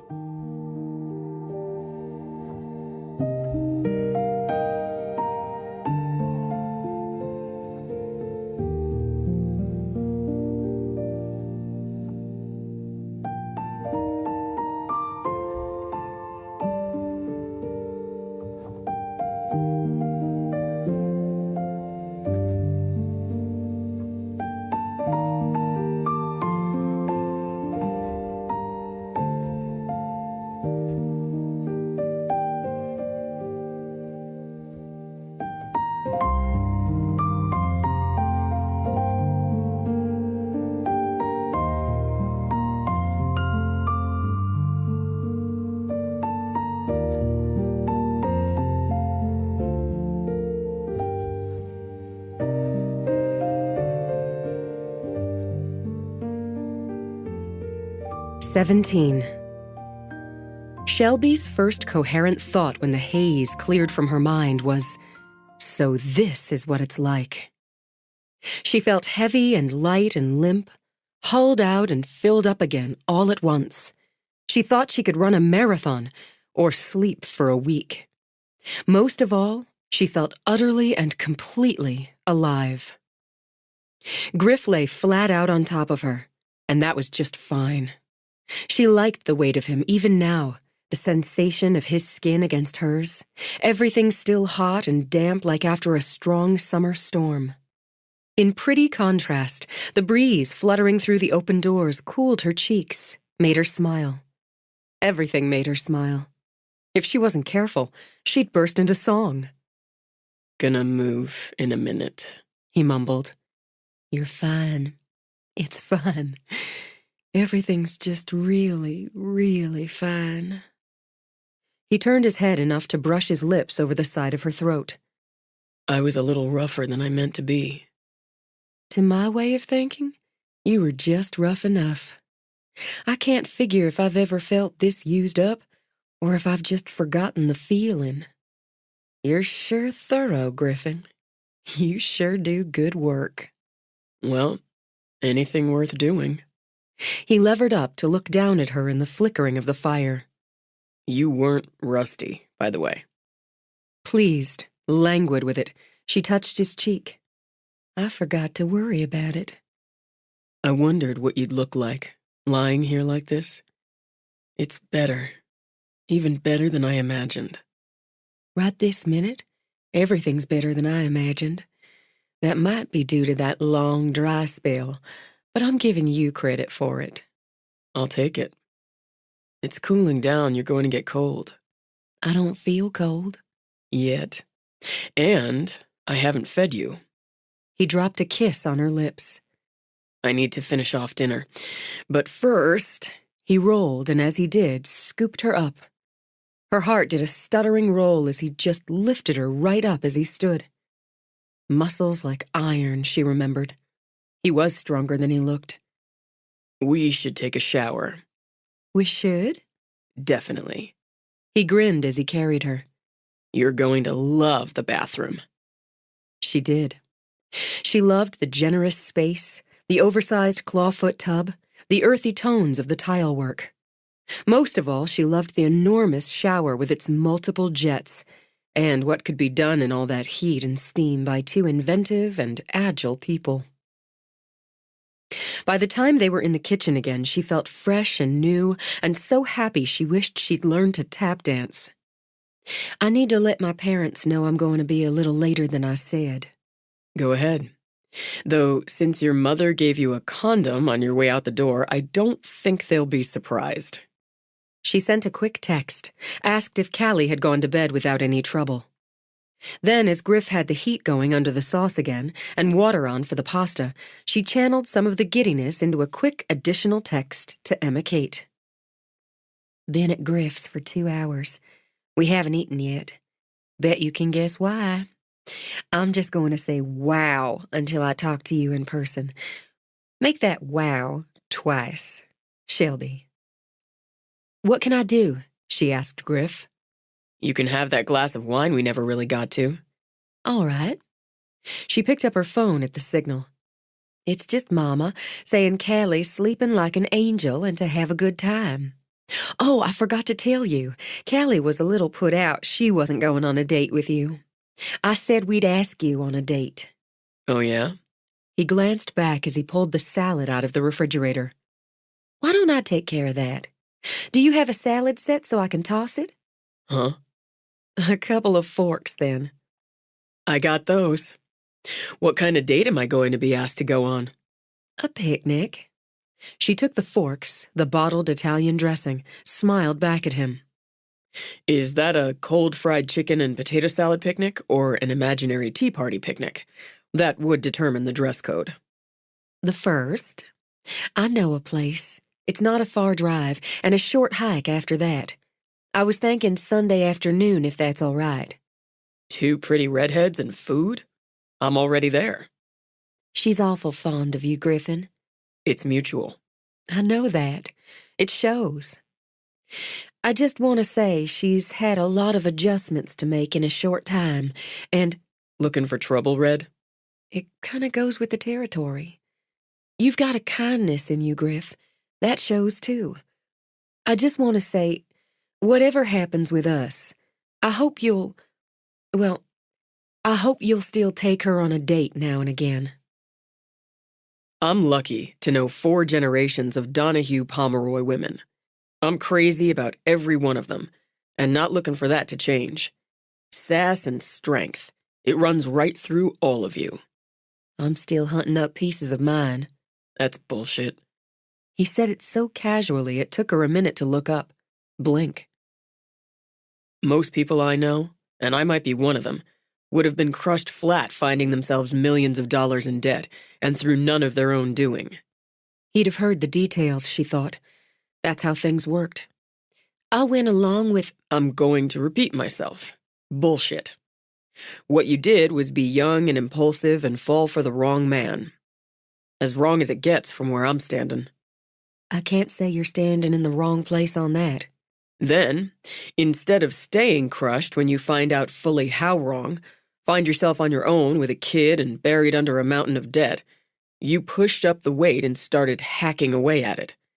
And that little girl, She's happy and confident because you made sure of it. I admire the hell out of you. Staggered, she stared at him. Well, I don't know what to say to that. Plus, you're really hot, He dumped pasta in the boiling water. which is no small appeal. That made her laugh, go back to tossing the salad. You could answer a question for me, though. One that's bugged me a while. I can try. Why'd you stick? You weren't happy, and it doesn't take much to deduce he wasn't much of a hands-on father with Callie. Why'd you stick? A fair question, she decided, under the circumstances. I thought about divorce more than once. And if I'd known all I know now, but I didn't. And I didn't want to fail. You know my granny was just 16 when she married my granddaddy? No. It shocked the sensibilities. I had to figure young, but that's a baby. They'll be married 50 years before much longer. Half a century, and you have to figure they had some rough times in there. Her mama was but 15, and she and my great-granddaddy were together for 38 years before he was killed when a semi crashed into his truck and 3 others one night the winter of 1971.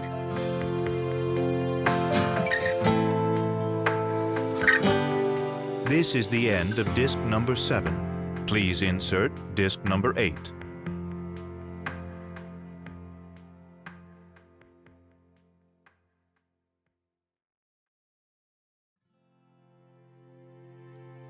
This is disc number 8.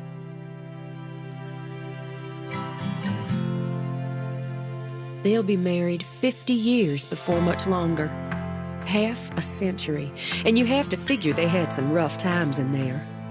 Her mama was but 15, and she and my great-granddaddy were together for 38 years before he was killed when a semi crashed into his truck and 3 others one night the winter of 1971. My own mama was still shy of 18 when she married Daddy. Women in your family stick. The men, too. Oh, there's been some divorces, and some of them bitter, cousins and aunts and so on scattered through. But I can trace a direct line back 7 generations of women I know of, and not one of them raised a child in a broken home. I didn't want to be the first. She shrugged, picked up her wine again, determined to lighten the mood. Now, it's true enough my great-great-granny on my mama's side had 3 husbands. The first died fighting a blood feud with the Nash clan. He was only about 18 when, so it's said, Harlan Nash bushwhacked him and shot him in the back, leaving my great-great-granny with 3 children and another on the way. She married her first husband's 3rd cousin and had time to make 2 children with him before he died of a fever. Then she up and married a big Irishman named Phineas O'Reilly. She was about 22 and bore him 6 more children. Wait, I'm doing the math. 12 kids? She had 12 kids? She did, and unlike a lot of women of her time and place, lived to the age of 91. She outlived 5 of her children, which must have been a burden, and lost her Phineas, who was sheriff around here, so Forrest comes by his tendency natural, when she was 82 and he 88. My great-granny, who lives in Tampa, Florida, with her oldest daughter, would say her name was Loretta, but they called her Bunny always. Prophetic, considering. With a snicker, Shelby lifted her glass again.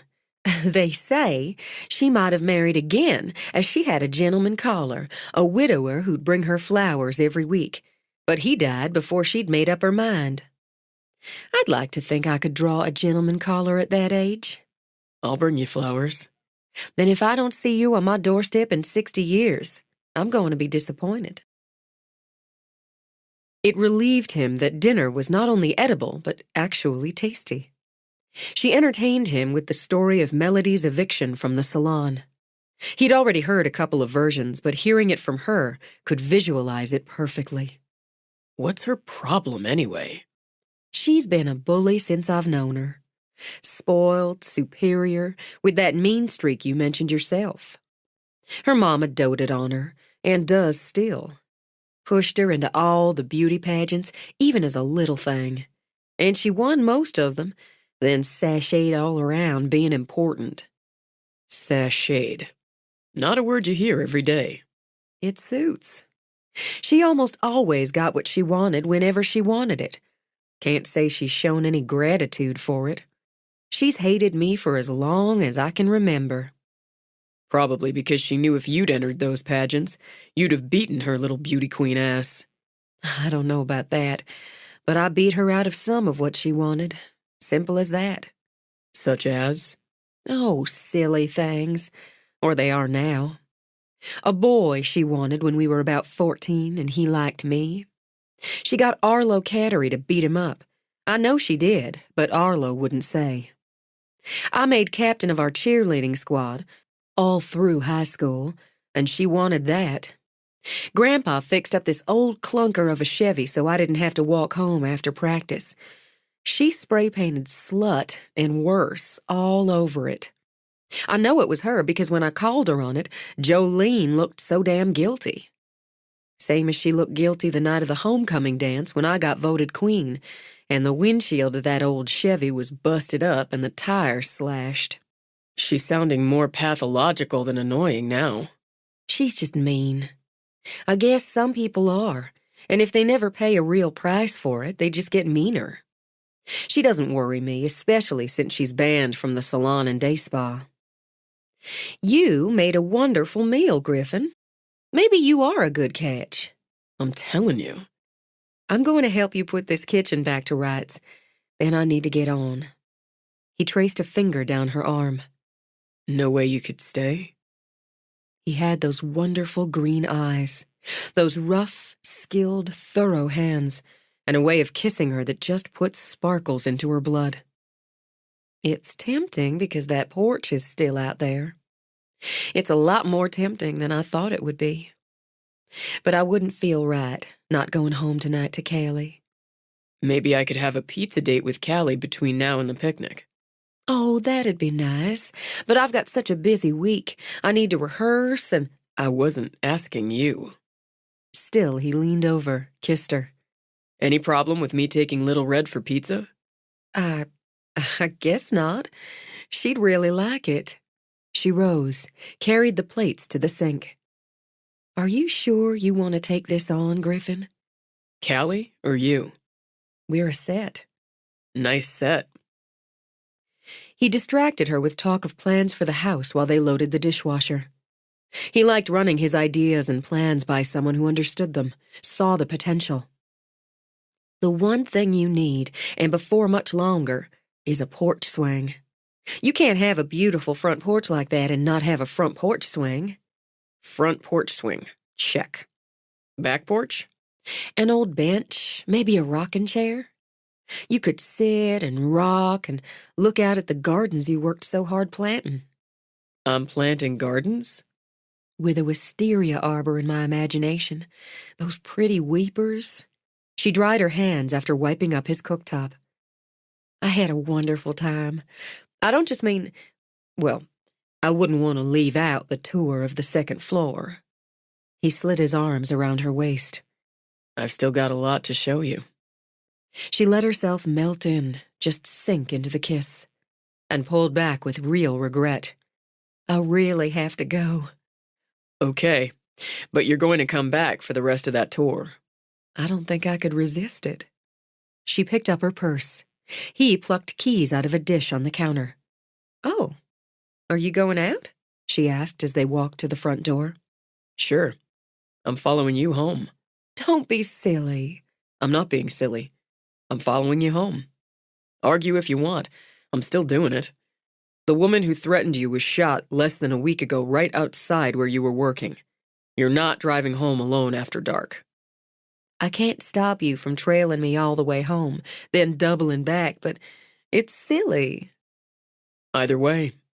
He tugged her back for a kiss, then walked to his truck while she walked to her van. Silly, she thought again, but sweet, too. He was just racking up all sorts of points. Lord, she hadn't thought of the point system in years. She and Emma Kate had devised it in high school. Amusing herself, she began counting up Griff's. Good-looking, scale of 1 to 10. She'd definitely give him a 10, she decided, and didn't think she was pushing the mark. Conversation skills? Another 10 there. He knew how to talk, how to listen. Humor? Another winner. She made the turn onto the road, watched his headlights follow. Considerate? Maybe even a little too much, such as wasting his time following her home on roads she'd traveled all her life. Good kisser? Right off the scale. She rolled her window down, let the air cool the heat just thinking of it brought on. She could honestly say she'd never been kissed better. What were the rest of the requirements for the perfect boyfriend? She must have them written down somewhere.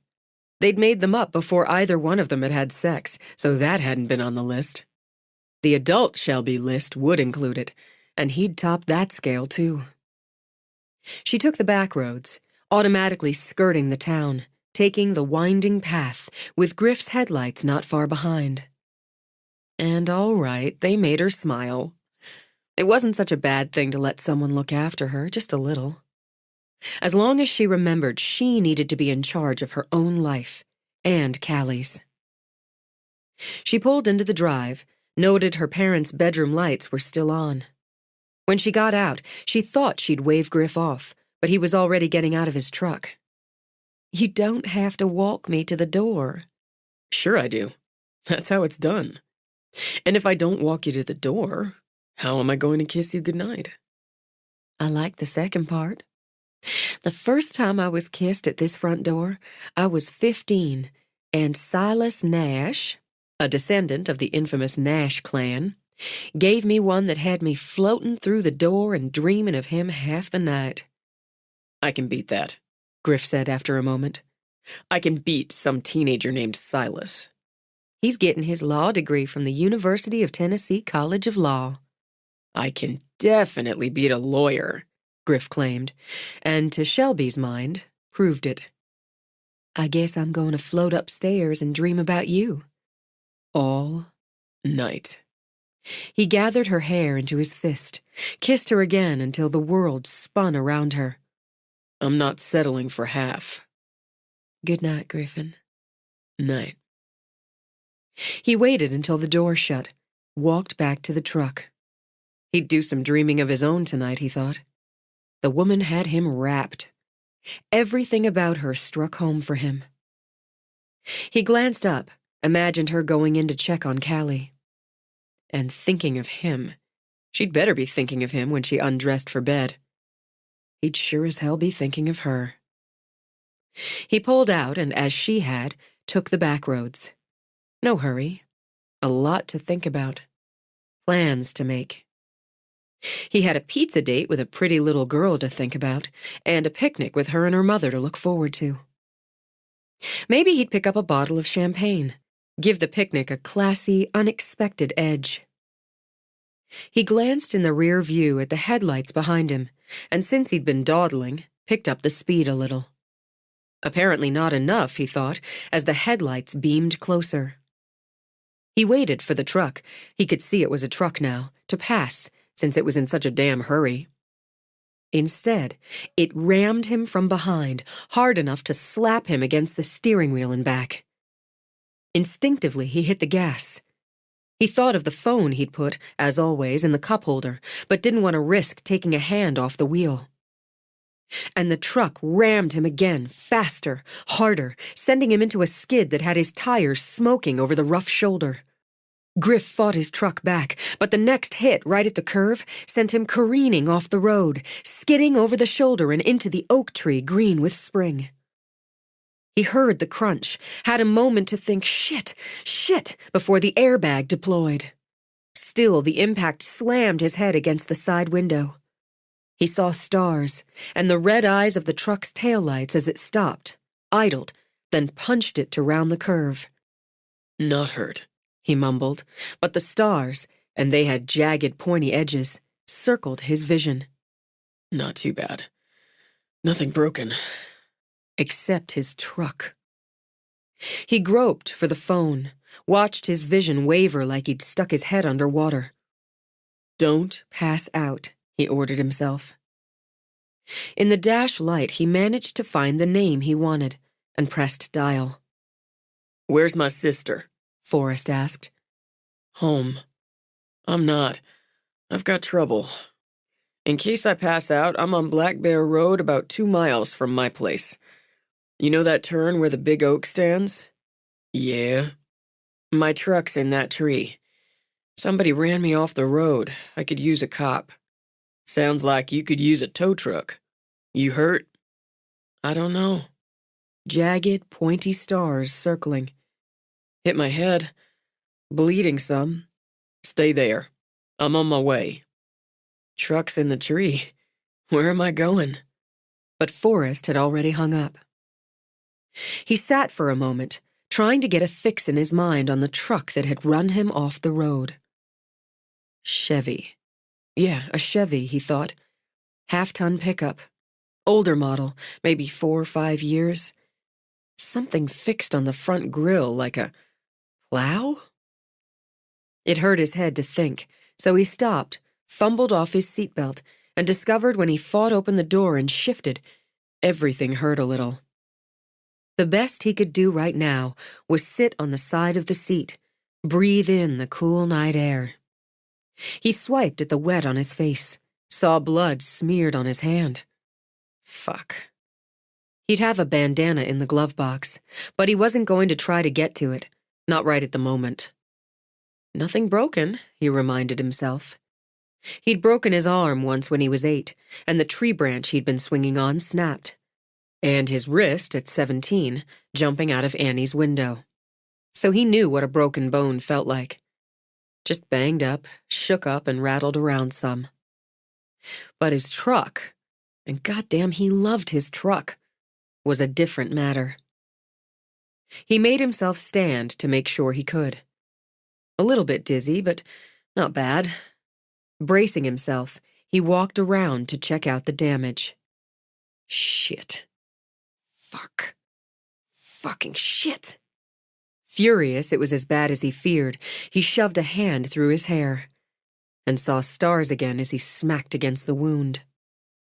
The grill was toast, and the way the hood had accordioned, he thought the same there. And Christ knew what that meant for essentials under the damn hood. He was no mechanic, but he was pretty sure he had a bent axle to top it off. He'd hit hard enough to spiderweb the windshield. His feet crunched on broken glass as he circled around to get both the bandana and a flashlight out of the cab. Flares, he thought. He should have pulled out the emergency flares straight off. Before he could get anything, headlights cut through the dark. Forrest pulled a police cruiser behind the wrecked truck. He got out, sized up Griff with one long look, then looked over to study the truck. Your head's bleeding, son. I know it. Son of a bitch! He kicked the rear tire, which he regretted as the quick violence pinged something in the back of his neck. He did not have whiplash. He would not have whiplash. You been drinking, Griff? I had 2 glasses of wine all night, and the second one a good hour before this. I got run off the damn road, Forrest. Fucker came up behind me, rammed me, kept doing it until he caught me on this curve and sent me into the tree. What fucker? I don't know what the hell fucker. He pressed the heel of his hand, ouch, to the throbbing wound, because he was tired of blood running into his eye. Half-ton Chevy, 4, maybe 5 years old. Some sort of plow or farm tool, something hooked to the grill. Red, I think it was red. The truck. Plow was yellow mostly. I think. Okay. Why don't we sit you down a minute? I've got a first aid kit in the cruiser. Be best to stop that bleeding. I'll just lean here. And he leaned back against the tipped back of his truck. Something else. He dug for it as Forrest went back to the cruiser. He slowed down after I crashed, just for a couple seconds, like he wanted to make sure I hit good and proper. Saw his taillights and... bumper sticker. Some kind of bumper sticker on the... What hand is this? He lifted his left, studied it for a moment before he could remember right from left. Left. The left side of the tailgate. Griff closed his eyes, found that eased a degree or two of the throbbing. He wasn't drunk. It was purposeful. I'm not sure when he pulled up behind me, but it wasn't long after I left Shelby at your parents' front door. You followed her home? Yeah. I wasn't going to have her driving around after dark with what happened. Mm-hmm. Forrest set up flares. Griff closed his eyes again. I think the truck's totaled, or nearly. I've only had it 3 years. I've put a lot of miles on it, sure, but it had plenty more in it. We'll have my granddaddy take a look once it's towed in. You're lucid, Forrest added as he walked over with the first aid kit. You haven't puked yet. I'm not going to puke. If that changes, aim away from me. How's the vision? It wavered some at first. Steady now. Ow, fuck. Don't be a pussy, Forrest said mildly, and continued to clean the laceration with an alcohol swab. You'd be a pussy too if I was being sadistic Nurse Sally. I can't see how bad it is until it's cleaned up some. Nurse Emma Kate's on her way. What? No. Why? Because if she says you're going to the ER in Gatlinburg, that's where you're going. And since I have to deal with this mess you're in, she and Matt can haul you there. You called them. I did. I'll call for the tow after I have a look at what's what myself. Anything else you can tell me about the truck? Other than whoever was driving it is a lunatic? You didn't see the lunatic at all? An impression. I'd say a guy, but I was pretty busy trying not to end up like I ended up, or worse. Griff said nothing for a moment, studied his friend as Forrest fixed a couple butterfly bandages along the gash. You know who it is from what I gave you already. I've got an impression. That's for me to deal with, Griff. The hell it is, it's my truck, my head, my job. I expect that's Matt and Emma Kate coming now. You piss anybody off lately? You're the closest I've come to pissing anyone off lately, since I'm sleeping with your sister. Forrest stopped what he was doing, eyes sharply narrowed. Is that so? I figure it's a good time to let you know since you're being all official, and I'm already bleeding. I'm crazy about her. Flat out. It's a fast leap from nice to meet you to crazy about. She's a lightning bolt. Griff stabbed a thumb at his own heart. Bam. Before Forrest could speak again, Emma Kate was running from the car, a medical bag in her hand. What happened? Let me look at you. She pulled out a penlight, shined it. Follow the light with your eyes. I'm okay. Shut up. Tell me your full name and today's date. Franklin Delano Roosevelt, December 7, 1941. A day that'll live in infamy. Smartass. How many fingers? 11 minus 9. I'm okay, Emma Kate. I'll tell you if you're okay after I go over you in an exam room at the clinic. I don't need— Shut up, she said again, then hugged him. Nothing against your triage, Forrest, but I'm going to take those bandages off at the clinic. Get a look at that cut myself. It might need stitches. Nuh-uh, Griff said. Matt stood, hands on hips, studying the truck. Fucker trashed your ride, man. Forrest just said somebody ran you off the road. Who was it? Ask Forrest. I think he knows from what I saw of the other truck. I'll be looking into it. For now, take him on into the clinic, look him over. I'll have it towed to my granddaddy's shop. You can come get what you need from it in the morning. My tools are still going to be there in the morning. I need to call this in, but I've got your statement clear enough, and I'll call you if I need anything else. Nothing for you to do here, Griff, but be pissed off. He argued, but, outnumbered, ended up dragged to Matt's truck. He knows who did it, and won't say. Bitterness coated Griff's throat. Because he knows you might be an easy guy most of the time. In this case, you'd go straight for the ass-kicking. Matt shook his head. Wouldn't blame you. But you're banged up already, disadvantage, and it'll be almost as satisfying if whoever did this spends time in a cell. He could spend time in a cell after I kick his ass. It was deliberate? Emma Kate asked. You're sure? Oh, hell yeah. What were you doing on that road? Coming back from seeing Shelby got home. Griff suddenly sat straight up. Heading back from Shelby's house, and the other truck pulled up behind me, not long after I started back home. Because he was either sitting on her house or mine. Either sitting on hers or followed us from mine, waited his chance. You thinking they came after you because they couldn't get to her? Matt said. I'm thinking whoever did this isn't just a lunatic. I'm thinking worse. A lot worse. 18. Shelby started out the morning singing in the shower. She felt the spring to her step and didn't care who saw it or guessed the reason why. She got dressed, helped Callie dress. You get to go to Granny's today. To Granny's house? That's right.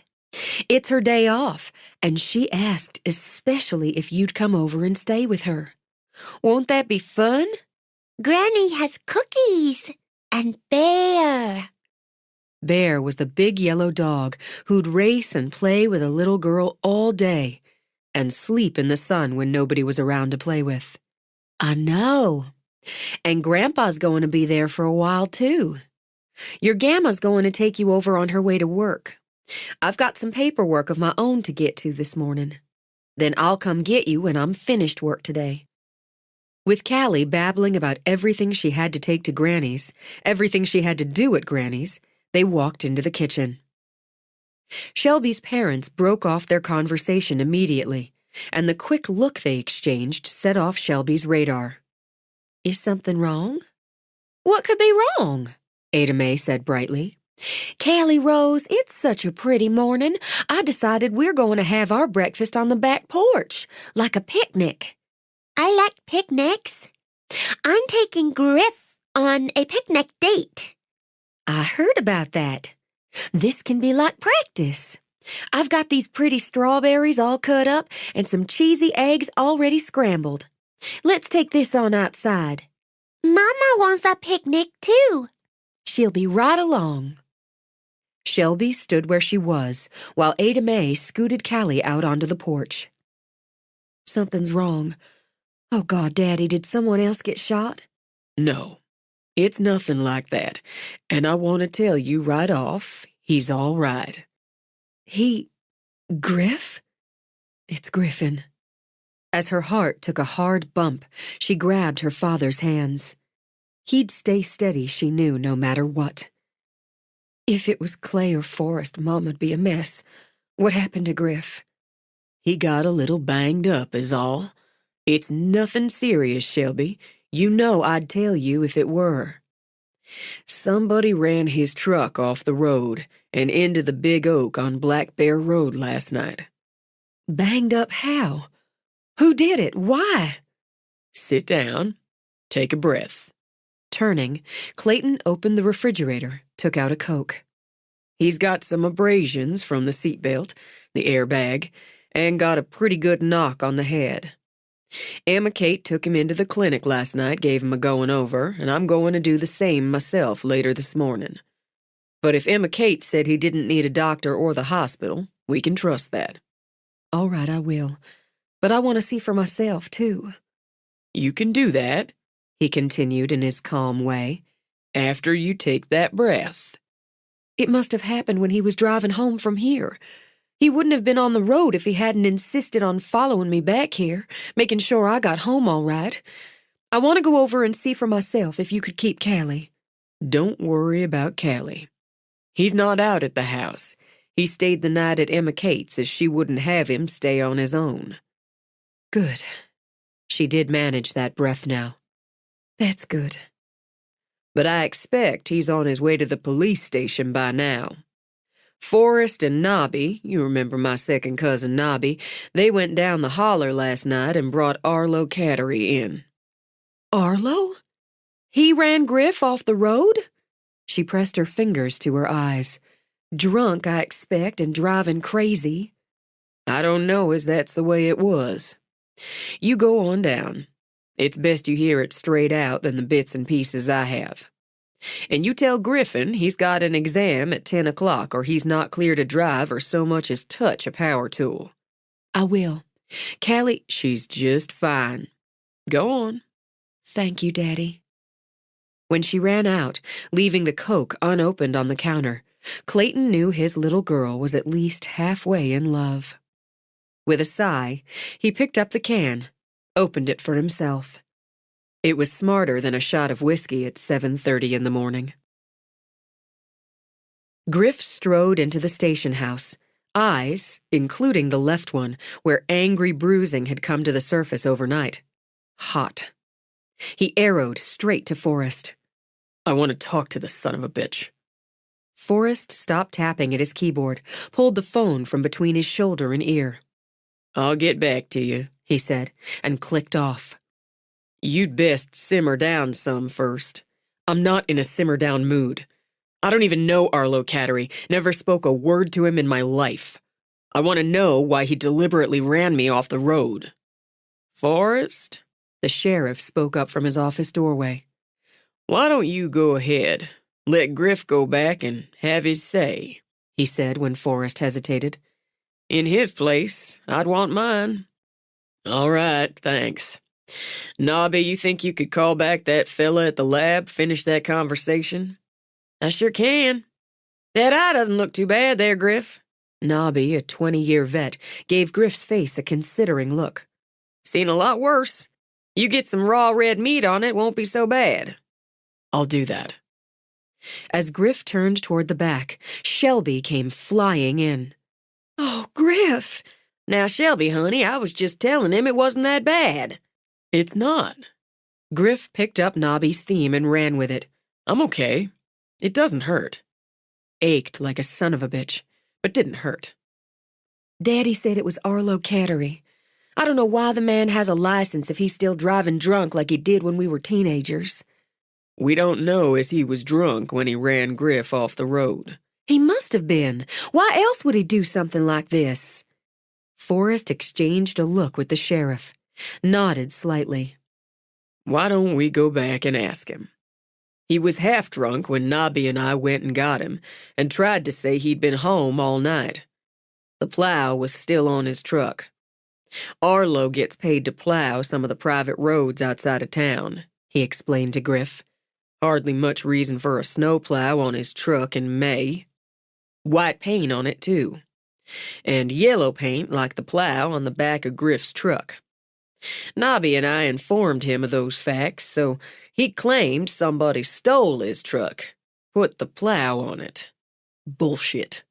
Knee-deep in it, Forrest said with a nod to Griff. Not too much use arguing with a man half drunk and chasing his tequila with a joint, so we just hauled him in. And we left him last night to sleep on the fact we'd be charging him with attempted murder this morning. Oh, my God. Shelby shut her eyes. That's the reaction we want from him. Attempted murder's a stretch, Forrest commented, hooking his thumbs in his belt. But he'll surely go down for hit and run, reckless endangerment, and so on. We can tie quite a few and so-ons onto the package, Hartigan said. Yeah, I expect so. He's going to do a few years, however it slices out. We've just been letting it sink in. The sheriff here, if I'm reading him correctly, thinks what's sunk in may come rising up if he's faced with the pair of you. That's a fine read, Deputy. All right, then. Let's see what we see.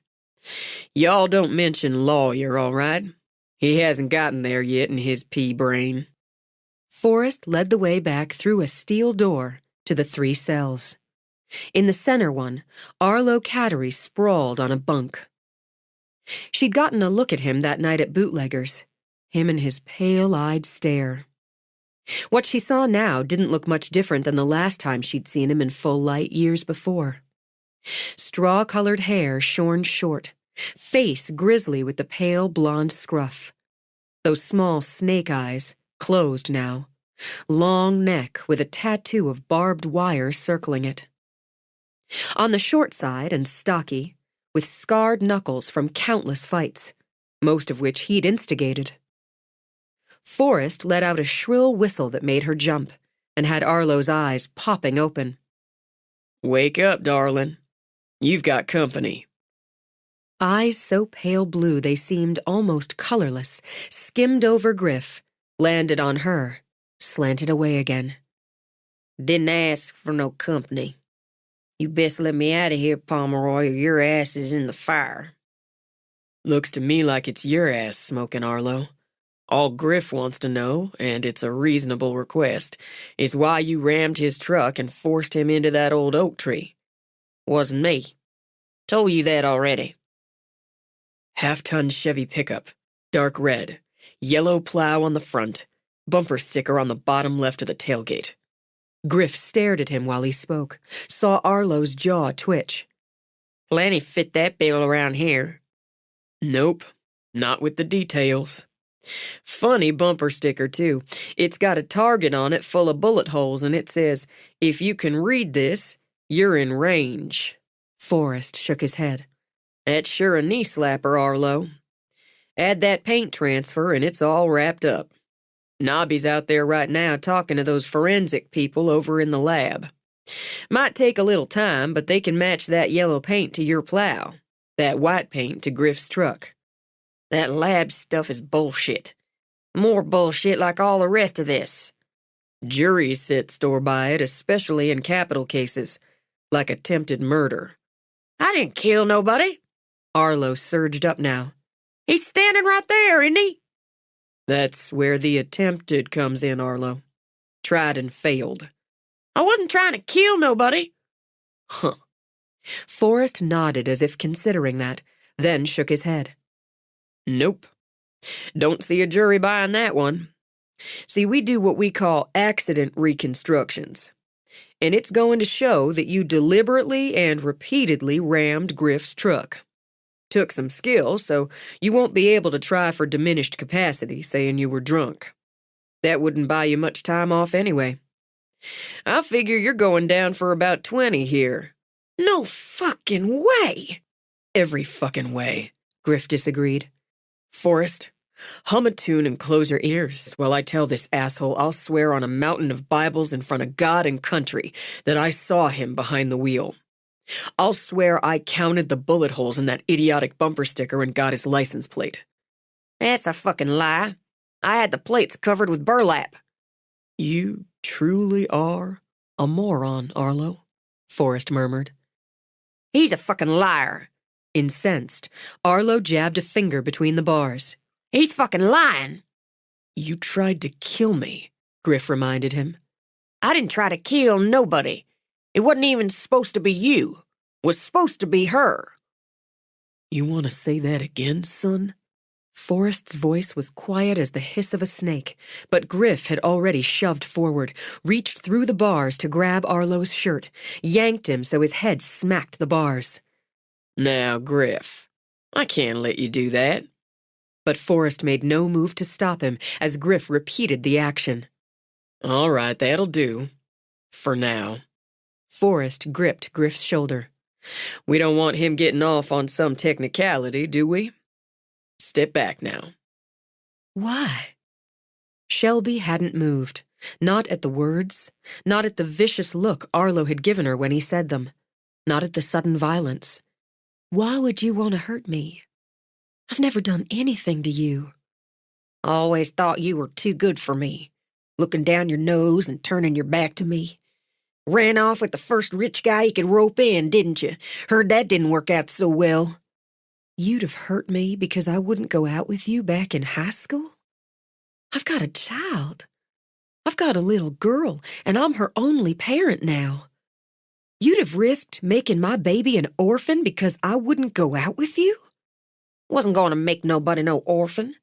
Just going to scare you is all. I was only going to teach you a lesson, put a scare into you. Wasn't my idea anyway. Whose idea was it, Arlo? For the first time, a hint of canniness came into Arlo's eyes. He shifted them from Forrest, back to Shelby, back to Forrest. I got things I could say, but I want that immunization thing. I don't do no 20 years for what wasn't my idea. You give me a name, I'll consider that. You don't. I'm going to push for 25. That's my sister, you idiot fuck. One thing you should know about right enough is family. You tell me who started this ball rolling, or I'll make sure you go down for all of it. And hard. I gotta have some guarantee. You get nothing. He'll get more than nothing, Griff said. I'll find a way to get to you. I'll find a way. And when I do, you'll wish you'd had a chance to do 20 years. I never touched her, did I? Never laid a goddamn hand on her. Just gonna scare her some anyway.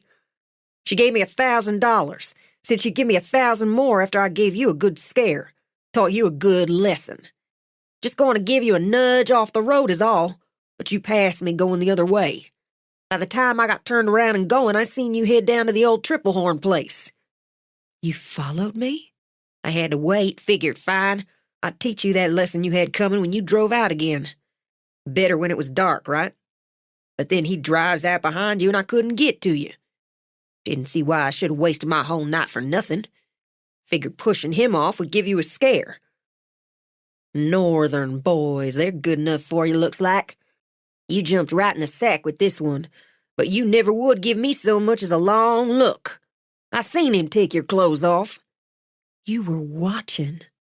Too angry to be sickened, Shelby stepped closer. She knew just who'd paid him.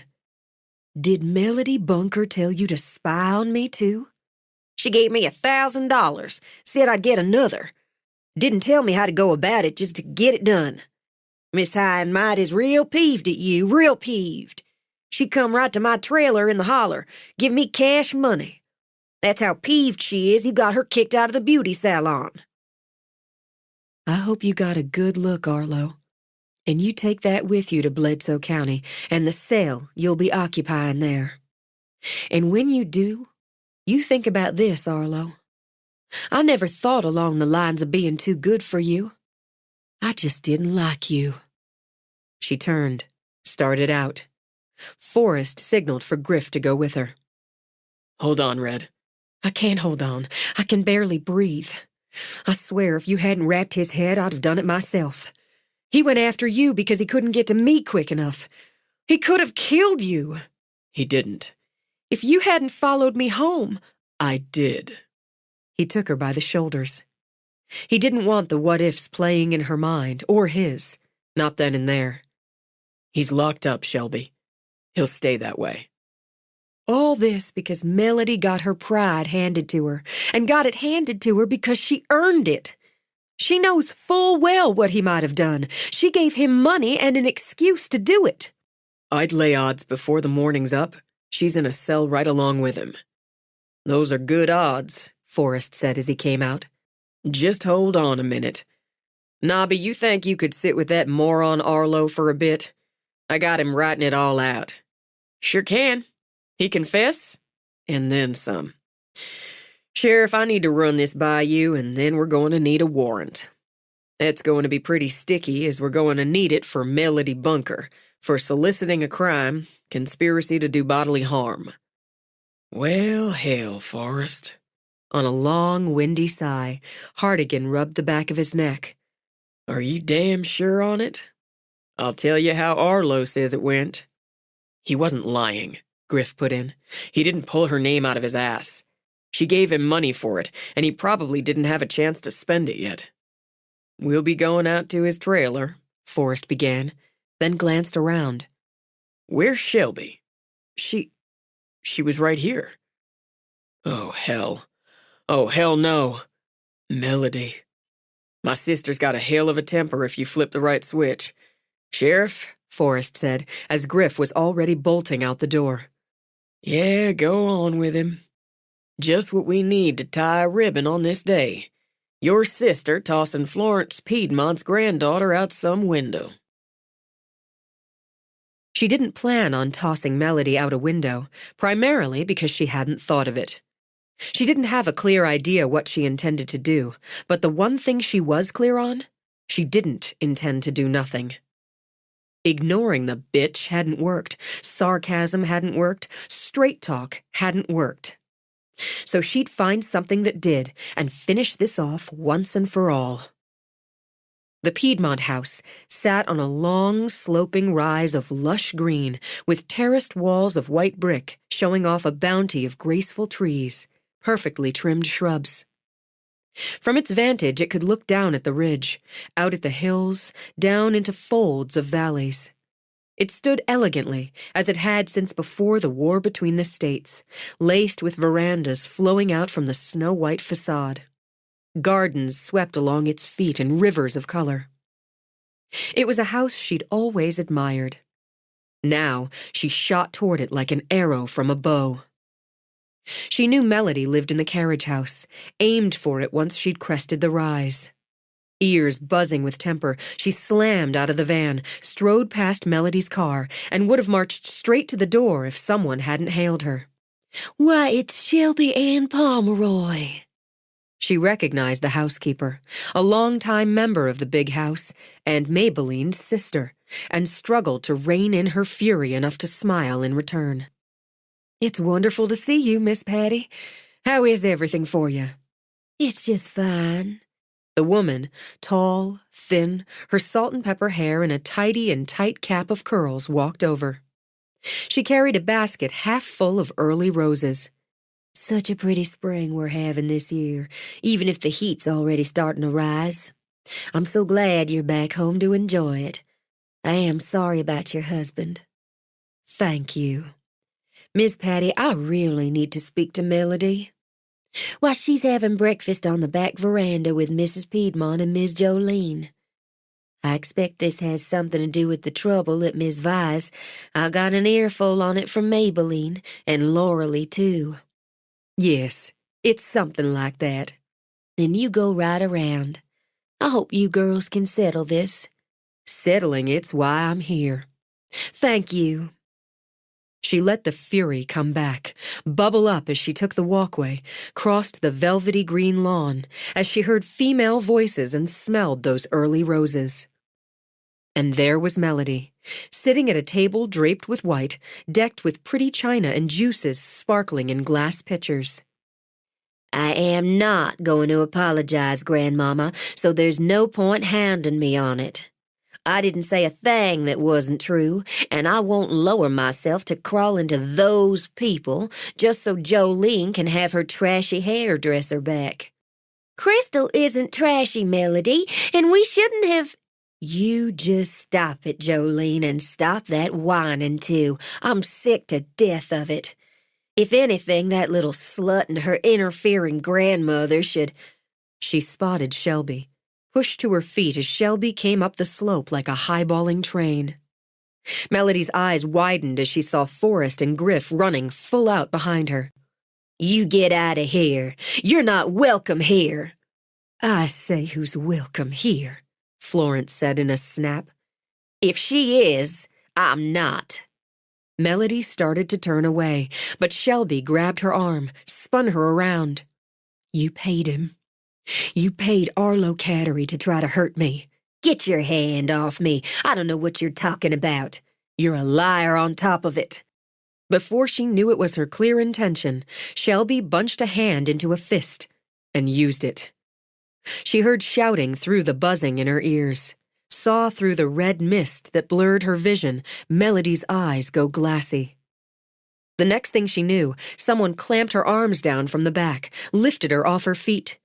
She kicked out because she wasn't done. She wasn't nearly done, but the arms only tightened. Stop it. Come on, Red. Pull it in now. You gave her a good shot. It's not enough. It's not enough for what she did. Melody sat on her ass where she'd gone down on the graceful veranda. She hit me. Y'all saw how she attacked me.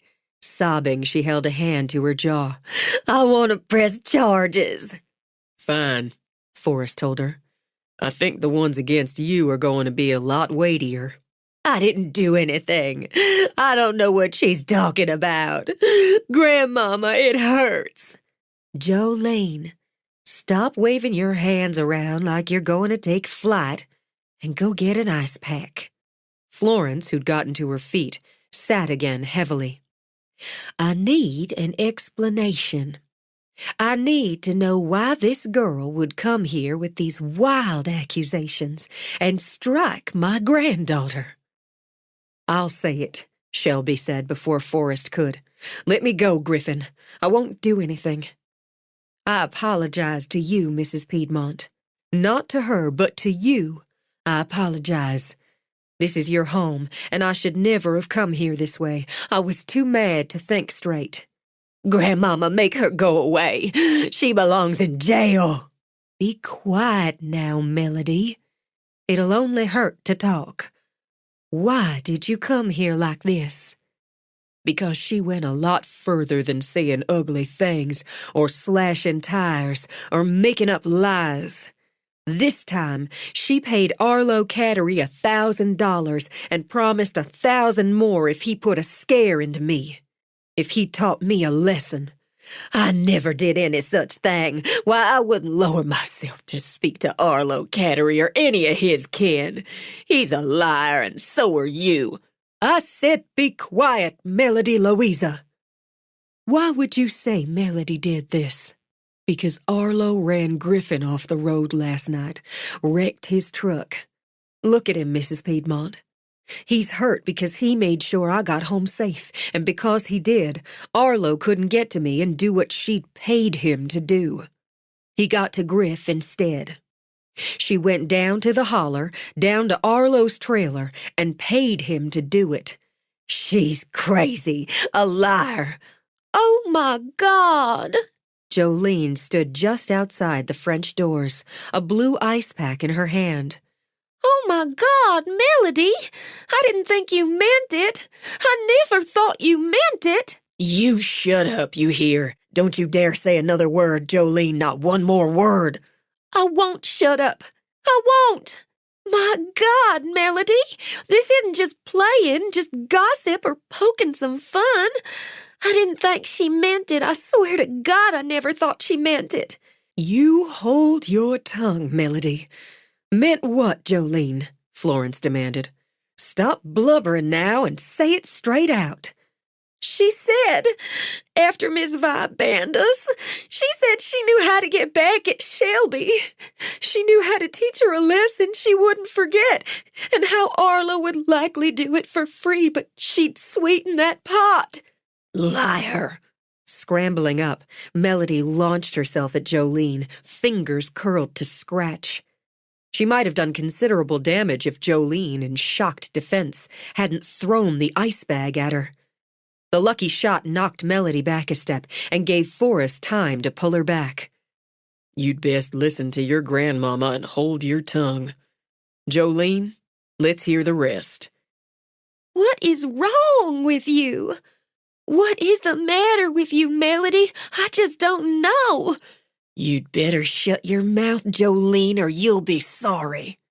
"Jolene!" Florence's voice cut through Jolene's fresh weeping.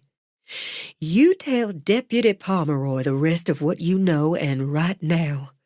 If you don't be quiet, Melody, I swear to God Almighty I'll slap you myself." "Oh, Miss Florence, I told what she said, and I promise, I swear I didn't believe she meant to do anything. I was so upset and crying, and I just said to stop it, Melody. And I went on about who was going to do my hair for the wedding because Crystal, she knows just how I want it done, and it's my wedding day, Miss Florence. I just was so upset, and Melody didn't say any more. But she'd said what I told you. I didn't think she could." "You traitorous bitch. She was part of it." Melody threw out a hand, pointed. "She was part of it." "I wasn't, but maybe you can't believe that, Shelby, since I've been part of things. But never to really hurt somebody. I'm tired of it. I'm so tired of all of it." She sat, began to weep into her hands. "I'm sorry, Mrs. Piedmont, but I'm going to have to take these ladies into the station house and sort this out." Her back straight as a poker, Florence nodded. "Yes, I can see that." Jolene, you stop that crying now and go on with Deputy Pomeroy.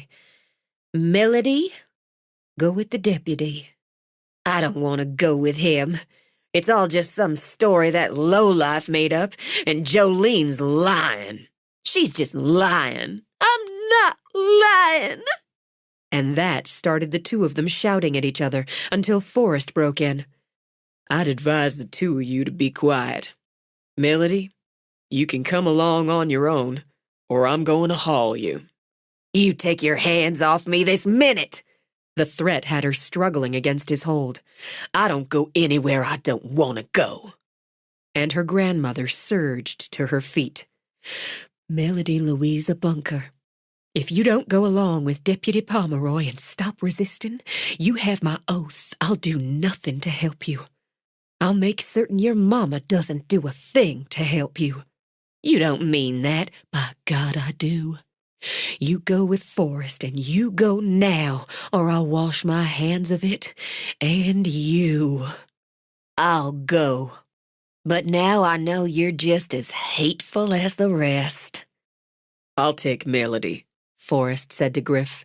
Best if you take Shelby and Jolene. You're still deputized. Hell. All right. Jolene? I'm coming. I won't give you any trouble. Shelby, I'm so sorry about all this. It's probably best, too, if everybody stays quiet on the ride in, Griff suggested, and got an easy smile from Forrest. Like I said, you ever want a career change? Melody, you walk to my cruiser under your own power, or I'll cuff you. Oh, I'm coming. You'll be out of a job before this day's over. I'm going to make sure of it. Before he led Melody away, Forrest glanced at Florence. I'm sorry about this, Mrs. Piedmont. I'm sorry for this trouble for you and your family. I know it. When she looked at Griff, there might have been a gleam of tears in her eyes, but her back remained poker straight. I'm more sorry about this than I can say. 19. Jolene wasn't quiet on the ride in, but cried in wild, gulping sobs all the way. With ears ringing, Griff decided all he really wanted in the world at that moment was to get back to work and sanity. The only route he saw there was herding Shelby and Jolene into the station house. Sheriff Hartigan looked at Griff, at the two women, Shelby, eyes hot, Jolene, eyes spewing tears. Stepping forward, he dug a large white handkerchief out of his pocket, pushed it into Jolene's hands. He said in a tone that miraculously blended cheer and sympathy, Well, now, what's all this? Forrest is right behind us, Griff began. I'm probably under arrest. After slapping her hands on her hips, Shelby looked directly, defiantly into Hartigan's eyes. I punched Melody Bunker in the face. Was Hartigan's response before he focused on Jolene. I didn't know she meant to do it. Hysteria bubbled up through the hitching sobs. I swear, I didn't. I thought she was just being mad and saying things. I didn't think she meant to really get Arlo to scare Shelby or hurt her. I swear, I'm that upset about all of it. I can see that. Why don't you come on in and tell me about it? You got her? He said to Griff, arched his eyebrows at Shelby. I guess. Deputized? Shelby gave him one hard look as Hartigan led Jolene into his office. That's just Forrest being Forrest. But he was relieved when Forrest himself walked in with a cold-eyed Melody.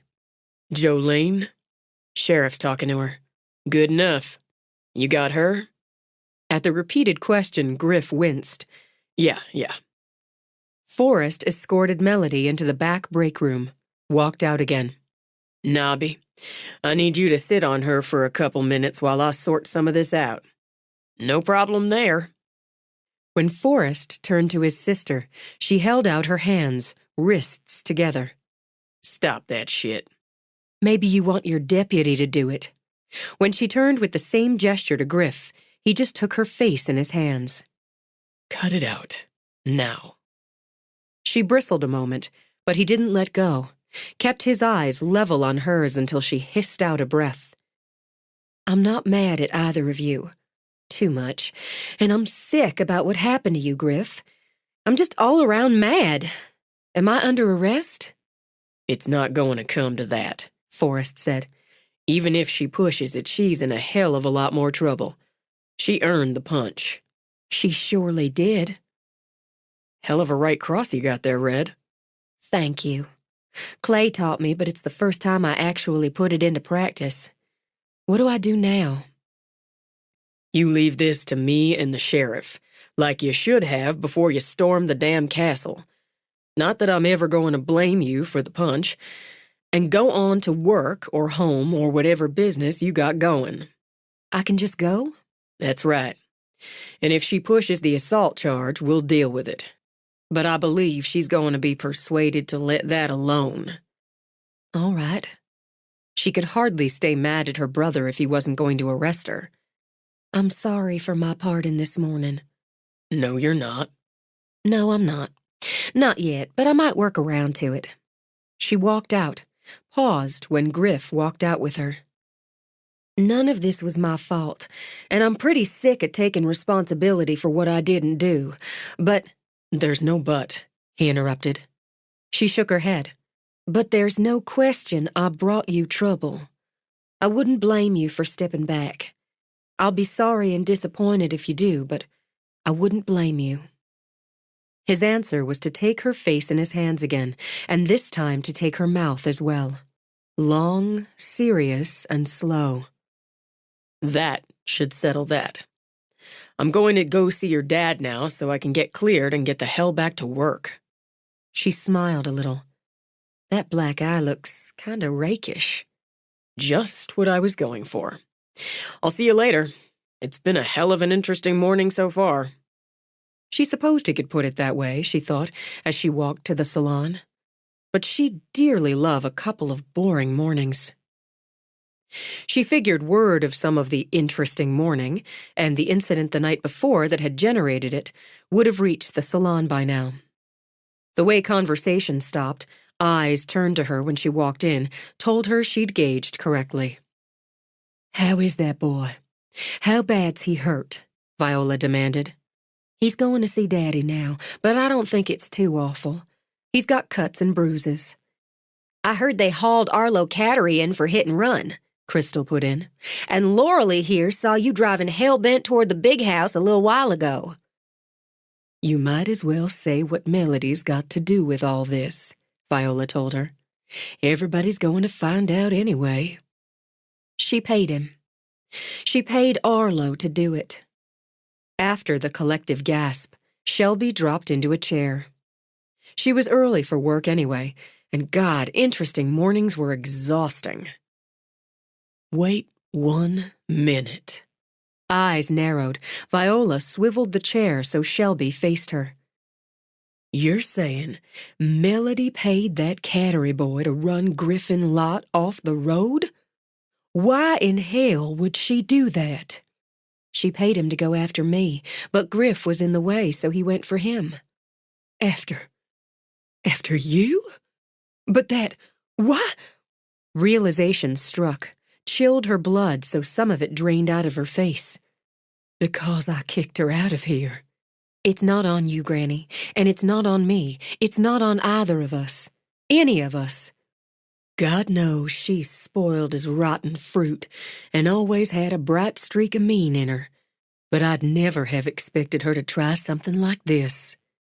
She gave Arlo 1,000 down, with 1,000 more when it was done. Viola nodded. The color that came back into her face was high and hot. Is she arrested? They've got her at the station house talking about it. They don't lock her up. I'm going to know why. I don't know what's going to happen, but it's going to be ugly, that's certain. And everybody might as well know the rest. I went up to the big house and I punched her in the face.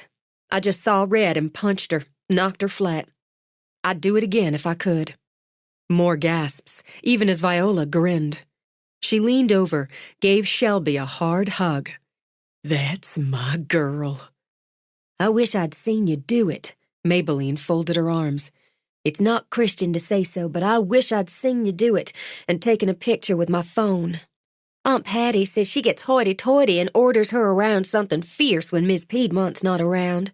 Laura Lee nodded sagely. So I wish I'd seen it too, but I'd have taken a video.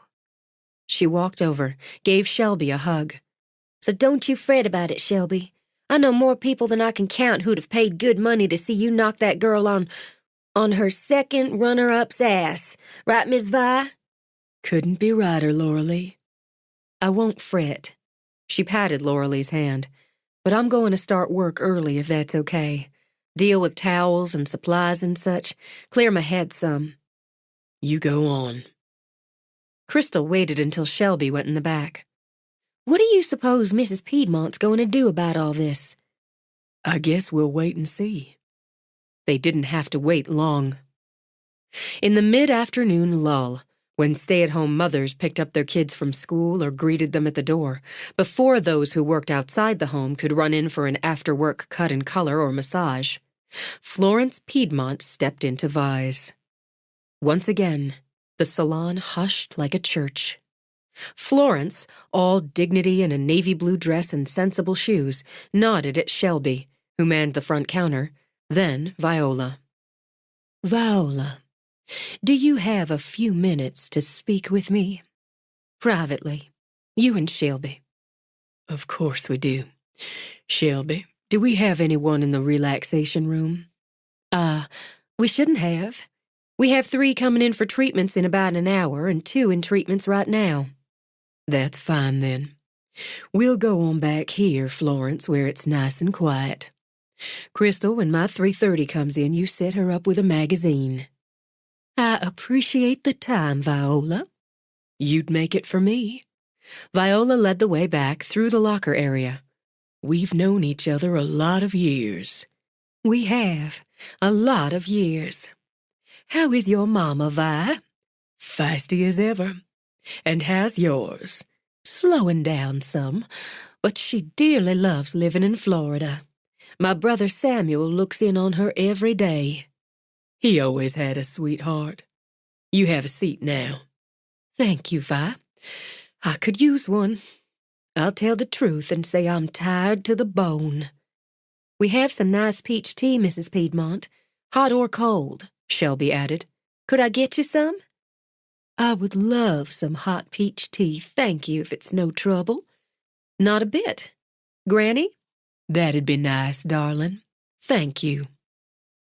This is a lovely room, Viola. So peaceful and calm, and you always had a clever mind and a way of turning what worked in it into something fine.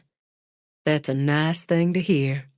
Everybody needs somewhere peaceful and calming now and again. We could all use more of it, to my mind. What color paint have you got on these walls? It's called Twilight Gold. Pretty name. It is. Peaceful, she said again, like a sigh. Viola, Shelby, I'm going to start by saying I'm going to speak to Griffin Lott when I leave here. But I wanted to speak to the 2 of you first. I should have asked if Ada Mae could take a minute. She's doing a facial. It's all right, Flo. We'll tell her what you want to say to her.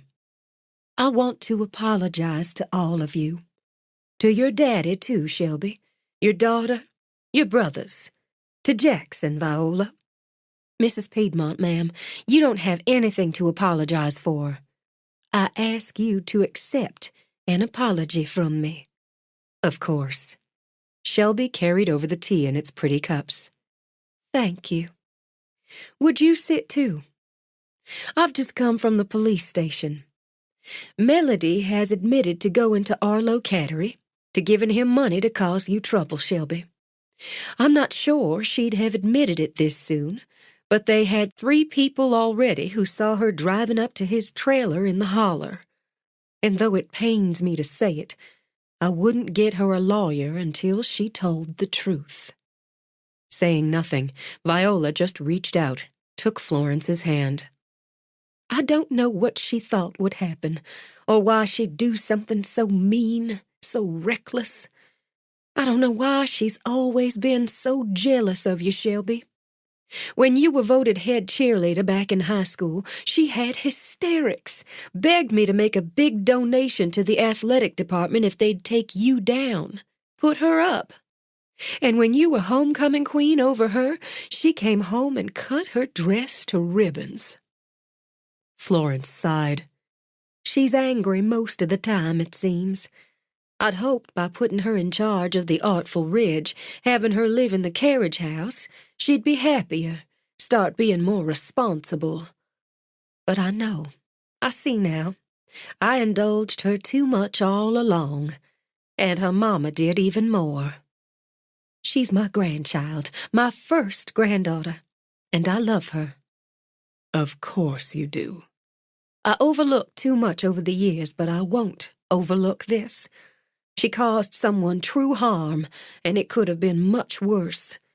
She did it for spite. She'll pay a price for that spite. I have no right to ask, and none to expect, but she's my granddaughter, so I will ask. The sheriff indicated if you and Griffin Lott are amenable, if you agree, instead of going to jail.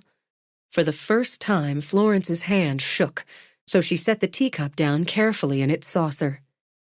She could serve 6 months in a rehabilitation center, a private one where she would have therapy for her various issues. She would be required to work there. Chores, I suppose. Cleaning, gardening, laundry, that sort of thing.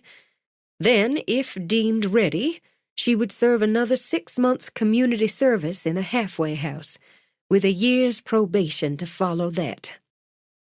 I won't pretend it's prison, Florence continued, but she would be restricted, get therapy I feel she desperately needs, and be required to follow set rules. She would lose her freedom, and that's a kind of prison. And if she refuses to abide by the terms, the rules, then she would face prison. Her mother will try to fight me on this, but her father, I've already spoken to my son-in-law. We spoke at some length, and he will back me on this. Steadier, Florence picked up her tea again.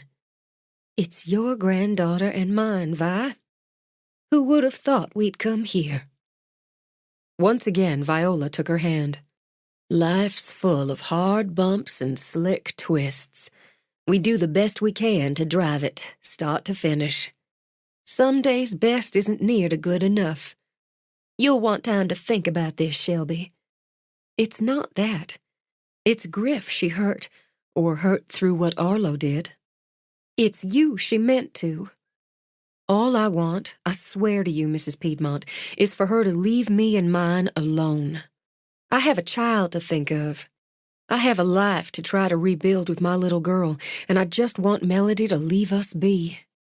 If Griffin's all right with what you said, I would be. He's the one who ended up being hurt, whatever she meant. I'll speak to him, and we'll all abide by his decision. I'm sick at heart he was hurt this way, that someone in my family would have caused it. I wonder, Viola, if you know from Jackson how much damage there is to the boy's truck. What Jackson told me just a bit ago on the phone, it's a loss. Oh, Granny. Well, most anything can be fixed, but Jack says it wouldn't be fixed right enough and expects the insurance company to agree and total it out. I'll make it right. You have my word on it.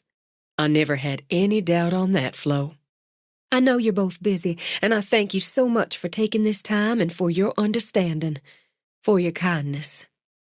I'm going to walk you out, Viola said, sliding an arm around Florence's waist as they both rose. And I'm going to give you a brochure, so you can think about coming back for a nice hot stone massage or a Restore Youth facial. Shelby heard Florence laugh as they walked out. It's a late hour for restoring youth, isn't it, Viola? It's never too late an hour, Flo. Never too late an hour. It seemed to Shelby the best thing to do was keep her head down and take each day as it came. She'd been far too much front and center on the gossip stage since her return to the Ridge. Experience told her some other news or interest would come along soon enough. She felt just fine being front and center Friday night, performing doo-wop and rock and 50s ballads. The crowd seemed to feel just fine about it too, and nobody got shot. And since Callie was having a sleepover at Granny's, topping Friday night off in Griff's bed felt even more than fine. Before and after her Saturday job, she hit her spreadsheet hard, meticulously paying bills, doing careful math, and shaking her clasped hands at the ceiling when she paid off another credit card. 3 down, 9 to go. Straight after Sunday breakfast, she stood at the stove frying up chicken and listening to Callie squeal with delight while she played with the much-loved bubble maker. Ada Mae came in, hugged Shelby from behind. "That's the best sound in the world." "I know it. She's so happy, Mama, it turns my heart inside out." "And how about you?" "I'm about as happy as a little girl with a bubble machine." "You were in fine voice Friday night, baby girl. And so pretty up there in that blue dress." "I'm going to have fun with the 60s. I've been playing around some for next week. Tansy told me they're going ahead for sure with that expansion. That'll be exciting. Good thing Griff and Matt are all but done here. I love my new bathroom like Callie loves her bubble maker." To demonstrate, Ada Mae did a neat pirouette and had Shelby grinning. "They're handy men. A handy man's worth his weight in gold. You must have had a nice time after." Heat rose up the back of Shelby's neck. "I did. Mama, you didn't wait up, did you?" "It's not a matter of waiting up.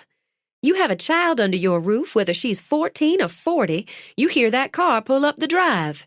And don't even think about saying you're sorry. It put a smile on my face thinking about you being with a good man. He puts a smile on your face, too." She knew just where her mother was going. "He does. I can admit I didn't see myself having a nice time with any man for a long time yet. As it is, it's a pretty surprise.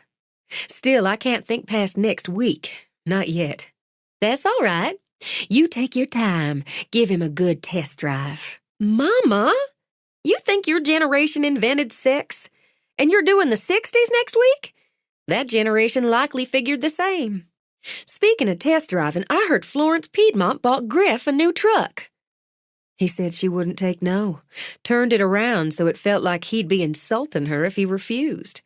Grandpa's going to strip the wrecked one for parts, and Griff's having the new truck painted with the logo." She paused as she drained some of the chicken. "Did we do the right thing, Mama?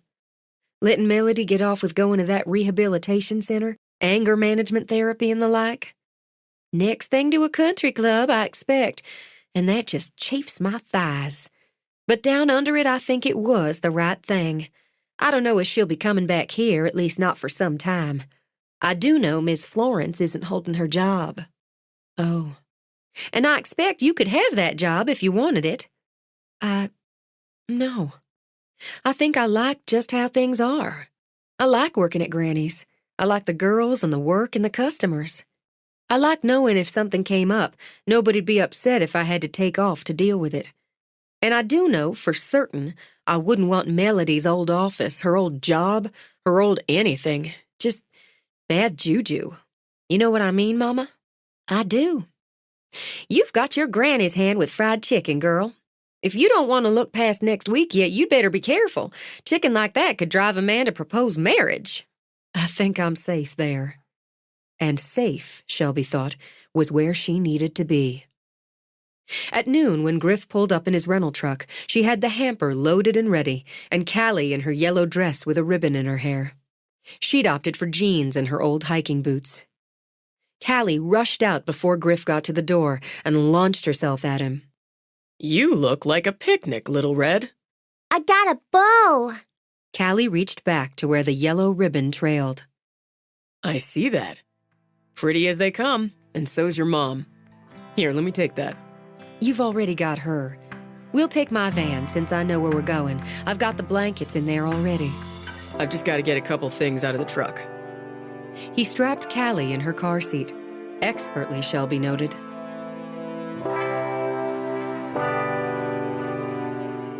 This is the end of disc number 8. Please insert disc number 9.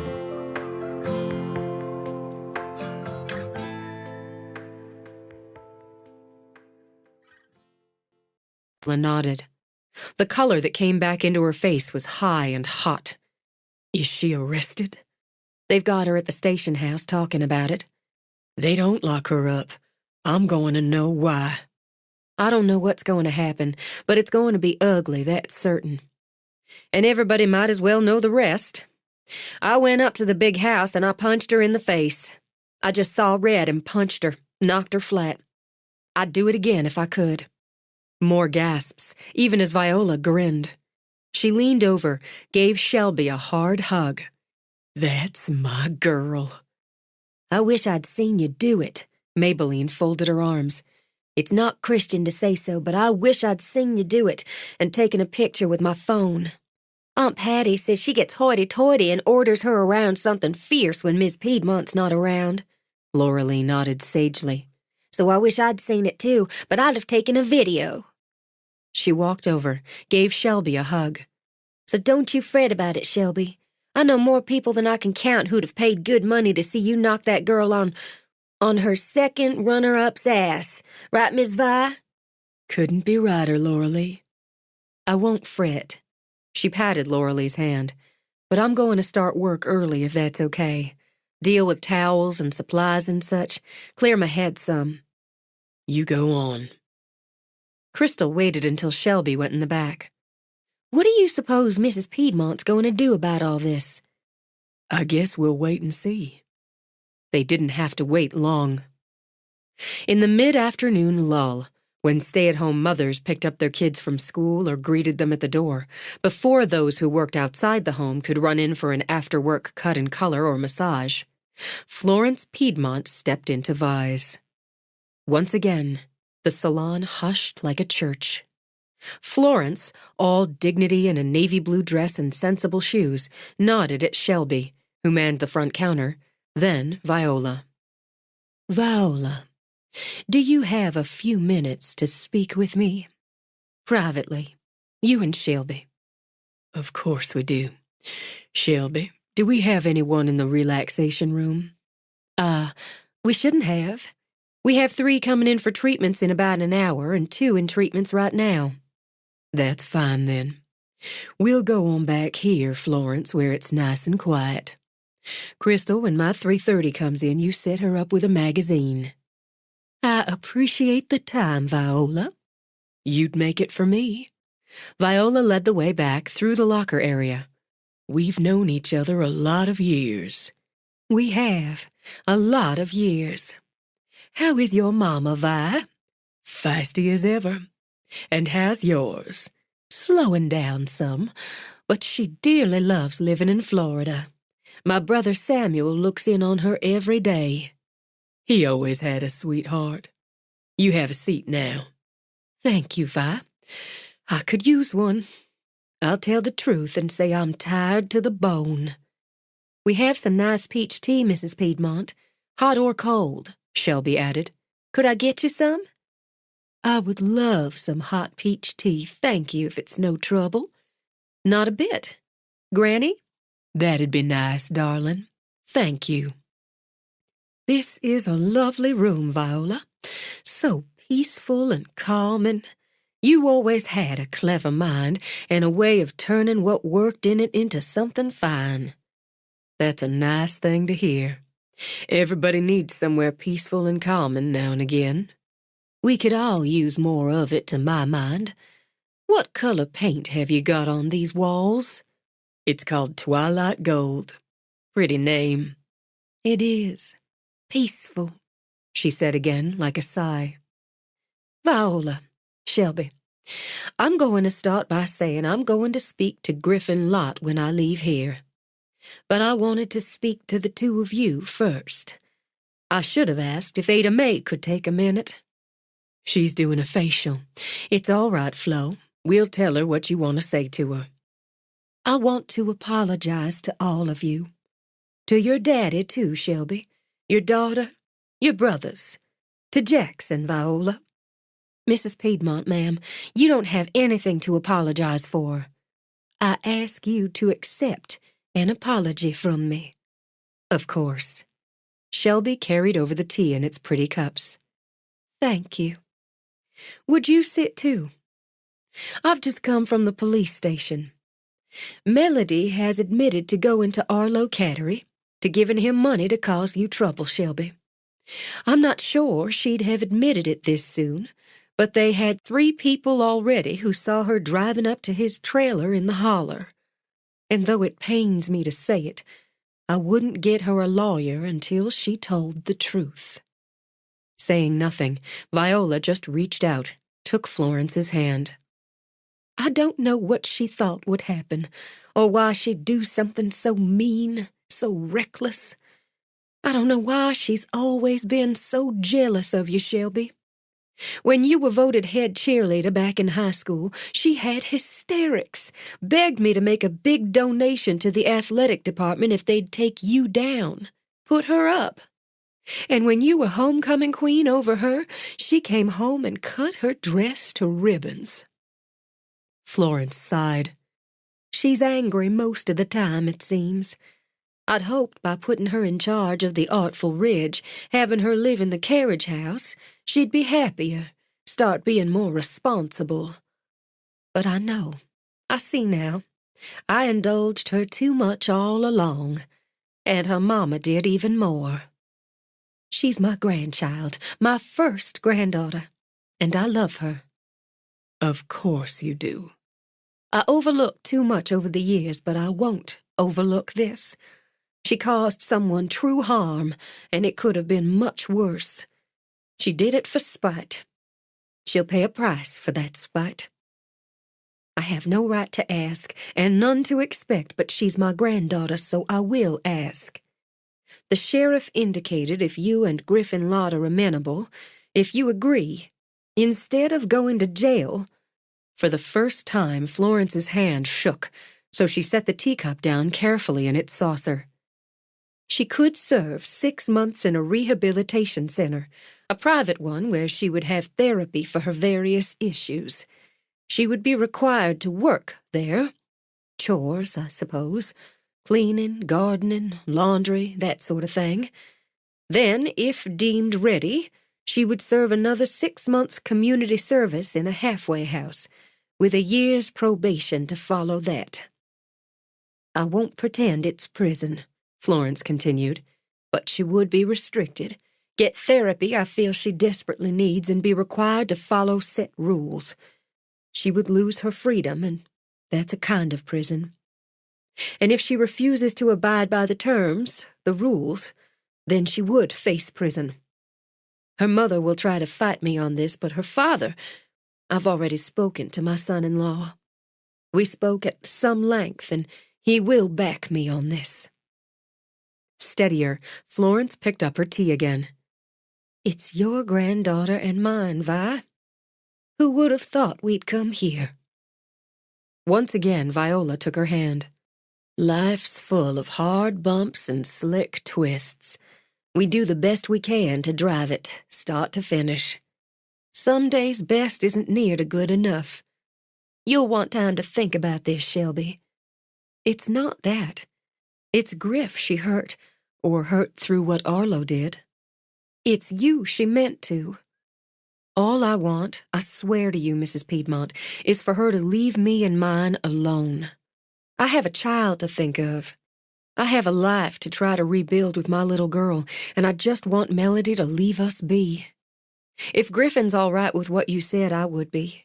He's the one who ended up being hurt, whatever she meant. I'll speak to him, and we'll all abide by his decision. I'm sick at heart he was hurt this way, that someone in my family would have caused it. I wonder, Viola, if you know from Jackson how much damage there is to the boy's truck. What Jackson told me just a bit ago on the phone, it's a loss. Oh, Granny. Well, most anything can be fixed, but Jack says it wouldn't be fixed right enough and expects the insurance company to agree and total it out. I'll make it right. You have my word on it. I never had any doubt on that, Flo. I know you're both busy, and I thank you so much for taking this time and for your understanding, for your kindness. I'm going to walk you out, Viola said, sliding an arm around Florence's waist as they both rose. And I'm going to give you a brochure. So you can think about coming back for a nice hot stone massage or a Restore Youth facial. Shelby heard Florence laugh as they walked out. It's a late hour for restoring youth, isn't it, Viola? It's never too late an hour, Flo. Never too late an hour. It seemed to Shelby the best thing to do was keep her head down and take each day as it came. She'd been far too much front and center on the gossip stage since her return to the Ridge. Experience told her some other news or interest would come along soon enough. She felt just fine being front and center Friday night, performing doo-wop and rock and 50s ballads. The crowd seemed to feel just fine about it too, and nobody got shot. And since Callie was having a sleepover at Granny's, topping Friday night off in Griff's bed felt even more than fine. Before and after her Saturday job, she hit her spreadsheet hard, meticulously paying bills, doing careful math, and shaking her clasped hands at the ceiling when she paid off another credit card. 3 down, 9 to go. Straight after Sunday breakfast, she stood at the stove frying up chicken and listening to Callie squeal with delight while she played with the much-loved bubble maker. Ada Mae came in, hugged Shelby from behind. That's the best sound in the world. I know it. She's so happy, Mama, it turns my heart inside out. And how about you? I'm about as happy as a little girl with a bubble machine. You were in fine voice Friday night, baby girl, and so pretty up there in that blue dress. I'm going to have fun with the 60s. I've been playing around some for next week. Tansy told me they're going ahead for sure with that expansion. That'll be exciting. Good thing Griff and Matt are all but done here. I love my new bathroom like Callie loves her bubble maker. To demonstrate, Ada Mae did a neat pirouette and had Shelby grinning. They're handy men. A handy man's worth his weight in gold. You must have had a nice time after. Heat rose up the back of Shelby's neck. I did. Mama, you didn't wait up, did you? It's not a matter of waiting up. You have a child under your roof, whether she's 14 or 40, you hear that car pull up the drive. And don't even think about saying you're sorry. It put a smile on my face thinking about you being with a good man. He puts a smile on your face, too.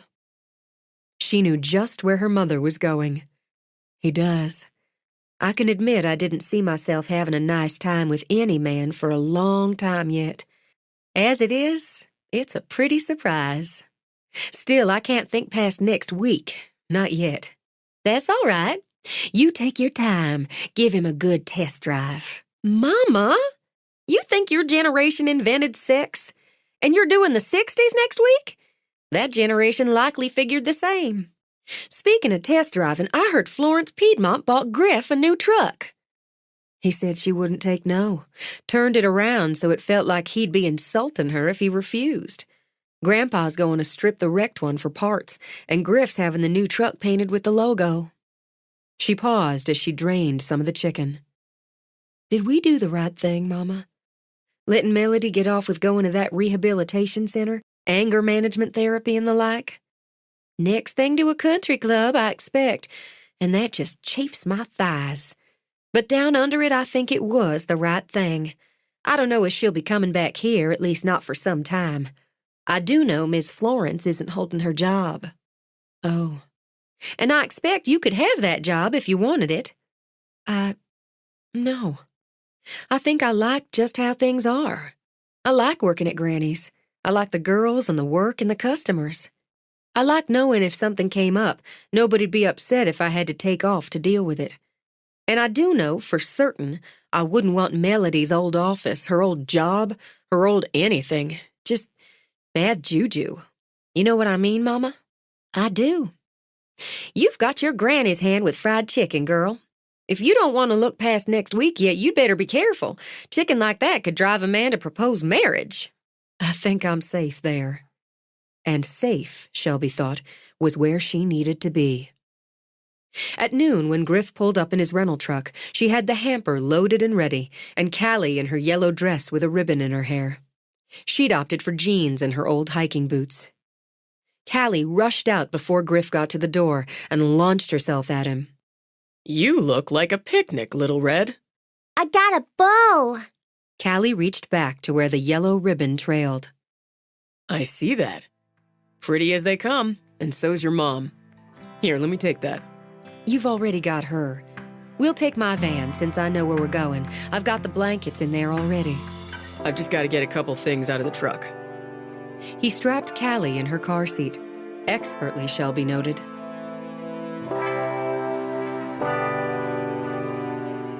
This is the end of disc number 8. Please insert disc number 9.